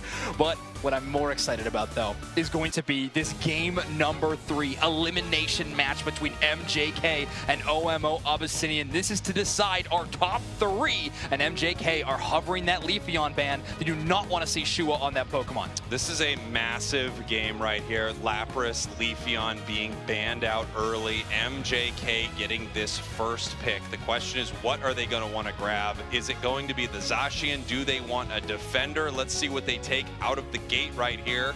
Yeah, with so much priority given over towards the Zacian, it's going to be there yet again. Zacian locked in for Sona. Omo Abyssinian looking at that Trevenant, going to take that away from Hagu King and grab the Hoopa in combination. Look, the fact of the matter is, Hagu King on Trevenant is insanely scary. It's already a very spooky tree, but in the hands of Hagu King, it is a thing of legend.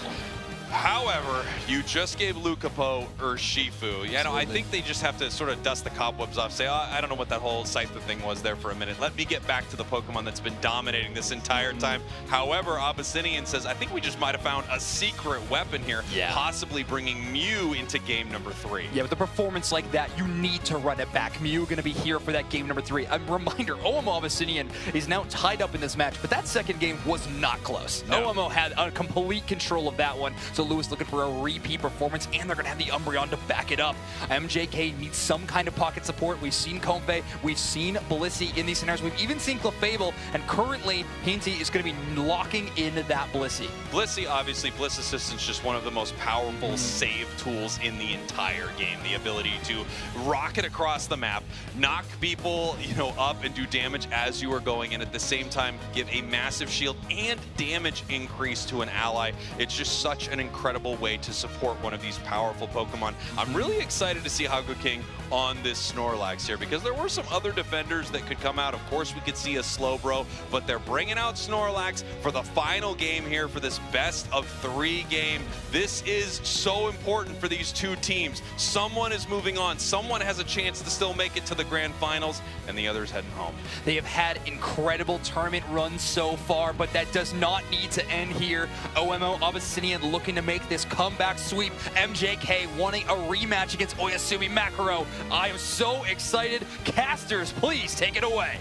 One more match to decide who makes it into top 3. The final chance for both of these teams, and they are bringing out some new stuff. I mean, I guess I should say a little bit more on the defender side. Definitely stuff they've played before, but they're going with some strategies that they've really liked this entire tournament. Going in with some strategies, that's the thing, there's only so much you can change here, but I absolutely love this Snorlax pick. I feel like we haven't seen enough Snorlax. I always want to see more Snorlax. Such a fun Pokemon, a defender that can really show off, make some star plays itself, and especially piloted by a player this strong. I expect we're going to see it, but here we go. Game number 3 of the losers semifinals to see who breaks into top 3. MJK on the left and OMO Abyssinian on the right. Yes, they do not want to go home just yet. They want to fight their way through, possibly through to the grand finals. But another fight that is happening right now is this Zacian that is trying to take down this Phantom as it is trying to get its stacks in.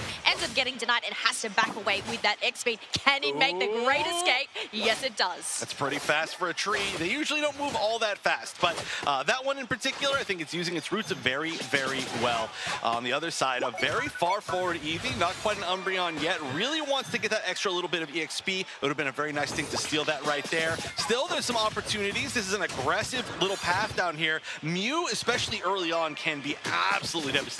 Absolutely devastating, but it isn't until that level 5 where it can switch up that move. So obviously opting for that Electro Burrow for that secure earlier on. But look at this, we have a Shifu hiding in that tall grass, waiting for these Swablues and Ulterior to spawn. But they are not going to put the pressure on yet, as we have Snorlax also coming on down. Wow, they actually didn't get that last hit. I feel like they should just turn around and get that just like before anything else happens, but no, they're gonna go for the aggression, and look at that, trying to get some more stacks maybe, but going in is the Urshifu. Can you escape? No, going in a little bit too far. The Umbreon's gonna evolve as well. That's gonna give them a huge boost as the Solar Beam continues to work out. That has been the pick of the past 2 games. One more just for good measure. 3 Pokemon on the side of Oma Abyssinian, KOing 3 different Pokemon on the side of MJK. Both of these teams are playing super aggressive right now. We have seen that pattern. Push that bottom path earlier on as those birds do spawn. But obviously it didn't favor Oma Abyssinian there. MJK were able, Oma Abyssinian were able to get 76 points in.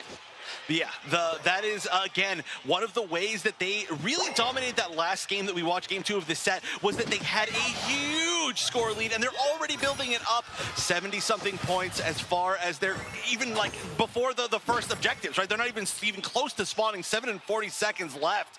Now, there hasn't been quite as many attempts to go in from Sona like we saw in the last game. I felt like it was a big reason why we saw Team MGK fall far behind, so they're not really as far behind, but they've got to fight to keep up. They have got to fight, waiting for the right moment, though, as these birds do spawn. And I might say that Rapid Striker, Shifu just soaked that up. Yeah. What bird? I actually didn't see any of them. I just saw a bunch of attacks on a row, but definitely going to be a fight here for this basement Reggie. We see the forward positioning. Now, I do really like the Snorlax in this position. Snorlax can be very, very good at blocking off a lot of these paths, splitting up these teams for these basement Reggie fights, but how will the initiative be made?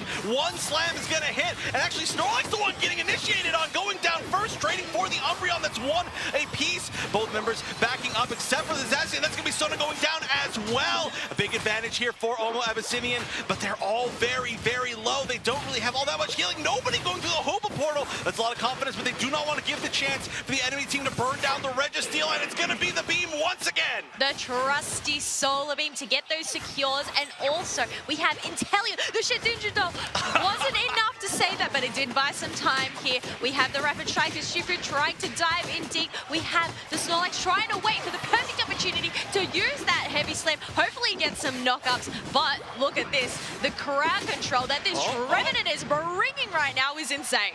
Lucapo not able to quite get the target that they want. They had to back up, and look at this. The reset from the side of Oma Abyssinian allows them to pick up the Inteleon too. They are just winning so many of these early fights. Like I said, they were not far behind on the side of MJK, but they're starting to fall behind once again. Starting to fall behind, they need to get these levels up and running, but we do have Oma Abyssinian going and starting that Reggie Alecki. All the tier pads are up currently, so it's just a matter of time of whether Disaster's going to come in. No, they're going to favor these birds instead, and now that Reggie Alecki, the secret 6th member for Oma Abyssinian.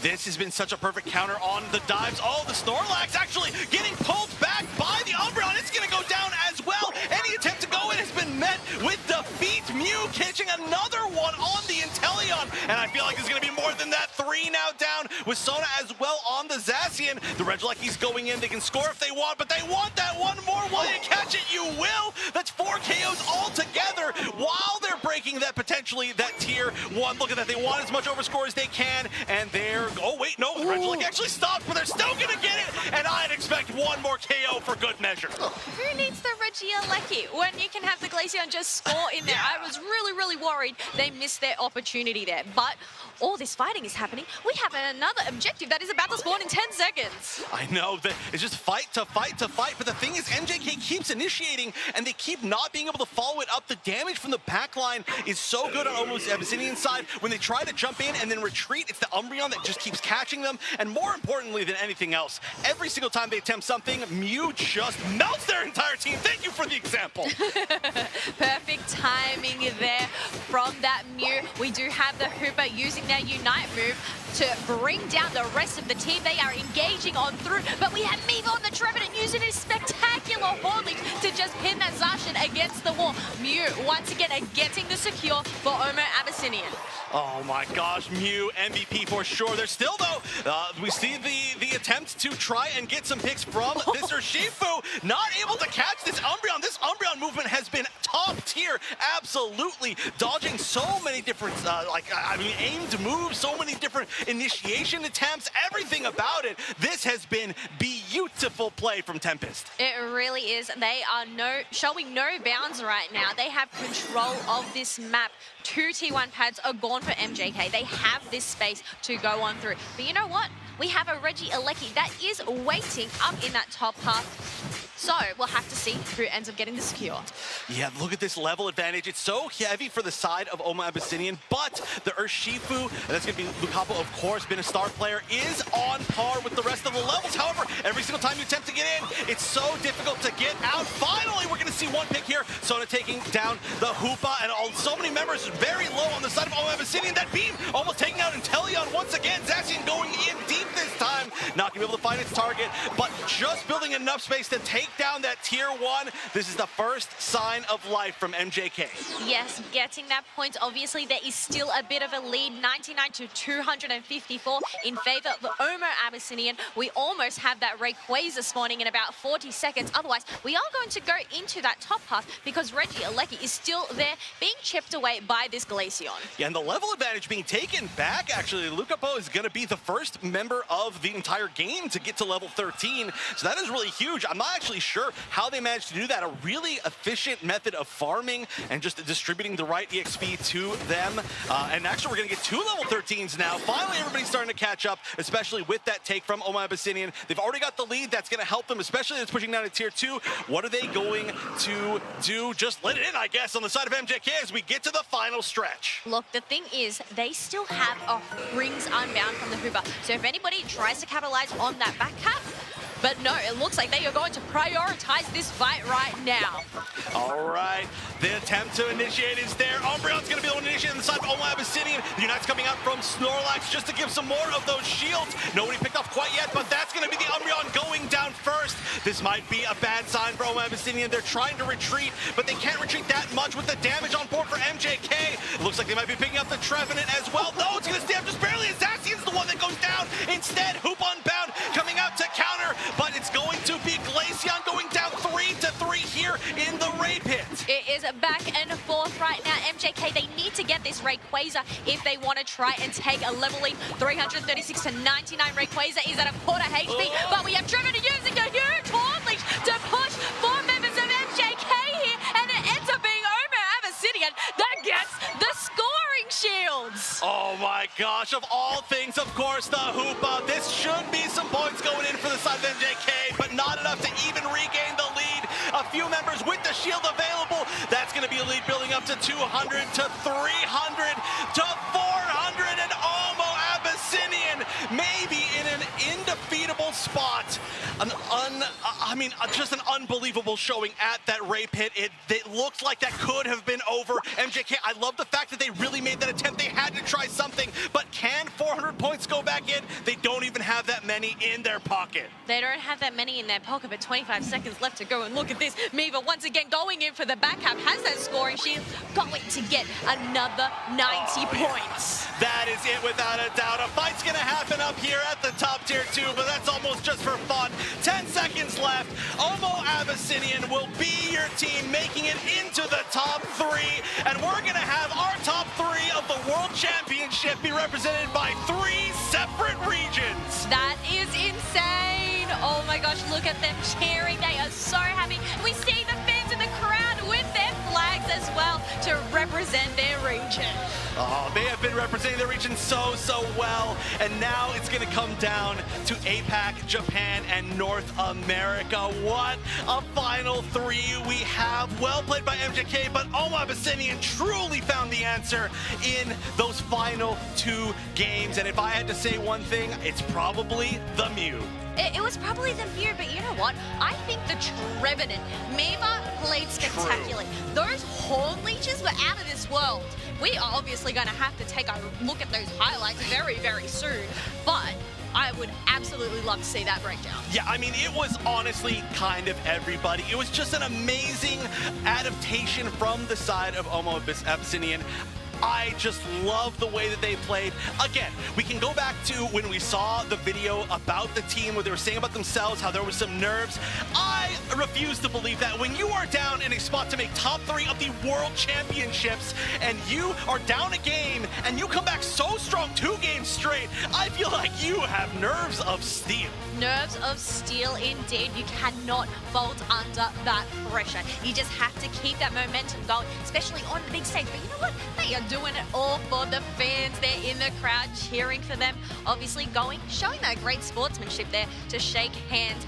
But it does mean we have to say goodbye to MJK. Another amazing team. I mean, first of all, going 3-0 in their group, representing their region so well. Actually, literally the only team, I believe, in the entire tournament to actually be taken out by their own region as well. That's how little we've actually had the same regions cross paths.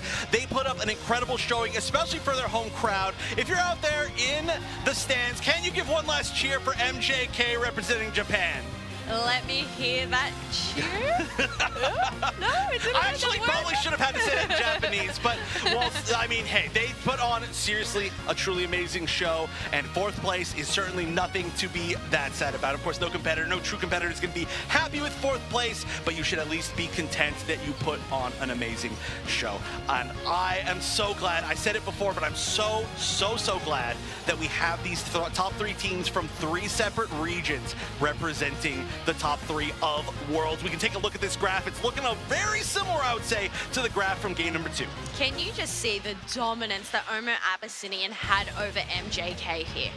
They did not even let them overcome them, locking down all of those objectives too.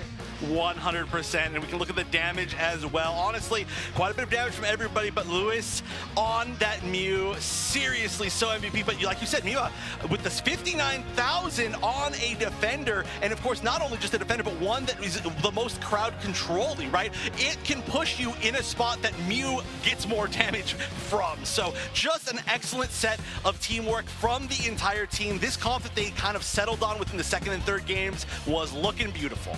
Now, was the Mew there the secret key? I mean, I think it's just teamwork. But we have to take a look at these highlights. Obviously, as we said, that early aggression, the push on that bottom path. But Omo Abyssinian, they were able to shut that down and turn the tables and get in some dunks. The objectives, as we said, it was the Mew or the Glaceon getting those secures. And once again, I feel like MJK's team comp, it's not like it's bad, it's just so based on being able to stay at least on level with the opponent early in the game, and that just didn't happen for the past 2 games. We saw the early game go so completely and so dominantly to Omo Abyssinian over and over again, well, I guess just 2 times in a row, that there was just never a chance for them to catch up. They were going into initiations that it looked like they had a chance to try to get some picks in, but then they were just giving up more EXP, whether it was the Urshifu, whether it was the Zacian, whether it was even this Snorlax that we know that's an amazing, Hog King, amazing defender player, but just they weren't able to get those big initiations they wanted. No, but I think one factor as well, having that Blissey on your side, it can only provide so many heals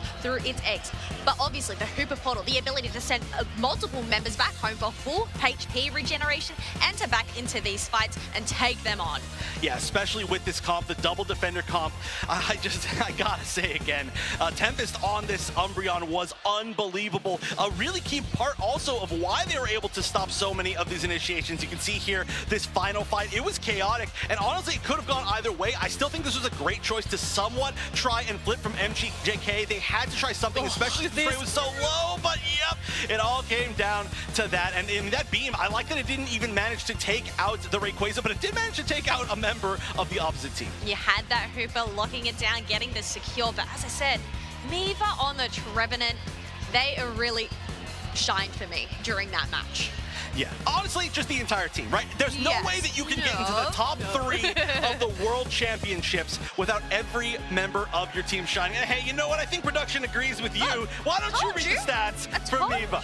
Well, we can obviously see 59 damage on the Trevenant. This is a defender here, but on the meantime, we have it scoring 226 points as well. Yeah, a lot of scoring, a lot of damage taken, but more damage dealt than taken from a defender is always a really good sign. Especially, again, like I said, a very control, heavily focused defender. So it just did everything that you needed to do, and Mio did great. But let's take a look at the bracket. We can now see who our top 3 teams are. Losers finals will be Oyasumi Makuro from Japan taking on Omo Abyssinian from APAC, and then Luminosity sitting in grand finals in winners, that winner's side advantage. Kello, do you have any predictions for what could happen? I have told you, expect the unexpected here. But you know what? Luminosity, I hope you are taking down notes right now.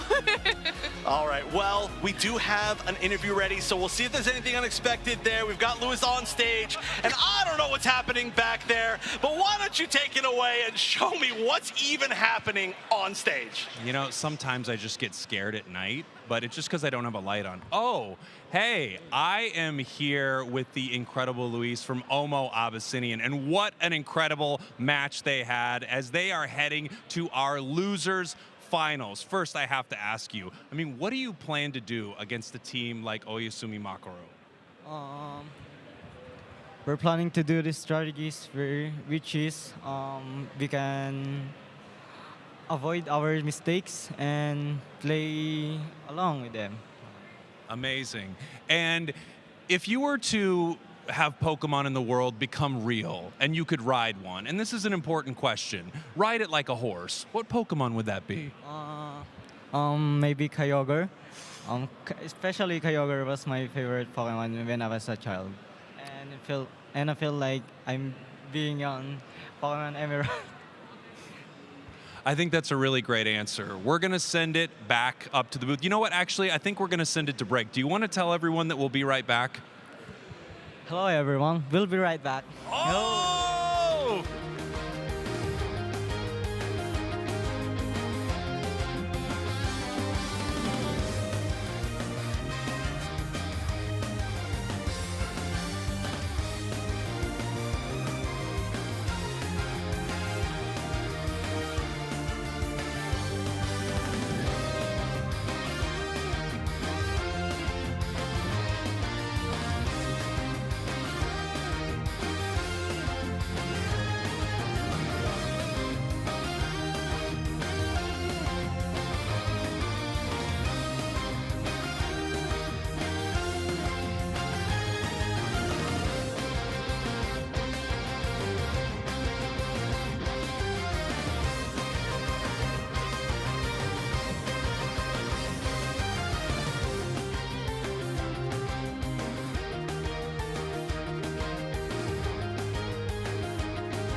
Now Gatlu and Redball and Rubber all focusing on the Zapdos.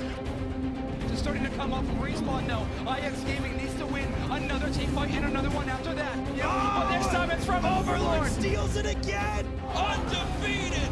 The best team in the world! Hello everyone and welcome back to the Pokemon UNITE World Championship Series. We are sitting on the brink of our losers finals here in Yokohama, Japan. And representing Japan is going to be Oyasumi Makaro squaring off against Omo Abyssinian.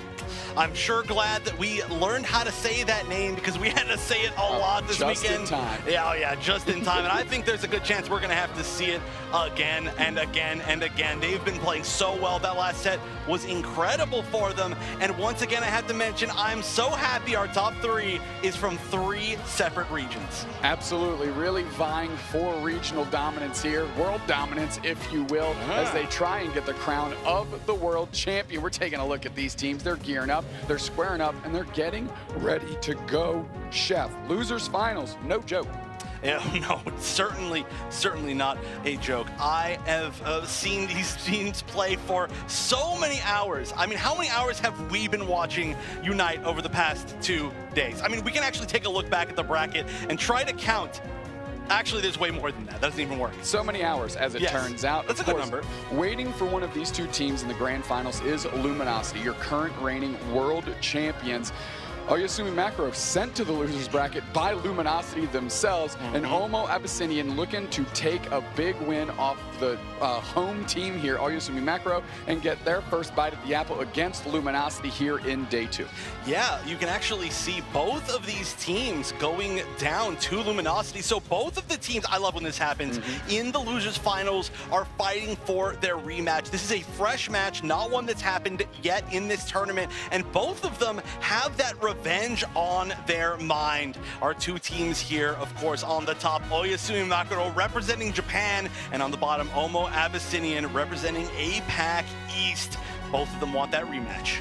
Yeah, and we're taking a look at Oyasumi Makaro right now. Again, the team from Japan fighting on their home turf, representing their country, and want to keep these World Championship trophies right here. Mame, Pie, Sui, Yume, and 1 Level Up. Yeah, and we've heard the Japanese crowd be so loud. They have been cheering for the Japanese teams, and now they are down to 1 left. But hey, no region has an advantage in numbers anymore. Just the advantage of the cheers from the crowd. Cheers from the crowd indeed, and I'll tell you what, the Japanese fans are out here in full force as we have 2 broadcast stages right now, one streaming in the Japanese stream, of course, and our stream in the English language. Obviously, all the seats are filled on both sides, people ready to come unglued for these 2 squads. Oh yeah, this is such a huge moment. Of course, making it to top 3 at Worlds is unbelievable, but I mean, for these teams, they both had such interesting stories to get here, right? I mean, of course, we just talked about Oyasumi Makaro, but Omo Abyssinian. A lot of teams were saying that maybe this is going to be the year for APAC, right? APAC, a team that has done okay well, but currently, I mean, this is a great showing. This is one of the best showings that we've had technically, and I think that they have what it takes to make it past Oyasumi Makaro. I mean, Omo Abyssinian is representing the APAC East, a region that looked incredibly strong all year long and only kept getting stronger. And that is paying off right here, as Omo Abyssinian is 2 match wins away from finding themselves in the grand finals as we enter our ban phase. It looks like Hoopa is gone. That may be a targeted ban against JR Absent, who's been an incredible support player throughout the day. Lapras on the other side, I would say a little bit more of a blanket ban. Looks like Miwa wants to get rid of that Greedent. I feel that, you know, can I get rid of some Greedents for my solo queue games, please? But these make sense. I do like some targeted bans. Once we get a little bit further in there, I mean, Hoopa just a great ban as well. So let's see what the first picks are. First pick is going to be an Umbreon, and of course with Lapras off the table, a premier defender is Umbreon itself, and quickly locked in by Oyasumi Makaro. It'll be interesting, actually, if we end up seeing, okay, I was going to say the Slowbro here because we've seen Omo Abyssinian really prioritize this tree. I love the fact that they've been doing so well with it. Trevenant, Miwa in particular on that Pokemon, and then actually getting the Inteleon as well. We may be seeing Luis stick with that instead of the Mew this time around. Well, the thing that's going on here, of course, is so many power Pokemon are still left, including the two that they are hovering right now. Zacian and Urshifu, just resident nightmares here in the Thea Sky Ruins, always giving the opposition trouble.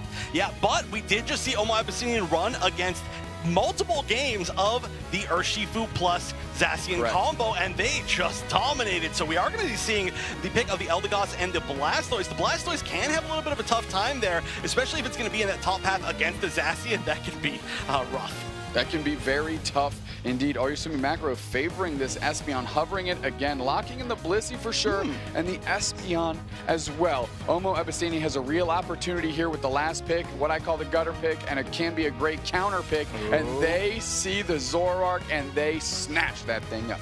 That's undoubtedly going to be Schwa picking up that Pokemon. Been doing so well with it recently, and this is going to be definitely a brawl of a game. Just seeing these comps, you know that especially on the side of Oyasumi Macro, they're going to want to be diving. On the other side, Omo Abyssinian has shown that they are absolutely not afraid of challenging that over and over. So, I mean, when we get our casters in, it's going to be a lot for them, and I'm excited for it.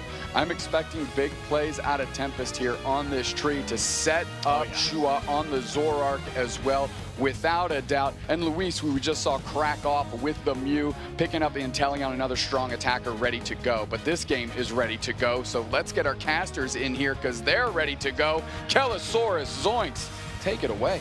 Hello, we have another elimination match on our hands, and this is the difference between a bronze or a silver medal at the World Championships of Pokemon Unite in our second season. OMO Abyssinian on an absolute heater run through this bracket, but they are going to be going up against some of the toughest competition we've seen yet. A heater run indeed, but are they going to be able to keep up that heat going into this next match?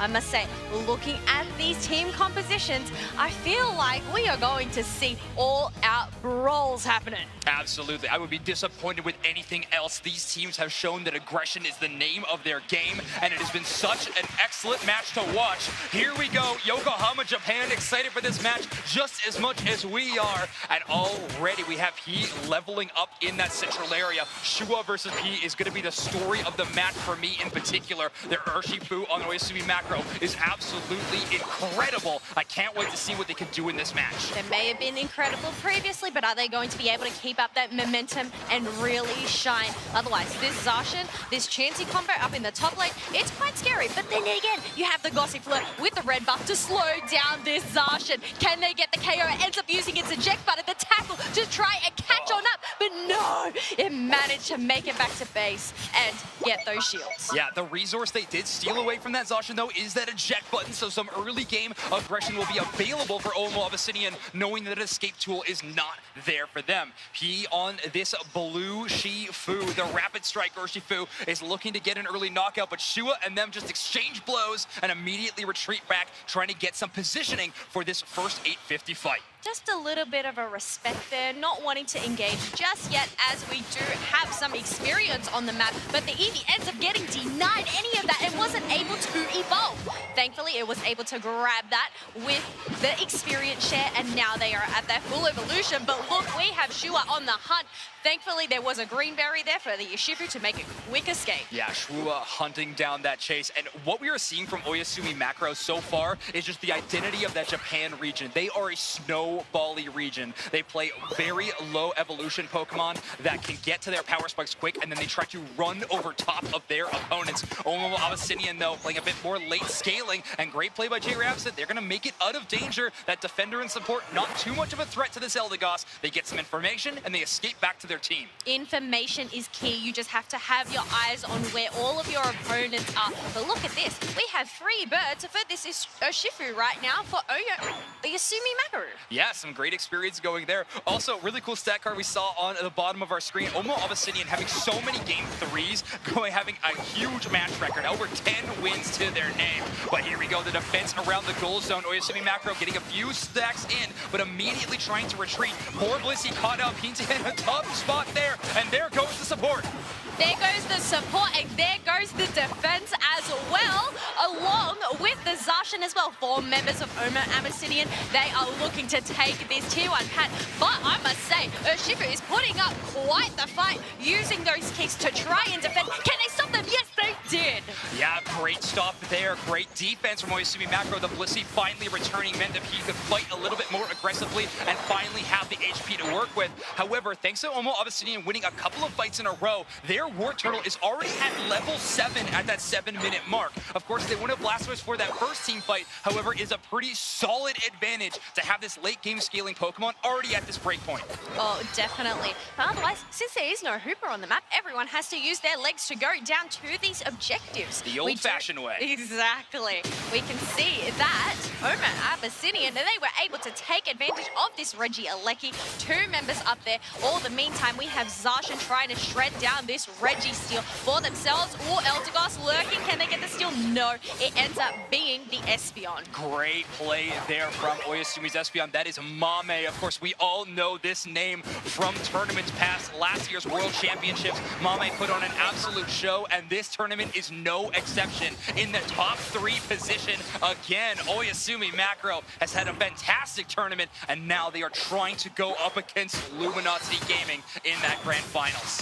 That, they have their eye on the prize, right? They want to go up against Luminosity, but they have to get through these matches first. Every single match from this point out is going to be an elimination game, and we have 3 different regions vying over this title. Any team that goes home means that their region's hopes end with them. Oyasumi Macro, of course, going to be representing Japan. And this initial team fight from Shua looking good so far. A ton of damage onto Umbreon, but the Blissey plus Umbreon combo is just too much HP for them to cut through. Yes, that was great support there coming from you, mate, making sure to provide those eggs and just regenerate. But there we go. We have a bit of a brawl in the top path, and Urshifu takes down that Blastoise. A great little 1v1 win, and that's going to be a whole lot of scoring in the top path. Oyasumi Macro really needed that. Great Woodhammer stunning up 3 members of Oyasumi Macro, but unfortunately no follow-up from the rest of Omo Abyssinian. Shua trying to take this 1v1. They want a bit of a rematch here in the top path, but they're going to lose it. Unite move used from P, and that Rapid Strike Urshifu is going to take 1, but now they have to face another challenger. Yes, they have to brawl that Blastoise over again as it has respawned, but look at this, the Trevenant using those Horn Leech just up here, ignoring that Flux Zone, getting another KO on that Blastoise. No revenge just yet. The crowd explodes for a KO from the side of Japan as a goal zone break from Oyasumi Macro happens, but Omo Abyssinian is turning this team fight in the bottom path into their favor, and Egg Bomb plus Station is not enough to chase down Oyasumi Macro, playing this one safe, waiting for reinforcements as Omo Abyssinian has all the space, and they have an initial KO to start this team fight. Yes, but they also have that Blastoise Hydro Typhoon on hand if needed. You know what? It's not needed. They just shredded it up. Yeah, saving that Unite move is actually going to be pivotal. You want to use it in big team fights, and the way Miva has been playing so far this tournament, I think they are going to be excellent at just that. Sweet goes in deep, but it's only going to be Blastoise to try to cut them off. Not enough damage. Oyasumi Macro has their eyes on this goal zone break right now, but Tempest's defense around has been solid. Horn Leech brings Umbreon in, stun onto the Espeon, but Japan has let the Regieleki go in, and they are scoring multiple times in the top half. There is just a whole nother story happening in that top half between that Urshifu. But look at this brawl that is happening in that bottom half, trying to just push out blows left, right, and center here, getting in more dunks, and it is now 216 to 107 in favor of Oyasumi Macro. But while those scores happen, Shua absolutely popping off here in the bottom half. We are going to have a 40-point overdone from Omo Abyssinian, and that's going to give them the lead. But Kello, it is only by 1 point. 1 point, zoinks. That is so close. And this just shows the caliber of these plays. But Urshifu looks to be collapsed on in by Oyasumi. They popped their Unite move, but it wasn't wasn't enough, and they do get taken down. I don't think there was no escape from that. Yeah, a trade 1-for-1 in that scenario, but just look at the respawn timer on P. Over 20 seconds when they went down. Obviously having an amazing game, sitting at level 14 for them. The comeback experience at Omo Abyssinia is going to be looking pretty good right there, with maybe a bit of an overextension for Oyasumi Macro. However, look at this position. They find Tempest, Umbreon and Zacian chasing down that knockout, but Tempest finds a way to get out. Shua wants to capitalize on that damage, and Zacian goes down. Sui is out of this team fight, and a little engagement. OMO Abyssinian takes the victory in. They do take that victory. Regieleki is about to spawn. They are circling around. They are possibly looking to shred this on, create a little bit more pressure leading into the final stretch. Yeah, they're going to get this one for absolutely free. Oyasumi Macro not putting up a stop to this whatsoever. Instead, prioritizing the levels on their Urshifu. That is a level 15. We headed into this final fight. Only level 13s on the other side, but the way Shua has been playing Zoroark in this game so far, I think you have to be terrified of that specific speedster in this final fight. Look, that is not the only Pokemon that I am terrified of. You know what? I'm terrified of a lot of these, but here we go. The final stretch is here. Liquidation does end up being popped on out. Trevenant pushing back that Umbreon with that Hornlink. Can they get the last hit? No, Blissey is there by its side to help it survive. A lot of support Unite moves used already. Both the Eldegoss Hydro Typhoon hits nobody. Almost not able to follow up on that. However, Tempest does land the Trevenant Unite move, but Umbreon is able to escape. They are not going to be knocked out. Sweet chasing down Unite move from the Zacian, and the Eldegoss also escapes. Zacian tries to pivot back, but a Unite move from Shua is going to take out Sweet. They now have an advantage, 5-4 in this final stretch. But look at the HP pools of Omo Abyssinian right now. They are super duper low. Blissey trying their hardest to just regenerate that health. We have Umbreon trying to be that tank, get into that front line, get in those stuns. Great knockout by Mame, and now the positional advantage is completely over to Oyasumi Macro. However, Shua has found a way into the Rayquaza pit. They're trying to do some initial damage, but only at half HP. They are so squishy. Mame drops that SP on a Unite move. Psychic Solaire grabs absolutely no one. A double stun from the Umbreon. That's a problem. And there we go. Mame follows up with a big KO. Oh, but there's an Eldegoss here. No, they did it. It ends up being the Espeon that gets it secure, and you can hear the crowd go wild for Oyasumi Macro. Enough about the crowd. I'm going wild, Kello. Mame getting a huge secure, and now Oyasumi Macro is going to rack up a gigantic score lead. 1, because of the race secure. 2, because of an amazing team fight win, as 5 members of OMO Abyssinian were down. They are slowly going to be respawning back into this game, but with with just under 500 point lead, Oyasumi Macro has dominated and won this game number 1. It is game number 1 after all, but you know what? They did put on a spectacular show. This Urshifu, it is not finished. It wants to get more KOs. He has been absolutely phenomenal on this pick in particular. A Pokemon that has really defined the metagame of the World Champions. And Oyasumi Macro are now at match point in the Losers Finals, having their chance to go up against Luminosity Gaming and Grant. It's within their grasp, but let's send it over to our analysts to break down that game number 1. Oh, I can tell you, I've never, ever, I've said this before, but never heard this crowd so loud. For anybody out there who doesn't know, we're standing right next to the Japanese casters. They're on their feet right now. They've got the chairs. They are just electric. They are screaming their heads off. Well, Oyasumi Macro on that revenge arc, trying to get back to LG, the team that sent them down. Coincidentally, both of these teams, as you mentioned, were sent to this losers bracket by LG. Both kind of them on a revenge arc. However, Oyasumi Macro one step closer. You can see after a convincing team fight at Ray in a narrowly close game, they absolutely skyrocket that score. Yeah, look how flat that line is right there. That was as close as it gets. This is a top team match for sure. And look what we can contribute that to 107K from P. You highlight that, I'll highlight the thing that I always do. You may, of course, Blissey over 90,000 damage healed, and that really allowed P to go in, of course. Let's take a look at how this game 1 shook out. That's right. Behind every good carry, there's a good support. That's what they say. That's a saying now. I'm making it true. But sounds yeah, good. Yeah, sure. No, honestly, this was a pretty heavy level lead altogether on the side of Oyasumi Macro for a good amount of the time, and so much of it was being able to get even level 15 very, very early. can just see kind of a highlight reel here of just KO into KO. It's like, yeah, what are you trying to do? You're trying to stop me from scoring? You want to give me more points? Thank you very much. Nobody's safe in that speed flux zone on a rapid strike Urshifu. That's just the truth. Now, Shua had a good little push there, getting a KO streak of 2 themselves, and that was one of the pushes that allowed them to balance the scoreboard. Oh, yeah, that was at least, a good attempt. There were a lot of really great fights. Obviously, this was a very, very close match, and this was, like I said, a huge level deficit. You can see right here, even, this was the level 15 already. Urshifu was level 15 for quite a while. Nobody ever caught up, really, on the side of Oma Abyssinian, but in this final fight, I mean, that was, of course, what really decided, and gosh, this took so long to even start. Yeah, I mean, the Zacian was picked by Omo Abyssinian early, but it took so long for them to flip onto the Ray or make something happen that Zacian came right back and took right over. Yeah, it was a scary spot. They were just trying to play safe. You know, they're trying to make sure that they didn't make any big mistakes right there, but it may have been just a little bit too long, and that means that now, like was mentioned, this is going to be match point for Oyasumi Macro NP on the Urshifu, of course, with, I mean, not only a huge amount of damage, but a huge amount of score as well.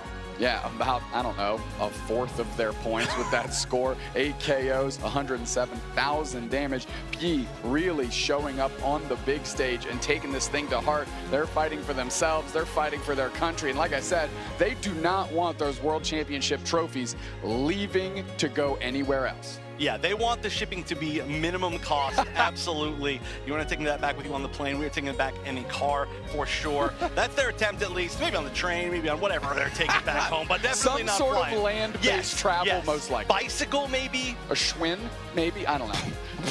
Okay, you put one, it's like a four-person bicycle, one person on the back on the pegs, and they've got a backpack loaded with all 5 trophies, and they're cruising right on home. Yeah, you might be heavy enough to do a wheelie on a 5-person bicycle, that'd be sick, but here we go. We're going into match number 2. Match point in the top 3 here for Oyasumi Macro to make it into the grand finals. We're going to get into this draft. Will it be the same sort of target? It might be the same, at least on the side of Oyasumi Macro. Yeah, really not wanting to contend with the Hoopa. Again, it's kind of like a macro in-game cheat code, right? Is the Hoopa. You can just portal up and down, go wherever you want. Of course, the Rings Unbound pulls the whole squad through. But if you think you have better and stronger macro play than the opponent, take that out of the equation and beat them the real way. And that's exactly what Oyasumi Macro is saying. We're already game up. Beat us straight up. We'll see what happens. It is literally their name. It just makes sense. But the Lapras getting first pick. I do like the Urshifu ban, of course. I think Urshifu did kind of well in that last game. What? I could be wrong. I'm not very good with numbers, but I think over 100K is pretty good. I thought you were the numbers guy. What happened Why with that? Why do you think that? Zoinks is the numbers guy. Zoinks says it a lot. One level up, locking in the Umbreon. And of course, Inteleon brought in as well. Inteleon has looked great. The liquidation is terrific, of course. But that just leaves these high-octane picks on the other side. The tree, of course, has looked dominant with the Lapras, and of course, frontlining for a Leafeon is a chef's kiss. Oh, yeah. Now, the big question here is, are we going to see that Glaceon and the Leafeon going to somebody else?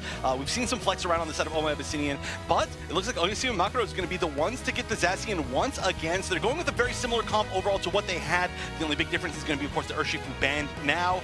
And we're going to see what Oma Abyssinian chooses here. Jarabson has obviously made a very fun steal with the Eldegoss earlier on a Rayquaza, but there are some other options, of course, going into support. It looks like they are going to be going with the strategy with the Glaceon, so it'll probably be Schwa on the Glaceon and then the Leafeon flexing over to maybe Luis. We'll see, but one final pick in the game. Cotton Cloud Prayer, Drapson is locking in here as P is cycling through these characters, and where will they land is the question. I'm not going to pull a chef and guess, but we've gone with the Goo Boy, the Goodra, getting locked in quickly. And honestly, Goodra has looked great in almost every game we've seen it. Yeah, even when it's lost, it never feels like it was like the wrong pick or like that's why the loss happened. I think that this currently is in a great spot in the meta where it's never going to be banned, and you can choose it in a lot of really cool, unique situations. Of course, and it plays well as off-tank, it can frontline well, it can self-sustain, so you don't have to have the Blissey focus on it at all. So I like this pick and put it in the hands of a player like Mame. That is a recipe for success. At least Oyasumi Macro believes so. I know there's about 15 seconds. We usually sandbag this thing a little longer, but let's pitch it over to the casters so they can get right into this. Kellosaurus, Zoinks, please walk us through this game too. Kello, we're in early to this matchup. Oyasumi Macro versus OMO Abyssinian.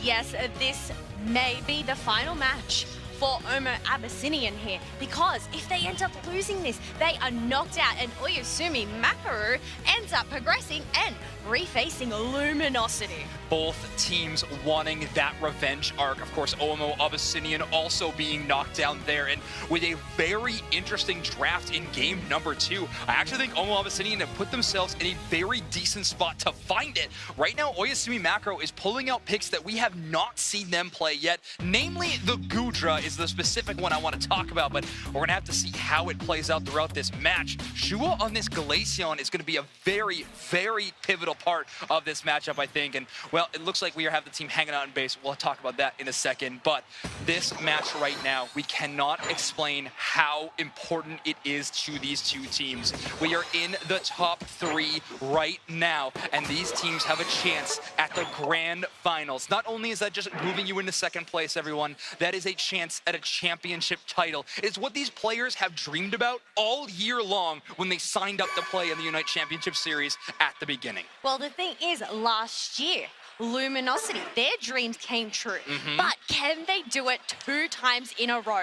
But it obviously all depends on this next match. Who is going to be their opponent? And obviously, I mean, top 3, that is looking pretty good. As you said, bronze, silver, medal, gold, but also the prizes that you end up getting from that 500K prize pool. Absolutely. Going for that $100,000 point is what all these teams are pushing for. And the storylines between these 3 teams have been so interesting, Kello. OMO Abyssinian coming out of a really tough group, trying to prove that their region is truly as competitive as we all thought it was. And wow, have they done that here. Oyasumi Macro, an amazing season, but a little bit of a subpar performance in their regional finals. And obviously, they have flipped that script here in our top 8 bracket. And then, of course, Luminosity Gaming chasing that crown for a second time. They want to chase it, they want to lock it down, but you know what? It's almost the end of the day. It is. Say it ain't oh so. my goodness. We have had match after match. It has been incredible. You can see the crowd is cheering for their favorite teams. Oh, absolutely. Yes, it may be a marathon of games, but the energy has been incredible the entire time. Pokemon Unite is one of, obviously, my favorite games to ever watch, but obviously it is capturing hearts all over Yokohama, Japan. It has been so amazing to celebrate competitive Pokemon Unite on a stage like this in Japan. I mean, I wouldn't have guessed it. So you're here casting Pokemon Unite. If it wasn't your favorite game, then what are you doing here? That is true. No, I of course want to enjoy it as much as I can, and this grand finals, or this losers finals, sorry, has been a great way to do so. What a fun game to cast, Kello. We saw such an aggressive game in that game number 1. Our 2 analysts were talking about how brawl style that matchup was going to be, and we saw that team fight after team fight after team fight in that specific match. Team fight after team fight, but also having P up in that top part with the Yoshifu, no wonder they ended up banning it.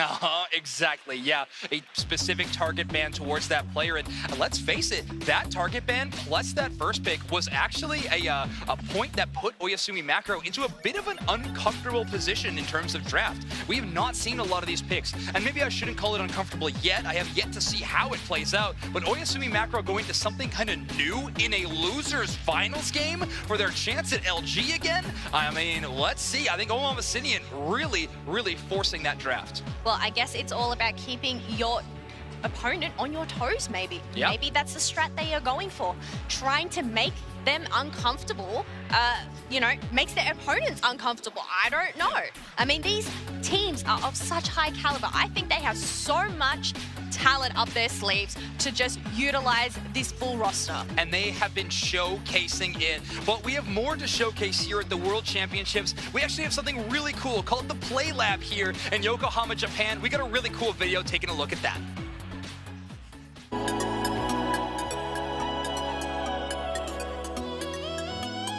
Hi there, I'm your host, Anna Prosser, here in Yokohama for Pokemon World Championships 2023, and we're here in the Play Lounge. We're here with Judge Kaza to talk about first steps.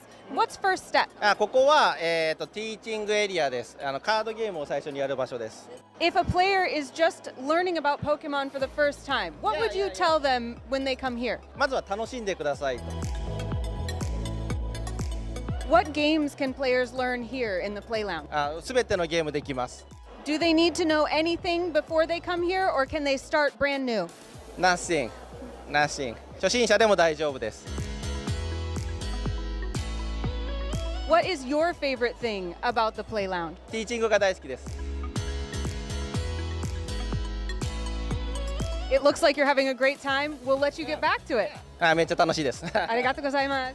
I'm so excited about this WCS in Japan. And that's it from the Play Lounge. We'll be right back with more from the Pokémon World Championships.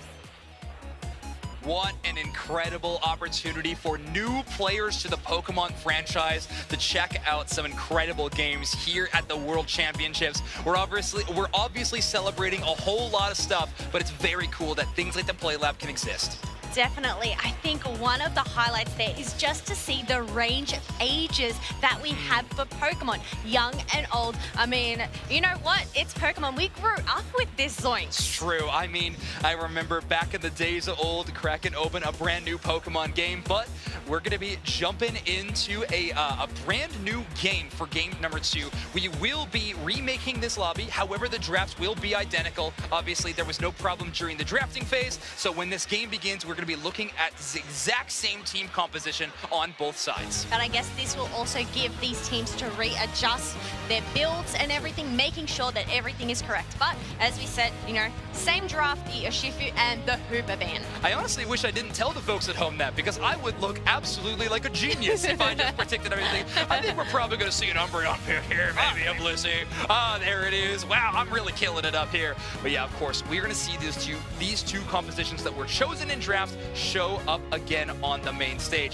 This Lapras Trevenant, of course, and we're going to see a bit later, is joined by an Eldegoss in this composition, which both of those Pokemon with any bit of damage reduction from Pollen Puff are pretty terrifying threats to deal with. Defenders with that much damage reduction and HP? Oh my word, Kello. Oh my word indeed. But one thing I want to see is this Goodra, as we have highlighted. Does have that build, the Slick Spoon, Aeos Cookie, along with the Focus Band, just to give it that little bit more sustain.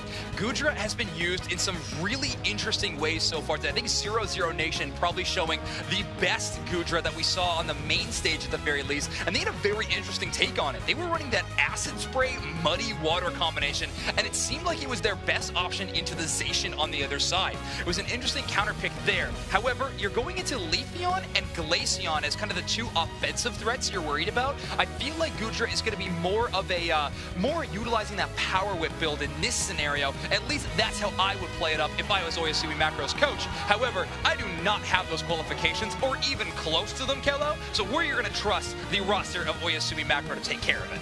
Zoinks is looking for a team, guys. He wants to become a pro player in next year's World Championships, maybe. Maybe he's looking to coach, who knows? Yeah, that'd be a whole lot of fun, and I'm sorry to whatever team tries to accept that offer.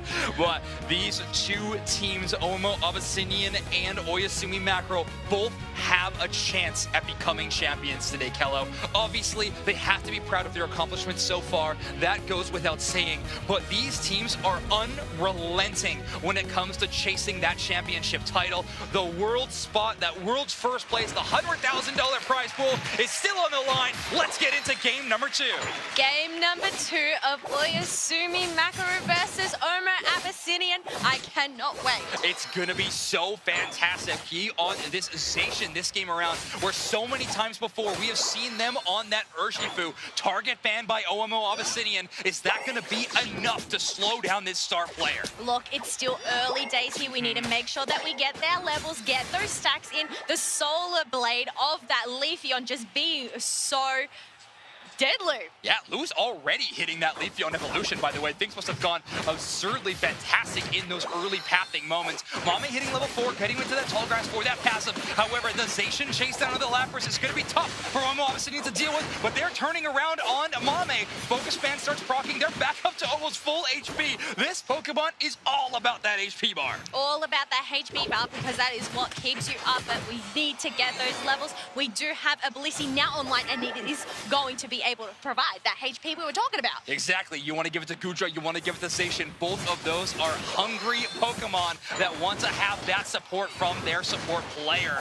A great Lapras play early. Glaceon from that Shua getting in a ton of damage from range. And Mame is going to go down. No focus ban. We saw that prompt earlier. They do not have that defensive item off of cooldown. The Blissey is going to take a lot of damage, but great hunt down. Shua chases that one, and they're going to come away with 2 KOs in that engagement. Look, I know the Zacian is usually the one that does the hunt downs, but this Glaceon on its tail getting those knockouts with those icy spears. OMO Abyssinian taking their early game power spike Pokemon of Leafeon and Glaceon and using them to full effect to chase down Mame, who still was just that Gumi a moment ago. Lapras in charge of defending this goal zone. Some small stacks going in. Every dunk from this Gudra is another Ao's cookie stack, and it gets even stronger with each one. Even stronger, even tankier, even harder to take on down. Harder? I can't believe it. This Pokemon has so many defensive resources, and with that Ao's cookie, it's just going to be getting better and better.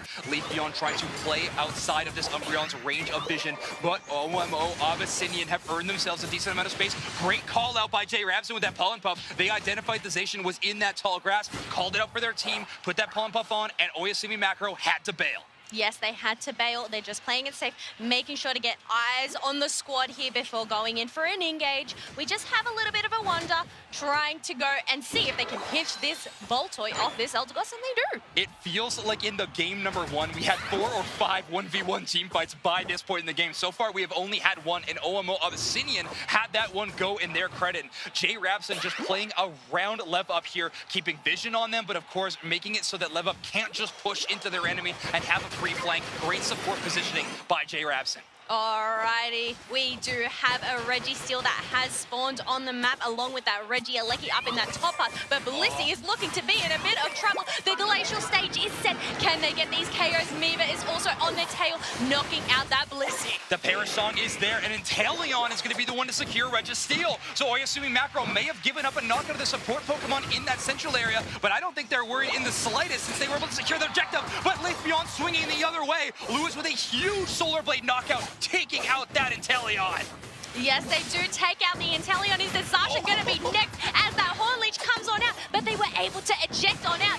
Maybe it ends up, no, it ends up being the Umbreon that gets taken down and, or grabbing some, no, yeah, they are going to grab some berries. But you know what, all the meantime, we have Leafeon getting in some dunks. Never count out OMO Abyssinian from a team fight when Tempest is still a part of that engagement. Ridiculous defender play so far all day, and the Trevenant looking the same. They swing in a great Inteleon knockout, but Leafeon is there to trade. Lewis is now caught out in a little bit of danger. Liquidation does so much damage, but the Eldegoss is going to be there for support. But there we go, a huge play by Miva in the top path to earn a KO, and more Lapras stacks on the top path. OMO Abyssinian with a huge score lead right now. There is just so much happening in this match. There is so much at stake right now. We have Oyasumi Macro up on 1.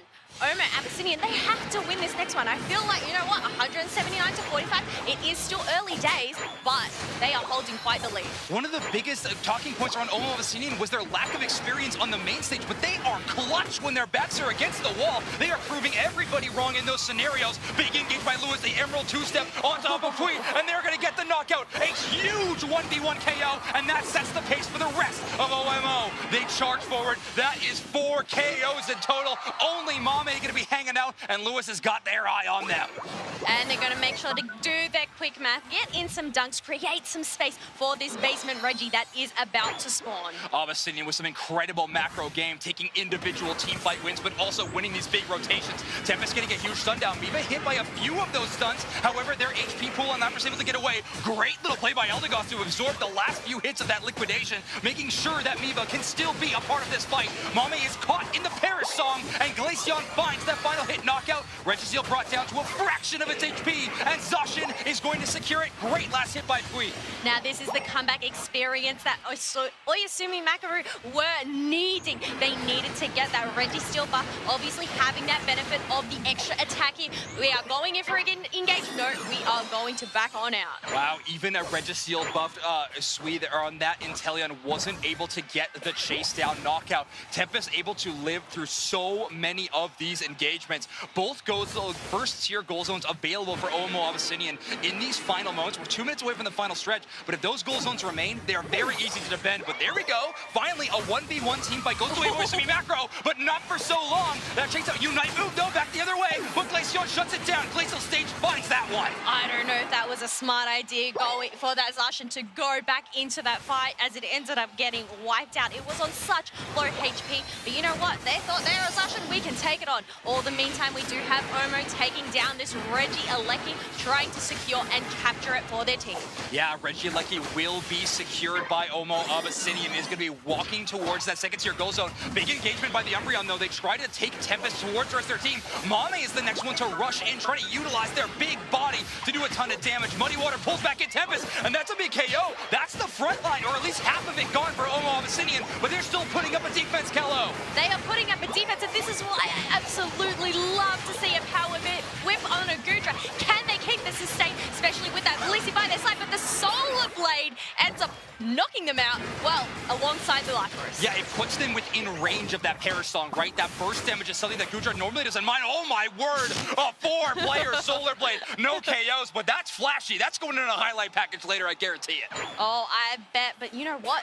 Level 13 Glaceon right now, they are looking mighty. On the opposite side, we have a level 13 Inteleon. Would you believe me if I told you Omo Abyssinian is down 1-0 in this match right now? They are playing like they know every single one of Oyasumi Macaro's tricks, and they are having an amazing game. Registeel is going to be going over completely to the side of Omo Abyssinian. However, a big flank here by Levup on this Umbreon. They have good positioning. Mame trying to get in there as well. Mame pinned up against the wall. So many Trevenant stuns, and Mame's down. Glaceon finds that last hit. Quick trades, though. They find the Eldegoss. J. Rapson is gone before the Cotton Cloud crash is used. It is a 4v4 currently, and the final stretch, the Rayquaza has been enraged. And look at that Phantom Forest from that Trevenant to just knock him up. We have Umbreon getting taken down, and now they are on the hunt, seeing if they can get any extra KOs. The Zacian diving on deep, but Leafeon is able to use their Unite and get out some damage. Can they finish it off? Glaceon gets another knockout as well. We received that Bliss assistance, but the damage from Omo Abyssinian, it was able to top even that.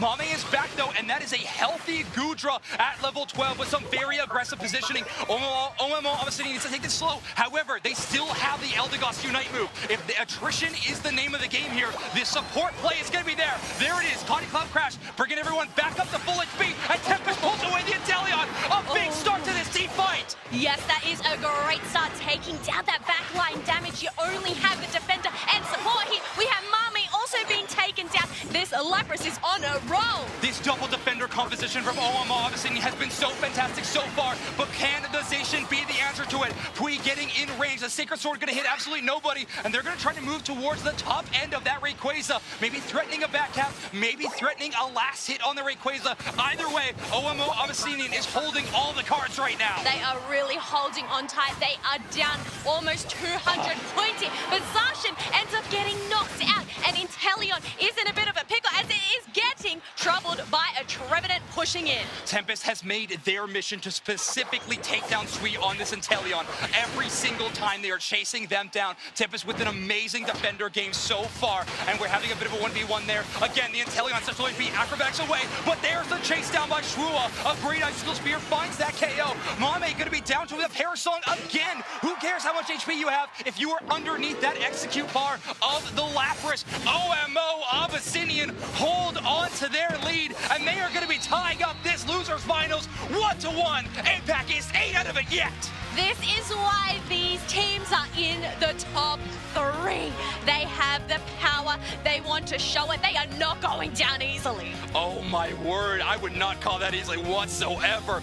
What a fight by Omo Abyssinian. You see Lewis there on stage taking a sigh of relief because that dream is still alive for OMO. What a game from them. Miva and Tempest playing so phenomenally, and Shua putting on the best Glaceon performance we have seen on stage. Full stop. Full stop indeed. But first, we need to look at this graph. Look at the dominant performance that Omo Abyssinian had. and with no Hoopa on their team either, right? That has been Jay Rapson's bread and butter, which has given them a huge macro advantage in so many of these matches, but having that score lead despite not having that is a massive. And there we go, take a look at the damage numbers. Miva and Shua, ice types looking real good on the side of OMO. They are looking to ice out Uyasumi Makaru right here, but Yume, obviously, they were by their side, 93 recovery. So much HP recovered. We gotta take another look at that match. We had a lot of question marks around the draft screen of Oyasumi Macro, but a whole lot of check marks on the side of OMO Abyssinian, and you can see in this match exactly how it played out. How long is that list, those zoinks, to tick them off? Exactly. I mean, it's a laundry list. It's going real deep.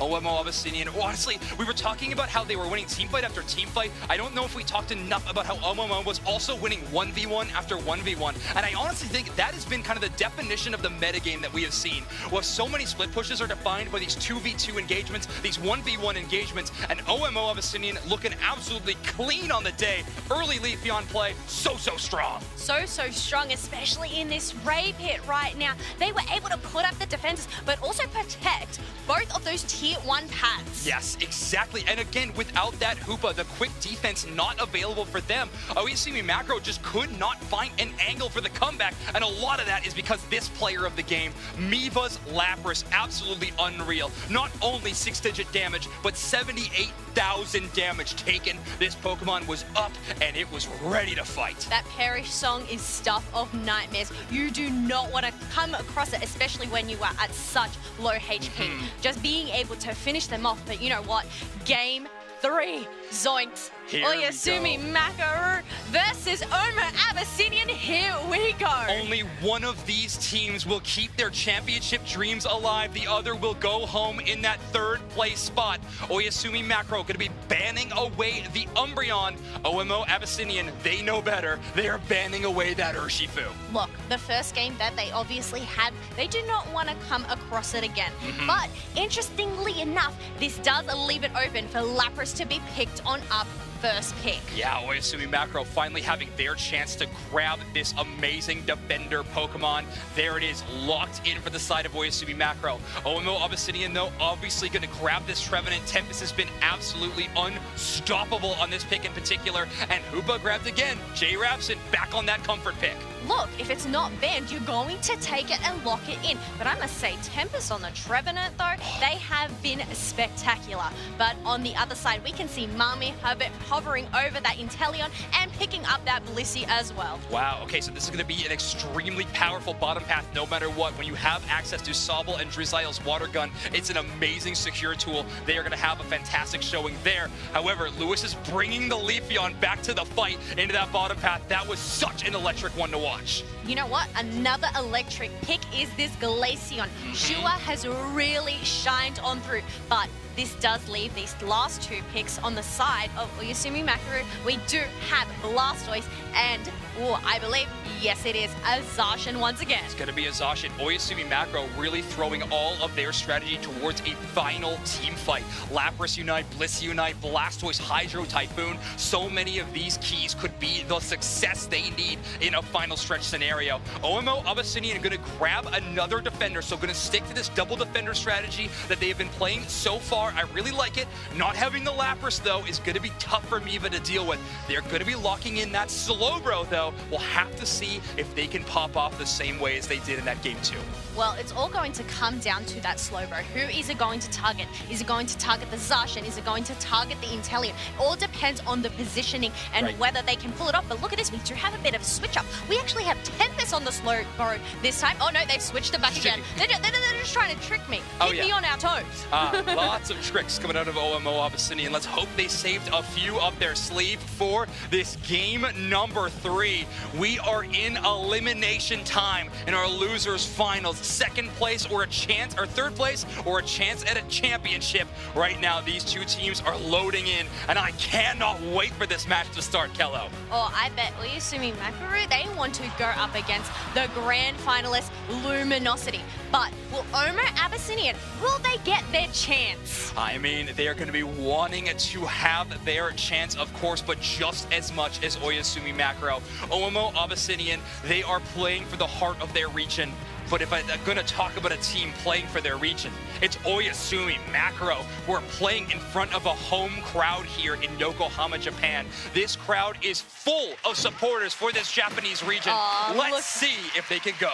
Yes, you can hear the crowd clapping as this match is underway. We can see that Zacian is going to take that central area. Otherwise, we do have the dual water Pokemon taking that bottom path. Yeah, we were having a bit of a slow bro debate in where that Unite move tends to go. I think it has to be on that Zacian, and if you can get it before that Unite move pops, and if you can outplay the Bliss assistance, those are two big ifs though, that would be a huge team fight win. Too many ifs to question. You do not know what can happen. We do have that Chansey backing on out, making sure to grab that Voltoid. They want to get their heals ASAP so they can support their team as much as possible. Absolutely. Lewis here again with that full chlorophyll stacked there, so the Solar Blade going to be hitting for a whole lot of damage. Boosted auto as well. Already hitting that level 4. They're going to find the secure, but there we go. Oyasumi Macro starting things off early at 9-10. They already find one KO, and Mame trying to get in one stack. They do, but they are going to be in too much danger. A KO slides the other way. Jay Rapson picks that one up, but Mame does find one stack, and he is already almost at level 6. But the thing is, they do not have a Lapras that they need to come against. But Zacian, Sacred Sword to just wipe it on out. Oma Abyssinian didn't even have a chance to take any of that experience. And that's why you aggressively push. Make sure that Zacian gets to that breakpoint level and gets access to that incredible move of the Sacred Sword. Great little micro play by Oyasumi Macro. Here we go. First engagement goes to them. OMO Abyssinian looking to try to even the score. Well, can I just say, level 7 Zacian already. This is insane. We do have Mame making sure to get in some extra stacks. They want to get those special, I believe it was special attack specs, stacks on up. Yeah, exactly. So much damage can come out of this Lapras. We see 100,000 damage games from them quite easily. Mame takes a whole lot of damage, though. That Scald plus Icicle Spear combination is so powerful. Hoopa goes down the other way, and again, a knockout for Pui is a bigger experience lead on that Pokemon again and again. This Pokemon is easily going to be at that level 8 mark. They just find it, and they have a minute to get to their Unite move before the first baseman, Reggie. But the question is, are they going to be able to find enough experience on their map, or are they just going to take these brawls out? But no, is it going to get caught on out? No, it does end up using that agility to back on, down, and try and escape. Oh my gosh, the eject button and Woodhammer, they weren't able to finish it off, but that was a great attempt. Aggressive play, trying to punish the greediness of Pui there, who's trying to get in stack to earn that level 9 that we just mentioned. That's a last insta here for them. Easily a Unite move going to be online for Zacian here in a moment. Oh, so close to that level 9.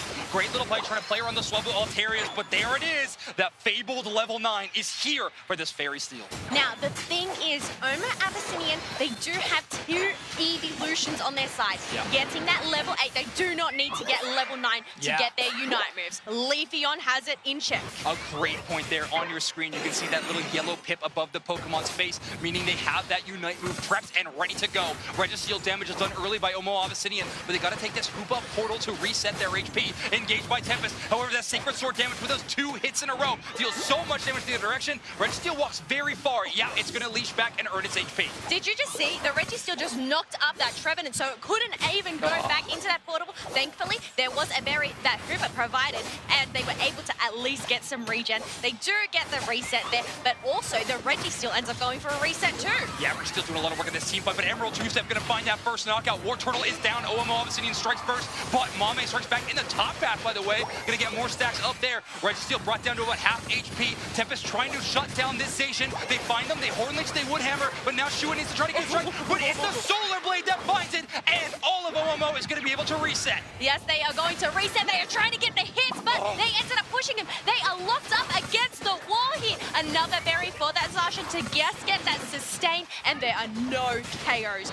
Oh wait, no, I take that back. Inteleon KO. Shout out to Yubei for being an incredible support player, keeping up everybody happy and healthy, and they're actually going to find a KO and a J Ramson, but OMO Abyssinian was able to strike back the other direction for 1 KO. Oyasumi Macro taking the better part of that exchange, though, as they knocked out 2 members of OMO. Tempest trying to slow down Pui again, but at level 10, it's already get the knockout. Bliss assistance from across the battlefield is going to be supporting. Great play from this Japanese squad. Slow beam monetization, though. No Bliss assistance to protect, and that means the Solar Blade can find the KO. Yes, it was such a great Bliss assistance. Unfortunately, against 4 members of Oma Abyssinian, it was not enough to sustain that Zacian. Yume really wanted 2 of those. If they could utilize both, obviously that team fight sliding the other way, but great macro decisions from OMO Obsidian. Takes 1 fight, they lose a little, but they leverage it back for a big swing, knowing that Unite move is off. Amazing play from Miva on this Slowbro. I think for the first time we've seen them recently on this Pokemon, and they are proving that they are masters of it. They are masters indeed,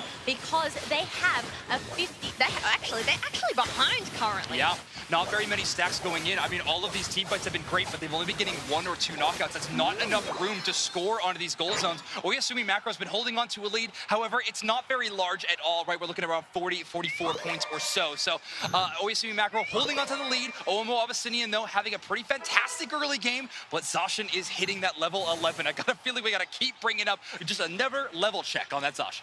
It doesn't matter. Leafeon is able to match it with a level 11 as well. True. Exactly. Yeah, it's a great point there, Callow. Scald goes onto the Blissey. That's going to be a slowing effect on Yume. However, they are going to be able to escape for a moment, but not too long, as a Slowbro auto attack is going to find that KO. Great play by Miva. Hydro Typhoon is going to knock out a couple, but a big scoring push from OMO Abyssinian in that top path. Hoopa Unite move there from J. Rapson, bringing the whole squad and getting a couple of huge stuns. Great capitalization by the team of OMO Abyssinian, and they trade 1 away, but they have gotten so many KOs the other direction. Can Yume and Hui defend this goal zone? I do not know. They do have to pop down a Hooper portal here, but we have Tempest diving in deep, just trying to create some space for the rest of OMO Abyssinian to take this Reg Ice. But we do have the Blissey trying to take them on, but no chance against that Slowbro. Yeah, I mean, both supporting Pokemon trying to earn time. Oh, Scald almost securing that Reggie, but Zacian is going to be able to grab it. Oyasumi Macro earns themselves a basement Reggie, and that scoreline is going to be currently tied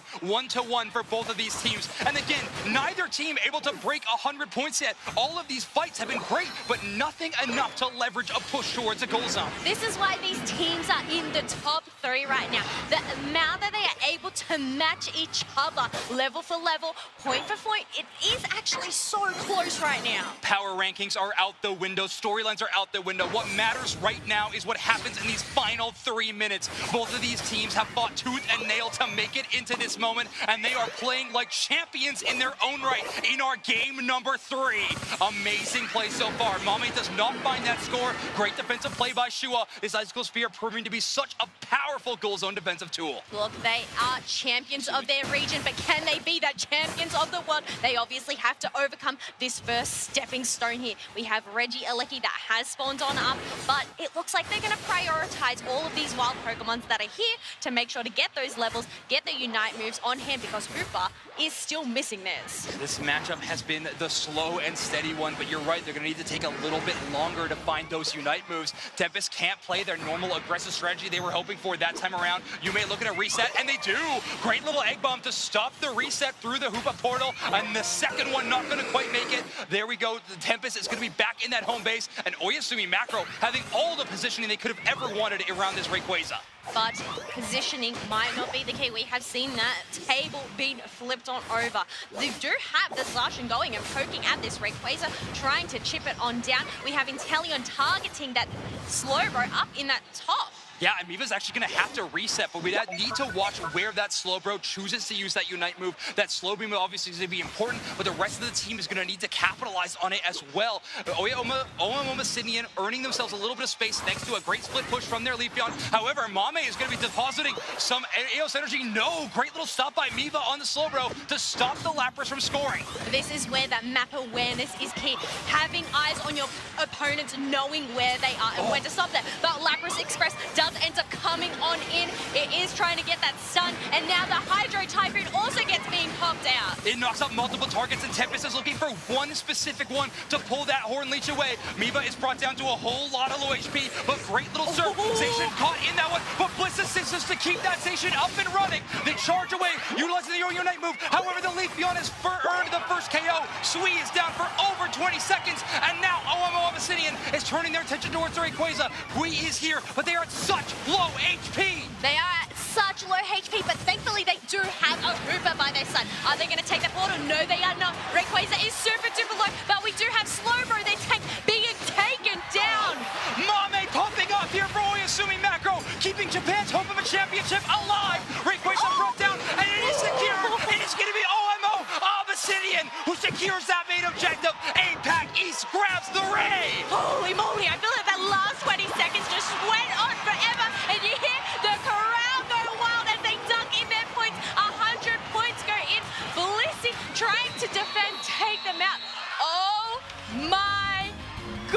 so Time is up, and only one of these teams is moving on. And with that pop-up, it is OMO Abyssinian. They have knocked out so many incredible teams, and add Oyasumi Macro to that list. OMO is going to be in grand finals.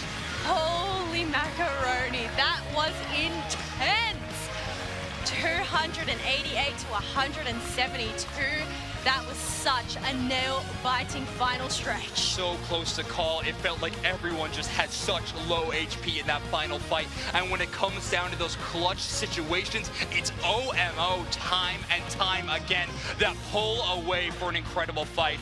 Oyasumi Macro will be going home in that third place position, and you can see on stage, obviously the emotions are running high, but we have to give this team their flowers. An incredible run, dealing with a lot in that top 8 bracket, having such an incredible day here.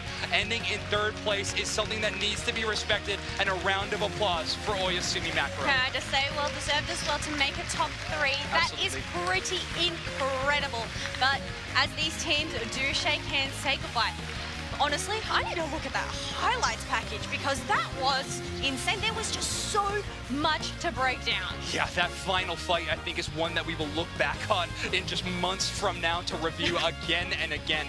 OMO Abyssinian, this team from APAC East, proving to everyone that this region needs to be put on the map. This team in particular have that championship material, and with a victory here on main stage against Oyasumi Macro, well, what an incredible way to do it. We are going to be jumping into a review of that last minute of the game because I gotta see it again. Look, there's no time to breathe here, Zoinks. Absolutely. We need to look at this. There was obviously just so much happening, so messy, trying to take down that Rayquaza, but there were just so many fights happening. Yeah, this match was defined by little 1v1 engagements. I believe the Leafeon kicks things off with a KO onto the Inteleon at some point here. You can see Lewis just really playing around the bottom side of this Rayquaza pit. Jay Rapson with an aggressive Hoopa Unite move, getting a couple of stuns, makes things a little bit dangerous, and there it is, that 1v1 win from Lewis, and they're able to escape all the way back up to the top path. I think they're even able to back half of the situation. No, they actually retreat towards the team fight. Yeah, but you could see that Lapras going in and getting that back half. You had Oyasumi Macro that were in the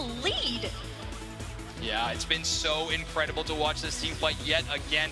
What a match from OMO Abyssinian. And look at these final moments. Mommy getting a KO streak of 2 there for a second. Oyasumi Macro saw it happening. The knock up there, but the final hit goes towards the Glaceon. Really a challenge between Shua and Yume to see who can secure that one. And the Glaceon comes out on top. APAC East comes out on top. They did come out on top, but it isn't the very top just yet, as they still have those grand finals. But you know what? I think these teams, they need a breather. I think you need a breather. I think I need a breather. We all need a breather. We will in a moment. I mean, obviously, rest will be given eventually, but ain't no rest for OMO Abyssinian. They need to rally back quickly because they have a salty run back opportunity against Luminosity Gaming here very soon. It is going to be a grand finals that is APAC East versus North America. Japan out at third after a very, very impressive here at our World Championships. Look, I still think Oyasumi Macro, they should be proud to represent their region. But let's have a look at the championship bracket right now. We have OMO Abyssinian. They are having such a great run through this losers final, obviously getting knocked down by Luminosity. So they are going to be able to have a chance and run it back in the grand finals. And just in case anyone is unfamiliar with our format, grand finals will be a best of 5, but since Luminosity has not dropped a match in our grand finals yet, they're going to have winner's side advantage, meaning that OMO Abyssinian will not need to win just one best of 5, but 2 in a row to defeat Luminosity and become your World Championships.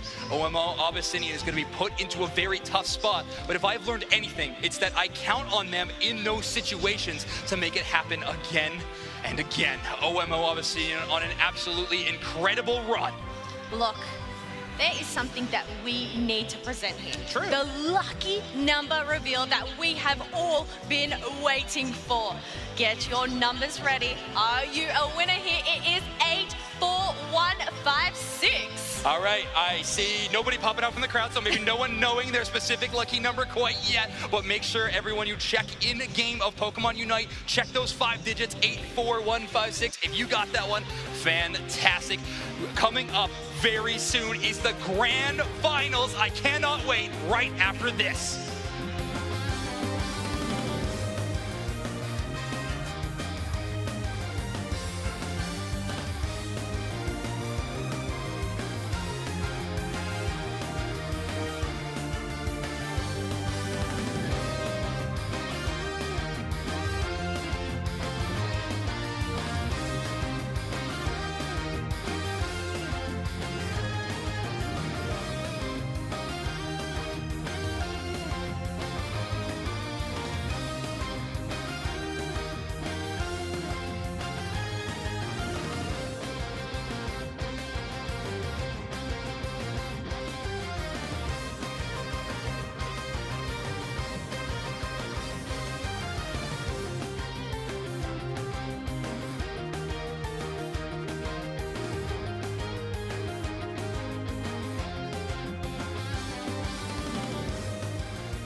here in the Pokemon UNITE World Championships of 2023. An amazing day of games yesterday and today has led to this point, starting with 28 teams arriving here in Yokohama, Japan, and only 2 remain here at the end of the day.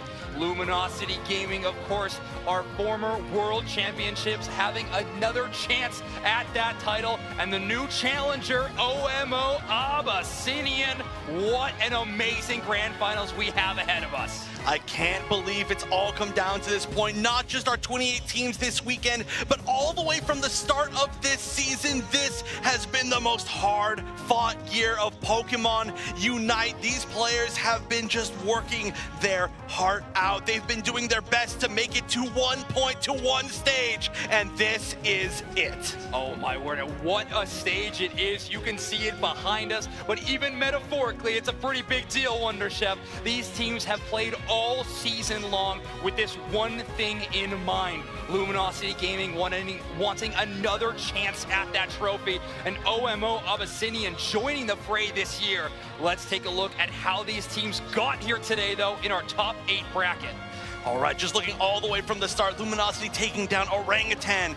OMO Abyssinian themselves, this is going to be a rematch. And then Oyasumi Makuro in the winners finals. This is gonna put them up ahead in the grand finals. On the bottom side, OMO Abyssinian, after getting knocked down, had to defeat so many other strong teams. We can see Akjil, we can see MJK, and then finally Oyasumi Makuro after, of course, taking out 00 Nation at the start of the day. What a path it's been for them. I mean, an incredible day playing for that championship title, but of course also playing for our $500,000 prize pool. We can actually see what these teams have earned so far. Oyasumi Makuro, who we just saw depart, earning $65,000 for their team. And now this is going to be a difference of $25,000 between first and second place.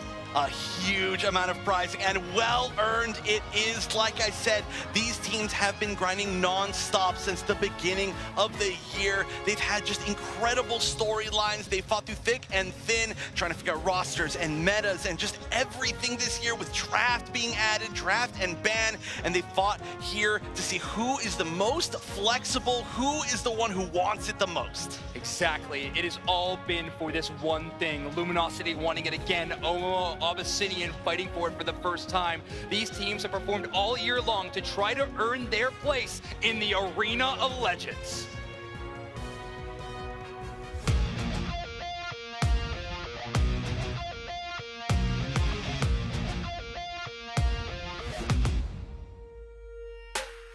All it takes is a moment for everything to change. We can turn the tables, we can win the day.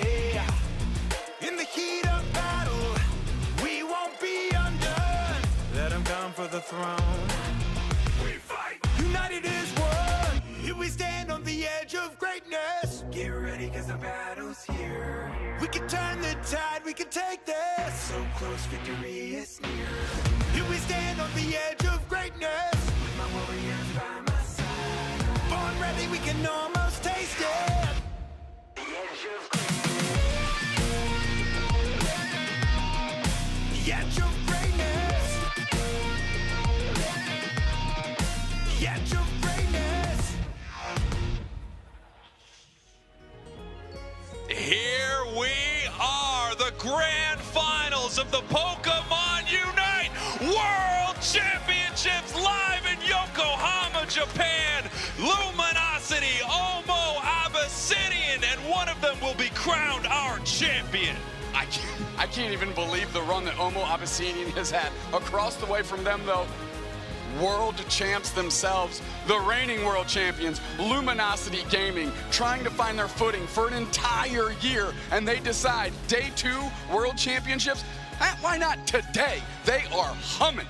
Luminosity somehow making their way back to the grand finals through the winners bracket. It's the impossible dream to somehow win the World Championships and then do it again back to back. Can anyone stop this unbelievable squad? If you would have asked me that question on day one, I'd say maybe. If you're asking me today on day two, no shot. This team looks like an absolute mutant. They are 2-0ing everyone under the sun. They have leveled up. Rin is playing out of their gourd, literally taking the pressure off Overlord for once. The first time we've seen that happen all season. This team quite literally is coming unglued at the seams of how much power they're just exposing. I have never seen Luminosity play better, even when they won the World Championships last year. They had a wild season through North America. They had their ups, they had their downs, but look at them now in the grand finals through this winners bracket. Truly a legendary team, but can they do this twice? The unthinkable, win the World Championships of Pokémon UNITE. The argument you could have made in season one is there weren't that many teams invited. This time, 31 teams invited, 28 showed up. LG cruising through all of them, and especially looking in a next level here in the top 8, where we had our top 8 teams transcend, and we're supposed to be the best, and literally Luminosity making them look like they're not playing the same game. Luminosity is on a different level today. There's no question about it as they get ready for this match. You can feel the energy on that stage. This is the zone that Luminosity thrives in. They feel playful in the highest stakes environment possible. They are feeling joyful. That is incredible. We've seen Luminosity on stage at NEIC at the regional finals. They didn't look like this. They didn't have this energy. They didn't have this focus. They didn't have this level of humbleness. They expected to win there. They just did not. They're delivering on the world stage, and they're one set away. Standing in front of them, Omo Abyssinian, the APAC East Cinderella squad, looking to cruise through the losers bracket and crush some NA dreams.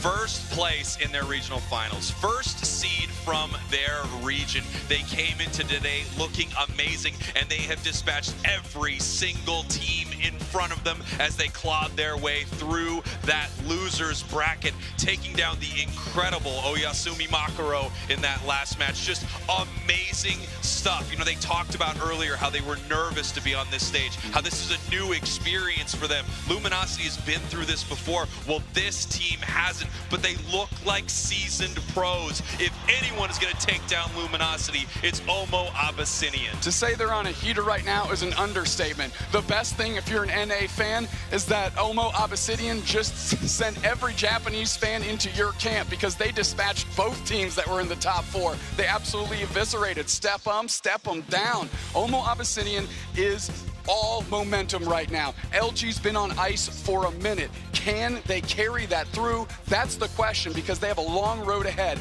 They win this first grand finals best of 5. They've just reset this bracket. They got to run that thing back. That's right. Luminosity has a few games to give, but of course they don't want to give any games away.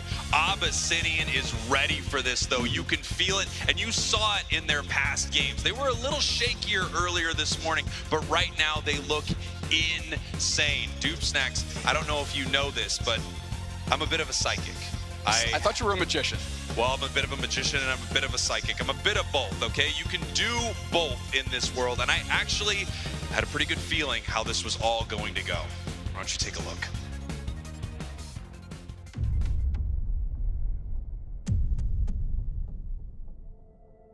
And so we find ourselves here, this pivotal moment. The World Championships of Pokémon UNITE in Yokohama, Japan. And this is it, what all of these regions have been battling for.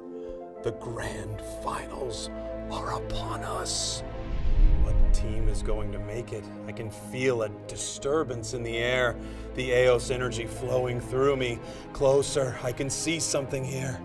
Closer, closer, closer. Okay, too close, that's on me. I said closer too many times. Yes, I can see it much more clearly now. Speak to me, Thea, sky ruins with your magic. Whoosh, whoosh, sounds. Yes, I can see it. Two teams battling it out. Team Luminosity and Team Omo Abyssinian. What are they battling for? A beautiful trophy, a tiny Pikachu trophy.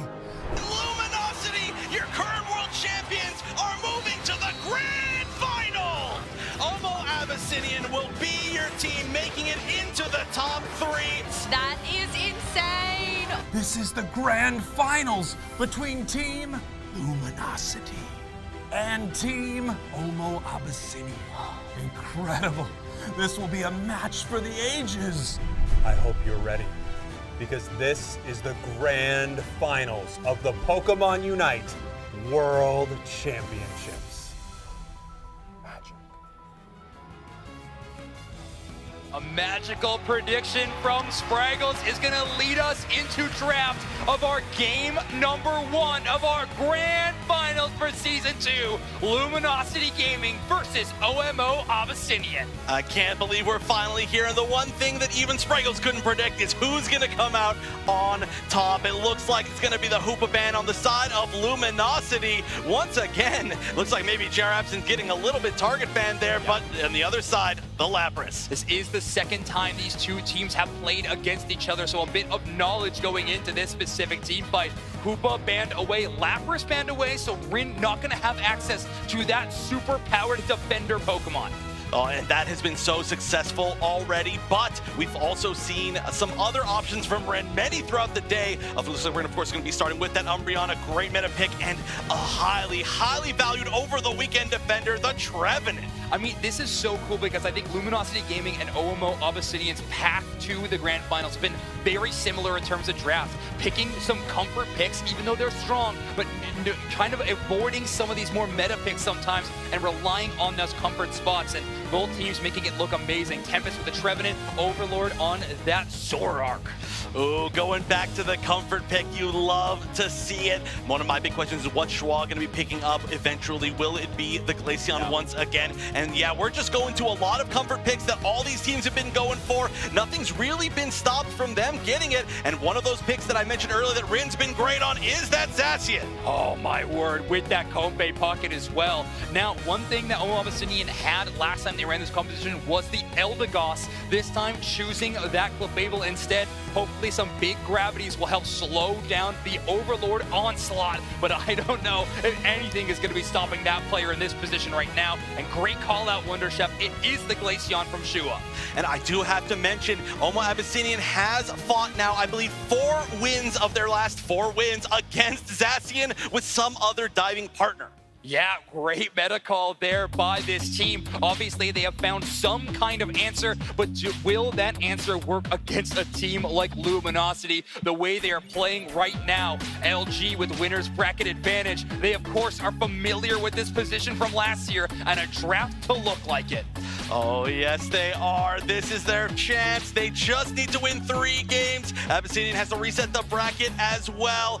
But, of course, like I said, nobody can truly know who will win until they do. But I want to hear the predictions of who else but Spraggles and Doop Snacks. Here we are. It's grand finals time. To the tens of thousands of you watching at home, to the thousands of you here in Yokohama, are you ready? Spraggles, they are gassed up to the gills. Like I said, we got 2 stages. Every seat in the house is full. Everybody's eyes on Unite. You know why we're on Saturday? Because if they're on Sunday, we make every other game look a little subpar. Unite delivering on every level, no question. These teams, no exception. They're squaring up. Game 1, World Championships, Grand Finals, start now.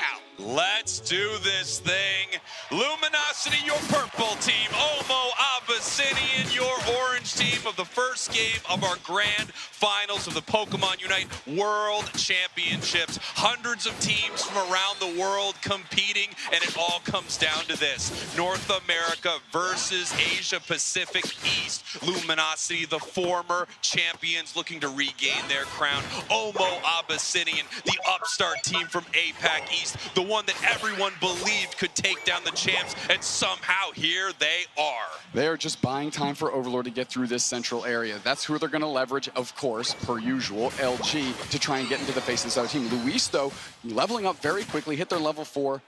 on time. Glaceon as well. So now they're going to be able to bully this lane a little bit, but here comes the Zoroark cheating down. Rin staying up there by themselves per usual. We'll see where this engagement goes, and Overlord immediately tries to dive on Luis and dips right back out. Overlord just extremely aggressive in situations like this. Here comes the mean look, a perfect setup for Overlord, and they pick up the big K opener right here in our first game. That Phantom log split immediately. Overlord is hungry and wants another Pikachu trophy to set right next to the first one. Of course, Rin up here, Elo in their pocket. They're going to be able to put tons of pressure, especially on this path where the Wartortle stands and the Clefable is as well. Tons of pressure being put on, but Clefable evolving means it has Moonlight, and they're okay for a moment. Clefable and Wartortle evolving right there was actually huge for Omo Abyssinian. Also, we just did not have enough Eos energy on the side of that Zacian for it to move in and make a big fight happen. You can see multiple members of Abyssinian actually hanging out in their own central area just so that they can make sure that Overlord doesn't come in to try to pick up a big KO. And here they go,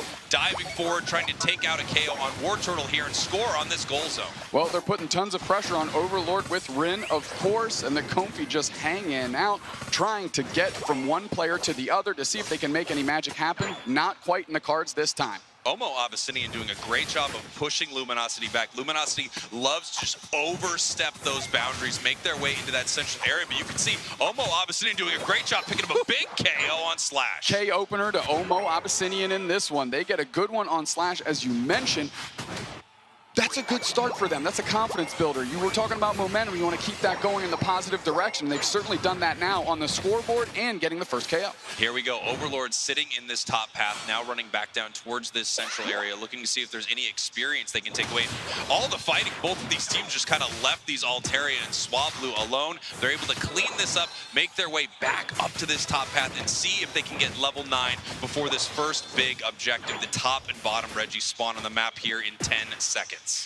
In 10 seconds, but look at Zoroark getting more points in, of course, and Miva just trying to hold it down, but they know if they get too far in front of Overlord with Elo right there, they're going to go down, so they stay at a safe distance. Slash is sussing out this basement Reggie, and they're seeing where they can go. Tempest checking the bushes with that Woodhammer, leaving Slash down all here by their lonesome. Finally, Rin shows up, but are they going to engage, or are they going to look for the other team? That's enough to force them off the Regirock, and now all of a sudden, Rin has positional advantage. And it looks like, I mean, Luminosity's just in a great position to take this right here. It was almost like Omo Abyssinian didn't want this fight at all. They maybe were afraid of Luminosity right there, but they do pick up a big KO, sending it the other way after a really, really nice secure by Luminosity, almost uncontested. Yeah, and that means that they've kept up with the level race here. Now Overlord's taking out, they use their Unite move. They're going to go down to Luis. Are you kidding me? Tons of pressure. Omo Abyssinian's feeling it. Kyrios gets one back the other way on Luis. Comfy Unite comes out, but that doesn't matter. Kyrios goes down. Now Elo has to defend this goal zone. Finally, Slash shows up. They can hop on for a ride,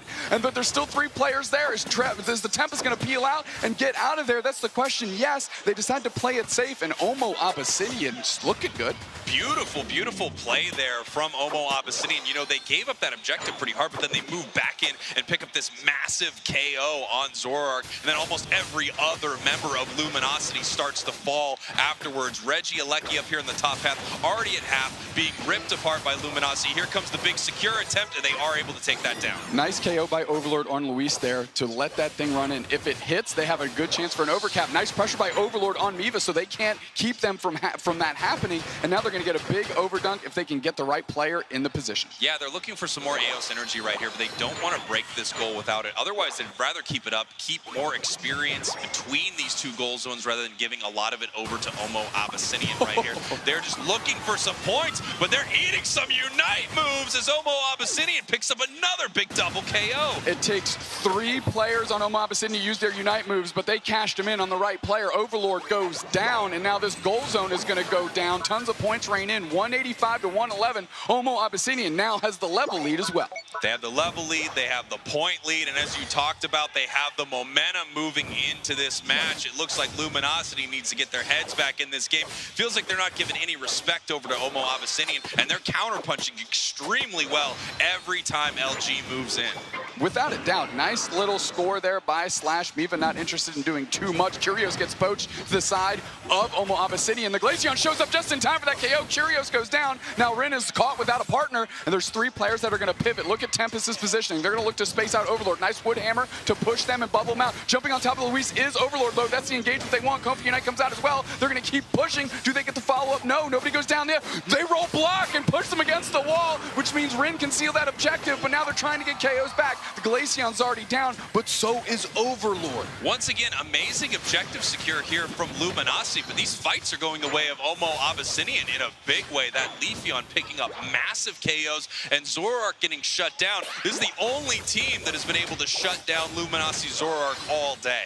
Without a doubt, and it started in a weird position where Tempest was able to poach Curios to their side of the map just in time for Shua to come in with the Glaceon and get that KO, but now Rin picks up the Comfy and they're putting the pressure on, but here's Shua and Luis to receive them as they come across. Miva looking for the engagement. Glaceon used their Unite move as well. Nice little blade comes out. Hydro Typhoon chips it up, and poor Elo is left out to the wolves. Here comes Overlord trying to go for the saves. Is there anybody can hitch a ride? Curios has to dodge out. Glaceon runs back. Luis is charging up a Solar Blade. That doesn't hit its mark, and all of a sudden, we just had a big skirmish that kind of fizzled out. Just kidding. Overlord said, what about that fizzle out? I'm here. Omo Abyssinian is destroying at the top of this game. They are winning all these fights off of Luminosity. Scoreline very, very close. Level lead, however, is heavily favored to Omo Abyssinian. 1 minute left until the first Rayquaza of our grand finals. And right now, this is Omo Abyssinian's game to lose. It really is. However, Luminosity is not playing the way we've watched them play all day today. I don't know if it's a strategy switch or a mentality switch, but they need to revert back to where they were. They need to flip that switch, get back to where they were, Spraggles, because this is not the same squad. That's a good point. If there's a switch, I would recommend that they start flipping it right now because they're in a lot of trouble here against Abyssinian. Moving on in,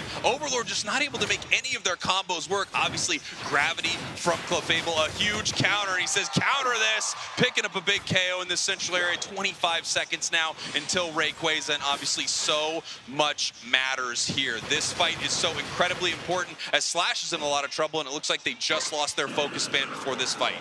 That's a key prize for Omo Abyssinian. We're going to square up here. We got a Rayquaza in our final stretch in 5 seconds, Spraggles, and this thing is not an insurmountable lead. No, it's very, very close between these two teams. Someone can peel off and score, but more importantly, they are going to look to win this fight. Luminosity just seems like they can't get their fights together this game, and every time they move in, Abyssinian has an answer for them. But we'll see if that continues to be the case as they start poaching Slash, pushing them towards their team, but no one wants to take this fight just yet, as everyone is very okay with backing off in this moment. Abyssinian is ahead on the scoreboard right now, so they are waiting for Luminosity to throw that first punch so that they can do something about it. We see that it looks like Overlord is heading down to this tier 1 goal zone, looking for a score. It looks like they are going to get that, and that is going to put Luminosity ahead right now. 1 minute, 20 seconds left. Rayquaza is being hit right here, but no one is starting this fight, as here comes Overlord. No, stopping because of the gravity, and it looks like Trevenant's in trouble. Tempest is getting low. The chase is on. Slash wants a Glaceon Unite comes out. There's Overlord trying to cut them off. They're kind of caught in the middle. Trevenant Unite back the other way. Woodhammer doesn't land true. So Overlord darts back into the middle. Nobody goes down just yet, but it is a close battle indeed. Thanks. As we're moving through, the gravity is down. Slash can't pursue. Overlord's kind of caught on the backside, but they keep the pressure on. Oh, Shua's so low. Are they going to be able to get that KO? No, but they are going to get some points in. 265, though. The back cap was huge. Omo Abyssinian still in the lead by 8 points. We have 40 seconds left in this one, and now they're trying to collapse on top of Overlord. Big Solar Blade does not find his mark. Overlord's getting low. Can they gravity them down? They dart back in. That's a big KO, Shua. Now Slash is scoring back, but look at the rest of Omo Abyssinian. They're trying to hold them down. Can they get their points in? They're down by 20, and they have no clue. 24 seconds left. Here comes a massive liquidation trying to take down this Glaceon. Rayquaza is already going very, very close to being KO'd right here. Who's going to be able to get the scare? Blastoise Unite move, but it's way, way, way too early as they spin in. And Inteleon gets it with a basic attack. Unbelievable! Curios, who was putting the int in Inteleon earlier in this game, clutches it out for LG to really solidify that Game 1 win. And Omo Abyssinian let it slip through their fingers. That's not a way to dethrone the world champs. I cannot believe that Curios secured that entire fight with the B button. Unbelievable. A single basic attack onto that Rayquaza, perfectly time. We're going to send this thing back on over to Zoinks and Wonder Chef, as you can see, booking the crowd losing it. Yeah, can we send it over to Jungle Book, actually, please? Because, yeah, the substitute player is popping off here for Luminosity Gaming. A start for them that I don't think anyone expected in the first few minutes of that matchup. OMO Abyssinian absolutely hot out the gates, but Luminosity Gaming with some clever backcaps and some great raid fighting potential. They bring this thing back up to 1-0 LG. My gosh, look at that graph, how close it was all together. And I gotta say, we've talked over the course of this season where Kyrgios hasn't been able to pop off as much as we know that he has in previous seasons, in previous games. But I gotta say, Inteleon has just been the perfect match. Yeah, I mean, NAIC and now here at the World Championships has been a completely different story for them. Kyrgios is absolutely a lanimal in these situations. Only 39,000 damage, of course. Overlord with 69,000 damage. And I mean, these players are making it look clean on that world stage. Taking another look at this game number 1, but how LG has earned themselves a 1-0 lead.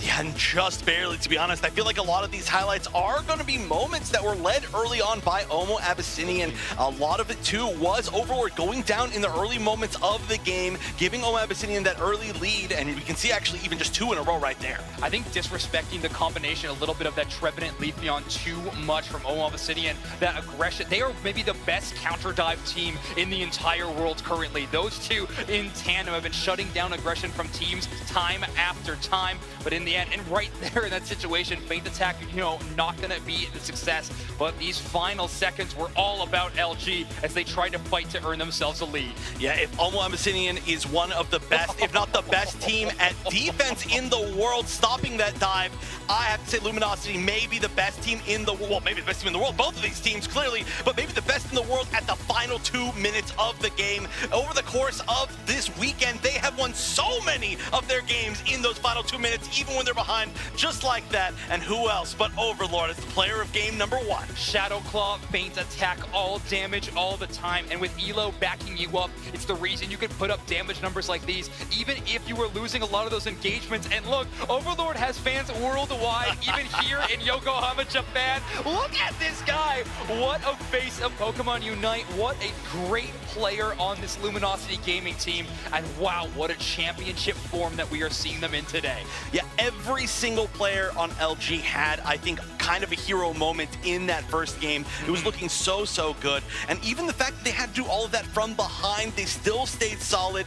And on top of that, OMO Abyssinian has an amazing amount of momentum right now, going through that huge losers bracket run, defeating a bunch of tough opponents, but LG just ready off the bat. Yeah, let's see if LG can kind of counter that early game dominance that OMO Abyssinian was able to find, or if OMO can carry that on and find a way to clutch up in those final moments. I mean, if I've learned anything from this weekend, it is that 8-Pack East is capable of just that. That's true. Another big stat is that OMO Abyssinian, I can't say I'm so excited for them. They've won from behind the past like 3 or 4 of their sets, which is just ridiculous. So maybe this is their plan all along, take the first loss. Yeah, this is the game plan. Take that, LG. We already have OMO with their advantage state, banning away Overlord Zoroark. So do we see that Venusaur that has been the popular choice when Overlord can't grab it, or maybe the Dodrio? Either way, no surprises for that Hoopa selection from J Rapsid. They're going to grab that one immediately. Kyrgios grabs that Inteleon, and wow, I mean, that Pokemon currently no Hollow-Air equipped, but I think we should put a cape on it for that hero moment in game number 1. I think that's fair. But yeah, I mean, honestly, LG just doing such a good job of taking advantage of the new Pokemon in the meta. You can see those first 2 picks going to Slash and Kyrgios the majority of the games that we've seen them over the weekend for very good reason, that they have been able to make just the most amazing plays. But as expected, we're not actually seeing too much of a challenge on the other side. We've seen a lot of comfort picks coming out from OMO Abyssinian, and the Trevenant is going to be one that I feel like is really going to be their option every single game. Yeah, most likely. I don't see any reason for them to go away from it. And here we go. We're going to be locking in the Blastoise. So not having their opportunity for the Lapras, since their team banned it, they are instead going to move towards it. And knowing that Viva has liked to play it, especially in that last game, they are going to select it for that huge Unite move. Bliss Assistance plus Hydro Typhoon. That is so much shielding for the side of Luminosity Gaming in these final moments. Yeah, and another thing is that we could see Rin have picked the Zacian, but we've known that OMO Abyssinian hasn't picked Zacian, I believe, the entire tournament, or at least if they did, it was like maybe once or twice that I didn't see it. And Overlord, like you called, will be taking that Venusaur. So again, I love that pick from Rin, being able to deny a Pokemon while knowing that their opponent's not going to choose another one in that role that you could choose. And knowing Overlord's item build right now that we can see, it will be that Solar Beam Venusaur, and you're going to have to. When you're going up against Leafeon and Glaceon, I mean, Glaceon dealing so much damage from range, you need somebody to match up with that, and the Solar Beam is going to be there. Energy Amplifier as well for some huge Verdant Anger moments, but Luminosity Gaming with a very late game scaling composition. 2 Kanto starters on their team. OMO Abyssinian are going to be coming in with a Leafeon and a Glaceon. 2 level 8 Unite moves. It's going to be strong. We're going into game number 2. LG up 1. Let's give it to the casters. That's right. Here we are in game number 2. We have Overlord, formerly the Lord of the Sword. We're going to have to see if they're the Lord of the Venusaur here in game number 2, Doob Snacks. Well, it's looked good whenever they've queued up with it today. Whether it was Giga Drain Pedal Dance or this Solar Beam, sometimes Giga Drain build that we saw earlier today. I mean, they just have to get Overlord protected and let them just shoot pot shots. So this is going to be up to Rin to level up here. They did it all day long on the Lapras. We need to see it on the Blastoise if they want to put OMO Abyssinian, their backs against the wall with 2 straight wins. That's right. If they get another win right here, they're 1 win away from being your world champions. OMO Abyssinian, your purple team. Luminosity, your orange team here in game number 2. We can see Overlord heading into the central area here for Luminosity, and we can see those evolutions splitting that central area for OMO Abyssinian. It looks like they didn't even need to take it. They're already a Leafeon in the bottom path, as we have a little bit of an invasion happening in this central area. We're going to see if Hoopa can steal away this blue buff right here, and they are not able to do it with help from Curios. Yeah, Curios step up. Water Gun, one of the best secures in the game, forcing Overlord to actually eject through the wall. Drabson doing a great job putting the pressure on, buying time for the team. As we look over here, because of that, LG still had, at that point in time, an Eevee.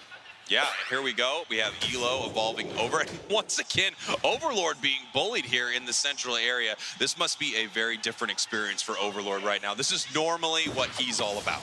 Yeah, Elo's support, Umbreon, nothing to scoff at here as they're getting in the pocket of Overlord with that experience share. Going to see what kind of magic they can make happen. And the quick little pop shot, Astonish doesn't get it done. It is sealed up by Overlord, the person you'd like to have that thing going into the top path as they are fighting to level these 2 Kanto starters up. And look how much time they have wasted for the side here of Luminosity. Just incredible stuff from Abyssinian here. This Hoopa play has been absolutely brutal, and they've slowed down this freight train that is Overlord. However, because Curios went and helped and got the last hit on one of the central farm, they are the biggest thing on the map, hitting level 6. So they're going to be leading the pace for this LG team, and they're going to need that if they're going to get Rin and Overlord online. Yeah, you can see Rin just backing up right here, needing to get a lot of that experience. We see that water spout, so we know this is going to be that rapid spinning Blastoise if they can get enough XP. Obviously, we talked about this before, all the early scaling Pokemon on the side of Abyssinian, moving on in with a big Solar Blade, looking for the KO, and they pick one up. They pick one up, and Curious going down there is just bad news. I just said they were the biggest thing on Luminosity, and all that experience just went into the hands of OMO Abyssinian. That's a great pick for them as Elo's peeling back, just seeing if they need to babysit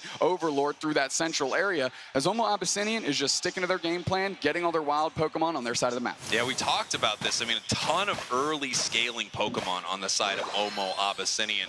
The latest evolution is level 5 for a Trevenant. However, you have multi-evolution Pokemon on the side of Luminosity, and it's going to be a little trickier for them to get the experience that they need to get online and be as impactful, as we do have that level 7 Ivysaur, so we have the Solar Beam in the top path. OMO Abyssinian moving around this map very, very well. Already have the positional advantage here for this basement. Reggie, Tempest taking their spot up front, looking to just Horn Leech the opponent away. Not too worried about the Blissey, forcing out the Shedinja doll though, but Curios is here shelling in damage. That's the person they want to space out. They're going to try and reset Tempest, but they can't quite make it back. Sealed up by Luis on the Leafeon, and they've been doing that all day long. OMO Abyssinian playing so well at the start of this match, and of course you would expect it given all of these early game Pokemon. Meanwhile, while all this is happening, you can see Rin the Wartortle staying in the top path. You can see Overlord Overlord, the Ivysaur, staying in that central area. They need this experience right here, and they recognize that they are behind. They're not going to be able to compete for these objectives the way they would like to. They need to get their levels right now, as Omo Abyssinian is continuing to put the pressure onto Luminosity. This is their first opportunity to really do some damage, and the LG game is all about damage control in this moment. Can they make something happen? No. Overlord is ticked over to Venusaur, and they take out their grass-type counterpart as the beams are starting to fly, and now they're able to deal with this Regieleki very quickly. Overlord hitting level 9 just in time. Just in time for this fight, and we can see Wartortle now looking for experience all over this map. They absolutely need their level 9 as well. And now that we have this Venusaur, we're going to have to see what Luminosity can do now that they are finally scaled up. A nice big 30 points does not go in because of a beautiful icy wind, but they eat a solar beam right back the other way, and they pick up a KO. Cover them in water and then burn that stuff off with some sunlight. They got it done. Curios goes down quickly to the Slowbro, but they're already down on HP to begin with. They're still shooting in more solar beams. The Shedinjadal comes up and they're poached to the side of Omo Abyssinian. This is the KO they have to cash in on, and they do. Unfortunately, sometimes with that Shedinjadal, you're just delaying the inevitable. You're waiting around for everyone to go, okay, as soon as we're done here, I'm going to pick up another few KOs on the side of Luminosity. I mean, Lord of the Sword today might be Luis. That Solar Blade is just looking amazing, forged in the heat of the sun.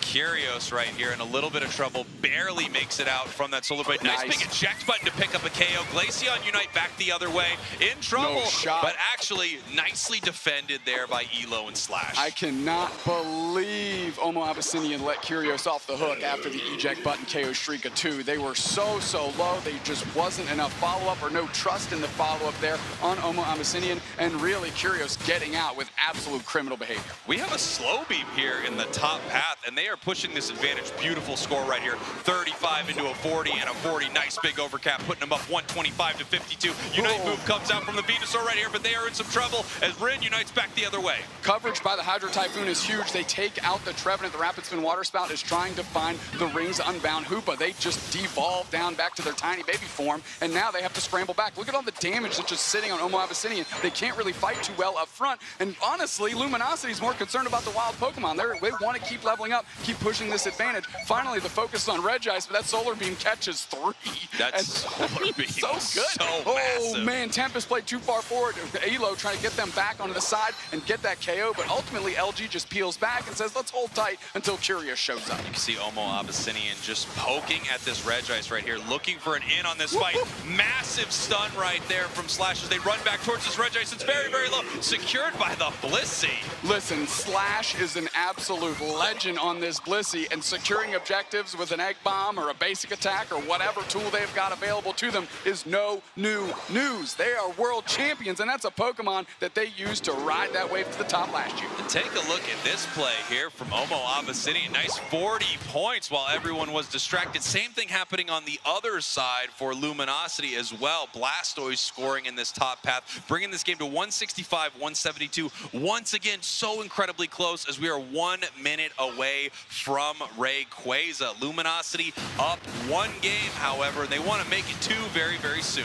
One thing you got to keep in mind is Rin has not really been a factor this game because they've just been powering up in that top path. They did join the fight for a little bit, but now they're sitting at level 12. They're at parity with the biggest things on the side of Omo Abyssinian, and Rin is ready to go to work and really unlock the key that is Overlord and those Solar Beams. I think the big question here as we move towards this fight is, are these late game scaling Pokemon going to be able to win inside this fight? Because it does look like Omo Abyssinian has definitely let their foot off the gas since the beginning of this match. They're slightly behind on score, and they're not taking as many good fights. Yeah, those Wood Hammers not pulling back Slash the way they wanted to. A nice little Phantom Force to pop them, but they're just going to eat an egg and meet back on their own goal pad as the rest of LG is peeling up. Tempest looking to make a push here. The portal's down if they want to try and score, and now the pressure on Elo's there from Evo as well. And here we go, 10 seconds now until we have Rayquaza, and they pick up a big KO on Trevenant somewhat early right here. Slash looking to get another one right here. The Phantom. Oh, that's a huge egg bomb. Beautiful egg. No reset there. Miva's like not super low on HP, but just having them chunked is a big deal here. So is Girafson. They have low on HP. Another portal comes up. They're going to have to take that one.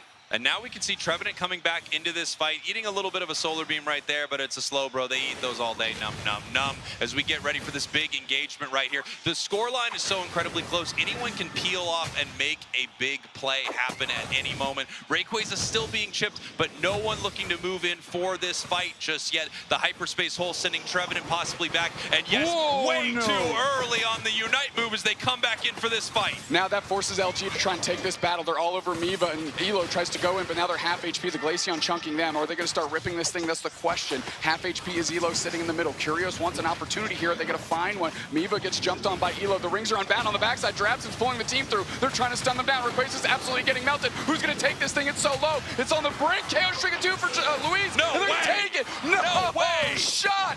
No shot. Rin stepped up. They said, we don't need a solar beam. We just need me, baby. I'm a turtle. We're getting it done on the Thea Sky Ruins. For a minute there, I was having deja vu. I was 100% convinced that was another Inteleon on basic attack on that Rayquaza, as points are raining in for both sides right here. But Omo Abyssinian is down 246 to 372. They need to make something happen. They only have 34 seconds left as we pick up a massive double KO in this bottom path, and it looks like it's going to be too little, too late for Omo Abyssinian, as Trevenant living on a sliver and goes home to the Pokemon Center. Rin is praising everything under the sun that they were able to secure that Rayquaza, because otherwise they'd be having a real conversation about that Hydro Typhoon. But that is in the past now, and Luminosity takes themselves a game 2, and the World Champions are 1 game away from a repeat performance. Wow, what an incredible match right here. And you can see how excited they are up there on the main stage, taking some incredible fights near the end of this match. And it just seems like everything goes the way of Luminosity in these final moments. We're going to send this thing on over to Wonder Chef and Kello to break down game 2. With how strong they are in the final 2 minutes. Oh, Sneaky, come on, the flip. With how strong they are, it's not a flip. It's not a flip. LG's now standing for last-minute gamers for sure. They are just in such control of everything around that Ray Pit. And joining me this time, I'm going to have Kello as Zoinks gets ready. Look, I was lucky enough to witness that from the grandstands on the crowd. The crowd was amazing. All of the oohs, all of the ahs. But can I just say, Rin has been securing those objectives. Yeah, that is a big deal. That was a tough one, too. The aggression was so strong early on from Omo Abyssinian that they really needed to fight their way back into strength, and that's exactly what they did so that they could have that amazing final 2 minutes as they've been having. But let's take a look at the graph. Honestly, this is what we've been seeing. It's been so close, no matter what, especially in points, and we are, I think, within 10 points of each other at a point here, and then Rayquaza. Honestly, it was just neck and neck. They were able to match each other left, right, and center. But let's have a look at the numbers here. You can see Curios on that Inteleon, 90k damage. Overlord, though, Giga Drain, Solar Beam, being able to do 79k as well. On top of that, having a bit of a late start and still being able to get 79k, very impressive on the side of Luminosity, and that's been one of their greatest strengths, right?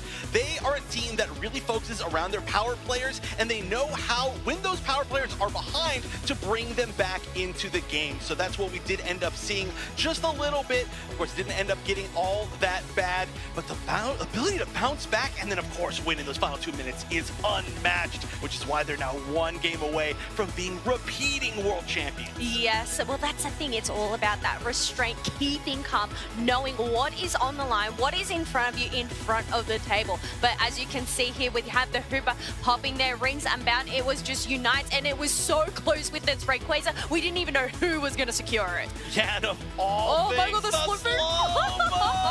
Look at that. You can see everything just an inch away from actually being able to take it. But of course, what did take it in the end was that Blastoise. Honestly, the Hoopa Beam as well was so close to that. But when you get down to teams like this, it comes down to microseconds. Comes down to the wire.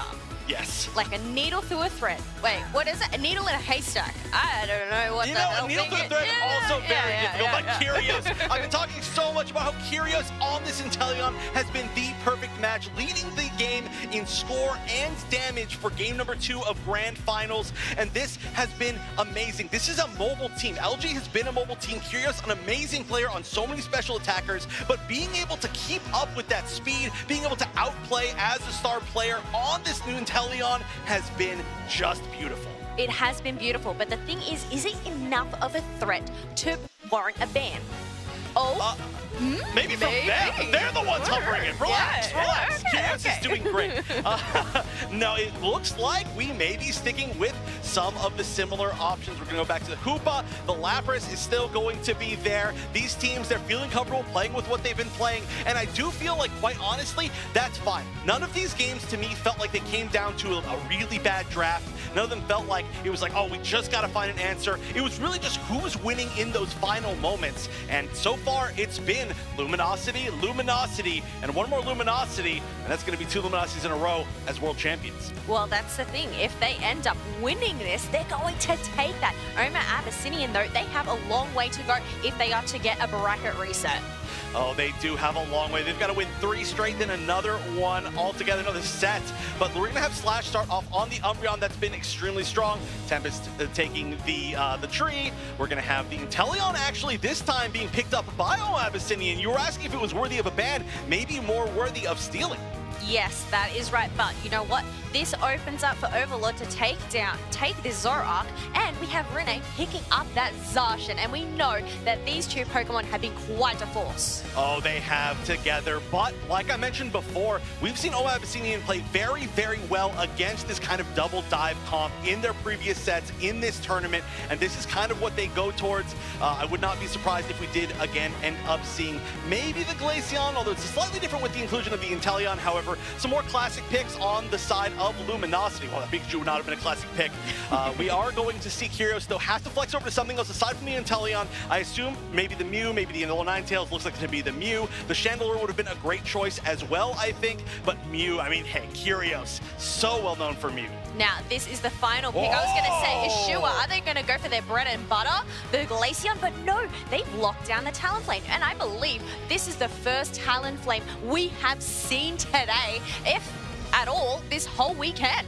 That is a very interesting pick, but you know what? When your entire tournament life's on the line for your entire season, you gotta try something. You gotta go with your heart, and their heart is a Talonflame. Schwa has popped off on so many different Pokemon, even on different roles throughout this tournament. They've got one more attempt here with the Talonflame. Will the surprise pick be enough to turn things around for Oma Abyssinian, or will Luminosity close out the tournament and the season?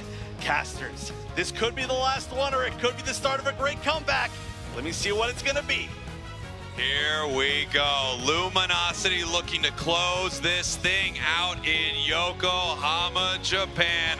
Oma Abyssinian relying back on those comfort picks, those Pokemon that we have not seen in this tournament. One of my absolute favorites, the Talonflame.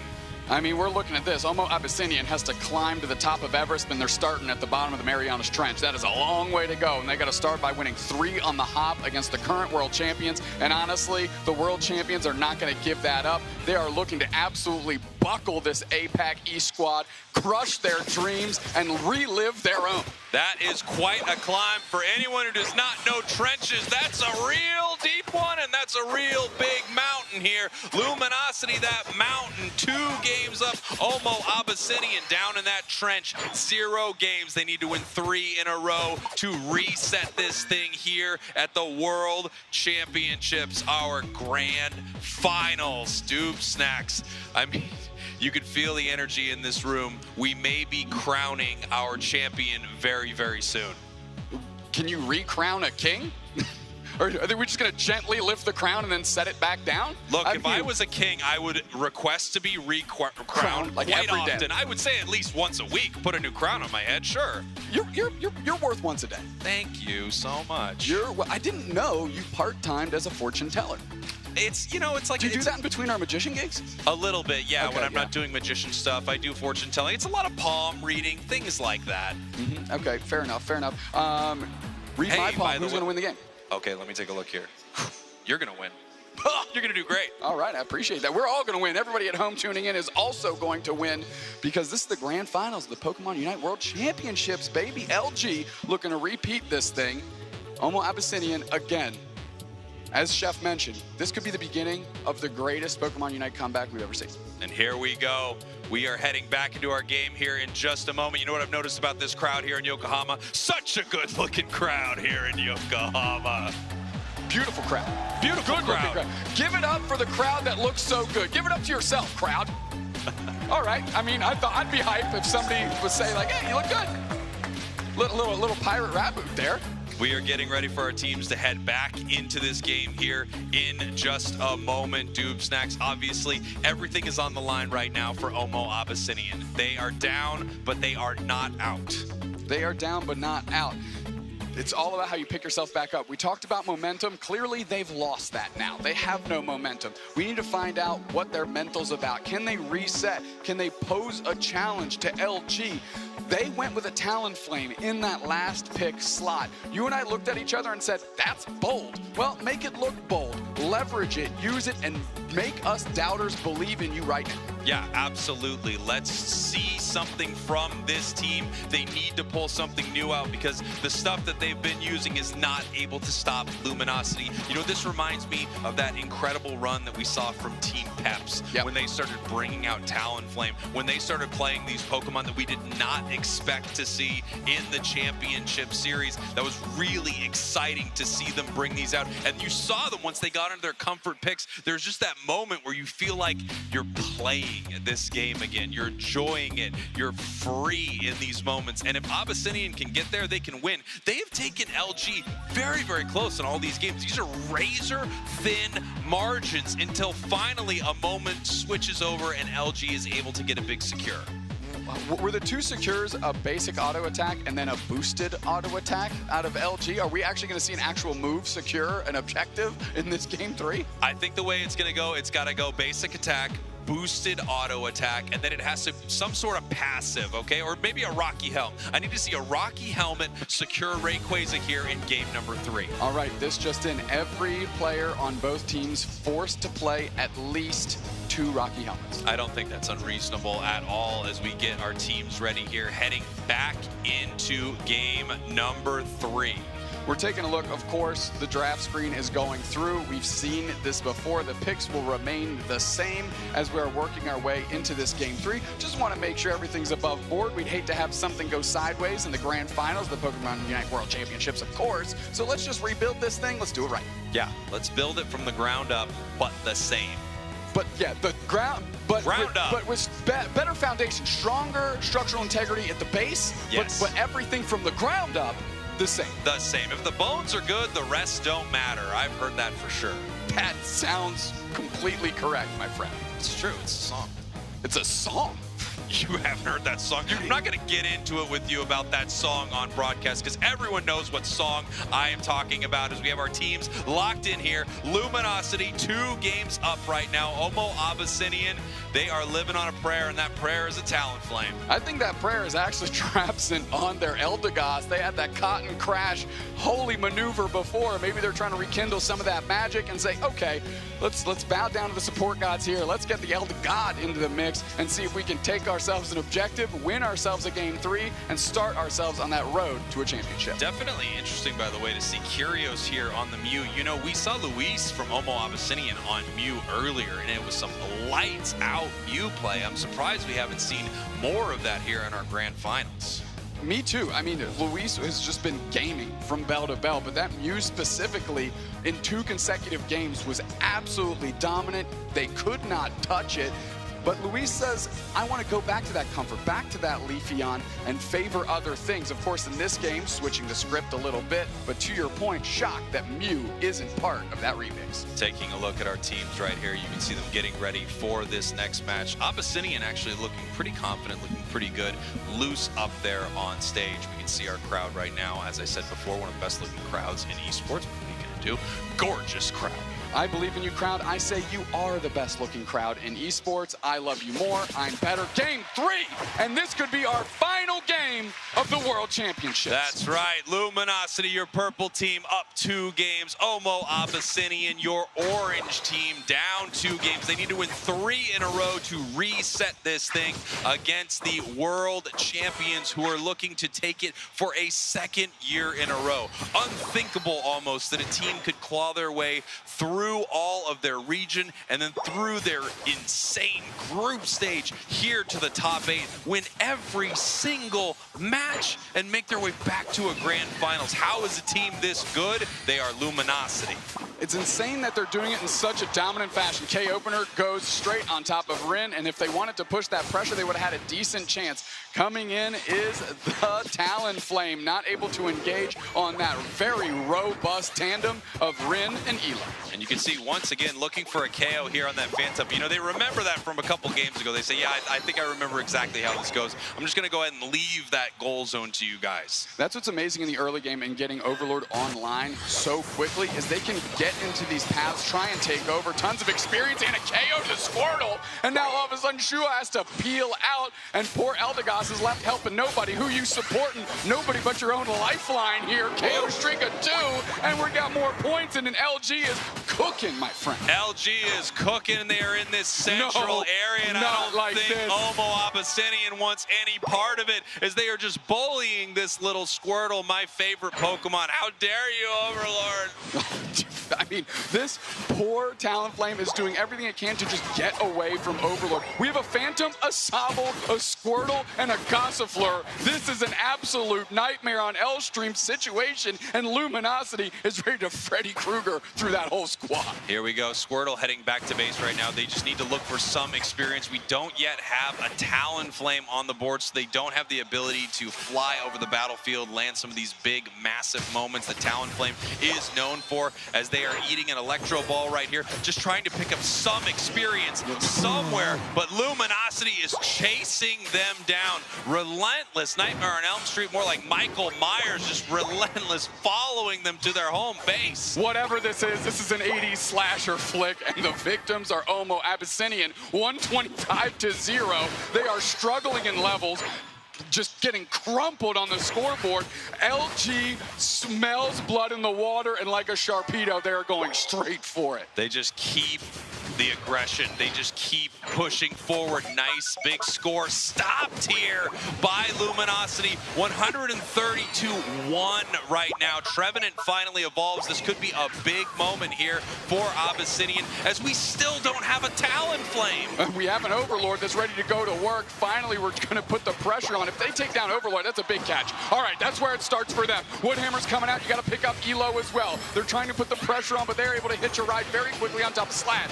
Mew sorts out the Eldegoss, but the pressure continues. Tempest is very low. The follow-up from Slash, the grass knot goes wide. Crash landing is the Talonflame, but they can't flame charge back out. Boosted Auto trying to find the mark. No, they make it out. Okay, Omo Abyssinian found a way. They're getting, like I said, waffled on the scoreboard, but they got a chance. Right back in this game, when you pick up a massive KO on an over-leveled Pokemon like that, you get right back in this. They might get another one right here, as Rin is in so much trouble.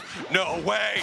If you can, Rin, how do you get out of this? The liquidation finally takes them down. And that's why liquidation is awesome. It sure hits, Spraggles. It sure hits. They got that KO, and now they're putting the pressure back on the other way. This scoreboard is looking rough, but they're finding a way. They're trying to get it done. Slash is forced out the Unite move. They get a KO for that expenditure on the Talonflame Shua. That's huge. Mew follow-up back on the Inteleon, and suddenly LG is starting to regain that composure. Yeah, they're regaining that composure while we see the Zoroark just crashing that tier 2 goal zone here of Omo Abyssinian. What are these levels, Spraggles? I mean, Elo 9, Slash 9, higher than everything else but the Inteleon on the other side. I mean, LG is humming right now. This is a grand finals, but if you asked, you'd say this was a scrim block. What is going on? This is absolutely insane. If you're just joining us, I'm going to do my best Rihanna. Where have you been? 228-5 as Luminosity is looking to become your world champions once again in an absolute dominant performance right here. Omo Abyssinian so far behind, but you can always catch up if you can pick up a couple big KOs. I just don't see where they are because Luminosity is taking them all. 336-5. Luminosity, the last hope of NA, is looking to say, na na na na, na na na na. Keep going. Hey, hey, goodbye. That's right. Incredible stuff here from Luminosity. I mean, this come on, dude. I don't know what to say at this point, except that Luminosity is dominating this game. If you were worried about what they were going to do here in the World Championships, I don't know if you need to worry too much longer. Omo Abyssinian is not out of this thing, but it feels like they are so far away, and the World Championships are slipping through their fingers. Technically, they still have 4 minutes and 20 seconds. It's looking bleak, though, as more KOs are just stacking up, raining in. If they can get Overlord again, that's where it begins. Huge. That's where it starts. Getting Elo as well is big. Let's take a look at the levels here. That just brought them up, and Teleon at least to parity with the highest on LG, and they're scoring the gut goals of the level of disrespect. Rin brought it. Rin brought the Uber Eats and tried to deliver it on the doorstep. Didn't quite come through. Sealed up by Trevenant. Okay, they're making moves now. Tempest is seeing, Slash is getting low. Solar Beam comes through. Curios is peeling back. Looking for another target. Prevents the reset there.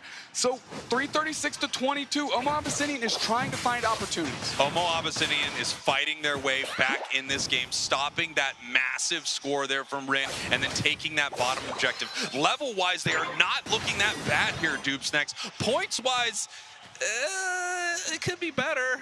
Correct. But, I mean, when we get to the final stretch and you're talking about Hundo Burgers, you can rack those up like Jughead and eat all day long and get enough to overcome this lead. What Luminosity needs to do is not hemorrhage everything back into the hands of Omo Abyssinian. Omo Abyssinian got to make some plays. Yeah, it's definitely not over for Omo Abyssinian. I have lost games. I was winning harder, so it's definitely possible right here. As we see a nice big Comfey Unite move, able to keep Zoroark healthy right here. Up 387 now to 22. Luminosity putting themselves in a position where even if they lose Rayquaza and they lose some big KOs like that right there, they can still win this game on score. They are way, way up right now, Dupesnacks. I mean, Curios getting KO'd there isn't the end of the world. We already saw their respawn timer is like 26 seconds. So picks here on any player on LG, it means their KO timer is massive. So Omo Abyssinian has to keep that in mind and look for those opportunities because that is their way back into this. They need one big pick, one big catch. And they have a level 14 in Teleon. In fact, the highest level on the map is on the side of Omo Abyssinian. This is definitely not over, but this is so incredibly difficult. If any team can do it, it is Omo Abyssinian, but if any team can stop them, it's Luminosity, who's been stopping them all game. Rayquaza hits the map with a Sacred Sword, rips right in the them middle with the apart. KO. Curios got the follow-up on the Talonflame. Hydro Typhoon comes up, kicks up 2, but Rin is down. Can they get more? Curios is heating up 2 players down. Omo Abyssinian needs to find more targets. Can they find one? Overlord's trying to eat this cotton ball. Are they going to follow up? The pressure's on. Curios gets the Blastoise. I feel like Curios, is this their game? They're getting that land buff here. Another KO streak of 2. 3 players down for Omo Abyssinian, and Luminosity doesn't even have to touch this Rayquaza. Luminosity does not need Rayquaza right now as multiple members of Abyssinian are down. They are respawning, however. We still have a Unite move on the Talonflame, but we have 2 Unite moves on the side of Luminosity. One on that Comfey. That Comfey is going to be able to keep Overlord alive almost no matter what is going to be thrown at him right here, as Trevenant finds him there in the tall grass, and we're looking to see how this fight is going to play out. Omo Abyssinian is so far behind. They need to make a Hail Mary play, pick up some massive KO, and they start with the Mew. Oh, their Overlord's trying to go in. They're trying to protect the rest of the time. They're starting to eviscerate, and they're starting to eat. Unite move comes out. They're going to go for the follow-up. Blastoise the next one up. They're lining up. KO streak of 2 on the Eldegoss. Following back the other way. We're just keep pushing. Slashes on top of the Blastoise. And now we're looking at the Talonflame. We're darting back through. Rin takes care of the Trevenant. 4 players down. Oh, come on. Give me all 5 players down for that ace. You can't break the wind. You can't smash a mountain. You can't bury the sea. And you can't stop LG. That's an ace in Game 3 of the Pokémon UNITE World Championship Grand Finals. Incredible as the points rain in on this main goals Zone. Luminosity with a flawless performance here today, 2-0ing every single team on their way to the grand finals as they just put on an absolute clinic, one of the best performances I've seen in Pokemon Unite, and that was a statement, that was a period. The best team in the world 2 years in a row, Luminosity from North America, let's go! LG stands for let's go. You're not wrong there, Spraggles. LG said, making it back, we never left. Are you joking? LG has not looked like this team at all this year. They didn't look like it yesterday either. They woke up to say, oh yeah, we are the best. We are built different. That crown never left our head. And remember who's sitting on the throne. Look at this here, and you can feel it from this stage. An absolutely dominant performance from Luminosity. I love Curios so much. I just love the emotion, and of course they're feeling it right now because somehow they have done the impossible. Somehow they have won the Pokemon Unite World Championships for 2 years in a row. And let me tell you, year 2 was quite different here, Dupesnax. Year 2 had their ups and downs. Year 2 was turbulent for Luminosity, but it wasn't today as they came back here and they did this in dramatic fashion. Ironically enough, the region that gave LG the most trouble all year long was on their home turf in NA. The other teams in NA fell by the wayside, and LG said, oh, all of you are gone? Too easy. Let's get it back. Unbelievable stuff here from Luminosity. I think we all expected the world champs to look amazing here in Yokohama, but I don't think anyone knew what that was going to look like. I don't think anyone recognized how dominant they were going to be. Yeah, that game was a championship performance. I mean, that's a nice little slope. I'm going to compare it to our background. That's a nice little Mount Fuji type crest there out of LG. And take a look there, that orange line. That might be the Marianas Trench. You might have been right there, Dupesnax. If you could have gotten negative points, we might have gotten there. Let's take a look at these numbers. Overlord 88K matched by Curios, who came unglued in game 3. Come on, let's go. Everybody stepped up this game, and it shows LG in true form. Incredible stuff from Luminosity right here as we take a look back at this last match. You know, this is a highlight reel, but I think you can just cut to any moment in this match and see a highlight reel from Luminosity. Yeah, when you have to give credit to Omo Abyssinian, they did take every opportunity they had. They got 2 good KOs on Overlord, tried to leverage those, but couldn't quite piece it all together. Of course, by that time as well, the score lead is so high that you're put back against the wall. You've got to try to make plays, and sometimes when you force plays, there's none to be found.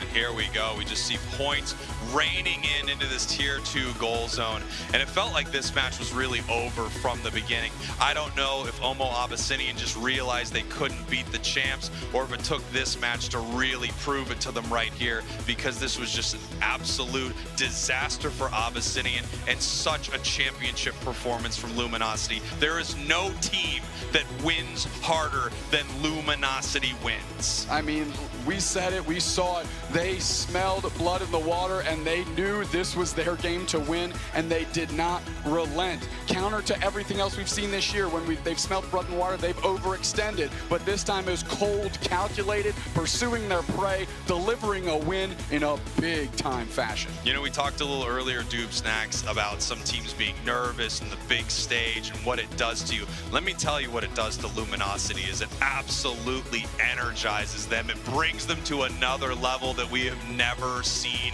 before. A more dominant performance somehow than last year. I don't know how it's possible. That's the first smile I've seen from ELO since the last time they were at the World Championships. I mean, we've got an interview, of course, with our winners here. Zoinks is on stage with LG. Zoinks, interview this World Championship team. Thank you so much. One more big cheer for Luminosity Gaming, your champions here on the world stage. An amazing tournament from you, and obviously the story here is back-to-back world championships. This is almost unheard of in the world of esports, much less Pokemon Unite. ELO, how does it feel to get that world championship trophy 2 years in a row?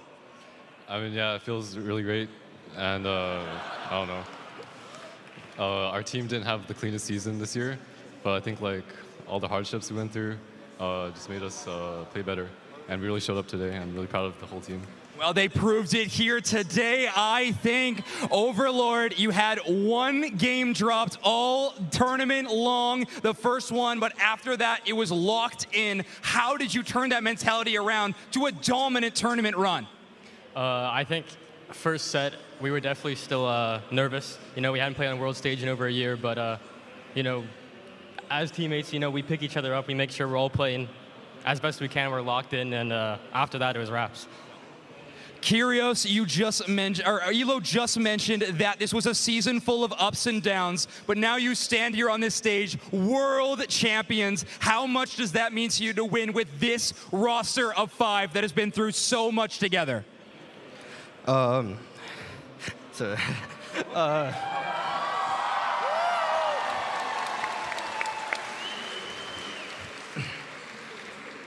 think why it meant so much to us is because a lot of people really had faith in us and really thought that we could still make it happen. And I think the people who had the most faith were, you know, family, friends, fans, who all thought we could still make it happen. And there are a lot of people who doubted, including myself. But we really pulled through.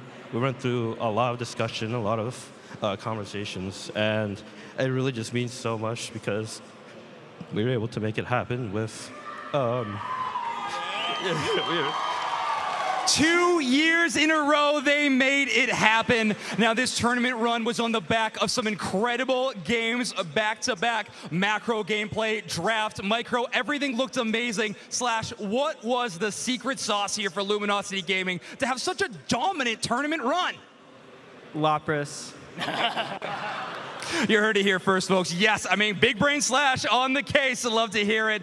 Rin, obviously, it was mentioned already. Luminosity Gaming, you all have a whole lot of supporters. You got some doubters, but you proved everybody wrong here. What do you want to say to the people out there that have been with Luminosity Gaming through thick and thin? All these people here that have been cheering you on all tournament long. Any words for the fans? I mean, without the fans, we can't be here, so I love all of you. I actually do. We can't do what we do without you guys.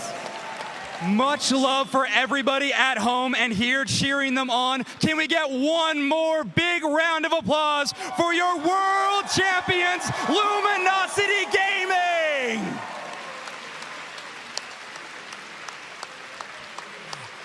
Amazing stuff from this team. Let's take it back to Spraggles and Doom Snacks. Wow, Kyrios got me crying about Pokemon UNITE up here. Who doesn't cry about Pokemon UNITE? Oh, I mean, I do all the time when I'm playing solo queue, but I'm talking about achieving something in Pokemon UNITE.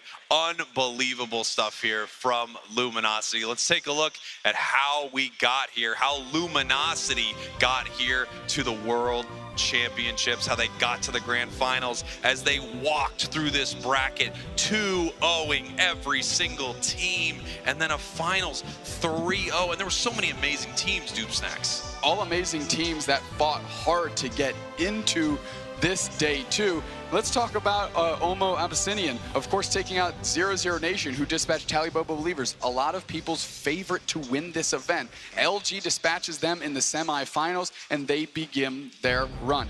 Akjil then moving on to MJK, of course, Ayasumi Macro as well, 2-0, 2-1, 2-1.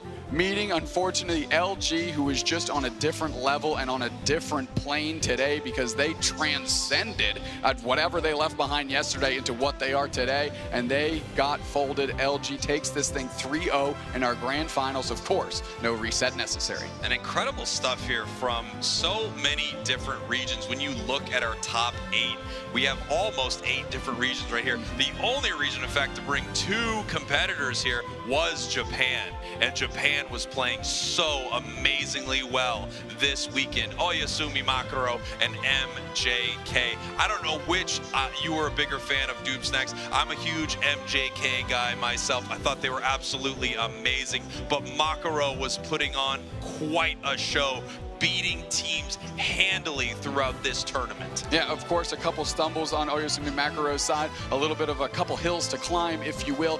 They didn't just climb them, they absolutely leapt over them, landed far off into the distance, and crushing it. Of course, that leaves still our top 2 teams, however, of course, Omo Abyssinian and Luminosity, and break down that money. Take a look at this, a $500,000 prize pool here at the Pokemon UNITE World Championships with Luminosity taking home, is that $100,000? That is $100,000. That's so many thousands of dollars. Omo Abyssinian, $75,000 for second place. Oyasumi Makaro, $65,000. And as you see, heading down here, huge prize payouts to our top 8 teams, and even our top 16 teams getting a nice chunk of cash and getting a trip here to Japan.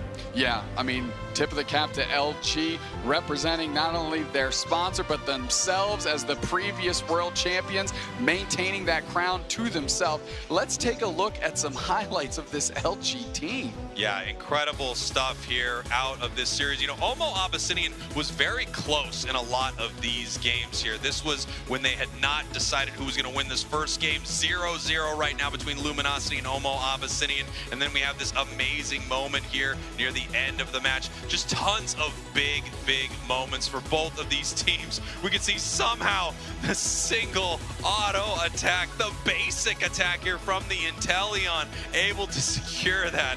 Just insane stuff from Gyarados. I mean, you can see actually all the players on Luminosity in that game were kind of sandbagging that Rayquaza and just waiting to press their buttons, and it obviously totally panned out. Here we had that awkward Hydro Typhoon out of Rin, and they put in the back of their mind, well, I better be a hero now, as the pressure's all of a sudden on and they're coming through, and boosted auto sealing that thing up for LG again. You never quit, you keep hitting Rayquaza, and that's what Rin did. Look, he's just hoping that that Hydro Typhoon is out of everybody's mind after they just became the world champs here. It's definitely out of my mind for sure. And of course, celebrating there is like, yes, I don't have to explain the Hydro Typhoon. I won that game with a boosted auto. Now we're on to game 3. And this is where everybody hit peak form, peak stride. They were off to the races. They saw the finish line and they did not let up. Yeah, and this was a moment where I think Omo Abyssinian really realized the task that was ahead of them. They really realized who they were playing inside of this match, as it felt like Luminosity was just showing everyone what they can do.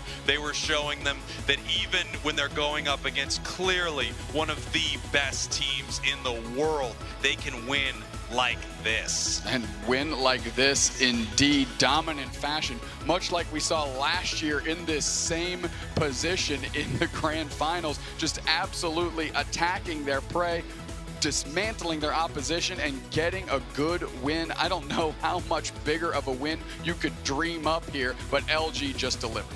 Incredible stuff right here as we just see Luminosity picking up KO after KO, dumping points into this goal zone. There is no Rayquaza needed. The countdown right here as Luminosity is once again crowned the champion.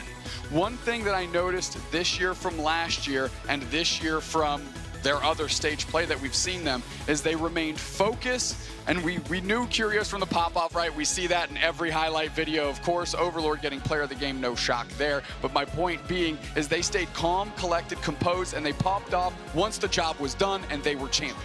This is a new one on broadcast here. Overlord, actually, the player of the game. 88,000 damage, 192 scores, 6 KOs. You know what? Keep an eye on this kid. I think he might be going somewhere, Doom Snacks. It's funny, that's exactly what you said last year in the same position, because Overlord keeps getting player of the game. And you know what? It's been a year. You can recycle that joke. Nobody will catch on except for me.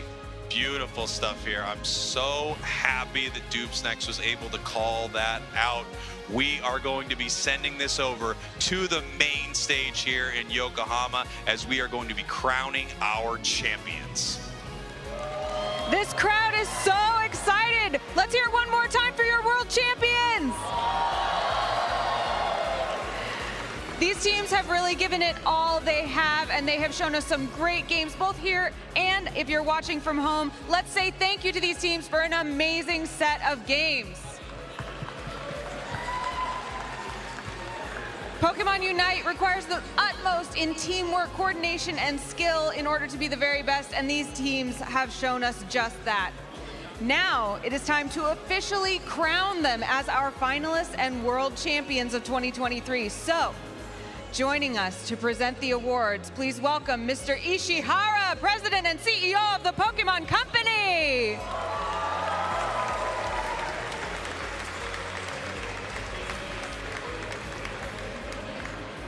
And also Pikachu.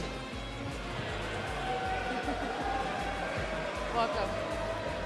Now, first, congratulations to our second place finalists, Omo Abyssinian,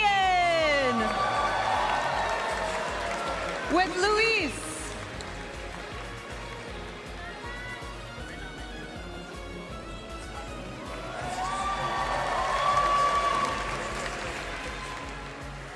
And Tempest.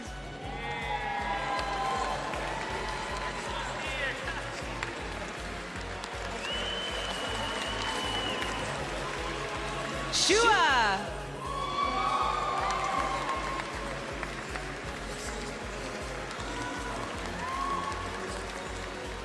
Drabsent.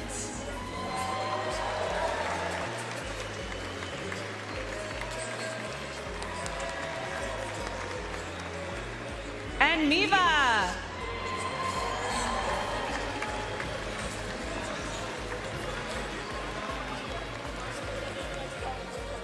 Once more for Omo Abyssinian. And now it is time to crown our 2023 Pokemon Unite World Champions, Luminosity. With Ren.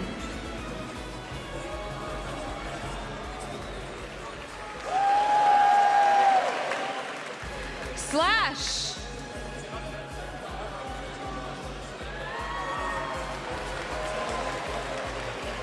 Kyrios.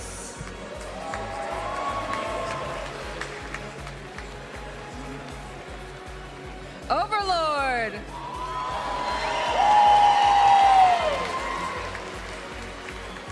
And Elo. Once more for Luminosity.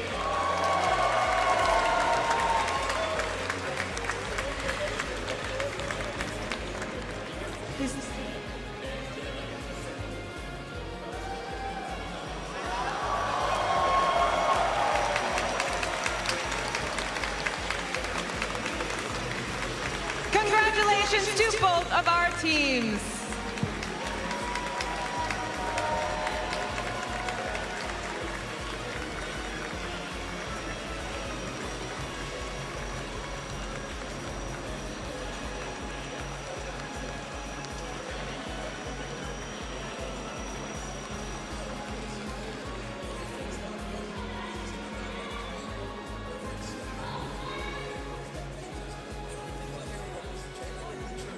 What an incredible season of Pokemon Unite this has been. I mean, just absolutely fantastic. I cannot believe we saw Luminosity win this whole thing again.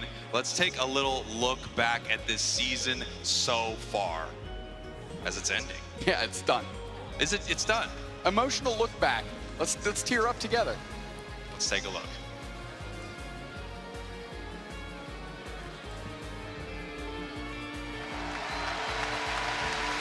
Welcome to the 2023 Pokemon Unite World Championships from sunny Yokohama, Japan. We are live here at the Pacific Coast Center. The energy in this venue is already off the charts, and I cannot wait.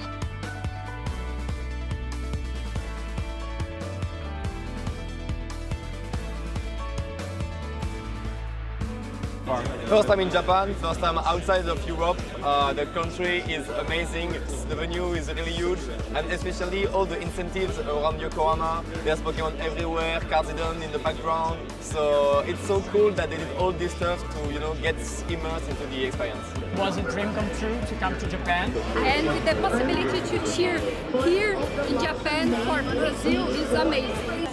Pokemon はずっと大好きで、もうユナイトも家族でやってるので、どんどん人口増えてみんなに盛り上げられたらなと思います。もう日本チームファイター！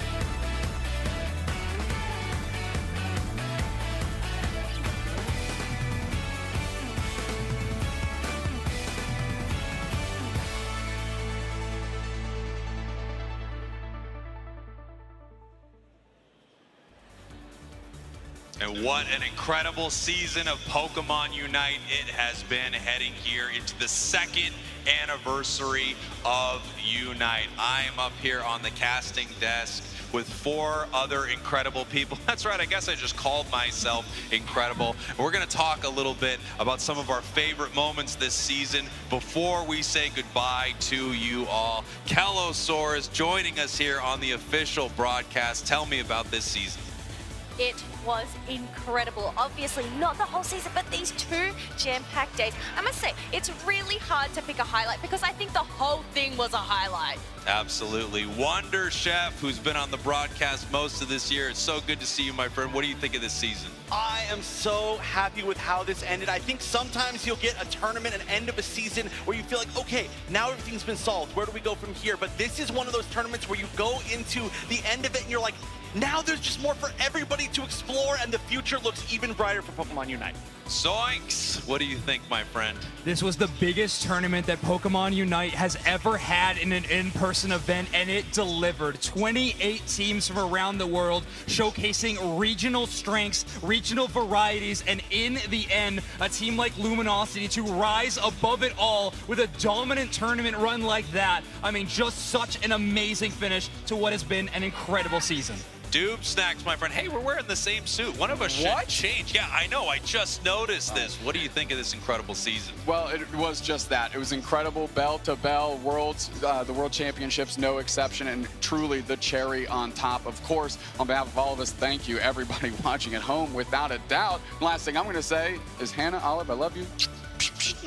As always, I also say, Hannah, Olive, I love you. And this has just been such an incredible journey this season of Pokemon Unite. A final yeehaw to you and yours from me. And thank you to everyone watching at home. Your passion, your excitement, you are the reason that Pokemon Unite is what it is. Thank you all. This has been the Pokemon Unite Championship Series, the World Championships, live here in Yokohama, Japan. Luminosity from North America is your champion for a 2nd year in a row. Thank you all. I love you. Be good to each other.